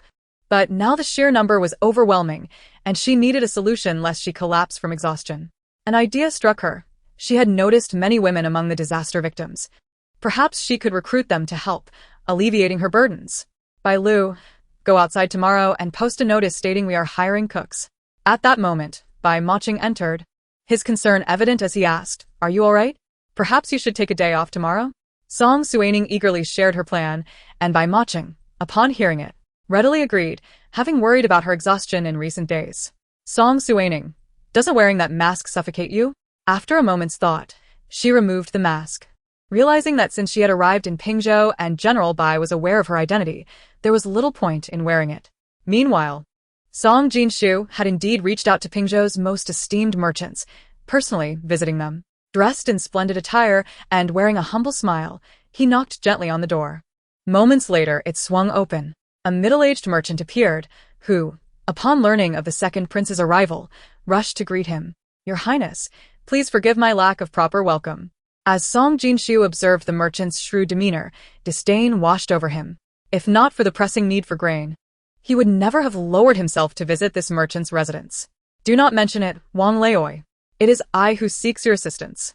The merchant chuckled heartily and addressed Song Jinshu, expressing his gratitude. It is indeed an honor to assist the second prince. Please come inside. As Song Jinshu stepped into the Wang residence, he was taken aback by the grandeur within. The entrance was adorned with exquisite carvings, each detail radiating an air of nobility. The courtyard flourished with an array of rare flowers and plants, basking in the sunlight's vibrant glow. Surrounding the courtyard were intricately carved railings, leading along a cobblestone path into the lavishly decorated interior. The walls were embellished with renowned paintings and antiques, while the floors were covered with sumptuous carpets. And the furniture was crafted from the finest woods, each detail a testament to the Wang family's affluence. Please take a seat, Your Highness, the second prince was invited. Just as Song Jinshu was about to speak, he was interrupted by old Master Wang, who waved his hand dismissively and said, I am fully aware of your intentions. Second prince, while I can certainly provide you with grain at no cost, everything comes at a price. You must agree to one condition. Song Jinshu frowned at this. Knowing the merchant was only after profit, he had already prepared ample silver, but old Master Wang's words seemed somewhat ungrateful. In light of the severe calamity affecting the region, Song Jinshu felt compelled to visit. If you can sell the grain to me, he replied, I assure you I will meet your demands. Old Master Wang listened, then smiled and shook his head, his expression turning serious. Your Highness, I have a daughter who has been captivated by your talents since she first saw you at the disaster relief site. If you could grant her a legitimate title, I would readily offer you the grain. After stroking his beard, Wang Yunshan boasted that if he declared his intentions, grain would be readily available in Pingzhou tomorrow. Song Jinshu's brow furrowed. He had not anticipated that the merchant had such designs. How could the daughter of a merchant be worthy of his hand? Just as he was about to express his indignation, Wang Yunshan continued, I understand this may be a burden for you, but she is my only child. Should you grant her a title as a concubine, I would be more than willing to offer not only the grain, but the entire wealth of the Wang family. Having researched the Wang family, Song Jinshu knew they were among the wealthiest in Pingzhou. Gaining their fortune would alleviate his worries about recruiting soldiers. It is not that I lack compassion, but my future consort must be chosen by my father. I cannot take such matters into my own hands. Wang Yunshan understood his hesitation, and after some thought, he proposed, Your Highness, I ask for little. Merely a position for my daughter as a secondary consort. And I would be completely satisfied. Song Jinshu, recognizing the merchant's substantial resources despite her humble status, resolved to accept the proposal. Although it was a secondary position, he reasoned that securing the grain was paramount to preserving his reputation. I accept your terms. Please prepare the grain promptly. Wang Yunshan's face lit up with joy as he assured Song Jinshu that he would arrange for the grain immediately, reveling in the prospect of an alliance with royalty. Chapter 67. A sudden plague. Early in the morning, Song Suining awoke from her slumber and slowly descended from her bed. Bai Lu rushed in, exclaiming, "Princess." Things seemed to be taking a turn for the worse. Rubbing her shoulders, Song Suining asked, "What is it? Have the villagers rioted?" Bai Lu recounted her observations during her usual patrol, revealing that she had discovered several corpses in the southern part of the city. Upon inquiry, it was learned that these were beggars who had inexplicably died. This revelation was alarming. Many nearby residents were exhibiting symptoms of coughing and fever. Having witnessed a similar plague in her past life, Song Suining knew that delaying action could lead to dire consequences. Is this truly happening? She pondered, recalling that no such plague had occurred in her memories. The gravity of the situation weighed heavily on her. A plague was not to be trifled with, as it could transform the city into a ghost town. Determined, Song Suining hurried to find General Bai Mingfeng, who possessed ample experience in such matters and had previously quelled an epidemic in Yangzhou. Just then, a guard burst in, announcing, "My lord, the princess requests an audience." "Quickly, let her in," Bai Mingfeng responded, rising to greet her. Over the past few days, he had come to appreciate Song Suining's capabilities. Her actions proved far more reliable than those of the other two princes. "I pay my respects to the princess," he said as she approached and helped him to his feet. "General Bai, I apologize for the interruption, but I seek your counsel on a pressing matter," she replied, sharing the troubling news Bai Lu had brought. Bai Mingfeng's expression shifted to one of alarm upon hearing the report. "An epidemic is no trivial matter. I have encountered such crises before, and if it is indeed a plague, we must act swiftly to prevent its spread. Rest assured, I will make arrangements immediately," he declared. "I wish to accompany you," Song Suining insisted. Bai Mingfeng nodded, and together they gathered guards and physicians, making their way to the southern city gate as described by Bai Lu. Upon arrival, Bai Mingfeng instructed the physicians, "Investigate to determine if this is indeed a plague." After examining the bodies, the physicians exchanged solemn glances before confirming, "General, the initial symptoms of an epidemic include fever, cough, and diarrhea. These corpses exhibit such signs, but we cannot yet ascertain if it is a plague." Bai Mingfeng, upon hearing their assessment, ordered, "Remove these beggars' bodies and burn them, but ensure their mouths and noses are covered during transport." To clarify for Song Suining, he added, "If they are indeed afflicted with a plague, the best course of action is to incinerate the bodies." Understanding the gravity of the situation, Song Suining acknowledged that while food shortages could be managed, an outbreak of plague would spell disaster. "General Bai, since the infection appears to have originated here, we must quarantine this area and assign guards to oversee the treatment of those affected.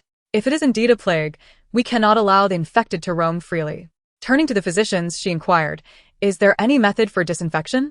One physician suggested, "Burning mugwort will not only repel insects, but it also has certain antibacterial properties.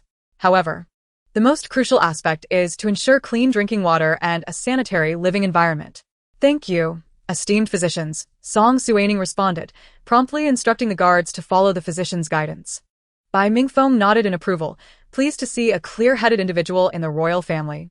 After acquiring a substantial amount of grain from the Wang family, Song Jinshu resumed his charitable distribution of porridge.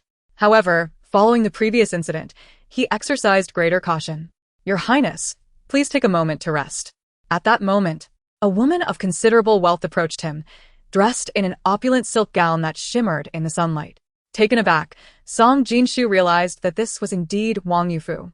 Though her appearance was not lacking, her extravagant attire added years to her youthful visage, lending her an air of somber maturity. Wang Yufu seemed to fear that Song Jinshu might not know her, so she deliberately introduced herself. Song Jinshu, upon hearing this, merely responded with an indifferent acknowledgement. "Your Highness, this is a delicacy I have just prepared. Please do taste it." Song Jinshu was decidedly displeased. This woman had no sense of the situation. He was currently preoccupied and had no time to indulge her. "Miss Wang, I am quite busy at the moment and cannot partake. Please excuse me." Wang Yufu appeared oblivious to Song Jinshu's rejection, persistently trailing behind him, which only added to his frustration. Meanwhile, upon hearing that the second prince had acquired supplies, Song Jini, in a fit of anger, threw his teacup to the ground and addressed the kneeling officials below him. "Were you not instructed to devise a solution for the food shortage? In such a vast Pingzhou city, with so many merchants, why can't you think of a way?" The guards below, looking helpless, replied, It is not a lack of effort on our part, but the second prince has purchased most of the merchant's grain from the Wang family. Song Jini was puzzled. What benefits had Song Jinshu provided that could persuade the Wang family to assist him so generously? The guards clarified his confusion. It was rumored that the second prince had promised to marry a daughter of the Wang family as a secondary consort. Upon hearing this, Song Jini laughed aloud, realizing that his brother would go to any lengths for that position, even accepting such terms. On another front, although Song Suining and Bai Mingfeng had begun preparations, within a few days, many citizens began exhibiting symptoms of nausea and dizziness. The epidemic spread among the populace like a ghost in the dark. Initially, the symptoms were mild, fever, cough, and sore throat, but as the illness progressed, citizens began to suffer from diarrhea, vomiting, and skin irritations. Princess, what shall we do? Many are falling ill, Chun Tao anxiously observed. Perhaps we should leave. Chun Tao. We have come this far. We cannot speak of leaving now, Song Suining firmly replied. Understanding Chun Tao's concern for her well-being, she reassured her, do not worry. We will surely overcome this trial. Chun Tao nodded, realizing they had no other choice but to take one step at a time. Chapter 68. A turning point. As the number of afflicted individuals continued to rise, General Bai ordered the city gates to be sealed. Pingzhou was now a place of entry only, and at first, many citizens failed to grasp the severity of the situation, waiting patiently at home. However, days later, as more individuals began to show signs of fever, the gravity of the circumstances could no longer be concealed, leading to unrest among the populace. Song Jinshu made a few token appearances, but fearing infection from the epidemic, he retreated to the Wang residence. From the onset of the outbreak until now, Song Jini had not shown his face at all. Bai Mingfeng felt disheartened by the two princes. How could they inherit the throne and become benevolent rulers if they behaved thus? Less out. The city is filled with sick people. Are you intentionally dragging us to our demise? At the city gate, a heated argument erupted as many citizens, realizing the plague had struck, sought to flee Pingzhou. Bai Mingfeng patiently explained that he would find a solution, but the citizens were not inclined to heed his words. Rest assured, General, I will ensure this matter is resolved.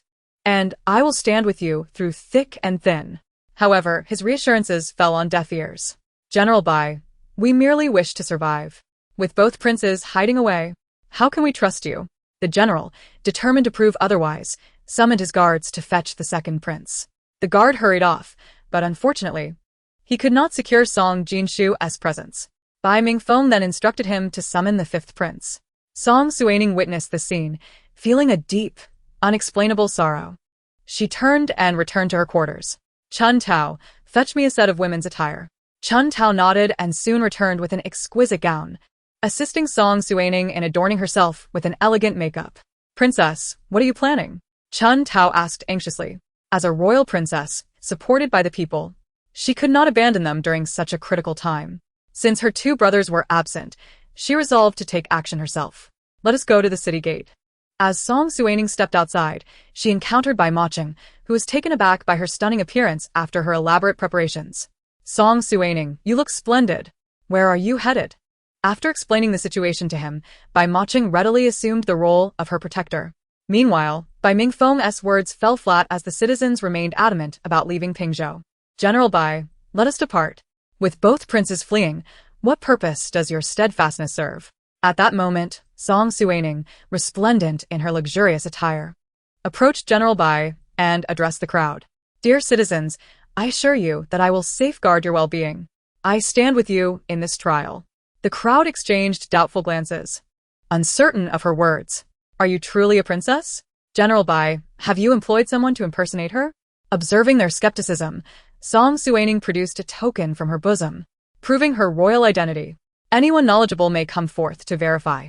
A few bold individuals stepped forward, examining her token closely, then suddenly knelt at her feet. We pay our respects to the eldest princess. The rest of the citizens, witnessing this act, followed suit and knelt, confirming her identity. Return to your homes. General Bai and I will diligently work on a remedy.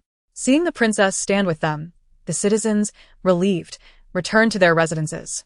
Bai Mingfeng gazed at Song Suining with gratitude. Had it not been for her, he would have struggled to persuade the masses. The reliability of a princess overshadowed that of two princes, leaving him contemplative. Thank you for your assistance, princess. General Bai, you are too kind. It is my duty. Our foremost task is to develop a remedy. Without it, even my presence may not suffice. At this point, Bai Maching interjected, we should return and devise a plan. Bai Mingfeng playfully ruffled Bai Maching's hair. Where have you been these past few days? I was worried about you. Bai Maching sheepishly scratched his head, explaining that he had been searching for medicinal herbs in the mountains, but had found nothing after 2 days of searching. Meanwhile, in the Wang residence, Song Jinshu leisurely sipped tea, while Wang Yunshan reassured him, Your Highness, rest easy. Even if the sickness outside worsens, it shall not reach our gates. Simply enjoy your time here. Setting down his teacup, Song Jinshu summoned his hidden guard. What is the situation outside? Master, the populace is in turmoil, demanding to leave Pingzhou. The eldest princess has stepped forward to calm their anger. What did you say? Song Suining is in Pingzhou? The guard nodded in response. Song Jinshu's expression shifted to one of disbelief. When had the eldest princess secretly arrived in Pingzhou? What was her intention in making an appearance today? Song Suining worked tirelessly through the night to research a new remedy, yet without success. As dawn broke, while he indulged in morning tea, Chun Tao hurried in. Princess, a woman has arrived outside, claiming to possess a solution for the plague afflicting the city. Without delay, Song Suining rushed out to find a strikingly beautiful woman standing at the gate, a large box slung over her shoulder. Are you the one who can treat the plague? He inquired eagerly. The woman nodded, and upon hearing her affirmation, Song Suining was filled with joy. Please come inside. He promptly led her to find General Bai, who, upon hearing the news, arranged for her accommodation to facilitate her consultations. May I ask your name? He inquired. The woman looked at Song Suining and replied, You may call me Ying Yue. At this moment, Chun Tao gazed at her in astonishment, recalling that Ying Yue had mentioned a sister who had passed away. Could this woman be that sister? Miss Ying Yue, please take a moment to rest. I shall introduce you to the patient shortly. Thank you. Once she departed, Chun Tao excitedly tugged at Song Suining's sleeve. Princess, do you think she could be Ying Yue's sister? But she clearly stated her sister was deceased. Song Suining shared her confusion but decided to wait until the epidemic was over to ask her directly. If she truly was Ying Yue's sister, he would ensure they met. Chapter 69. Salvation. Since Ying Yue's arrival, the situation in Pingzhou had improved significantly. After several sleepless nights, she finally devised a more effective method. Meanwhile, the two princes, having heard of the containment measures, began to emerge, seeking to bolster their presence among the populace. However, the citizens completely disregarded them. Their hearts were clear. These two princes had abandoned them during the height of the plague to save themselves, and now that the situation had eased, they reappeared. How could such individuals genuinely care for them? Excuse me, may I ask where doctoring is? Song Jinshu inquired warmly, but the townsfolk seemed reluctant to engage with him. Nevertheless, they eventually directed him to a location. Upon reaching the pharmacy, he found a frail woman beneath a shelf, searching for something. He approached and steadied the shelf to prevent it from collapsing. Ying Yue, startled by his sudden appearance, recalled her previous instructions to General Bai about not allowing interruptions during her work. Who are you? What brings you to my pharmacy? She demanded, irritation evident in her voice. Song Jinshu, seeing her prickly demeanor, patiently explained, I am the second prince, merely wishing to offer assistance. Upon hearing his title, Ying Yue's interest waned. She had learned of the prince's so-called noble deeds from the attendants. In her days spent with the eldest princess, she understood why the people of Pingzhou spoke so highly of her. She was genuinely deserving of such praise. In contrast, the actions of the two princes were truly disheartening. Second prince, please leave. Do not disturb my work. Ying Yue's rejection was resolute. She held no fondness for those who sought to gain fame without merit, regardless of their status. Song Jinshu, sensing her aversion, still mustered the courage to say, Doctoring, if there is anything I can assist you with, please let me know. With that, he left the pharmacy. Second prince, she is rather ungrateful. Should we teach her a lesson? His companion suggested. He waved them off, knowing that the salvation of Pingzhou depended on her. To disturb her now would make him a sinner. The citizens could easily drown him in their disdain. That night, Ying Yue finally discovered a method in an ancient text and eagerly sought out Song Suining. Princess, I have found a solution. Upon hearing this, Song Suining rushed out barefoot, with Chun Tao trailing behind, calling, Princess, your shoes. Is it true? Have you really found a solution? Ying Yue nodded, but then revealed a troubled expression. What troubles you? Doctoring? Song Suining inquired. Princess, I am still lacking some herbs, which can be found on the hillside east of Pingzhou. Upon hearing this, Song Suining deemed it a trivial matter and quickly ordered someone to gather the herbs. Through the night, Song Suining dispatched workers to collect the herbs, while several physicians and Ingwe worked tirelessly on the prescription. Finally, after 2 days, they produced a new formula. Princess, I cannot guarantee its efficacy, but we have no other choice. We must take this leap of faith. Subsequently, Song Suining searched among the afflicted for volunteers willing to test the remedy. One individual, having lost all hope for their health, agreed to try the concoction. After consuming the medicine, the initial signs of improvement were subtle. The physicians remained vigilant, and by the following morning, the fever began to subside, and the illness seemed to alleviate gradually. Princess, this formula is effective. We have hope. The guards hastily began preparing the medicine for the citizens, who were filled with gratitude for Ingwe, lingering at the gate in anticipation of her return. We wish to meet Dr. Ing. A throng of citizens awaited her. Upon her arrival, they surged forward. Doctor, you are truly a miraculous healer. Thank you for saving us. Many citizens bowed before her, creating a profoundly moving scene. Ingwe addressed them. You must thank the eldest princess and General Bai. They were the ones who procured the herbs. Without their support, I would have been powerless. Upon hearing this, the citizens turned to Song Suining and knelt in gratitude. Thank you, princess. Long live the princess. Witnessing this display, Song Suining felt a profound sense of purpose. The hardships of recent days suddenly bore meaning. To be needed by so many was a remarkable sensation. Everyone, please rise. The crowd gazed at Song Suining, her poise commanding respect. Whispers circulated among the people. Look, this eldest princess embodies royal grace far more than the 2 princes. Indeed, she surpasses them. One young man interjected, let's not be too harsh. The second prince has been quite helpful lately. The crowd did not dispute this, recognizing that while the second prince's contributions were minimal, he had at least made an effort, unlike the 5th prince, who had remained entirely absent.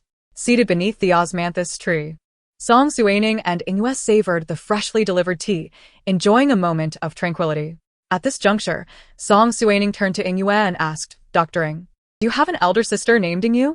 Upon hearing this, Ingwe looked at her in surprise, her joy palpable. Princess, do you know my sister? I have been searching for her for so long, yet I have received no news. With that, she fell into deep contemplation. I know her. Song Suining's words instantly brightened Ingwe's expression, her eyes wide with anticipation. Really? Where is she now? Song Suining recounted the events surrounding Ingwe, revealing that she had remained in the palace to seek vengeance. Now that her sister was alive, would she choose to leave? Upon realizing her sister's sacrifices for her sake, Ingwe felt overwhelmed with emotion. Indeed, she had been entangled with a certain young man from the Chen family, even being abducted to his residence. However, her medical skills had rendered her untouchable, eventually causing him to lose interest. Later, fearing that Master Chen would not let me off easily, I secretly procured a body resembling my own and disguised it to appear as though I had committed suicide by jumping into a well. Fortunately, I successfully deceived him, allowing me to escape. Little did I know that this thoughtless act would lead to a misunderstanding with my sister. Song Suining looked at me and inquired if I intended to travel to the capital, as my sister was there. It had been several years since Ingwe had seen her sister, and it was indeed time for a visit. All right, once the epidemic here stabilizes, I shall accompany you to the capital, I replied. Song Suining nodded in agreement. Chapter 70. The celebration feast now. The illness plaguing the citizens of Pingzhou had nearly subsided. Song Suining was preparing to return to the capital when she received an invitation from the Wang family. Your Highness, this invitation has been sent by the young lady of the Wang family, who has requested your presence and that of Miss Ingwe at a banquet in a few days. The Wang family? I had heard that my younger brother was to wed her as a concubine, yet she was already assuming the role of hostess before the marriage was even confirmed. Chantao, please inquire if Ingwe wishes to attend. Just then, Ingwe entered, and I handed her the invitation. Ingwe, have a look and see if you wish to go. She took the invitation and smiled, saying, I have heard that the Wang family is among the most prominent in Pingzhou, and I am certain there will be an abundance of delicacies to savor. Upon hearing her words, Song Suining replied to Chantao, then let us go and experience it together. The banquet was held in the flower hall, and it was evident that the Wang family was quite affluent. The The calligraphy and paintings adorning the hall were of considerable value, indicating their disregard for such possessions. At that moment, Wang Yufu was hosting the guests when the merchant's daughters approached her, flattering her with words like, "Sister Wang, you have truly soared to new heights. Do not forget us sisters when you achieve success." Wang Yufu relished their praise, knowing that with no official consort in the second prince's residence, everything was at her discretion. If the second prince were to ascend to a higher position, she would become the esteemed consort herself. "I shall certainly not forget you all. But do not envy me too much. I have heard that the young General Bai is a heroic figure. Why not strive to catch his attention?" One petite and charming girl brightened at this, having long admired his heroic deeds, curious to see if he resembled the legends. Oh, "You haven't even married the second prince yet, and you're already acting so high and mighty. One might think you're destined to be the empress," came a sarcastic voice from a girl of the Jiang family, known for her long-standing rivalry with the Wang family.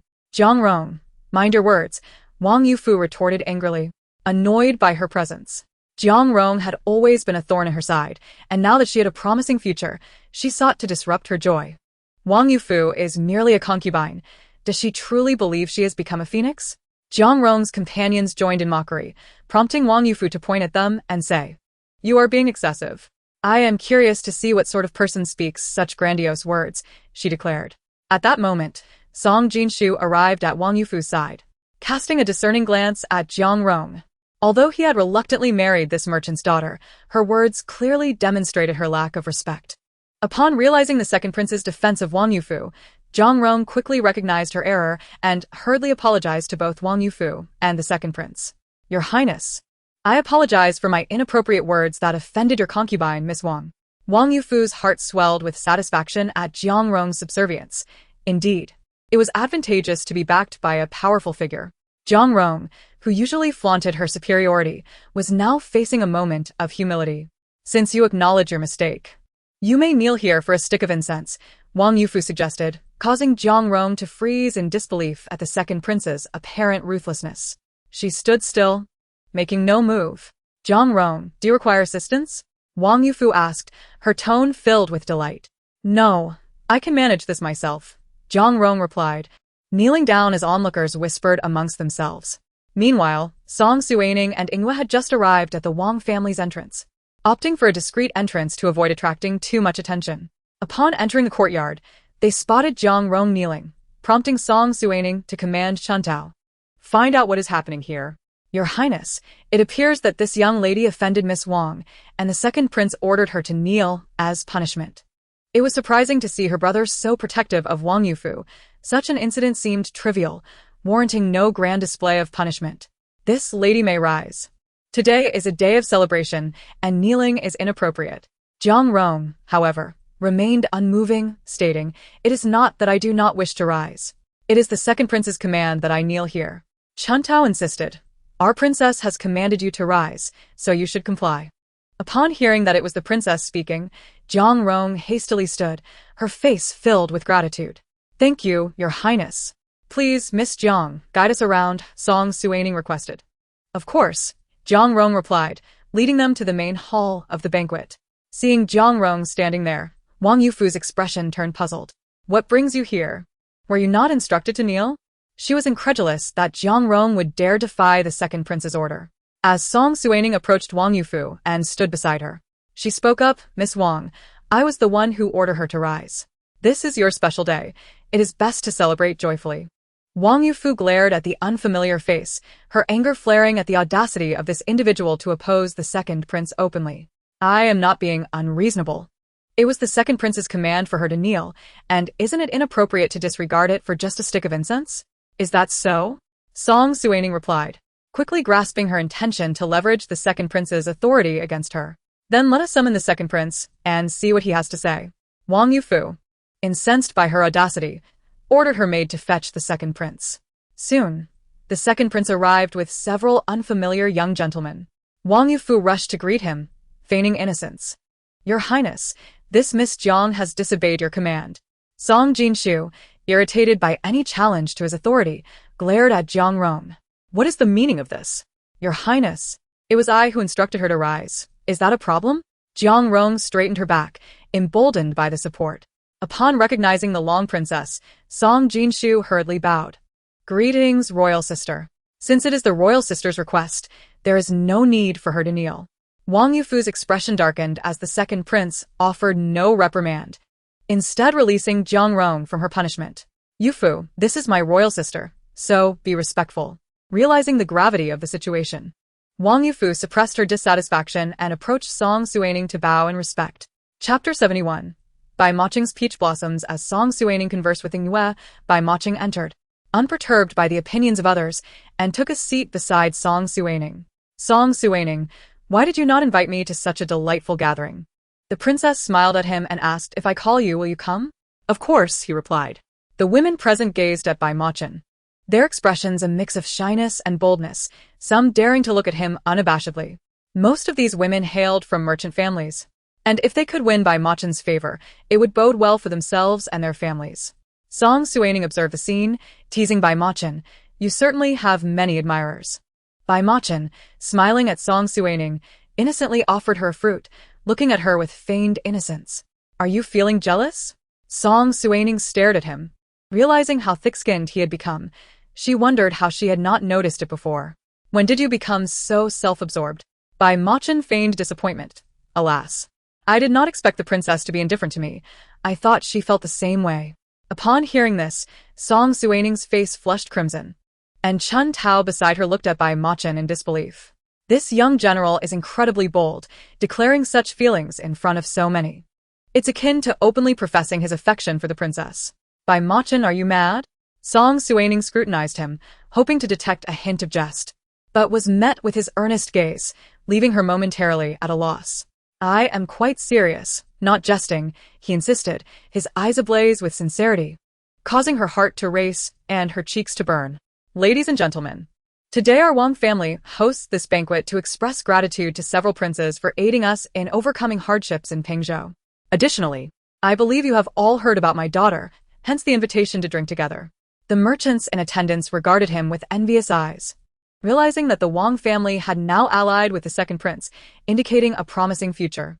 With the plague in Pingzhou now under control, we must extend our gratitude to Dr. Ing.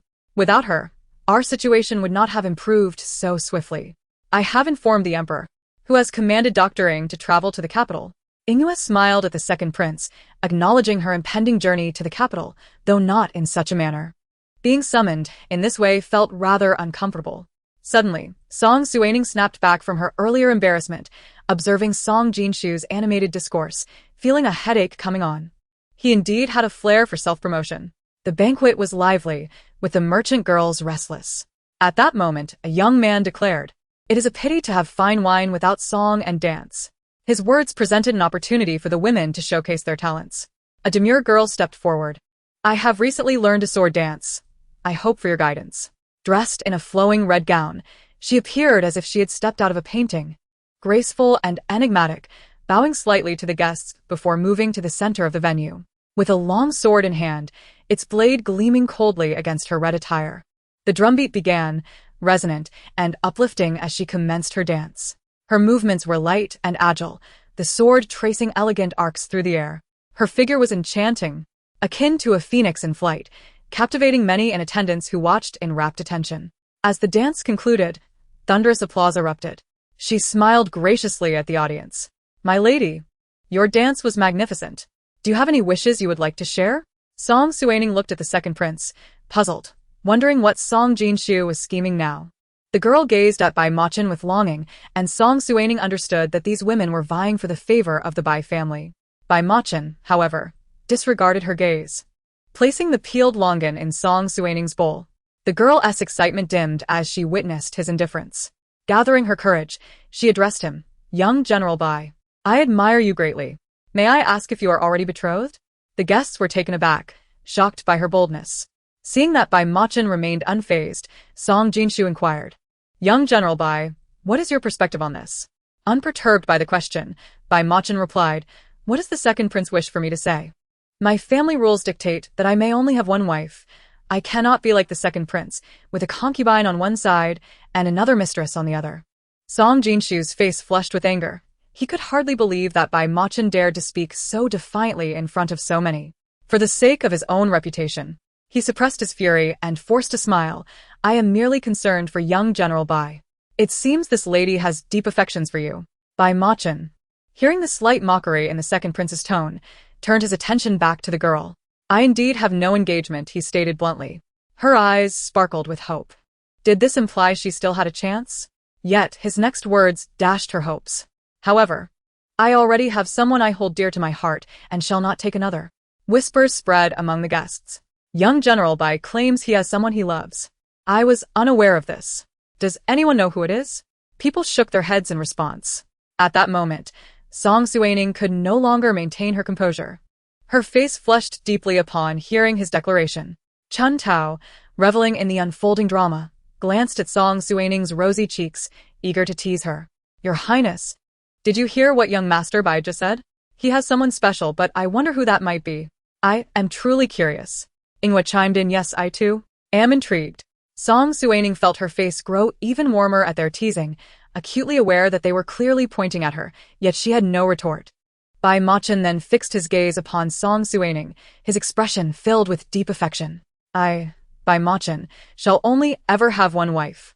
Across the table, Bai Mingfeng chuckled at his words, impressed by the young man's audacity, realizing he was indeed a prodigy, surpassing his predecessors. The girl followed Bai Machin's gaze and saw a strikingly beautiful woman seated nearby, effortlessly drawing the attention of others without uttering a word. In contrast, she felt overshadowed, a wave of inadequacy washing over her. Yet, she quickly reminded herself that love should not be measured by superficial standards. She had yet to make an effort, and could not give up so easily. With renewed determination, she looked at Song Suining and declared, Young General Bai, do you fancy the lady beside you? I would be willing to compete for your affection. The audience, reveling in the spectacle, encouraged her bravery, while those aware of Song Suining's status fell silent, fearing her wrath. Song Suining, bewildered, pondered how the girl had deduced that she was a competitor. However, with the scene unfolding, she felt compelled to continue the performance. This young lady exhibits an audacity in pursuing her affections. Yet it is imperative for her to comprehend that I harbor no desire to engage in competition with her. The woman cast a defiant glance at Song Suining. Why? Do you look down upon me? Song Suining shook her head, her heart swelling with exasperation. There is nothing amiss in loving someone, but when pursued inappropriately, it becomes a source of discomfort for others, as is the case now.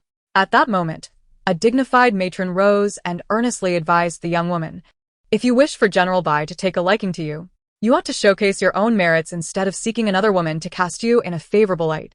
The matron's words resonated deeply with Song Suining, who felt that incessant competition merely benefits men. The young woman, however, remained impervious, gazing haughtily at Song Suining. I do not care. I am determined to compete with you. My family is the wealthiest in Pingzhou. Does your family possess similar riches? The onlookers erupted in laughter, especially those who were privy to Song Suining's true identity. Competing in wealth with a princess is indeed absurd. Song Suining replied, I have no riches to rival yours. You have won. Witnessing Song Suining's indifference reignited the fury within the young woman, who had just been rebuffed by Bai Machin. At that moment, Yue beside Song Suining chuckled, offering an apologetic glance. I couldn't help it. Please continue. Song Suining turned to the obstinate girl. What is the point of competing with me? I have no intention of vying for anything. Bai Machin echoed. Indeed, you need not compete. You are already the foremost. Someone behind the young woman whispered. That is a princess. Do not overstep your bounds. The young woman, bewildered, glanced between Song Suining and Bai Machin, feeling utterly humiliated, and fled, lamenting her claim of being the wealthiest in Pingzhou. The crowd shook their heads at the farce, then resumed their merriment with drinks. Chapter 72. Song Suiron's escape from prison. Song Suining and her companions returned to the capital from Pingzhou without incident, with only General Bai remaining to oversee the construction of the canals. Along the way, the townsfolk greeted them warmly. Princess, we are finally back. I have noticed your complexion has darkened considerably. I wonder how long it will take to restore it. Yue interjected, do not worry, I have a remedy for fairer skin. Song Suining and Chuntao looked at her with anticipation as Chuntao grasped Yue's hand. Is that true? The most coveted products in the palace are those for skin whitening. Should you possess a formula, you could earn a fortune. Song Suining and Yue exchanged amused glances at Chuantao's mercenary demeanor. Your Highness, I shall escort you back. came Bai Macheng's voice from outside. Song Suining suddenly recalled his earlier words at the banquet, her cheeks flushing. Chuntao stifled a laugh. General Bai is indeed quite considerate. Inuit chimed in, his intentions are not solely about the wine. Listening to their banter, Song Suining's heart raced uncontrollably. Was she developing feelings for Bai Macheng? She had long abandoned hopes for love, wishing to live peacefully without emotional entanglements, yet here she was, perplexed. Alas, Song Suining, have you not learned your lesson? Upon arriving, she swiftly exited the carriage, addressing Bai Macheng. Thank you for accompanying us today. Bai Macheng smiled. It was nothing. It was my duty. Upon returning to the palace, Granny Shen and the others had already made preparations. From a distance, Ingyu spotted someone she had longed to see. To confirm, she hurried over, standing beside Ingyue with a curious expression. Sister. The utterance of sister from Ingyue snapped Ingyu from her thoughts, her eyes brimming with tears. She had countless inquiries for her sister, yet no words would come forth. It is good to be back. The two sisters embraced, weeping profusely. To allow them to reunite, Song Suining suggested that Ingyu take her sister on a tour of the palace, giving them time to reminisce. Song Suining settled on a swing in the courtyard, enjoying the gentle breeze when Xiaozhi approached her. Your Highness, the fourth princess has escaped from prison, and the emperor is exceedingly furious. I had instructed you to keep an eye on her. Do you know her whereabouts? Xiaozhi nodded. She is at the Pang residence. So it was. She had nowhere else to turn, for Pang Shiji was wholly subservient to her. I have heard that the Li family's daughter is quite smitten with young Master Pang. Let a hint of this information reach her. Song Suiran, I shall not easily allow you to live in peace. Some individuals must face the consequences of their actions. The following day, news erupted in the capital that a young master of the Pang family had taken a maid into his chambers, personally tending to her needs. Despite repeated pleas from Madame Pang to cease, her efforts were in vain. When Miss Li visited Madame Pang, she inadvertently stumbled upon this affair, only to discover that the maid in question was none other than the missing fourth princess. The scandal surrounding the fourth princess's affair with a stableman spread throughout the capital, igniting considerable controversy, as she had callously slain her husband and now fled. Though the deceased was merely a stableman, the law applies equally to all, and the populace would not easily forgive her, simply because she was a princess. Early in the morning, the emperor dispatched guards to surround the Pang residence. Lord Pang was understandably taken aback by such a spectacle, fearing that his son had committed some grave misdeed. Upon inquiry, he learned that they were harboring the fugitive fourth princess. He immediately urged his son to surrender her, but Pang Shiji was resolute, defying his father's wishes. Father, I truly care for the fourth princess. Please help her. I promise to obey you thereafter. Lord Pang glared at his son, incensed. He had always known his son to be idle, trailing behind the second prince, and he had anticipated trouble, but he never expected it to arrive so swiftly. Pang Shiji, it is impossible. Setting aside the disgrace this has brought upon us, the emperor's wrath is fierce. If I protect her, our family will suffer dire consequences. Have you considered that? Pang Shiji, however, was deaf to his father's admonitions and turned away in frustration. Back in his courtyard, Song Suiran paced anxiously in the yard, and upon seeing Pang Shiji return, rushed to meet him. Did you find a solution? Pang Shiji shook his head, and Song Suiran gazed at him helplessly. I do not wish to die. I have yet to seek revenge on Song Suining. Buren, perhaps you should escape for now? But the gates are guarded by soldiers. How can I get out? Pang Shiji then led her to an abandoned courtyard, instructing her, Buren, you can exit from here, afterward. Head to the second prince's residence to find your brother.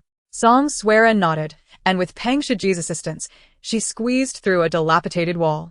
However, fate had other plans. As soon as she exited, she was captured. Take the fourth princess away. Pang Shiji could only watch helplessly as Song Suiran was led away by the guards. The fourth princess has been captured. At this moment, the emperor is in a fit of rage, as a courtier has reported that the princess is 2 months pregnant with the child of a stableman. What? Song Suining could hardly believe her ears and asked several times for clarification before rising and striding out. Song Yuan, full of fury, glared at his daughter kneeling below. He had imprisoned her, but never intended to take her life, yet her audacity to escape left him with no choice but to deal with the situation. Song Suiran, how dare you be so brazen? Song Suiran looked up at the lofty emperor with despair. boldly questioning, "Father, I am also your daughter. Why is it that only Song Suining occupies your heart? If it were Song Suining kneeling here today, would you truly treat her as you do me? You are biased." Observing his daughter's heart-wrenching cries, Song Yuan realized that although she was not the offspring of his favored woman, he had always treated her kindly, never once making things difficult for any prince or princess. To these children, his actions appeared to be favoritism, yet they all had mothers. Except for his pitiful Ning Ning. And it was precisely this that made him feel even more compassion for her. Greed knows no bounds. Some individuals will never be satisfied, Song Yuan remarked to Song Suiran. You shall go to the mausoleum and reflect upon your actions. Also, consider accumulating virtue for your child. What child? Song Yuan revealed the entire lineage, explaining that Song Suiran had already been with child while imprisoned, but the emperor had not permitted the physician to inform her.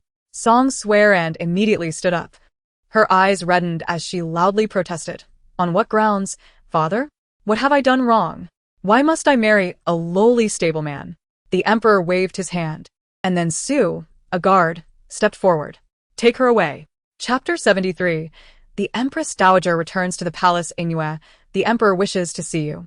After 3 days back in the palace, the emperor finally remembered to summon Ingyue.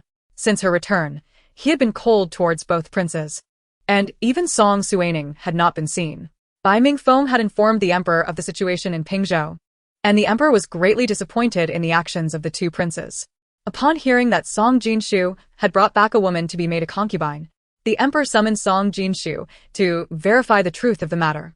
Song Jinshu understood the emperor's intentions well and simply stated that the woman from the Wang family had willingly come to the capital with him, and he had no intention of making her a concubine. In Chongning Palace, Song Suining reassured Ingyue, "Do not be afraid. I will accompany you."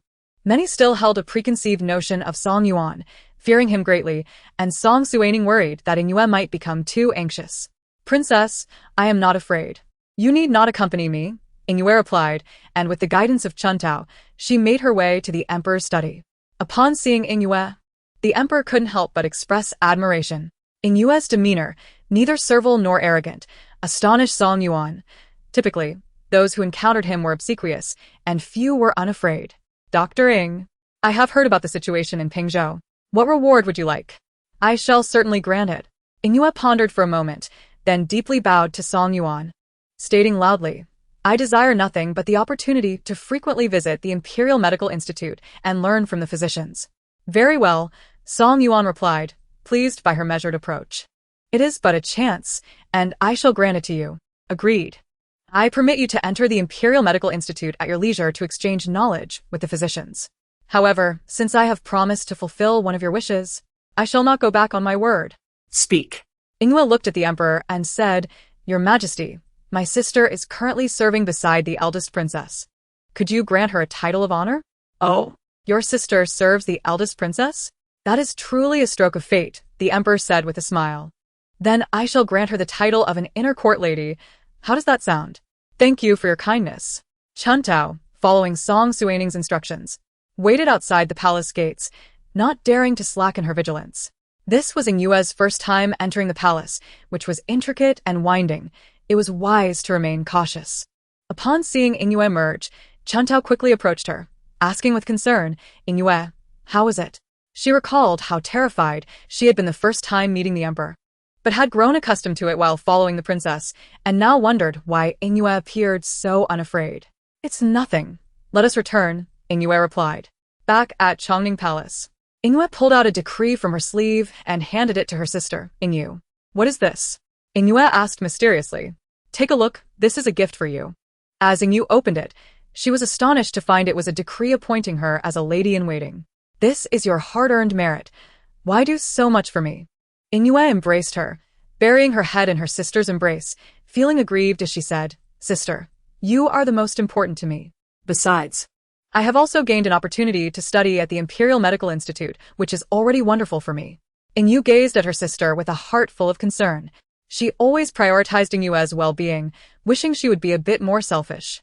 At this moment, Chuntao observed the two sisters comforting each other with deep emotions and turned to Shun Mama beside her, saying, "Mother, why didn't you give birth to a sister for me?" Shun Mama playfully tapped Chu Tao's head, her expression affectionate as she replied, having given birth to you, this little fool. Isn't that enough? I need not endure such retribution again. Mother, I am not a little fool. Shun Tao exclaimed as she ran to Song Suining's side. Princess, I must tell you, the Emperor has appointed sistering you as a lady-in-waiting. Does this mean she can stay with us always? Upon hearing this, Song Suining glanced at the two sisters outside and had initially planned to asking you if she wished to leave the palace, but thought better of it. There was no better time than the present. Ingyu, please come in. Upon hearing her name, Ingyu released her embrace with her sister and entered. Princess, you called for me? This palace has promised you that whenever you wish to leave, I shall grant it. You remained in the palace for your sister's sake, and now that you are reunited, I shall respect your decision to stay or go. Ingyu felt deeply moved by Song Suining's words. She had indeed entered the palace for her sister. Now that they were together, she reflected on her previous longing for the outside world, but discovered that a stable life was also quite agreeable. Watching her sister, she realized that Ingyu quite enjoyed the palace, especially as it was home to many esteemed medical masters. Princess, we shall not leave, Ingyu stated, glancing at her sister outside. Ingyu seems to like it here. Upon hearing this, Song Suining felt relieved. Although she had promised to let them leave, she secretly hoped they would choose to stay. Very well. Shun Mama entered, respectfully greeting Song Suining. Princess, the Empress Dowager is returning. Regarding the Empress Dowager, Song Suining held a distinct aversion. She had no offspring, and upon Song Yuan's ascension, she had naturally become the Empress Dowager. Hailing from the Morong family, which once held significant power in the court, the family had declined due to few heirs. Now, the current generation of the Morong family had only one legitimate daughter, whom the Empress Dowager cherished like a precious jewel, nurturing her closely. Song Suining could not help but recall that in her past life, this Morong Shui had been a trusted aide to the second prince, renowned for her exceptional intelligence, later elevated to the title of imperial concubine. In this lifetime, the second prince finds himself in a position of diminished strength, far from the exceptional prowess he exhibited in his previous life. It remains uncertain whether she will make the same choices in this world. Upon hearing this news, Chun Tao could not help but speak up, saying, Your Highness, the Empress Dowager has always held disdain for those of us from the Chongning Palace. What kind of trouble will she stir upon her return? Granny Shen, upon hearing Chun Tao's words, looked at her daughter, who was so unrestrained in her speech, with a sense of helplessness. Chun Tao, you must not speak so recklessly. Chun Tao pouted, casting a nonchalant glance at Granny Shen, convinced that the princess wouldn't be angered, especially since the princess did not favor her. Song Suining observed Chun Tao and remarked, of course, do not mind what you say, but outside these walls, Chun Tao, you must exercise caution in your words. Chun Tao looked at Granny Shen with a triumphant expression, as if to say, see, even the princess agrees with me. Granny, please instruct our palace attendants to be mindful in their speech and actions for the next few days, as the Empress Dowager is particularly displeased with those from the Chongning Palace. Yes, I will pass along the message. Chapter 74. Murong Shui, the Empress Dowager, had not been seen in public for nearly 2 years since her pilgrimage, and now, just shy of the 3-year term previously mentioned, she has unexpectedly returned to the palace, likely for the sake of her niece's marriage. Song Suining had never been fond of her. Thus she did not attend to welcome the Empress Dowager on the day of her return. There were enough people present. Why should she add to the commotion? Nevertheless, avoiding the situation proved impossible. In the early morning, the Empress Dowager returned to the palace amidst a grand procession, the sounds of drums and music filling the air, with numerous palace maids and guards surrounding her. Consort Chen, along with a throng of concubines, had already been waiting at the palace gates. Upon sighting the Empress Dowager's carriage, they hurriedly made preparations and approached with smiles. A beautiful woman lifted the carriage curtain and gracefully emerged, her exquisite features, skin like jade, and elegant figure resembled a blooming lotus, fresh and refined. Everyone recognized her as Murong Shui, the Empress Dowager's niece. After disembarking, Murong Shui assisted the Empress Dowager from the carriage, and several concubines stepped forward to pay their respects. Welcome back, Your Highness. Why did you not send word in advance? So we could prepare? How troublesome it is for you to remember this old woman. My frail constitution is most averse to being jostled around. The Empress Dowager regarded Consort Chen with disdain, knowing well that she had aided her on numerous occasions in secret, yet Consort Chen had always failed to outmaneuver Consort Yu. Consort Chen, where is Consort Yu? Why is it you who has come to greet me today? The Empress Dowager had never liked Consort Yu and noted her absence in the crowd, contemplating a punishment for such disrespect. Consort Chen smiled and explained, Your Highness, you may not be aware, but Consort Yu has been demoted and is no longer qualified to greet you. Oh, what do you mean by that? She should now be addressed as Consort Yu. Observing the ambiguous smile on Consort Chen's face, the Empress Dowager felt perplexed. Consort Chen had always been outmatched by Consort Yu. Why had she been demoted? It seemed much had transpired during the Empress Dowager's absence. Consort Chen glanced at the Empress Dowager's niece, Murong Shui, and expressed her surprise. This is Miss Murong. She has truly blossomed. I dare say no woman in the capital possesses her grace, a testament to the Empress Dowager's nurturing. Murong Shui gently brushed her attire and smiled at Consort Chen, radiating an air of tranquility. Your grace is too kind. How could a humble girl like me dare to compare with such esteemed ladies? Enough, I am weary. Let us return to the palace. Song Suining reclined on a soft couch, setting aside the book in her hands, and turned to Chun Tao, saying, Chun Tao, accompany me to a certain place. Today. Song Suining felt a sudden urge to visit Song Sui Ran. Although the emperor had decreed her confinement in the imperial tomb, she could not let this opportunity slip away. The best punishment for her now was to watch her dreams crumble before her eyes. At that moment, Song Sui Ran was confined in her Luyun pavilion. The emperor had dismissed her maidservants, leaving her with only food delivered to the entrance each day. Such treatment was akin to a slow death for Song Sui Ran. Upon arriving at the entrance of Luyun pavilion, Song Suining noticed 2 guards stationed there. May I enter to take a look? The guards hesitated. The emperor had previously decreed that no one was to visit her. However, seeing that she was the emperor's most favored eldest princess, they were at a loss. Let the eldest princess in. At that moment, Guard Su stepped forward and bowed to Song Suining. Your Highness, the 4th princess has been quite irritable and may pose a danger. Please be cautious upon entering. Thank you, Guard Su. The others exchanged worried glances. Sir, the emperor forbids anyone from visiting the 4th princess. Could this provoke his wrath? No worries. I shall bear the consequences. Song Suining gently pushed open the door and stepped inside, where darkness enveloped her. The moment Song Sui Ran, lying on the bed, was startled awake by the blinding light and saw the doorway, she scrambled up in joy. Who are you? Did Mother send you to rescue me? Quick, let me out. I'm going mad in this place. Chun Tao approached and threw open the windows, flooding the room with light. Song Suining moved to the bedside, pinching her nose at the unpleasant odor. Song Sui Ran, it is I. Realizing who had come, Song Sui Ran, filled with fury, hurled a pillow at her. Get out. Just leave. Song Suining chuckled softly, her laughter ringing like silver bells. She then noticed Song Sui Ran's slightly rounded abdomen, astonished. She had thought the child had been terminated, yet this child remained, which was quite contrary to her character. Song Sui Ran, do you regret your current fate? Song Sui Ran erupted into wild laughter, retorting, regret? The only regret I have is not having killed you sooner, which has led me to this predicament. Song Suining shook her head, a mocking expression on her face. Unfortunately, you no longer have that opportunity. The emperor has decreed your confinement to the imperial tomb, leaving no room for negotiation. Song Suining looked at her and said, I am quite curious as to why you have always targeted me. Ha ha ha. Song Sui Ran cried. Her laughter mingled with tears. Why?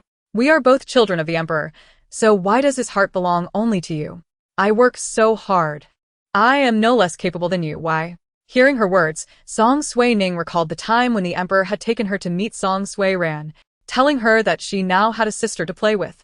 As a child, she had indeed liked her, but alas, they had all grown up. The emperor favored her because she had no mother, whereas Song Sui Ran had one. She possessed what Song Suining could never attain. Why could she not be content? Song Sui Ran gazed at her. My elder sister, do you truly think I have lost? I still have the 2nd prince and my mother. They will come to rescue me. It appeared that Song Sui Ran still did not comprehend her situation, naively believing that Consort Yu and Song Jinshu would come to her aid. How naive indeed. My dear sister, do you truly think Consort Yu would come to save you? The 2nd prince is her greatest bargaining chip. Are you certain she would forsake him for you? Upon hearing these words, Song Suiran lost her composure, throwing all the bedding onto the floor and charging at Song Suining, attempting to strike her. Do not speak such nonsense. How could my mother not come to rescue me? Song Suining regarded her rounded abdomen and smiled, saying, Song Suiran, you have already lost all dignity. You hold no value anymore. Why would consort you bother to save you? If I were her, I would eagerly wish to distance myself from you. Begone. Leave me at once. Song Suiran, the anguish you have inflicted upon me shall be repaid in full. None of you will escape. Song Suiran, may you remain in the imperial tomb for eternity, a penance for your sins. With that, she turned and departed, leaving behind Song Suiran's anguished cries. Song Suining, may you meet a dreadful fate. I shall not spare you even in death. Chapter 75. The Empress Dowager schemes. In the early morning, the Empress Dowager returned to Yong'an Palace, surveying the multitude of concubines kneeling before her, and immediately adopted a commanding demeanor. Rise, she commanded. As she scanned the room, her gaze finally landed on Yu Pin in the corner, filled with scrutiny. Yu Guifei, it has been quite some time since I last beheld you, the Empress Dowager remarked. Upon hearing this, Chun Fei reminded the Empress Dowager, Your Majesty. She should now be addressed as Yu Pin, stifling a laugh. The concubines below had suffered greatly under Yu Pin's tyranny in the past, and now her demotion delighted them, prompting them to revel in her misfortune. At that moment, Lan Pin chimed in, Indeed, Your Majesty. Overwhelmed by the surrounding mockery and disdainful glances, Yu Pin could no longer endure. Though I have been demoted, I still hold a position of authority. I shall not allow anyone to trample upon me. The Empress Dowager's words left Yu Pin perplexed. She had never been favored by the Empress Dowager before. Why was she suddenly being treated with such kindness? Yes. This humble servant will heed Your Majesty's counsel.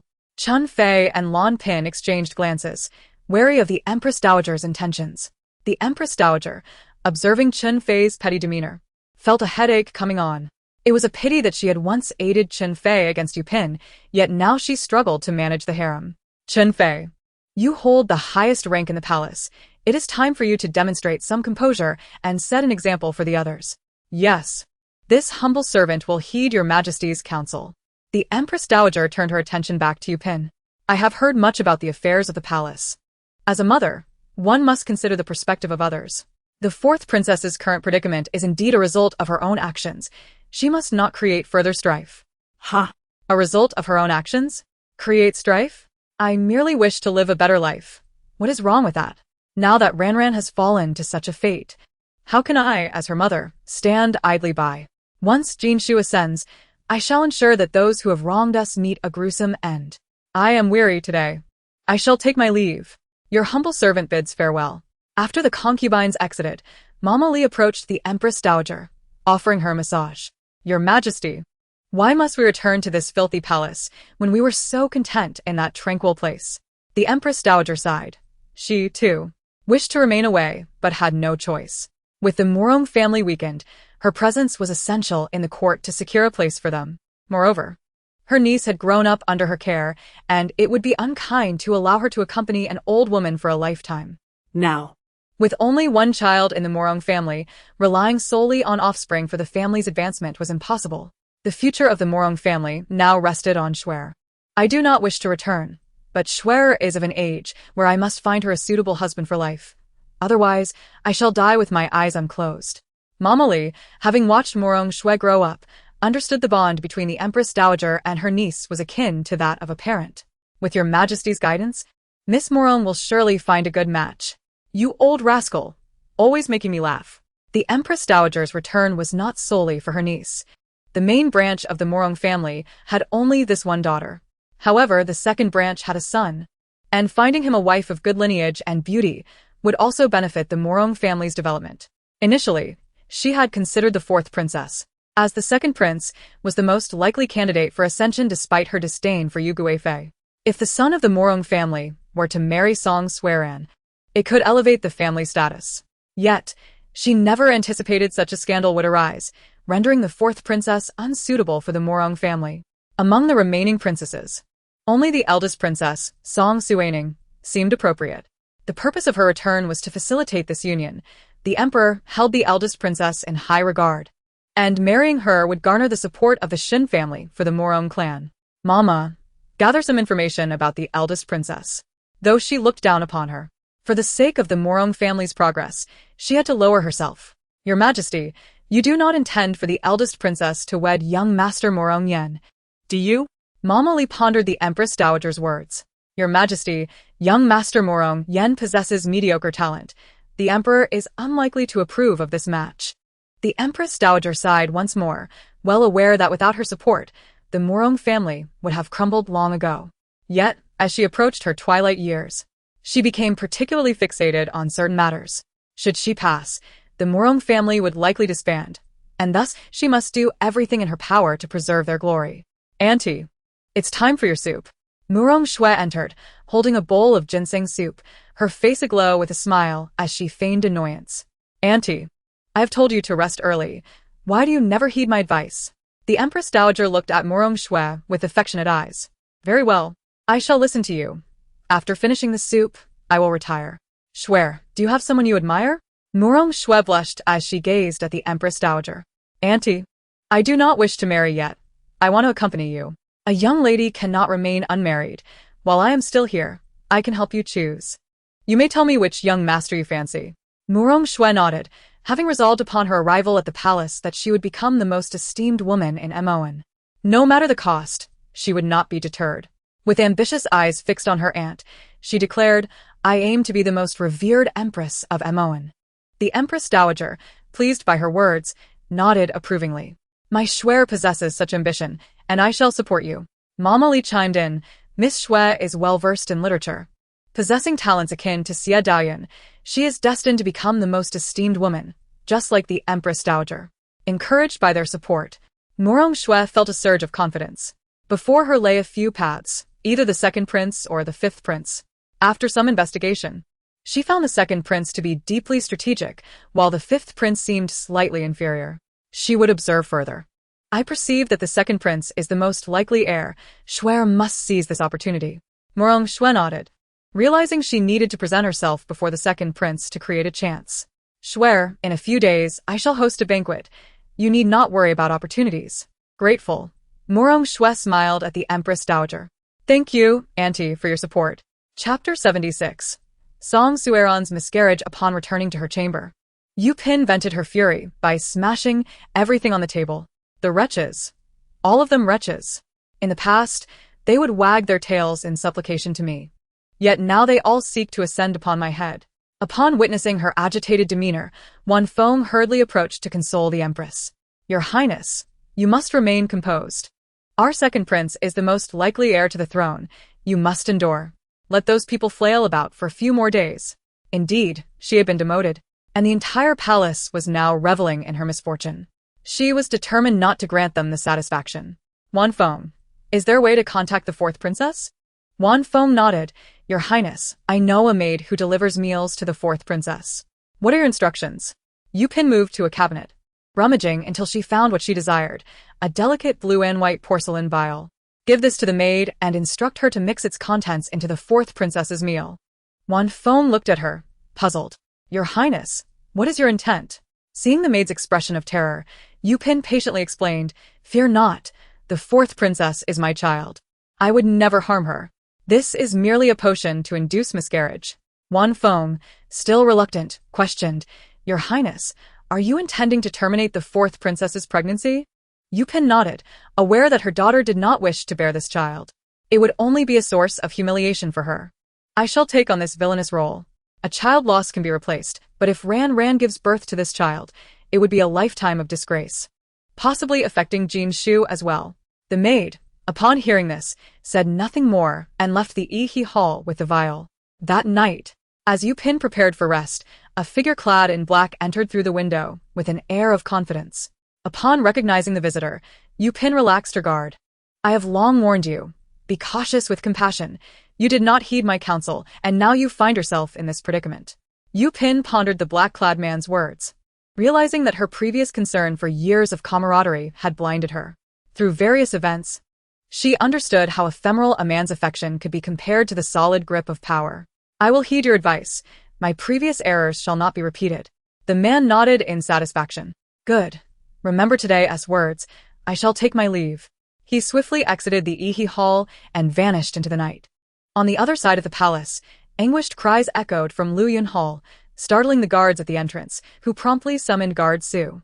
Sir, what should we do? The princess may be in peril, yet the emperor forbids anyone from entering. Guard Su hurriedly opened the door and rushed inside, discovering Song Sui Ran lying on the floor, covered in blood. Quickly summoned the imperial physician. The guards hesitated, daunted by the bloodshed, unable to move her, merely watching her in pain. Moments later, the physician arrived, looking disheveled and drenched in sweat, as if he had just risen from bed. Physician, what has happened to the fourth princess? The physician nodded, checking her pulse, his brow dripping with sweat. Sir, the fourth princess has suffered a miscarriage. What shall we do, physician? The fourth princess has lost so much blood. The considerable amount of blood suggested external force was involved. The physician's gaze was drawn to leftover food on the table. He approached, pinching a morsel and bringing it to his nose. Ah, it seems the princess ingested a substance to induce miscarriage. What should we do now, physician? The physician instructed the guards to carry the princess to bed, while Guard Su turned to report the incident to the emperor. Upon hearing the news, the emperor erupted in fury, incredulous that such a thing could occur under his very nose. Investigate. I demand you find the culprit. Meanwhile, in Chongning Palace, revelry ensued as Chun Tao and others frolicked. Your Highness, there has been an incident at Luyun Hall. Summer Ji relayed the details to Song Suining, who immediately recognized Yu Pin's handiwork. How ruthless she must be to take such drastic measures against her own daughter. Such a heartless woman. Let them continue their turmoil. It is unfortunate for that child to be born of such a mother. May they find a better fate in the next life. Your Highness, the emperor is extremely angry and has ordered Su to find the perpetrator swiftly. Song Suining smiled, realizing that with her child gone, her father's plans for her to visit the royal tomb would likely be postponed. Fear not. Everything is under my control. They will not stir up any significant trouble. After hearing this, Summer Ji quickly departed into the night. The Empress Dowager's return to the palace undoubtedly harbored ulterior motives. It seemed more drama was on the horizon. In the early morning, Song Suining was roused from slumber by Mama Shen. Your Highness, Prince Shangguan seeks an audience. Confused, Song Suining wondered why he would visit so early. She rose from bed, quickly preparing herself to meet Shangguan Su. Prince Shangguan, what brings you to me today? Shangguan Su, with sincerity, replied, I must return to Liang Kingdom. Taken aback, Song Suining questioned, why the haste to depart? In her previous life, it had taken 2 years. Now, in less than 3 months, he was leaving. When do you plan to leave? Tomorrow. I came specifically to bid farewell to you. It turned out the monarch of Liang was gravely ill, inciting unrest among the princes as they vied for power, leading to turmoil in the court. Many officials proposed to negotiate Shangguan Su's return, offering 3 cities and 2 gold ingots for his safe passage. The emperor, upon hearing this, readily consented to send Shangguan Su back. This could prove advantageous for Mo and kingdom amidst Liang's chaos. They must not squander this opportunity. Wishing you a safe journey. Prince Shangguan. Shangguan Su looked at Song Suining, gratitude warming his expression. I owe you my life. Had it not been for your timely intervention, I would surely have perished. It was but a small act, she smiled, waving her hand dismissively. Should I one day ascend to the throne, would you consider becoming my empress? Surprised by his question, she smiled and replied, I regard you as a friend. Thus, I would prefer not to. Shangguan Su, hearing her response, could only smile ruefully. Perhaps my very survival is uncertain. Pondering such matters is premature. Chapter 77. The Qianghua Banquet. Your Highness, the Empress Dowager summons you. Wan Feng delivered this news to Yu Pin, who was perplexed by the request. What mischief does this old hag intend now? She has never favored me. Very well. Let us see what our esteemed Empress Dowager seeks. Upon arriving at the entrance of Suining Palace, Yu Pin found Mama Li waiting for her. Your Highness, the Empress Dowager has been expecting you. Mama Li affectionately took Yu Pin's hand. Observing her unusual demeanor, Yu Pin grew wary. I apologize for keeping you waiting, Mama Li. May I inquire what the Empress Dowager wishes to discuss with me? Madame Li smiled at her and took her directly to Suining Palace. The Empress would soon be informed. After all, it was a good thing. Yu Pin observed the Empress Dowager amusing herself with the birds, seemingly in high spirits. Your servant pays her respects to the Empress Dowager. The Dowager gestured for her to rise. No need for such formality. The saying goes, flattery without cause is either deceitful or thieving, and the Dowager's demeanor indicated she had some matter of importance awaiting her. Your Majesty, have you summoned me for a specific purpose? I find it unreasonable that the second prince, at his age, lacks a lady to manage affairs at the residence. It is time for him to have a legitimate consort. So this was the reason for her sudden change in attitude. No wonder she had previously looked down upon her and the second prince she bore, yet now she came seeking her support. The Dowager's audacity was remarkable. I had thought him too young to arrange such matters, but with your words, it seems it should be considered. Which young lady has caught your eye for the second prince? Yu Pin smiled, somewhat helplessly meeting the Dowager's gaze. I had considered the legitimate daughter of the Shin family and also that of Lord Li, but ultimately it depends on Jinshu's willingness. The Dowager had summoned her today with intentions of matchmaking Jinshu. I have called you here regarding Shuer. She is of similar age to Jinshu, and I believe they would be well suited. I wish to arrange a marriage between them. Hearing this, Yu Pin immediately stood. So this was the Dowager's scheme. The Morong family had lost prominence in court over recent years. Had it not been for the Dowager, they would have long since fallen into decline. Now, the Dowager wished for her niece to marry her son as a legitimate consort. How could this be possible? Your Majesty, it ultimately depends on Jinshu's feelings. My words alone are of little consequence. The Dowager discerned her refusal in her tone and instantly grew stern. Tomorrow, I shall summon Jinshu to the palace to ascertain his thoughts. Your Majesty, Jinshu has been quite occupied with his studies and may not have time. Seeing Yu Pin's unyielding stance, the Dowager suppressed her displeasure. You may leave now. I shall decide how to proceed. Yu Pin left Suining Palace, stifling her anger. At that moment, Morong Shui emerged from behind a screen and seated herself beside the Dowager. Shui, you have heard the news. It seems Yu Pin will not easily allow you into the second prince's residence. Morong Shui understood Yu Pin's implication, that she deemed her status unworthy of Song Jinshu. Yet, she was confident that a meeting with the second prince would alter his perception and lead him to take her as his consort. Observing her niece's silence, the Dowager gently patted her hand in comfort. Do not worry, tomorrow I will speak to the emperor and have you granted the title of county princess, thus elevating your status and silencing any dissent. Morong Shui embraced the Dowager, her voice choked with emotion. Thank you, Aunt. We are family. I wish you a smooth and prosperous life. Back in Iha Palace, Yu Pin instructed someone to send a message to the second prince, requesting a meeting. Princess, we have received an invitation from Suining Palace to attend the Cheonghua banquet, reported Mama Shen to Song Suining, who fell into contemplation. What could be the intention behind holding the Cheonghua banquet just 2 days after returning to the palace? Mama Shen relayed the information she had gathered over the past few days. Oh? You say the Empress Dowager has summoned Yu Pin multiple times? Mama Shen nodded. Indeed, Princess. The Dowager first summoned all the palace ladies and then privately called upon Yu Pin. Hearing this, Song Suining couldn't help but smile. It appeared the Dowager was favoring the second prince among the royal offspring. After all, only the fifth prince could compare, but with Morong Shui's temperament, she would surely look down upon him. This morning, the emperor granted Morong the title of county princess. Song Suining scoffed upon hearing this news. The Dowager was indeed willing to compromise her dignity for the Morong family's honor. Let them do as they please, as long as they stay far from our Longning palace.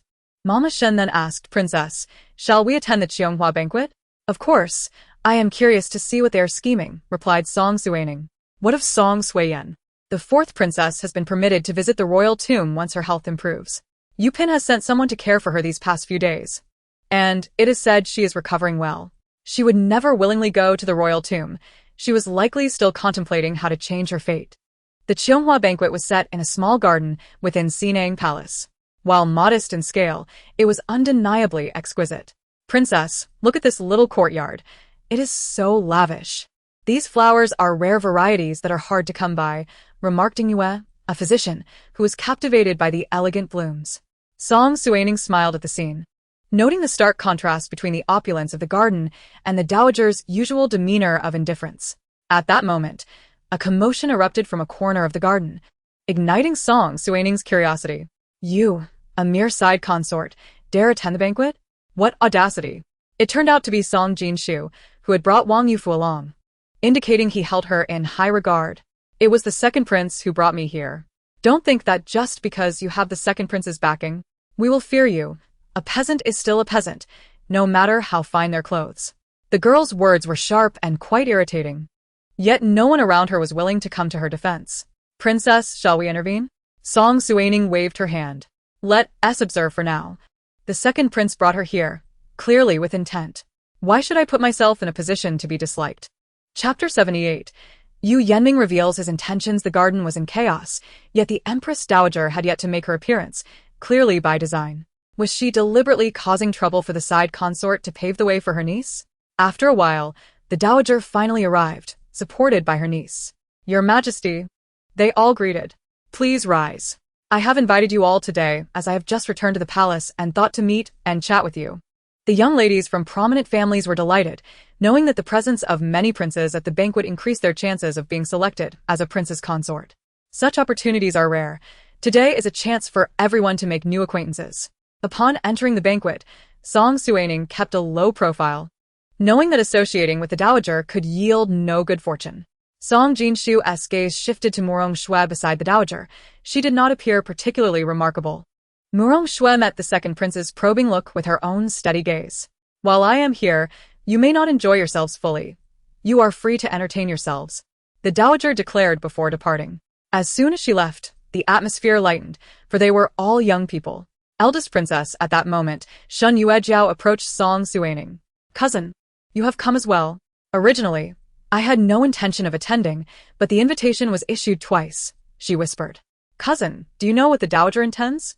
The world outside whispers that the Empress Dowager intends to betroth her niece to the second prince, and today's banquet serves as an opportunity for their introduction. How curious. Yet, judging by the second prince's demeanor earlier, he seems not to have taken a liking to the Dowager's niece. One can understand this, as Song Jinshu harbors aspirations for the throne, while the Murong family finds itself lacking in influence at court this year. Cousin, let us move to that pavilion, Song Suining said, pulling Shin Yuejiao aside. Cousin, I heard from my uncle that arrangements for a match are underway. What are your thoughts? Shin Yuejiao wore a troubled expression. She had no particular suitor in mind, yet time was slipping away. Matchmakers visited their home daily, and the threshold was nearly worn down. Alas, I do not have anyone I fancy. Song Suining gazed at her with deep concern. The candidates for the second prince's consort were few, and it was evident that her cousin was among them. Should her cousin fail to find a suitable match, they might take matters into their own hands. Your Highness, Song Suining remarked, observing a stranger ahead. She simply could not recall who he was and turned to Shin Yuejiao, who shook her head in helplessness. Who are you? I am Murong Yen. He is the second son of the Murong family, though it is said that he has been frail and rarely leaves his home. So, how has he come to be here? Oh? I have only heard of your esteemed self, but never had the pleasure of meeting you. Murong Yen smiled, stating that it was perfectly normal for the princess not to have encountered him before.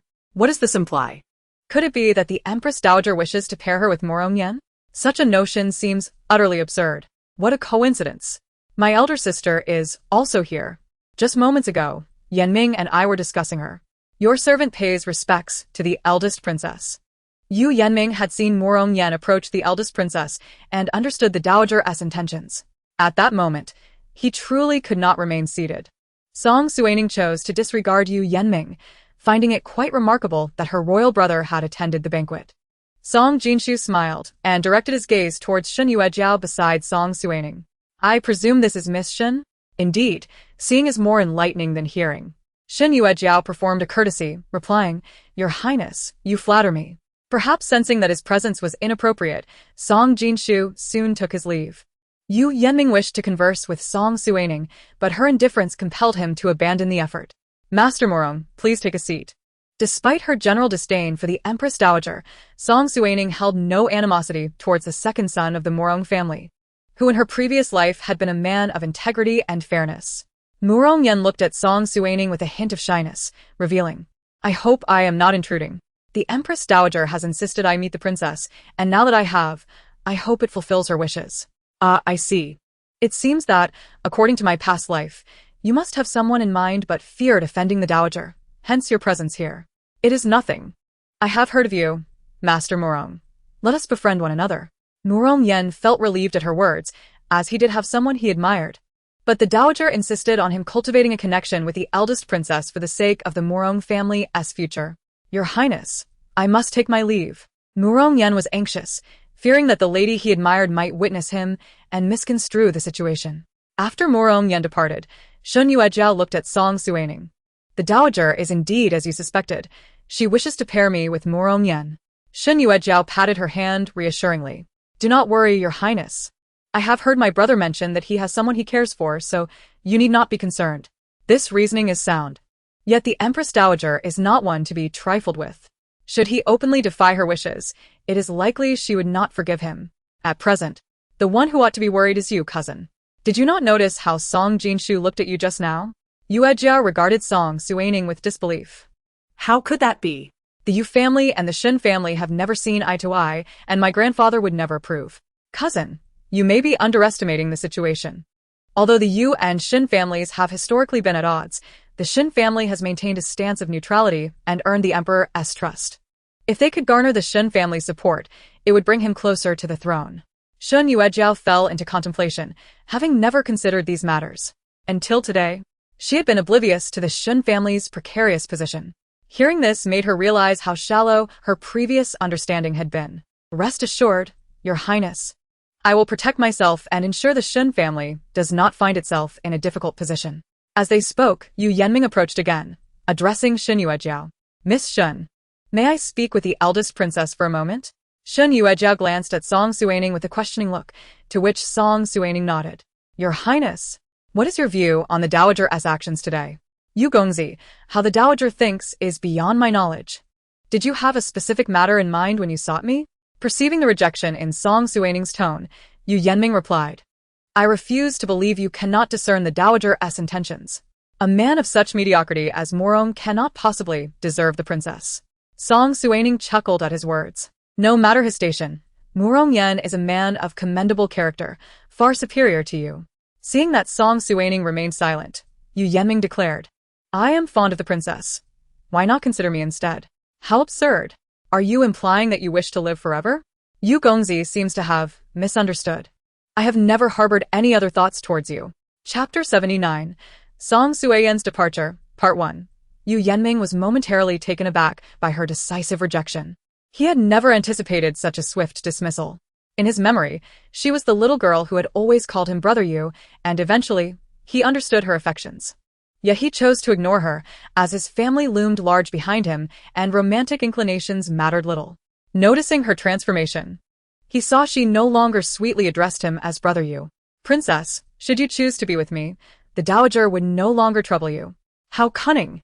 The second prince had set his sights on her cousin, seeking to exploit her connections. Truly, a schemer, willing to go to any lengths for the throne.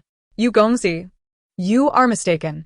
Regardless of the dowager's influence, there can never be anything between us. With that, she turned to leave, but Yu Yanming stepped in front of her. Are you truly intending to oppose the Yu family and the second prince? Yu Gongzi, it has always been your family entangling me. How now is it I who oppose you? Today, I have truly opened my eyes. When did the Yu family grow so brazen? At that moment, a young man clad in white approached with a mocking expression directed at Yu Yanming. Song Suining turned to see it was Bai Macheng. What brings you here? Yu Gongzi. Perhaps you should take a look in the mirror. With your demeanor, you dare to aspire to marry the eldest princess? Dream on. Yu Yanming regarded Bai Macheng's unexpected arrival, recalling the rumors that had circulated, realizing they were not entirely unfounded. His gaze was scrutinizing. It appeared that Song Suining was indeed prepared to stand against him. Since the eldest princess is unwilling, consider my words unspoken. With that, he brushed his sleeve and departed without a backward glance. Song Suining gazed at the vibrant youth leaning against the railing, smiling at her, and was immediately captivated. I was here to assist you, he said. Song Suining looked at him warily. Have you been eavesdropping on our conversation? Bai Macheng replied nonchalantly. It is you two who came to disturb this general's rest. How could I be the one eavesdropping? Ah, I see. Well then, I misjudged you. I shall take my leave, she said. Wait, don't go. There's a delightful place outside the city. Will you join me? No, I cannot. I am quite busy, she replied, turning to leave. Cousin, I hope I haven't kept you waiting too long. Let us depart. Shin Yuejia glanced in by Maching's direction before looking at Song Suining with a knowing smile. Princess, does that young general seem to harbor feelings for you? Upon hearing Shin Yuejia's words, Song Suining felt her cheeks flush. Oh dear, cousin. What nonsense are you speaking? Let us hurry. Meanwhile, on the other side of the garden, Song Jinshu stood by the lake, meticulously crumbling the pastries in his hand and tossing them into the water, where countless fish eagerly swarmed to feast. Your Highness. I greet the second prince. Morong Shui approached Song Jinshu and bowed respectfully. Rise, Miss Morong. I have heard that the Empress Dowager wishes to betroth you to me. What do you think of this arrangement? Morong Shui smiled and met Song Jinshu's gaze with unwavering confidence, proud as a phoenix. Your Highness is mistaken. It is not my aunt who wishes to betroth me to you, but rather I who desires to marry you. Many young women seek to wed me, Miss Morong. What makes you believe you can succeed? Morong Shui took a few steps closer to the second prince, standing beside him, and whispered something in his ear. Song Jinshu's expression changed dramatically, disbelief etched on his face. How could she possibly know his closely guarded secrets? Your Highness, I am not one of those sheltered maidens who live their lives dependent on men. I understand the hardships women face. I have immersed myself in poetry and military strategy since childhood to one day seize control of my own destiny. Song Jinshu's eyes fixed intently on her, realizing this woman was far more astute than he had anticipated. Miss Morong, your words have indeed taken me by surprise. Your ability to know such things speaks to your remarkable talent. However, my choice of a consort will not rely solely on this. Morong Shui smiled at his words. I shall ensure your Highness recognizes my worth. Meanwhile, in a side hall of the Suining Palace, a dramatic scene unfolded as Pang Shiji embraced a frail maid, who was none other than Song Suiran, having sneaked out of Luyan Palace. 1-1. You have suffered. It is all my fault for being incapable. Song Suiran wept in his arms. Neither my mother nor my second brother came to save me. You are all I have left. Will you rescue me? How could a young man, brimming with vigor, withstand the sight of such a delicate girl weeping in his embrace? 1-1, I am certainly willing to help you. But what must I do? In a moment of desperation, Song Suiran clung to his waist. Let me be your woman.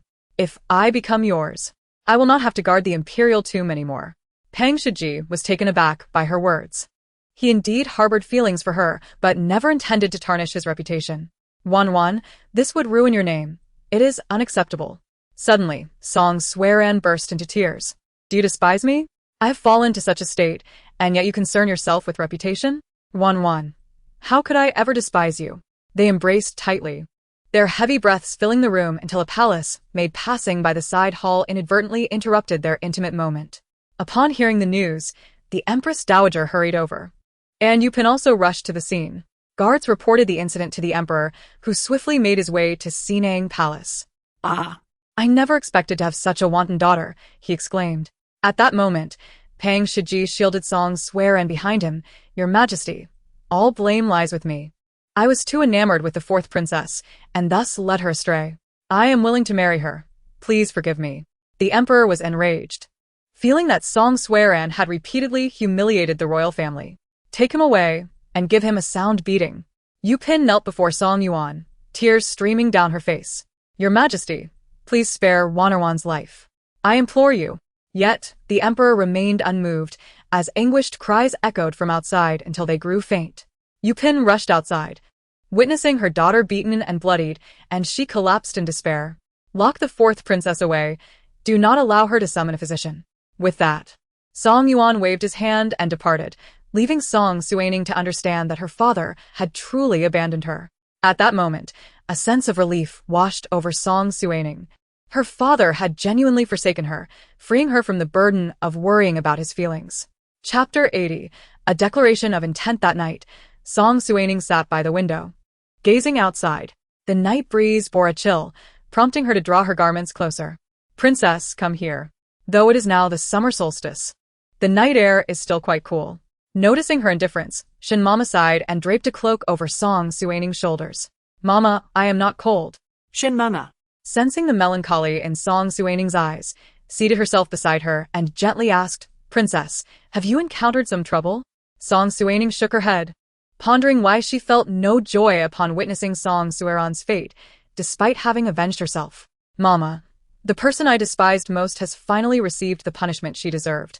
Yet I cannot find happiness. Shun Mama chuckled softly. Perhaps it is simply because you possess too much kindness. Song Suining reflected on this, realizing she had never considered herself a kind person, nor was it time for her to relax. Yu Pin and the second prince would not let her or her father off easily. She needed to remain vigilant. That night, just as Song Suining extinguished her lamp and prepared for sleep, a shadow suddenly appeared outside her window. She quickly closed her eyes, feigning slumber. But the figure stealthily entered her room and approached her bedside. Song Suining drew the dagger she had concealed, ready to confront the intruder. The figure reached out, and her heart raced. She flung the blanket over him and lunged with her dagger. "Do not strike. It's me." Recognizing the familiar voice of Bai Maching, she exclaimed, "Is it you?" Bai Maching tossed aside the blanket and adjusted his hair. "Who else could it be but me?" "Song Suining, your martial skills have improved remarkably. They have advanced significantly in such a short time." Song Suining lowered her dagger and relit the candle. Outside, Chun Tao noticed the extinguished flame reignited and anxiously knocked on the door. "Princess, is everything all right? Has something happened?" "Nothing to worry about, just retrieving something." "Chun Tao, you may return to sleep." Chun Tao scratched her ear, pondering if she had indeed heard a disturbance, or if it had merely been her imagination. Perhaps it was nothing. "I should leave now, as there rests the summer solstice lord in the courtyard. No ordinary person could approach." "Bai Maching, what brings you here?" "Sneaking into a woman's chamber in the middle of the night. You should confess your intentions."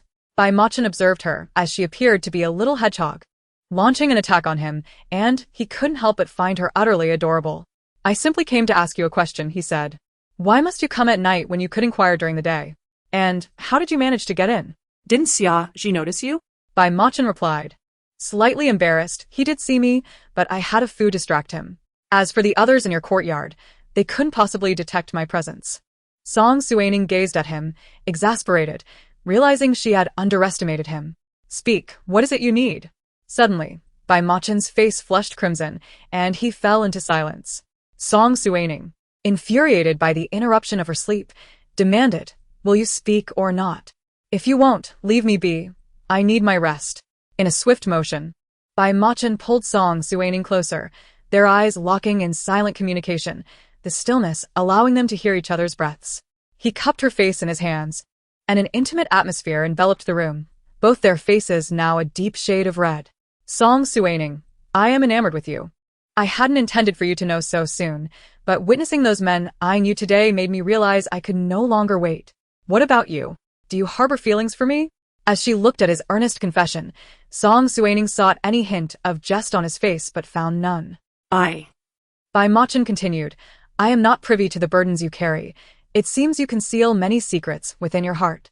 However, rest assured, whatever it is you wish to pursue, I shall support you." Song Suining smiled, realizing her disguise had been inadequate. "What if I were to commit murder? Would you assist me?" Bai Maching paused, taken aback by her words, then smiled gently as he replied.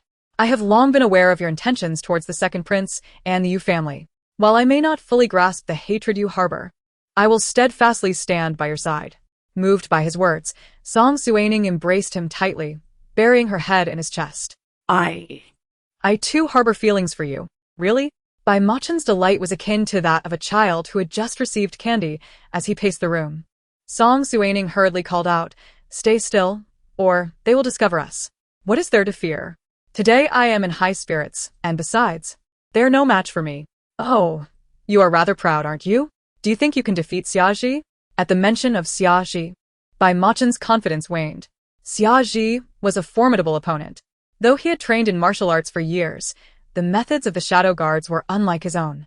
He had merely had a foo lead Xiaji away, uncertain of a foo's circumstances. "I cannot defeat him, but you are with me, and Xiaji is most obedient to your commands. He would never harm me." Meanwhile, a foo had just exited the palace when he was intercepted by Xiaji, who pointed his sword at him. "Who are you?" "Why have you trespassed into Chongning Palace?"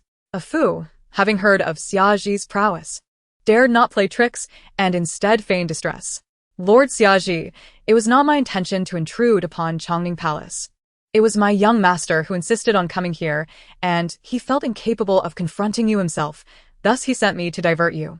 Upon hearing this, Xiaji hastily made his way towards Chongning Palace, convinced that Bai Machin would not harm the princess, yet still wishing to return promptly just in case. Bai Machin, you must leave, he urged with a longing gaze. Just a little longer, please, Bai Machin replied. Song Suining picked up a dagger from the table, feigning anger. Bai Machin immediately relented. All right, I will leave. As he scaled the wall to depart, he encountered a returning Xiaji. Upon seeing him, Xiaji launched an attack, and after exchanging several blows, Bai Machin, taken aback by his relentless style, quickly conceded. I yield. I am outmatched. Xiaji regarded him coolly. Why did you trespass into Chongning Palace? Bai Machin hastily explained. I came to inquire about the princess. Xiaji disapproved of his late-night visit, knowing how scandalous it would appear should word get out. However, recalling their usual camaraderie, he chose to let the matter slide. Chapter 81. Song Suiyen's downfall. As dawn broke, Song Suining awoke languidly in her soft bed, suddenly recalling the events of the previous night, her cheeks flushing crimson. She had truly become entwined with Bai Machin. Alas, what a miscalculation it had been to agree so hastily, without further contemplation. At that moment, Chun Tao entered with a basin of water, observing the princess lost in thought. Your Highness, it's time to freshen up. Why do you linger in bed? Have you grown lazy? As Song Suining listened to Chun Tao's teasing, she slowly rose. Chun Tao then informed her of Song Suiyen's demotion to commoner status. She received 20 lashes yesterday. Most would not survive long after such punishment, especially given her recent miscarriage. It seems her days are numbered. Chun Tao eagerly added, I already have information on where the fourth princess is being held. Do tell, Song Suining urged. Chun Tao beamed with pride. I have gathered all the details. You are splendid. I shall buy you osmanthus cake, Song Suining promised. Chun Tao's face brightened at the mention of food. In the Luyan Palace, Song Suiyen found herself at the brink of death, lying alone on her bed without a soul to attend to her. Last night, she dreamt of marrying Yu Gij, becoming the mistress of the Yu household, while her elder brother ascended the throne. What a glorious vision it had been, where she had trampled upon Song Suining, whom she had once deemed inferior. What a beautiful dream. Alas, it seemed she would not live to see that day. Her royal brother and mother did not come to her aid. After all, their hearts were set on the throne, and now that she had been cast aside by their father, how could they deign to intervene? As Song Suining entered the Luyan Palace, she was struck by the air of desolation surrounding it, prompting profound reflection. In the past, this place had been vibrant with life. Back then, Song Suiyen was favored by Yu Pin and had eagerly brought the finest treasures to Luyan Palace. Now, witnessing her daughter's current state, Yu Pin had yet to show herself, revealing the unpredictable nature of familial bonds. Upon entering, Song Suining saw Song Suiyen sprawled on the bed, her eyes devoid of their former brilliance, her back marred with blood, her garments clinging to her skin. Song Suiyen seemed to notice her arrival and, in a feeble voice, remarked, Song Suining, you must be pleased now, seeing me in such a state. After a moment of silence, during which Song Suining merely gazed at her, Song Suiyen pressed on, I have often wondered why you harbor such animosity towards me. I merely plotted against you that once during your birthday banquet. Song Suining smiled faintly, recalling how she had once posed a similar question to her in a previous life. Why, despite her kindness, she had ended up entangled with her husband. Now, their circumstances had reversed dramatically, serving as a fitting retribution for Song Suiyen. When you conspired with Yu Yenming against me, I had also questioned your motives. You simply stated that losing was losing, and that asking too many questions was pointless. I now return those words to you. Song Suiyen gazed at her in disbelief.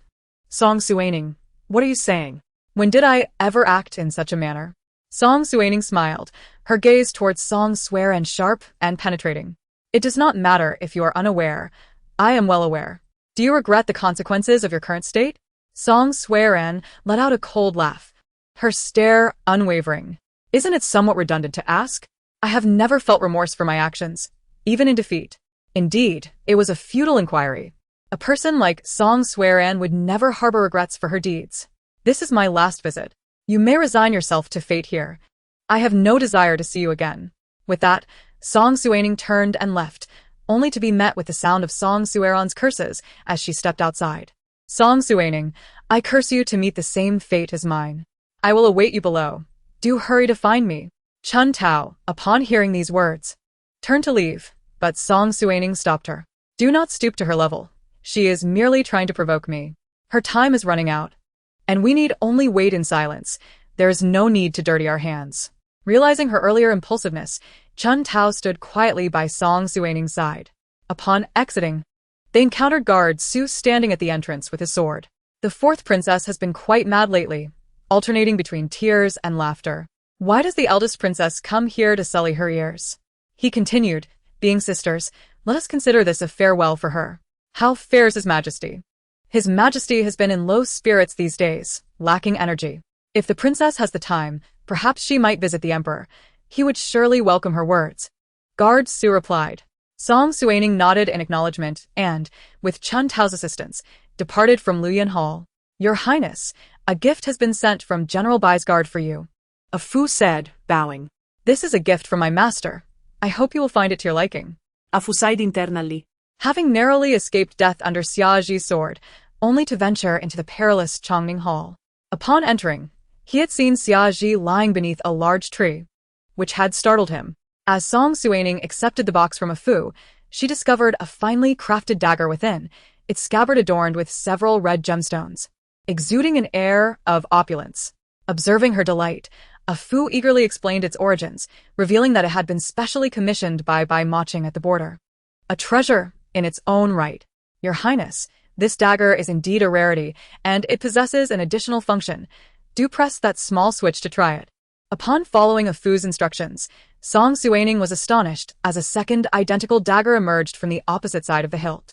It was a marvel of craftsmanship, compact and exquisite, easily portable and significantly enhancing combat effectiveness when activated. Please convey my gratitude to your master.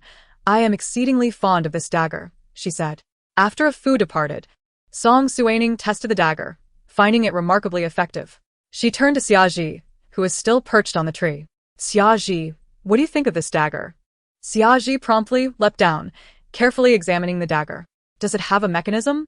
Song Suining nodded and demonstrated its function. After watching, Xiaji approved, saying it's quite good. It can serve as protection for the princess. At that moment, Chun Tao rushed in, breathless. Your Highness, that person in Luyan Hall is gone. When did this happen? Song Suining asked. Just now, Chun Tao replied. Chapter 82. Conspiracy. Yu Pin received the news of her daughter's demise and immediately crumpled to the ground, unable to bear the weight of her sorrow. Once she regained her composure, she was overtaken by wails of grief. It is all my fault. I was too soft-hearted. Had I accepted their proposal sooner, my daughter would not have met such a tragic end. Why, heavens, must you treat me so cruelly? Seeing the distress of her mistress, Wan Feng approached, attempting to lift her up, but her strength proved insufficient. My lady, we must look forward. The fourth princess is gone, and we must take care of ourselves. Your daughter would not wish to see you in such anguish. Though Wan Feng's words resonated, Yu Pin felt powerless. Her tears were not merely for her daughter, but also lamentations for her own grim fate. If she had heeded the counsel to eliminate the emperor, perhaps her daughter would still be alive. All of this was her own doing. Song Yuan, how could you be so heartless, showing no mercy to your own child while showering concern upon that wretched woman's offspring? Fine, if you're so attached to her. I shall send you to meet her and fulfill your sentiment. Wan Feng, I demand to see Hien. The nearby maid, overhearing her words, shook her head in feigned innocence. My lady, I do not know anyone named Hien. Yu Pin let out a cold snort, not fooled. She had investigated the woman's background long before. Her decision to keep quiet was due to the fact that the woman had not acted against her interests. But that did not mean she was oblivious. No need for pretense. I know who you are. Quickly relay a message to your master to come see me at once. Realizing her movements were only exposed to Yu Pin's scrutiny, Wan Feng ceased her evasions and departed. Chongning Hall, Your Highness, a letter from Miss Shen has arrived, inviting you to dine at Yuehua Tower. A sense of concern washed over Song Suining. Her cousin, who was usually so proper, rarely ventured outside the Prime Minister's residence. Mama. Prepare.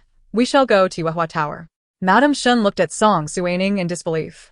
Shall I accompany you today, Your Highness? Song Suining nodded, thinking it had been a while since Madame Shen had seen her husband, and it would be a pleasant outing. Everyone shall join. This meal is on me. Really? Your Highness, you truly wish to treat us to a meal? A cheer erupted within Changming Hall, as they had not enjoyed an outing for quite some time. Yulan was already waiting at the entrance for their arrival. As soon as Song Suining's carriage appeared, she hurriedly called for a servant to assist. Upon seeing Song Suining disembark, she rushed forward to link arms with her. "Your Highness, why have you not visited me in so long? I have missed you dearly." Feigning annoyance, Yulan pouted, and Song Suining smiled at her expression, playing along. "Indeed, how could I have kept our esteemed lady waiting? I must apologize profusely." Seeing the eldest princess tease her, Yulan relented and took her hand, leading her into the restaurant. "Your Highness, Miss Shen has reserved a room for you on the second floor in the Farong Pavilion. Allow me to escort you." Song Suining gently brushed aside Yulan's hand. "Dear you are far too busy. There is no need for you to guide me. I am not lost, rest assured." Yulan quickly waved her hands in protest. "I am but a mere worker, not a boss." Yet she knew that it was pointless to insist, as Miss Shen was not among the guests. "By the way, that second male lead truly has a way with words. How did I not notice this before? It is indeed astonishing that Miss Shen would personally invite the princess out. However, the second male lead is far more reliable than the protagonist. The long princess being with him can be considered a favorable conclusion." At this moment, Song Suining, listening to her inner musings, realized that it was Bai Maching who had summoned her, even going so far as to have her cousin send a formal invitation. Truly, he is cunning. "Princess, you may go ahead. I have yet to settle the bill at this tavern. Once I am done, I shall accompany you back." Song Suining nodded and then turned to the group behind her. "If you wish to stroll about, feel free to do so. Just return to the tavern at the appropriate time." Upon hearing this, Chuntao was overjoyed, for she had not left the palace in quite some time, and such an opportunity was not to be missed. "Sister Ingue, let us go buy candied hawthorns. Come, let us go." Ingue looked at her gluttonous sister with a fond smile. "Princess, I shall accompany them, just in case." Song Suining nodded, and then ascended to the second floor with Bailu. "Princess, I shall knock on the door." "No need to knock. Simply push the door open." Upon entering, Song Suining beheld Bai Maching elegantly seated, sipping tea, seemingly at great leisure. Bai Lu, upon seeing him, wore an expression of surprise. Wasn't it said that Miss Shen had invited the long princess? Why is Master Bai sitting here? Did Bai Lu feel she had stumbled upon a scandal?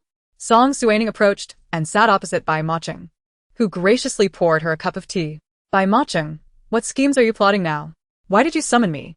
Observing Bai Maching's silence, Song Suining turned to Bai Lu and said, "You may step outside." Bai Lu, suppressing her curiosity for gossip, exited and closed the door behind her. Once the maid had departed, Bai Maching moved to sit beside Song Suining, resting his head on her shoulder. "It is simply because I missed you. Yet I had no good way to see you, so I had a trouble mission to arrange this meeting." Song Suining, listening to his words, could not help but smile helplessly. He was behaving like a child.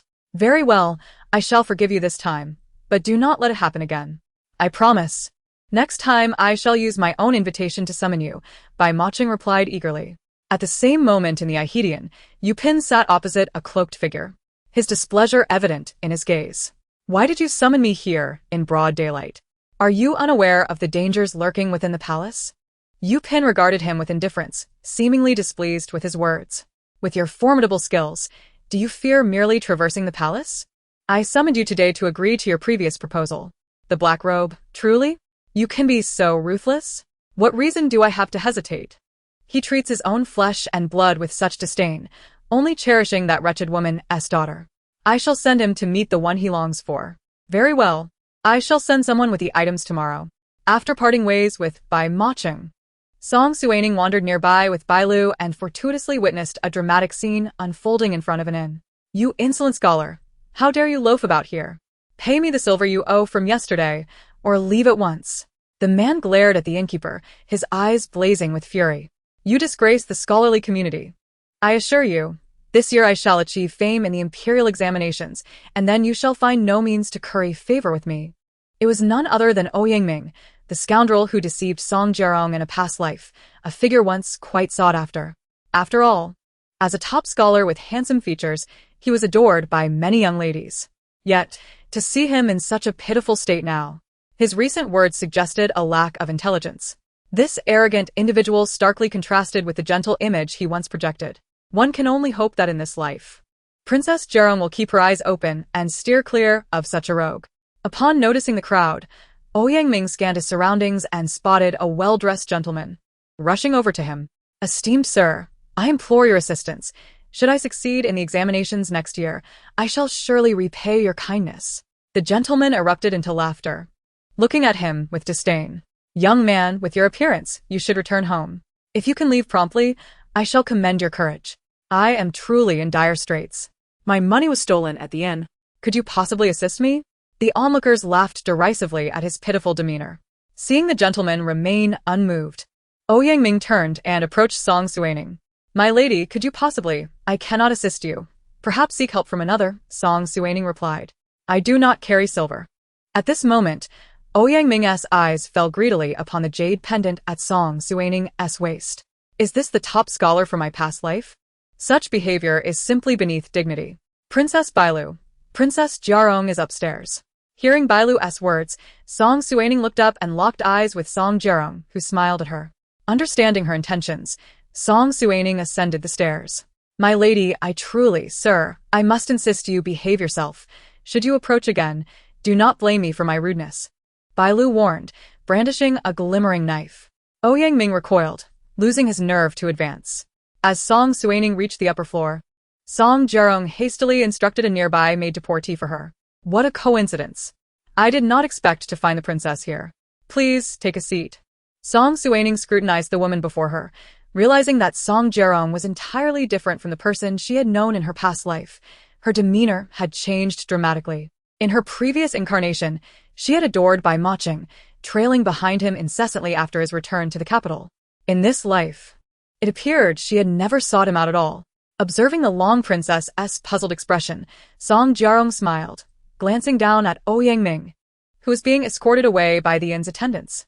In her dreams, Ouyang had also faced a similar predicament, having his money stolen at an inn, and when he was left with no options to seek help, she had taken pity on him, offering her own silver to ensure he could sit for the examinations without worry. Now, having chosen not to assist him, she was curious to see how he would extricate himself from this situation. "Princess, why do you gaze at me so? Is there something you wish to inquire about?" Song Suining pondered. "I was contemplating why you previously advised me to distance myself from you, Yanming. What prompted your warning?"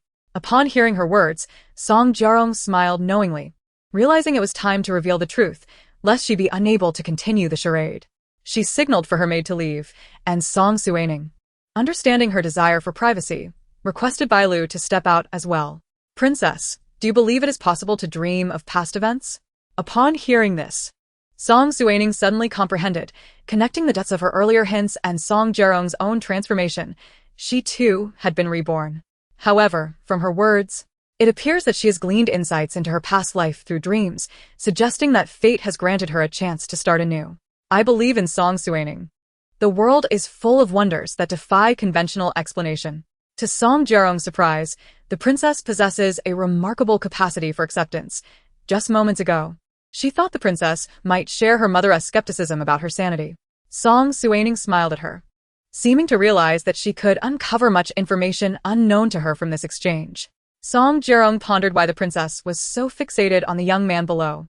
Could it be that she has taken a liking to him? Upon hearing her words, Song Jiarong was momentarily taken aback, quickly clarifying, "Your Highness, you misunderstand. How could I possibly harbor affections for him? He is my sworn enemy." "Then tell me," Song Suining replied, "why did you caution me against approaching you, Yanming? Is there a deeper reason behind it?" At these words, Song Jiarong fell silent, wrestling with the decision of whether to reveal the truth. Ultimately, she decided to share, considering the princess's plight mirrored her own. "Yu Yanming approaches you with ulterior motives. His affection lies with the fourth princess." Song Suining's interest was piqued. "Is that so? However, the fourth princess is deceased now. That is irrelevant. He is your father's murderer, and you must not associate with him," Song Jiarong warned. "Murder of my father?" Song Suining echoed, her shock palpable. Song Jiarong proceeded to recount the events of her dreams, leaving Song Suining astounded. She had believed that the culprits behind her father's death were Yu Pin and her son, unaware that Yu Yanming was also complicit. "Princess Song Suining, you must prepare for the ambitions of the Yu family. Do not let the fate of my dreams lead you to a similarly tragic end." "Why did you refer to the man below?" as your enemy? Song Suining inquired. After a brief hesitation, Song Jiarong divulged everything, recognizing that further concealment was futile. In my dream, I was the top scholar, showered with meticulous care, and I soon fell into his trap. Who would have thought this was all part of his scheme? He conspired with the second prince, aiming to sway my father to their side, and once successful, he would cast me aside. I have long suspected how Ouyang Ming achieved his top scholar status. It must have involved the second prince's machinations. Upon hearing this, Song Suining's eyes widened in realization. The second prince had his sights set on this examination. Yet, this could work to her advantage. Should it come to light that the second prince aided candidates in cheating, he would be irrevocably estranged from the throne. Chapter 84. New Plans. Princess Chuntao, we have idled for so long. Let us venture outside for some amusement. In recent days, Song Suining had remained confined within her palace, not stepping outside even once. Chuntao and the other maidens found it peculiar, as their spirited princess had suddenly become so subdued. Chuntao, it is far too hot outside these days. It is far more comfortable to remain in the palace. Song Suining replied. Your Highness appears rather lethargic. This season is perfect for an outing, Chuntao remarked. Song Suining gazed out, the gentle breeze tousling her hair, lost in contemplation. Since the death of Song Suiyen, life had indeed become rather dull. The second prince had been uncharacteristically quiet, and she felt it unwise to provoke trouble. It seemed she had overlooked someone, Chuanha. Perhaps she could leverage her connections. Having spent so long in the second prince's residence, Chuanha might possess valuable insights. It would be essential to persuade her to assist willingly. Engaging with this concubine seemed necessary. Otherwise, approaching those within the second prince's court would prove exceedingly difficult. Blilu. Investigate the circumstances surrounding Wang Yufu in the second prince's residence. It would be best to ascertain her recent whereabouts, Song Suining instructed. Meanwhile, within the second prince's residence, Wang Yufu was preparing herself, now possessing a more womanly charm than during her time in Pingzhou, visibly fuller in form. Your Highness, the second prince treats you exceptionally well, providing all manner of delicacies and amusements, a maid commented. Wang Yufu smiled at the maid's words. Indeed, the second prince was quite attentive. Although she was but a secondary consort now, her status in the residence was paramount, and with the second prince's favor, she felt no different from the primary consort. Your Highness, now that you are with child, you must take utmost care of your health and avoid any reckless behavior as before, the maid advised. Wang Yufu looked down at her gradually swelling belly, gently caressing it. Her priority now was to bear the second prince's child. Once she had given birth to a son, her position would be secure. Should the emperor decide to take another consort, her child would ensure her foothold within the residence. I heard recently that the second prince has another concubine? Wang Yufu inquired. Indeed, there is one, but she has remained in Qingyun Pavilion since entering the residence. There is no need for you to concern yourself with her. The prince harbors great disdain for her, treating her worse than a maid, the maid explained. Since her pregnancy, Wang Yufu had become increasingly paranoid, fearing that others might covet the second prince's affections, leading her to replace all the attractive maids in her courtyard. She had to tread carefully. A single misstep could jeopardize her very life. The prince despises her? Then why not have her put to death? What you don't know, Your Highness, is that this maid was once in the service of the eldest princess but betrayed her. She sought to gain the second prince's favor by claiming to have saved his life. The second prince would never agree, yet she persisted, kneeling outside the door until it became widely known. The emperor, recognizing her years of service to the eldest princess, granted her this position, and thus the second prince, despite his aversion, could not simply eliminate her. Is that so? I had heard of another concubine in the residence, but had not given her much thought. Yet perhaps my irritation stems from my pregnancy, as I have felt increasingly restless these past few days. Is the emperor particularly fond of the eldest princess? Naturally. She is the only child of Empress Zhaoyuan, the emperor's first wife, making her unique among his many offspring, the maid replied. Wang Yufu fell into deep thought as she absorbed this information. She had encountered the eldest princess once in Pingzhou. Perhaps I should not act against her. Doing so would complicate matters for the second prince. And after all, she was once close to the eldest princess. One must consider the bigger picture. You truly think of the second prince in all matters, Your Highness. He is indeed fortunate to have you, the maid complimented. Wang Yufu basked in the praise, relishing the admiration. Just then, a hearty laughter echoed from the entrance. Wang Yufu turned to see the second prince approaching and prepared to greet him. Song Jinshu swiftly halted her, moving behind her to take the comb from the maid's hand, and began to style Wang Yufu's hair. "My beloved, you indeed have a generous heart and understand my plight. I am truly fortunate to have you in my life," he declared. Wang Yufu smiled, a blush creeping onto her cheeks. "What are you saying? We are one and the same. It is only natural for me to consider your needs. And I understand your challenges. Is the child behaving well today?" Song Jinshu inquired, gently caressing Wang Yufu's belly. "My son, I am your father," he proclaimed. Wang Yufu chuckled softly at the second prince's childlike demeanor. "This is my first time as a father. Is it not normal to be this way? Your Highness, I wish to go out today. Being cooped up in the residence all day is quite stifling." Song Jinshu, upon hearing Wang Yufu's words, expressed his concern, saying, "The outside world is perilous. Should you wish to venture out, allow Tingyu to accompany you. Her martial prowess is commendable, and in the event of any unforeseen circumstances, she could safeguard you, which would also alleviate my worries." Wang Yufu thanked the prince. After she stepped outside, Song Jinshu stood alone in the courtyard gazing at the sky. Calling out into the distance, Mo Cho, a woman clad in a cloak, appeared beside him, kneeling to pay her respects to the second prince. "What commands do you have for me, my lord? How fares the situation in Pingzhou?" Song Jinshu inquired. "All assets of the Wang family have been firmly secured." Montachu replied. "Concerning Wang Yufu, she is with child. Find a method to induce a miscarriage," Song Jinshu instructed. Mo Cho looked at him, perplexed. Earlier, he had displayed such affection, she had assumed he held her in high esteem, only to realize she had misjudged the situation. Song Jinshu, sensing her confusion, explained, "My legitimate heir must be born of my primary consort. We must find an opportunity to resolve this matter." "Understood, my lord." Mo Cho thought it not a matter of her inability to accept the child, but rather a concern for her own standing. The emperor had once inquired about her, and she had assured him that she was not a secondary consort. If she were to give birth to a legitimate heir, how would the emperor perceive her? The astute courtiers would undoubtedly cast aspersions upon her. Inside Chongning Palace, Bailu soon learned of Wang Yufu's intended destination and promptly reported to Song Suining. "Let us proceed, then." "We shall serendipitously encounter this young lady Wang," Song Suining declared. Chapter 85. Chen Qingyue, Your Highness. It is said this is the finest place in the capital for exquisite garments. "Do take a look and see if anything catches your fancy," her maid remarked. Wang Yufu surveyed her surroundings, noting the vast array of clothing. No wonder the noble women of the capital flocked here to shop. However, given her current state of pregnancy, the delicate designs were ill-suited for her figure. "Shopkeeper, these garments may not be appropriate for me at this time. Do you not have anything else?" she inquired, gently caressing her abdomen. The shopkeeper, seasoned in the art of commerce, quickly caught on to her unspoken meaning. "Madam, we offer a diverse selection. I assure you, there is something suitable for you. Please, this way." The shopkeeper led Wang Yufu to a private room where the clothing was markedly different, primarily designed for expectant mothers. "Madam, do you find anything you like here?" the shopkeeper asked. Wang Yufu glanced at the offerings, then turned to the shopkeeper with a hint of dissatisfaction.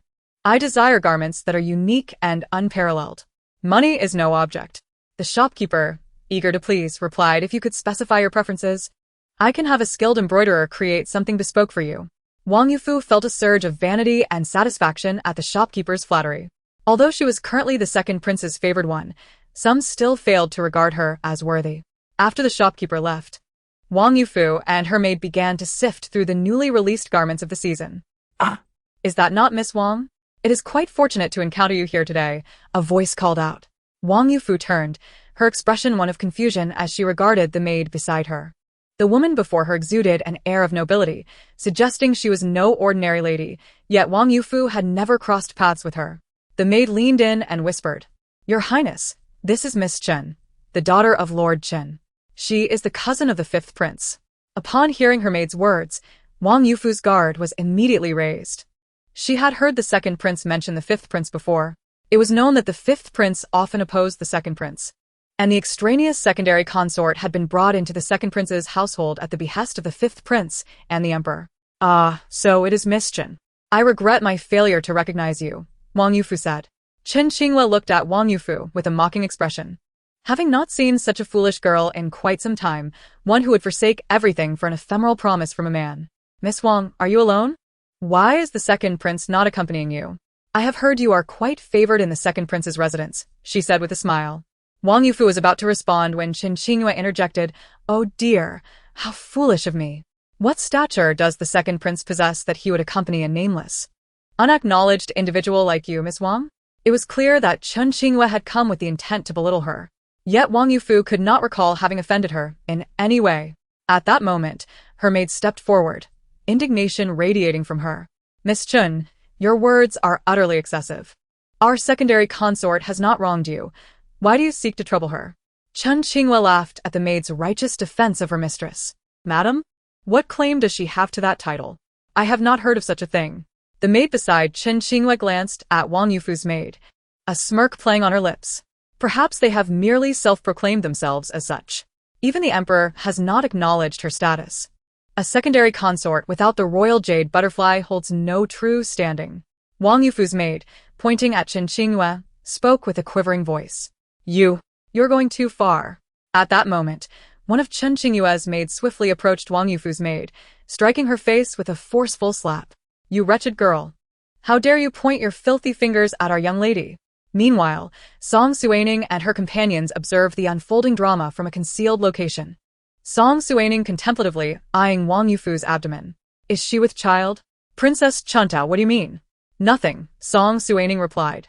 Bailu, are we not here to find Miss Wang? Should we intervene now? Song Suining waved her hand dismissively, recognizing that Qin Qingyue was clearly seeking trouble. I shall observe for now. If the situation escalates, I will step in. Wang Yufu appeared unwilling to engage in a confrontation, retreating slightly while cradling her abdomen. Song Suining smiled at the scene, thinking, she is quite astute, knowing what is most important at this moment. The child she carried was her greatest leverage. Without it, her standing in the second prince's household would be precarious.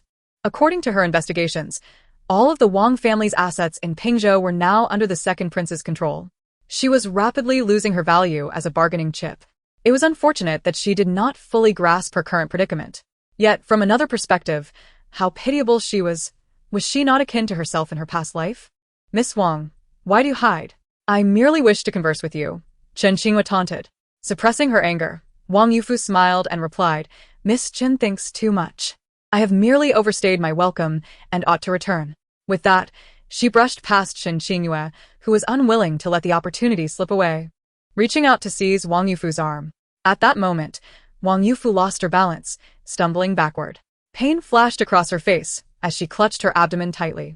My child, she cried out. Qin Qingyue, taken aback by the sudden turn of events, stood frozen, staring helplessly at the fallen Wang Yufu.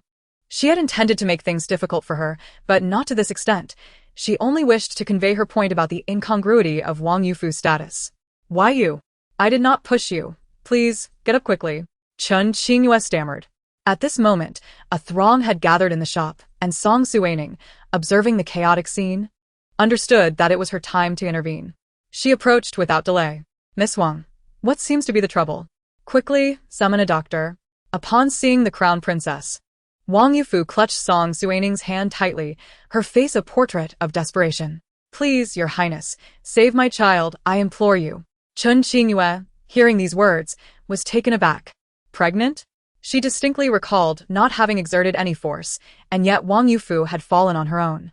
Song Suining, looking at the bewildered Qin Qingyue, urged, Miss Qin, do not dawdle. Summon a physician at once.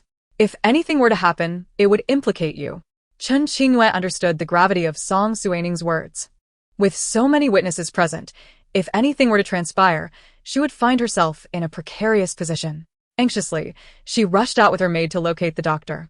In Chapter 86, An Encounter with Madame Bai, the physician remarked, this lady was indeed agitated and inadvertently slipped. Although the child appears unharmed, she must be cared for diligently.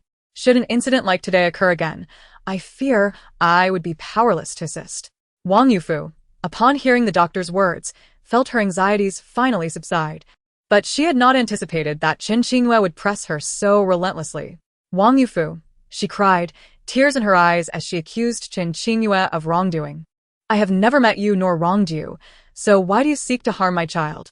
Chen Xingyue, listening to the accusations, grew indignant. How could she harm her when she was unaware of her pregnancy? She had merely exchanged a few sharp words. Moreover, her statements held truth. Wang Yufu had not been recorded in the royal registry, thus could not be deemed a concubine. As far as she knew, there was only one concubine in the second prince's residence. Wang Yufu, I admit my words may have offended you, but I spoke the truth and did not slander you. Besides, I was unaware of your condition. Why would I seek to harm you? At this moment, Wang Yufu's maid suddenly knelt before Song Suining, pleading, Your Highness, please uphold justice for my lady. We were peacefully selecting garments when Miss Chen came and caused distress, leading to my lady's fall. Do not slander me. Chen Xingyue retorted. She is perfectly fine and now accuses me unjustly. Then, turning to the onlookers, she boldly declared, I merely pointed out that she is not recorded in the royal registry. Have I spoken falsely? The crown princess is here to adjudicate. After a moment of silence, Song Suining replied, Indeed, without being recorded in the royal registry, one cannot be considered part of the royal family. Chen Xingyue, with a smug expression directed at Wang Yufu, added, The second prince's residence has only one concubine, who is the only one recorded in the royal registry. I advise you, Miss Wang, to refrain from flaunting your status as a concubine of the second prince to avoid becoming the subject of ridicule. She concluded with a soft laugh. Meanwhile, within the second prince's residence, Song Jinshu, upon hearing his informant's report, set aside his book. What trouble have I stirred up now? He mused. Should we fetch Miss Wang back? He shook his head. She is not officially my concubine. If I go fetch her personally, I would only invite ridicule. No need for that. Let her return on her own. It would be too embarrassing for me if the entire court were to learn of her pregnancy. We cannot delay. We must act tonight. His subordinate replied, I will find a way tonight. Song Jinshu waved his hand in refusal. Is there not a ready scapegoat? Why should we act ourselves? His subordinate inquired. Are you referring to Song Suining? The two women were engaged in a heated dispute, each convinced of the other's wrongdoing and unwilling to yield. Miss Wang, allow me to send you home. You do not seem fit to remain here, Song Suining offered. Wang Yufu nodded, recognizing that she was indeed without support in the capital, and if someone were to seek harm against her child, she would be powerless to protect him. Thank you, Your Highness. I shall repay your kindness one day, Wang Yufu expressed gratefully as she departed. Song Suining specifically arranged for you to escort her to the second prince's residence to preclude any further mishaps. Miss Chen, do you have feelings for the second prince? Song Suining inquired, her gaze probing. She could not fathom what motive could compel her to trouble Wang Yufu. Chen Xingyue scratched her head, embarrassed, not at all. I was merely standing up for Sister Morong. The marriage between the second prince and Sister Morong has already been settled. I heard that the second prince dotes on Wang Yufu, so I thought to teach her a lesson. Who knew she would act like a rogue and accuse me of plotting against her child? Who informed you of the second prince's affection for her? Song Suining asked. Sister Morong. Chen Xingyue replied. I have seen her express sorrow over Wang Yufu several times and naturally, I felt compelled to defend her. Understanding now the underlying dynamics, Song Suining gazed at Chen Xingyue with a mixture of pity and exasperation. She was being manipulated without awareness, a naive girl indeed. Morong Shui is quite the character. It would be a simple matter for her to deal with Wang Yufu. She merely wants someone else to take the fall, Song Suining thought. Chen Xingyue, who initially believed the second prince's affections for Wang Yufu to be genuine, now felt uncertain. If he truly cared for her, he would have come to confront me by now. His delay suggests the rumors may be unfounded. Observing the innocent expression on Chen Xingyue's face, Song Suining sighed. This matter is far from over. Song Jinshu clearly does not value this pregnancy. Should anything happen, this girl would bear the blame. Yet, as with all matters, individuals have their own fates. She herself was not a benevolent person. She would see if Chen Xingyue could weather this storm. Your Highness, it has been a while. A voice called out. Turning, Song Suining saw Madame Bai approaching with a smile. Madame Bai, what a coincidence. Are you here to purchase garments as well? Song Suining inquired. Madame Bai smiled, her gaze upon Song Suining filled with intrigue. The woman before her was stunningly beautiful. No wonder her son, who had always shunned the company of women, was enamored. She truly was a remarkable person, reminiscent of Shenzi, who had also possessed such radiant beauty, yet tragically perished in the struggles for imperial power. leaving behind a pitiful daughter. Princess Hairua, your mother and I were close friends. Should you need assistance in the future, do not hesitate to reach out. Madam Bai offered. Song Suining nodded in acknowledgement. Princess Hairua, please accept this. She then removed a silver bracelet from her wrist and placed it on Song Suining's hand. Song Suining quickly declined, realizing that the bracelet was clearly cherished by Madam Bai. I cannot accept such a precious gift. Please do take it, Madam Bai insisted. Leaning closer to whisper, this is the first gift I wish to bestow upon my future daughter-in-law. Song Suining blushed at the unexpected declaration. Bai Maching had promised to keep their situation from his family for the time being. How did Madam Bai learn of it so swiftly? Rest assured, Your Highness, this matter is known only to me. I happened to encounter you and Maching, which is how I came to know. Madam, this is far too extravagant. I cannot accept it, Song Suining protested. It is merely an ordinary bracelet, of little significance. Should you require assistance, take this bracelet to the Jinxiu Pavilion. It will surely prove useful, Madam Bai reassured her. Madam Bai sincerely gifted the bracelet to Song Suining, who, after some hesitation, accepted the present. Chapter 87. Wang Yufu's Miscarriage Master. I have discreetly added the miscarriage potion to Wang Concubine's medicinal brew. In less than a quarter of an hour, the child shall inevitably be lost. Song Jinshu listened, puzzled. Why are you confused? We have no concubines in our household. Listening master, I misspoke. Please punish me. In the dead of night, anguished cries erupted from the second prince's residence, plunging the entire household into chaos. Servant A, Wang Concubine has miscarried. Servant B, is that true? Let's not cause a stir. His Highness dotes on Wang Concubine. We should avoid any repercussions. It must be said that Song Jinshu was indeed a master of theatrics. Everyone in the household believed he cherished Wang Yufu, yet the reality was far different. At that moment, Wang Yufu lay curled up in bed, her forehead slick with sweat. Clutching the blanket tightly, the veins on her hands starkly visible. The crimson stain on the bedding shocked the maidservants. Ah, it hurts. Save my child. Madam, hold on. I've summoned the physician. Please endure. At this moment, Wang Yufu could hardly process their words. She strained with all her might, crying out, quickly summon His Highness. It hurts so much. Just then, a maid rushed in, followed closely by an elderly physician. Maid, quickly come see Our Lady. The physician wasted no time, hurriedly examining her. His brow furrowed, indicating an unfavorable prognosis. Your Highness, has he arrived?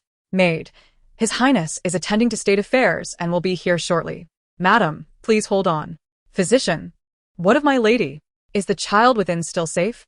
The physician glanced at Wang Yufu and solemnly replied, Madam, the child is no more. However, you are still young, and there will be other opportunities. Upon hearing this, Wang Yufu's emotional state crumbled. She pointed at the physician, vehemently accusing him, then caressed her abdomen. You lie? I could feel him just moments ago. How could he suddenly be gone? With that, she grasped the physician's sleeve tightly, demanding, Was it you? Did you take my child? Speak. The physician, speechless, refrained from arguing with a grieving mother, offering what comfort he could. Madam, you are still young. With proper care, you shall have children again.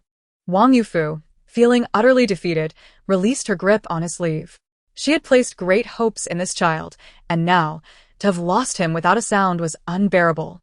Physician, tell me honestly, what caused my child's demise? At that moment, Wang Yufu's eyes turned cold, a stark contrast to her previous emotional turmoil. The reasons for miscarriages are numerous. It could be due to medication or trauma. It would be best for me to examine the remnants of the medicine you consumed tonight. Wang Yufu gestured to a nearby maid, who promptly brought forth the remnants. The physician lifted the remnants, inhaling deeply, then addressed Wang Yufu, Madam. There is nothing wrong with this medicine. It appears it was not the cause. At this, the maid beside Wang Yufu interjected. Could it be due to the fall you took today? Wang Yufu recalled the events of the day, subsequently blaming Chen Qingyue for her miscarriage.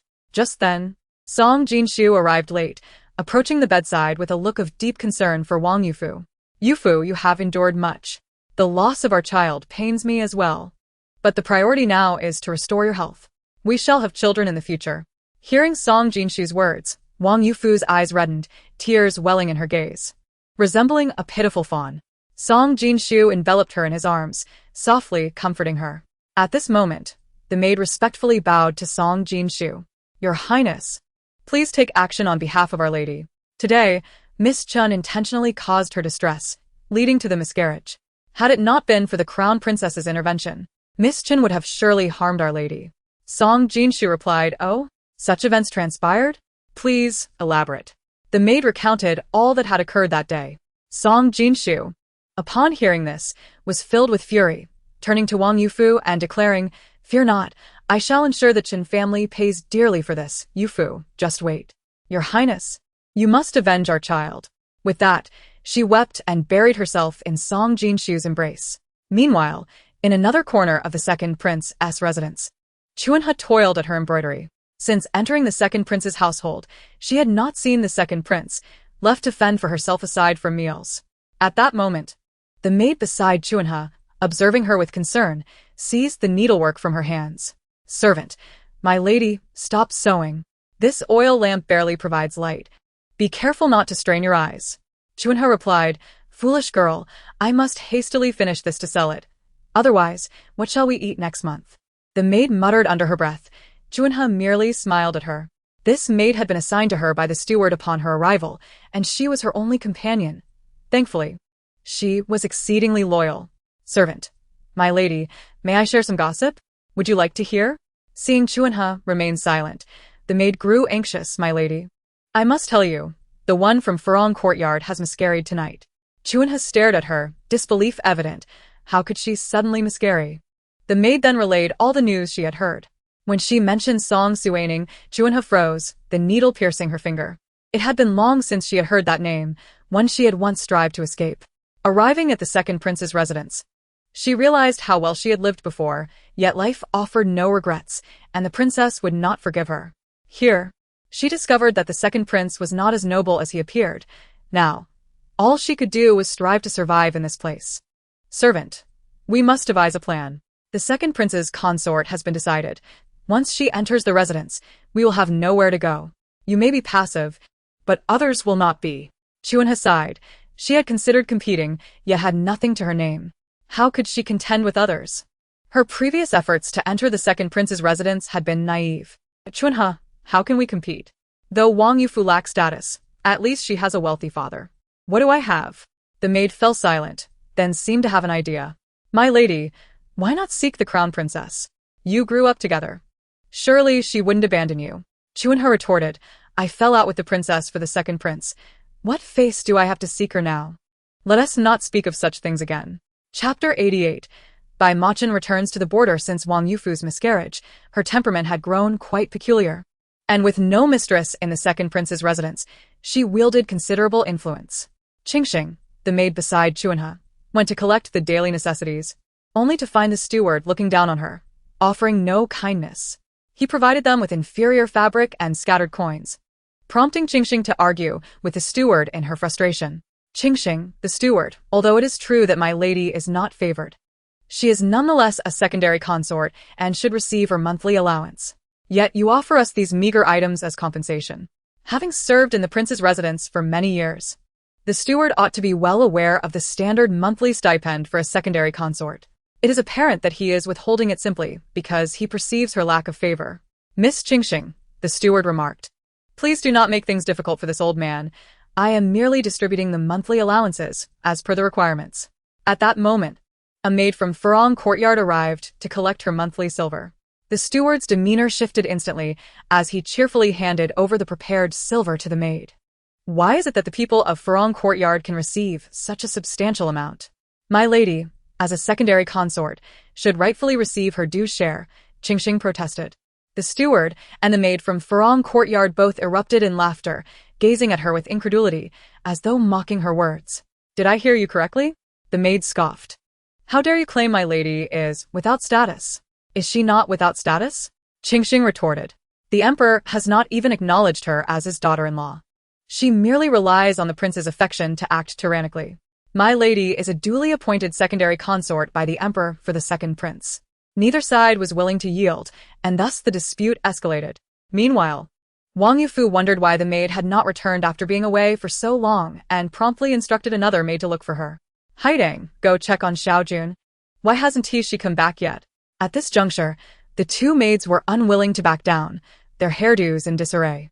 "You two little ancestors, stop fighting." "Oh no, don't push me. That potted flower is quite precious," the steward exclaimed. Just then, Haidang, a maid by Wang Yufu's side, arrived and, upon hearing the cause of the quarrel, joined in the fray. "You little wretch, how dare you say my lady lacks standing? I shall tear your mouth apart." Before long, Qingxing found herself at a disadvantage, being pushed to the ground as the two maids began to strike her. "My lady is deeply favored by the prince. How could a treacherous maid like you compare? Consider this a lesson.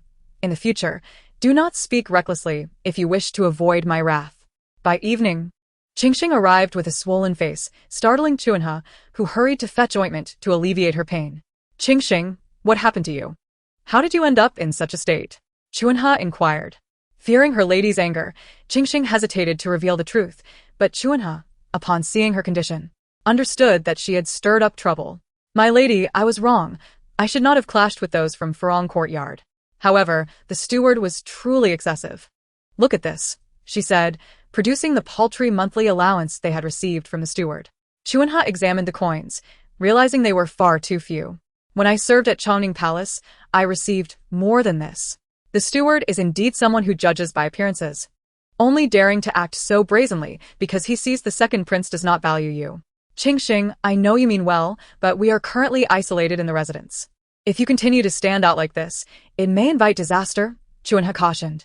"My lady, you may not seek conflict, but others do not share your views. Currently, you do not pose a threat to them, and they may not expend effort to trouble you. But do you wish to spend your life here in obscurity? Qingxing, being young, you must think clearly about your future," Chuanha urged. "All right, Qingxing, let me ponder this further." That night, Chuanha reflected on Qingxing's words, unable to sleep. Having abandoned everything to come here, was she truly ready to give it all up? She was not the only one sleepless. Song Suining was in the same plight. Bai Maching had just visited her to discuss his impending return to the frontier. "Ningning, I came to find you tonight to discuss an urgent matter," he said. His late-night visit indicated the urgency of the matter, and seeing his hesitation only heightened Song Suining's anxiety. "Speak, what is it?" "Bai Maching, the Liang Kingdom has invaded our borders again. The emperor has issued an edict. Tomorrow I will return to the frontier with my father," he explained. "Shangguan Su has returned to the Liang Kingdom, and it is said that several princes are embroiled in fierce conflict. The emperor, despite his poor health, has yet to appoint a crown prince and is now listening to warmongers, instigating war against Emoan country. When will you return?" Song Suining asked. "After the war concludes." "Do not worry, Ningning. I will return swiftly," he assured her, producing an ancient-looking token and placing it in her hand. "Ningning, take this token. If you require assistance for anything, go to Wangxian Tower. As long as you present this token, they will offer their help." Song Suining examined the token, curiosity flickering in her gaze. "Is Wangxian Tower yours?" "Clever as always, Ningning. Although I will not be in the capital, I have entrusted its management to a reliable individual," Bai Maching replied. At that moment, Song Suining revealed the sleeve of her right arm. "This was given to me by your mother." Bai Maching took her hand and smiled. "It seems my mother holds you in high regard to bestow such an important item." "Ningning, you should keep it," he said. They settled onto a swing in the courtyard, conversing as Bai Maching gently draped his arm over her shoulders. Song Suining rested her head against his shoulder. "Ningning, this time I came, and Xiaji did not try to stop me. It seems he has given up on hindering me." "That is because your face is too thick," Song Suining teased. On the day Bai Maching departed, Song Suining chose not to see him off, instead retreating to her courtyard to read, fearing she would not be able to control her emotions. Mountains and rivers may part, but we shall meet again. Chapter 89. Allow the two princes to handle state affairs. Princess Chongtao, it is terrible news. I just heard that the emperor has fallen ill. Without a moment's hesitation, Song Suining rushed toward the emperor's chamber, bewildered by his sudden illness, for just days before, he had appeared in good health. Upon her arrival, a crowd had already gathered outside, including several princes. "Imperial sister, the imperial physician is currently attending to father. We do not know the outcome yet. Let us wait here," Song Genie informed her. Song Suining nodded in acknowledgement and waited alongside them. Shortly after, several imperial physicians emerged. "Physician, how is father? Is he well?" Song Jinshu inquired. The physician bowed to him, stating, "Your Highness, the emperor has awakened. He merely exhausted himself from state affairs. There is no serious issue. However, the princes should counsel him moving forward. Song Yuan's complexion resembled that of frost flowers in early winter, pale to the point of transparency. Sunlight streamed through the partially opened window, casting a gentle glow upon him. His eyes, once bright, now appeared sunken, and his hair hung disheveled over his forehead, a few strands fluttering with the breeze.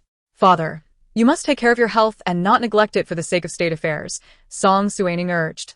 Seeing his children standing before him, their expressions filled with concern, warmed his heart. "I am fine. I am just a bit fatigued," he reassured them.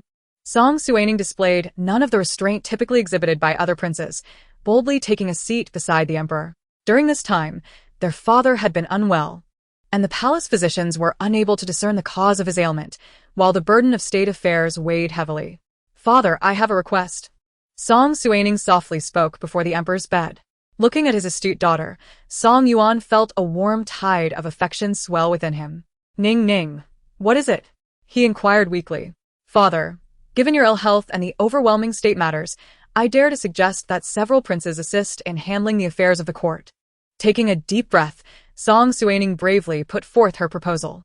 Song Yuan fell silent for a moment before giving a slight nod. "Suining, your suggestion is indeed commendable." However, his brow furrowed, revealing an evident concern. "Father, I understand your worries. Yet, matters of state must be addressed, and my brothers require practical experience. If you place your trust in them, they will surely rise to the occasion," Song Suining asserted with determination. Upon hearing her words, Song Jinshu and Song Jini displayed keen interest. Her request to their father was also a means to expose the second prince's shortcomings. With the imperial examination approaching, she wondered if Song Jinshu had made any contact with Ouyangming. By suggesting that they manage state affairs, she aimed to observe Song Jinshu's actions. Song Yuan, recognizing his own inability to manage state matters in his current condition, acquiesced to Suining's counsel. "Jinshu, Genie, do not let me down. Thank you, father, for your trust. I shall endeavor to learn diligently," Song Jinshu replied. That night, Song Suining meticulously reviewed recent events and sent Xiaji to monitor Ouyangming's movements. The nature of her father's illness was indeed peculiar. He had appeared well just days prior, yet suddenly fell ill, and curiously, the imperial physician found no discernible illness. Was someone deliberately concealing the cause of her father's malady? It seemed imperative for her to find an opportunity to bring Yue to see the emperor. Song Suining instructed Xiaji to keep a close watch on Ouyangming, convinced that the second prince would eventually seek her out. However, she pondered what abilities Ouyangming possessed that would lead Song Jinshu to select him from among the multitude of candidates and successfully elevate him to the position of top scholar. Meanwhile, within the second prince's residence, several strategists were devising plans for Song Jinshu. "Your Highness, this is a once-in-a-lifetime opportunity. The emperor's grave illness is the perfect moment for you to shine," one advisor urged. "I understand Mr. Bai's point, but father has tasked both me and Song Genie with managing state affairs, indicating his reluctance to entrust governance to a single individual. Moreover, my elder sister is not so benevolent. She surely has ulterior motives," Song Jinshu replied. "Even if the princess harbors ill intentions, it will not significantly affect us. After all, she is but a woman and cannot alter the fate of the realm," another advisor countered. Hearing this, Song Jinshu chose not to dwell on Song Suining any longer and turned to another strategist, Yu Bo. "With the imperial examination approaching, please investigate this year's candidates and see if we can recruit them to our side." Yu Wenzhou, a companion of Yu Ziyuan, was a servant of the Yu family who had grown up alongside him. Recognizing his steadiness, the Yu family had entrusted him to Song Jinshu's side. "I will attend to it at once, Your Highness," Yu Wenzhou replied. At that moment, a commotion arose outside. "Let me in. I seek an audience with His Highness." "Your Highness, please do not make things difficult for me. I am merely following orders," the guard pleaded. Before he could finish, Wang Yufu slapped him. "How dare you deny me entry? I have always been present during the discussions of the prince." The strategists inside the room noticed the disturbance at the door. "Yu Wenzhou, this lady is utterly inconsiderate.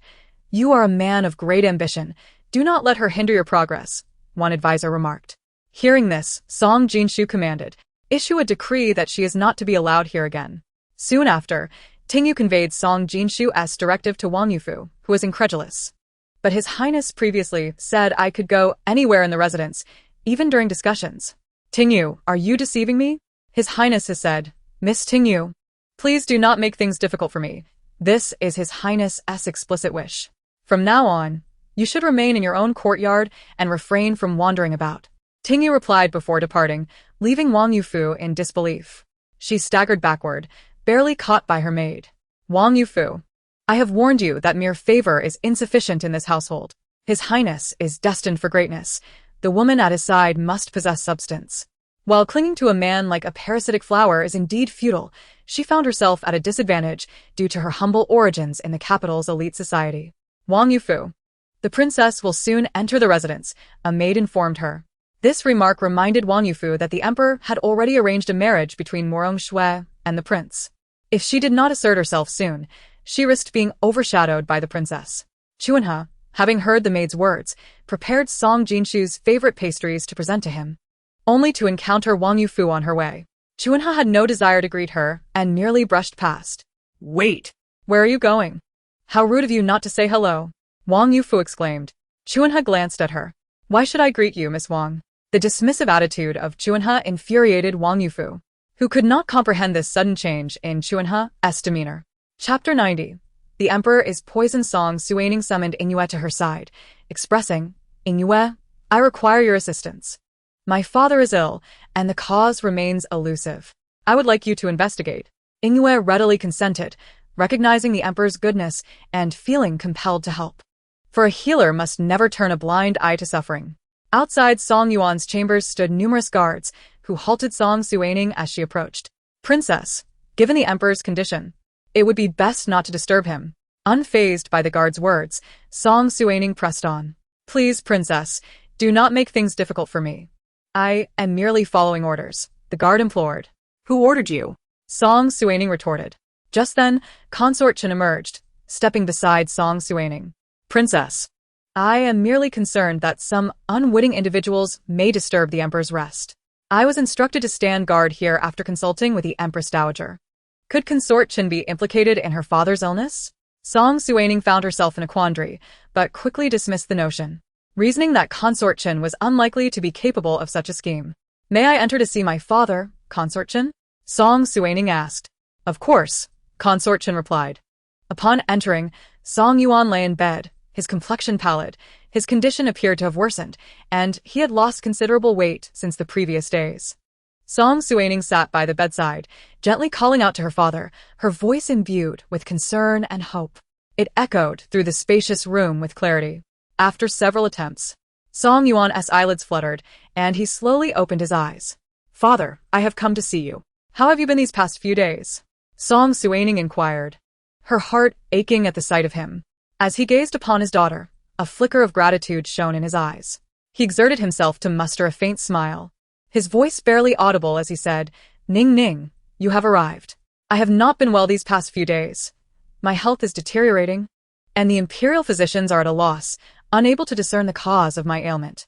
A surge of anguish welled up within Song Suining as she tightly grasped her father's hand, tears brimming in her eyes. She fought back her tears and resolutely declared, Father, you must remain strong. I will surely uncover the cause of your illness and restore your health. Song Yuan nodded gently, a flicker of comfort passing through his gaze. He was acutely aware of the severity of his condition. Recovery would not be an easy endeavor. He softly patted Song Suining's hand, offering her consolation. Rising to her feet, Song Suining exited the inner chamber, where Yue had been waiting outside for some time, disguised as Chuntao, silently biding her time. Song Suining briefly relayed her father's condition to Yue, who nodded in agreement, indicating her willingness to assist. Cautiously avoiding the watchful eyes of guards and Consort Chen, Song Suining guided Yue to the Emperor's side. Yue began to meticulously examine Song Yuan's pulse, her brow furrowed and her expression grave. After a lengthy pause, she finally released his wrist and took a deep breath. Eagerly, Song Suining inquired, Yue, what affliction plagues my father? Why are the imperial physicians unable to identify it? Yue pondered for a moment before slowly responding, Your Majesty suffers not from an ordinary illness, but rather from a rare chronic poisoning. This toxin is colorless and tasteless, making it exceedingly difficult to detect. Prolonged exposure gradually erodes the body, leading to increasing weakness and ultimately endangering life. Both Song Suining and Song Yuan were taken aback, incredulous as they asked, "How could this be? How could father be poisoned? In my previous life, his poisoning occurred 3 years later. Could it be that, due to the significant changes this time around, Yu Pin and the others acted prematurely?"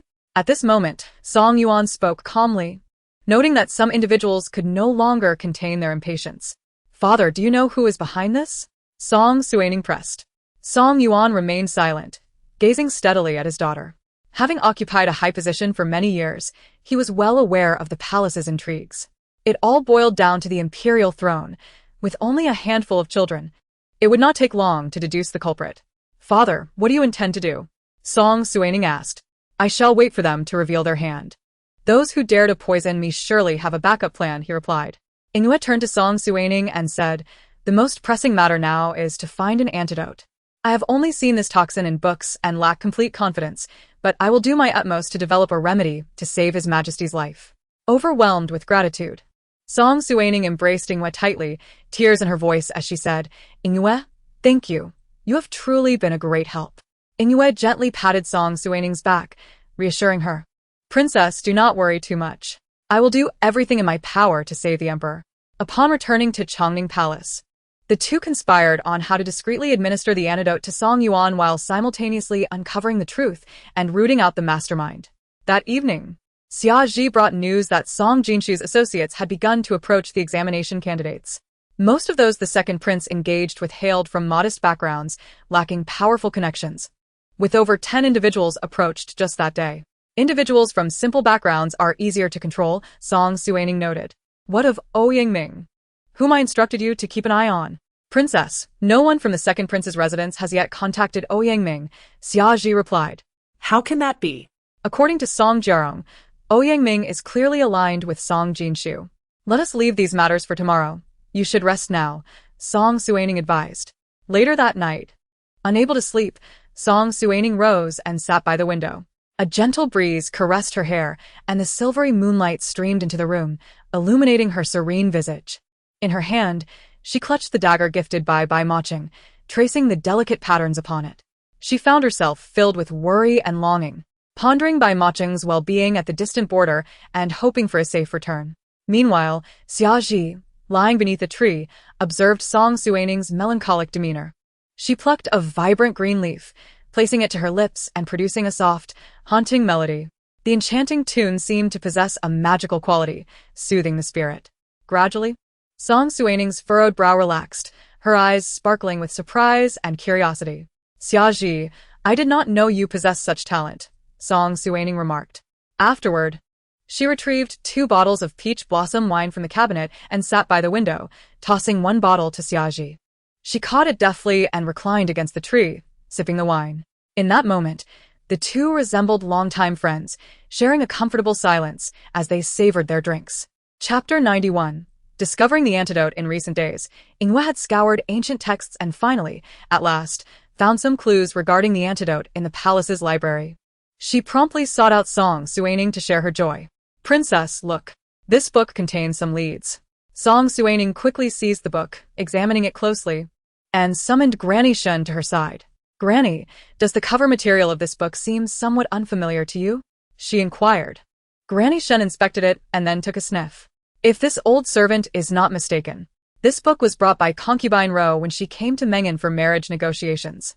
"Are you referring to the concubine Ro, who was the late emperor's bride from the southern frontier?" Song Suining asked. Granny Shun nodded. "What you may not know, princess, is that when concubine Ro came for the marriage, she brought many items from the southern frontier, including books. Notably, the books from the southern frontier have a distinctive fragrance on their covers." Upon hearing Granny Shun's words, Song Suining also took a moment to smell the book, confirming the presence of a delicate aroma wafting around.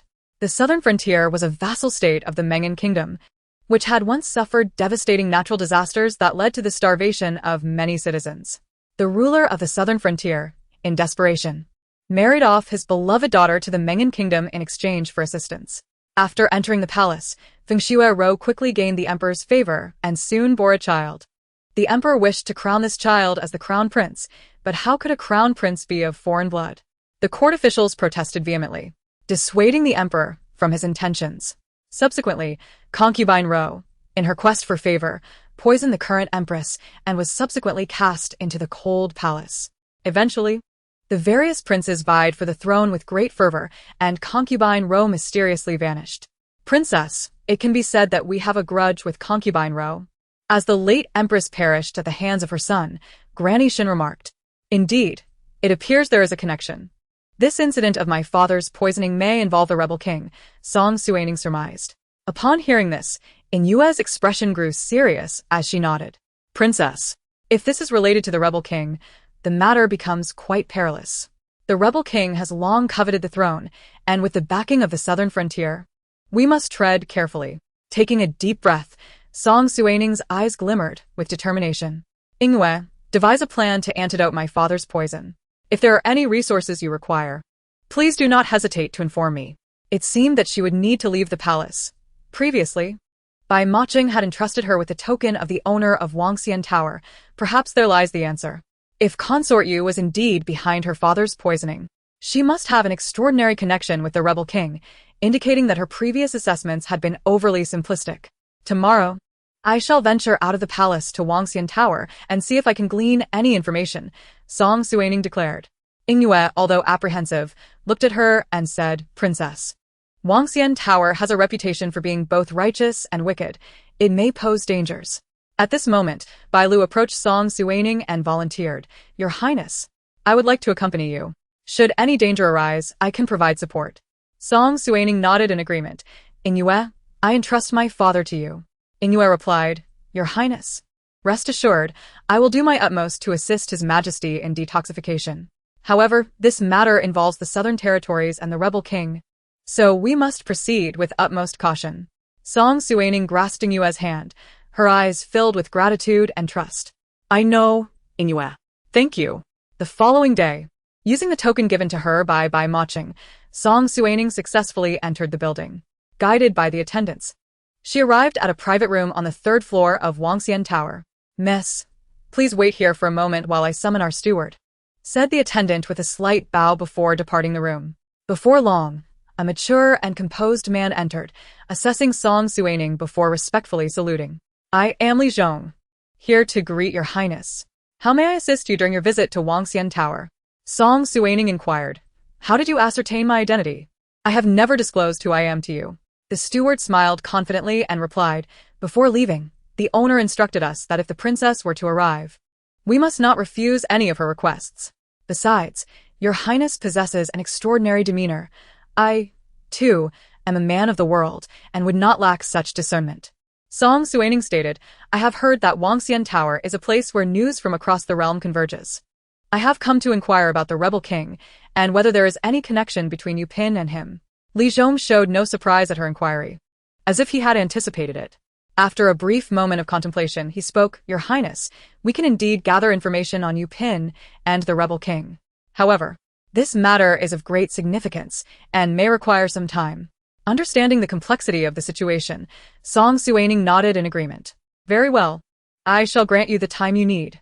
Please relay any information you uncover, regardless of its magnitude." Li Zhong regarded her intently before responding with respect, "Yes, your highness. I shall do my utmost to seek out news regarding the rebel king." Song Suining added, "You did not hesitate when I tasked you with investigating the rebel king, which suggests you were already aware of his survival." Li Zhong responded, "Our master has long informed us of the rebel king's continued existence and instructed us to gather information about him. Regrettably, despite the passage of time, we have yet to find substantial leads." Song Suining suggested, "Perhaps your approach to gathering information is misguided. You might consider starting with Yu Pin, or the second prince." Li Zhong acknowledged, "Thank you for the advice, your highness." As Song Suining exited Wangxian Tower, she contemplated visiting Yuelon. Along the way, she encountered several impoverished candidates being expelled from an inn. "With your humble backgrounds, dreaming of success in the exams is futile.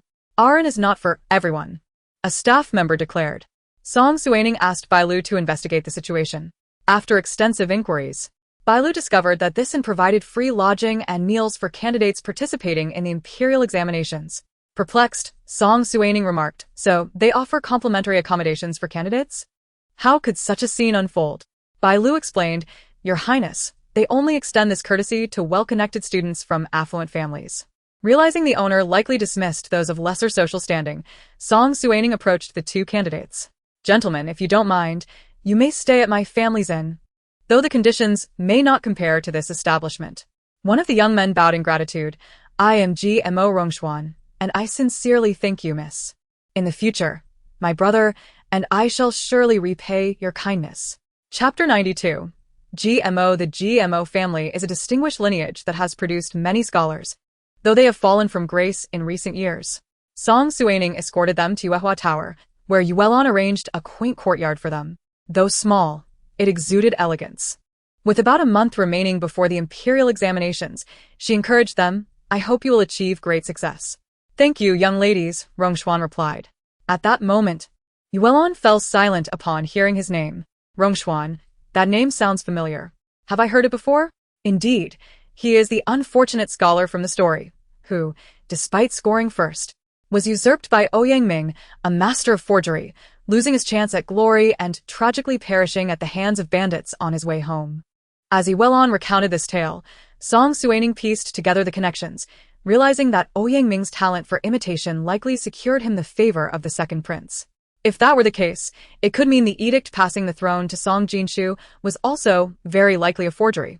Song Suining embraced Yuelon, exclaiming, "Yuelon, you truly are my lucky star." Surprised, Yuelon asked, "Your Highness, what is the matter?" Song Suining waved her hand, her long-standing confusion suddenly clarified in that moment. "Your Highness, you haven't visited me in ages." "I missed you dearly," Yuelon said, clinging to Song Suining. "I've come to see you, haven't I? How have you been?" Song Suining replied. Yuelon smiled. "I am well. Let us go upstairs. The inn has recently developed new dishes for you to try." As Yuelon pulled her upstairs, Song Suining laughed. "You have become quite the businesswoman." Proudly, Yuelon declared, "Of course, I am a prodigy in commerce." They ascended to a refined private room, where an array of exquisite dishes awaited them, filling the air with delightful aromas. As Song Suining sampled the food, her appetite surged, and she exclaimed, "Delicious! Truly delightful." Seeing her enjoy the meal brought Yuelon great joy. "I am relieved you like it. I feared it might not suit your taste." As they savored the culinary delights, their conversation flowed. Song Suining inquired about Yuelon's recent happenings, and Yuelon responded in kind. Suddenly, Song Suining paused, casually mentioning her recent concerns. "Yuelon, have you heard of Yupin?" At that moment, Yuelon's hand trembled, causing her chopsticks to clatter to the floor. "That, Your Highness, I do not know. I have only seen her once." "Oh dear, I know I should not speak of it, lest I invite misfortune, or worse. Please forgive me, Your Highness." Nonetheless, it is said that Yupin is quite a formidable character. She was once infatuated with the third prince, Song Qi, yet ended up marrying the lowly fourth prince, Song Yuan. Ironically, she chose well, for it was the fourth prince who ultimately ascended the throne. Observing Yuelon's sudden tension, Song Suining chose not to press further, merely stating, "It is fine, I was just asking casually." Yuelon sighed in relief, internally grateful for her prudence. She knew she must tread lightly, lest she suffer the same fate as before. Thus, she deftly shifted the topic and engaged Song Suining in lighter conversation. The two enjoyed their time together, the hours swiftly passing. Before they knew it, night had fallen. Glancing out the window, Song Suining noted the sun had set. She stood and declared, "Yuelon, it is getting late. I must return." Reluctantly, Yuelon replied, "Your Highness, please stay a little longer." Song Suining shook her head. "I cannot. I have matters to attend to. Take good care of yourself. I will visit you when I have the time." Yuelon nodded and saw Song Suining to the door, watching her figure gradually fade into the distance. Upon returning to the palace, Song Suining promptly summoned Granny Shen to inquire about Yupin. Granny Shen confirmed that Yupin had indeed harbored affections for the third prince, Song Qi, but ultimately married the fourth prince, Song Yuan. The intricacies of these events remained unknown to her, as she had only overheard a few remarks when Yupin entered the residence. Furrowing her brow, Song Suining sensed that the relationship between Yupin and the rebel prince was far from simple. If the connections could be unraveled, the truth would undoubtedly come to light. Granny Shen inquired if the princess suspected that the emperor's recent illness was linked to the two of them. At present, Song Suining could only speculate, lacking concrete evidence. Just then, Xiaji hurriedly entered the room. "Princess, Ouyang has taken up residence in Jinyunlu." which is the second prince's territory, and many skilled individuals frequent there. What a coincidence it was that the tavern belonged to the second prince. It appeared that he aimed to gather them all under his wing, while the likes of GMO and his brother, in their current state of decline, would likely not attract his attention. It seemed that Song Jinshu intended for Ouyang Ming to imitate someone else's handwriting and manipulate the upcoming imperial examination. It was evident that she needed to take action. I shall go and see father, Song Suining declared. Ingyue, wait. I will accompany you. Here is the detoxification pill I have prepared these past few days. I wonder if it will be effective. The two arrived at Song Yuan's quarters, where many guards remained vigilant, yet this time they did not impede Song Suining's entry. Inside the chamber, Ingyue administered the detoxification pill to Song Yuan, who lay in a daze, his eyes hollow from the afflictions of illness. Struggling to rise from the bed, he leaned against the side, gazing at his daughter seated beside him. Father, Ingyue has just given you the detoxification pill. Let us wait and see if it works. Your Highness. It would be beneficial to bask in the sunlight, Ingyue suggested. With that, Song Suining assisted him to the window, where Ingyue opened it, allowing the warm sunlight to flood the room. As father and daughter engaged in light conversation, Song Suining suddenly recalled the impending imperial examination and broached the subject with her father, asking what measures can be taken to prevent those who wish to take shortcuts. Ning, have you heard any news? Song Yuan queried. I merely wish to inquire, Song Suining replied, waving her hand dismissively. Observing his daughter's reluctance to divulge more, Song Yuan did not press her further. Rest assured, I have already devised a plan, he said, leaning closer to whisper his thoughts into her ear. Father, this plan is excellent. You are truly wise. I admire you, Song Suining responded enthusiastically. Chapter 93. Seeking assistance. Song Yuan nodded, a glimmer of satisfaction flashing in his eyes. He had long since formulated this plan and had discreetly commissioned its development, ensuring its flawless execution. Such measures would greatly safeguard the integrity of the imperial examination. However, too many people must not be privy to this knowledge, lest others exploit the opportunity. Ning. I entrust this task to you. It is inconvenient for me to summon them now, so you shall liaise with them. Song Suining understood her father's predicament. Those individuals lurked in the shadows, and they were somewhat at a disadvantage. Father, are those individuals reliable? She asked. Ning, people can change. Who can guarantee that they will remain steadfast? Human nature is the most unpredictable of elements. I will exercise caution, Song Suining affirmed. Song Yuan gently caressed her face, noting how she had grown to resemble her late mother, intelligent and beautiful. After spending some time with him, she left the chamber when he began to show signs of fatigue. Upon returning to Chongning Palace, she immediately sought out Prime Minister Shen to share the plan and urged him to closely monitor the examination venues to ensure everything proceeded smoothly. Ist feasible, Ning. I fear there are still many vulnerabilities. Prime Minister Shen voiced his concerns. Grandfather, at this juncture, we have no other options. Tomorrow, I will assess the reliability of the two individuals father mentioned. I understand your worries, but given the current circumstances, we must take a chance. I will act cautiously to ensure everything is secure. Prime Minister Shen studied Song Suining's resolute gaze. Despite his lingering doubts, he recognized the gravity of the situation and nodded in agreement, pledging his utmost support for her plan. Grandfather, I have a small favor to ask of you. Noticing the impish glimmer in his granddaughter's eyes, Shenwan inquired, what assistance do you require? Song Suining recounted her efforts to help the young master of the GMO family. Although the GMO family has fallen on hard times, he maintains his dignity and integrity. He is about to participate in the imperial examination, and I wish to borrow some books to aid him. After a moment of contemplation, Shenwan replied, our family has some connections with the GMO family. I shall select a few books for you to take. I will not make an appearance to avoid undue malice towards the Shen family. Once a prominent family in the capital, the GMO family had once assisted the Shens during their own misfortunes, so it was only right to extend a helping hand now that they faced hardship. Joyful at her grandfather's acquiescence, Song Suining embraced Shenwan's arm, expressing her gratitude. Thank you, grandfather. Suining is truly grateful for your assistance on behalf of the young master of GMO. Shenwan lifted her chin gently, his eyes filled with affection. Ning. Remember that kindness and justice are the values of our Shen family. However, in these tumultuous times, we must learn to protect ourselves and not trust easily. Do your best to assist the young master of GMO, but your safety is paramount. Song Suining nodded in agreement, understanding her grandfather's concerns. Yet, She remained confident in her judgment, believing that the young master of GMO was indeed worthy of her support. Just then, she turned to see Shinmu Zhe entering the room. He greeted Shunwan before casting a teasing glance at Song Suining. Princess, I too must take the examination. Why do you not show some concern for me? At his words, Song Suining released her hold on Prime Minister Shin and turned to face Shinmu Zhe, a playful spark igniting in her eyes. You? Do you still require my concern? You are renowned in the capital as a talented scholar, mentored by esteemed teachers. Who does not recognize your exceptional abilities? Surely, you will achieve success. Her playful banter elicited a proud smile from Shinmu Zhe, though a shadow of seriousness crossed his features. Princess, do not jest. This upcoming examination is fiercely competitive. Whether I succeed remains uncertain. Observing his earnest demeanor, Song Suining felt a twinge of worry. While Shinmu Zhe's talents were indeed remarkable, his excessive modesty made him doubt his capabilities. Cousin, you must believe in yourself. You are more than capable.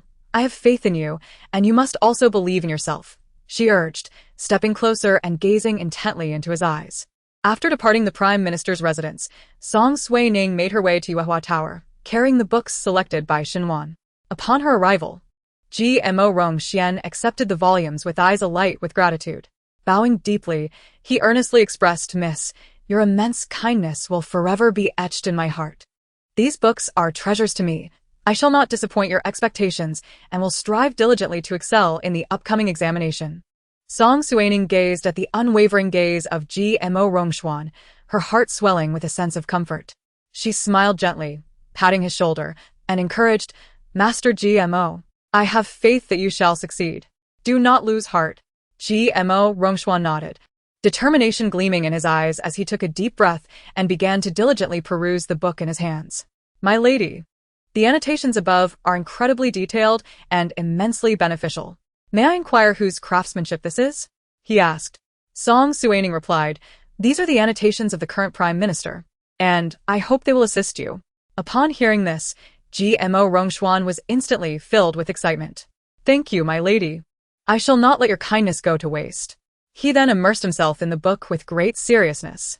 Watching his earnest demeanor, Song Suining felt a surge of satisfaction within her.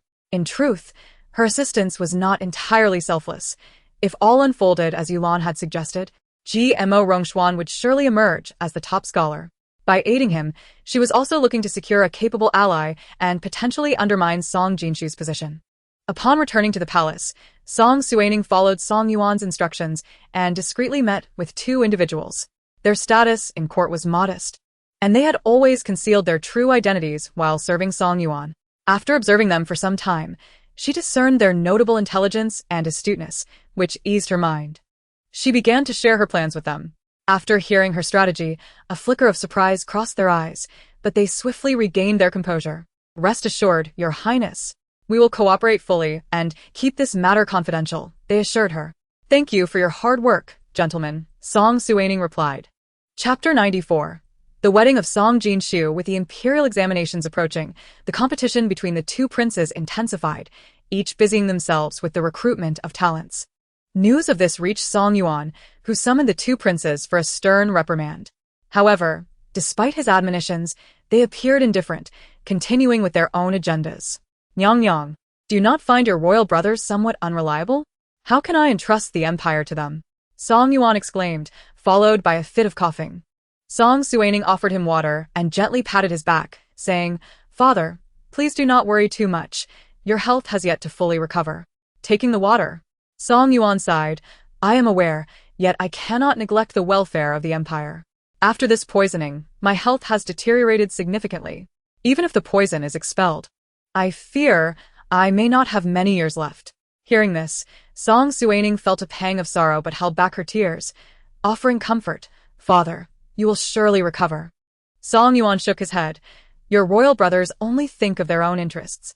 I am genuinely concerned. If any of them were to ascend the throne, the future of the empire would be bleak.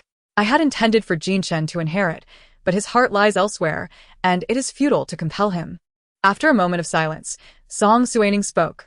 Father, Please focus on restoring your health and worry less about these matters. It was no wonder Song Yuan was troubled. The princes of Mon were scarce. With Song Jinshun uninterested in the throne, and the likes of Song Jinshu and Song Jini not being viable candidates, there were hardly any suitable heirs left. The third prince was too frail to inherit, while the eighth prince was still too young. The future of Mon indeed weighed heavily on his mind, and the only solution was to swiftly determine a successor. Nyang, I wish to hear your thoughts. Song Yuan's tone revealed a hint of expectation. Taking a deep breath, Song Suining recognized her father's probing nature and met his gaze, gradually articulating, Father, I believe we should select a person of great ability to inherit the throne. And who do you think is fit for this great responsibility? Song Yuan queried. After a moment of contemplation, Song Suining replied, Father, I once thought the sixth brother could bear the burden, but now I am uncertain. Yet I wish for you to be the future ruler of Mon, Song Yuan declared. Song Suining was taken aback by his words. She had never envisioned her father harboring such aspirations for her. This revelation filled her with both honor and trepidation. Father, you are aware that I am a woman. Even if you are willing, the ministers will not consent. She spoke softly, her voice tinged with resignation. At times, she pondered whether life might be easier had she been born a male, free from the constraints of her gender.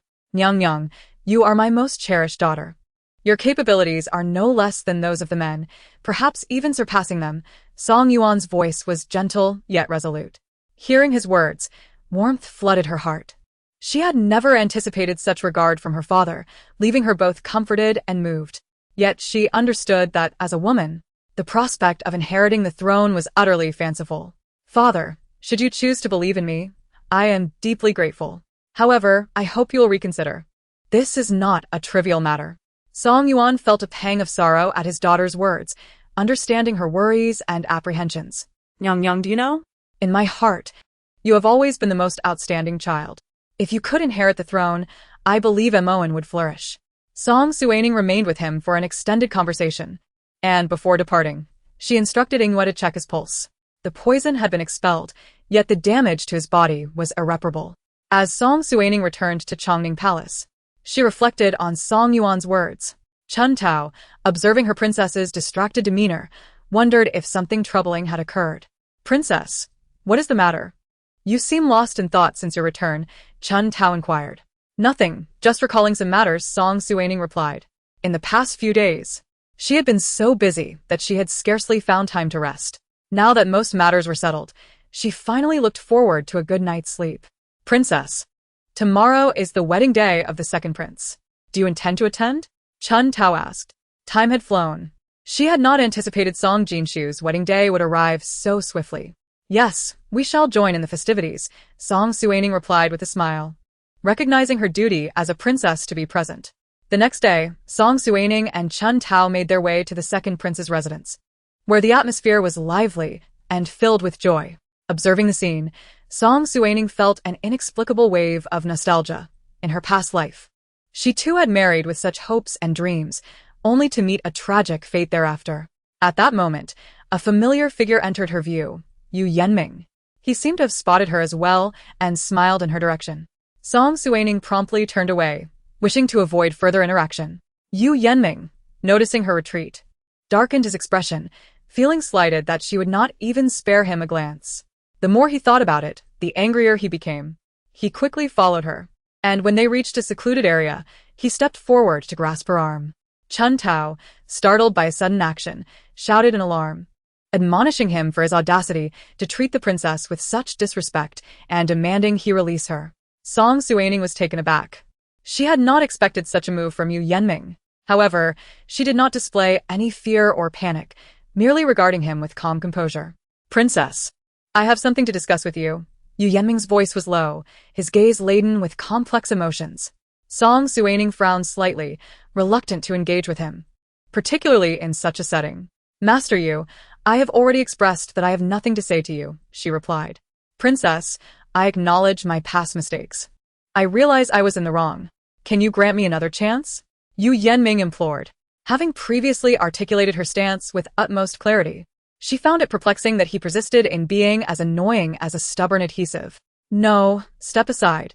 I have other matters to attend to. With that, Song Suining strode away, while Yu Yenming attempted to detain her. At that moment, Bai Lu delivered a swift kick that sent him tumbling into the lake. Upon hearing the splash behind her, Song Suining glanced back slightly and observed Yu Yenming struggling in the water, drenched and disheveled, with droplets cascading around him. However, she did not halt her advance. Instead, she continued onward. Meanwhile, Yu Yenming rose awkwardly from the lake, his wet clothes clinging uncomfortably to him, and glared at Song Suining's departing figure, his eyes filled with resentment and indignation. Chun Tao, Sister Bai Lu, you were so impressive just now. Kicking him right into the lake. Song Suining, Bai Lu did splendidly. Upon hearing Song Suining's praise, Bai Lu smiled bashfully.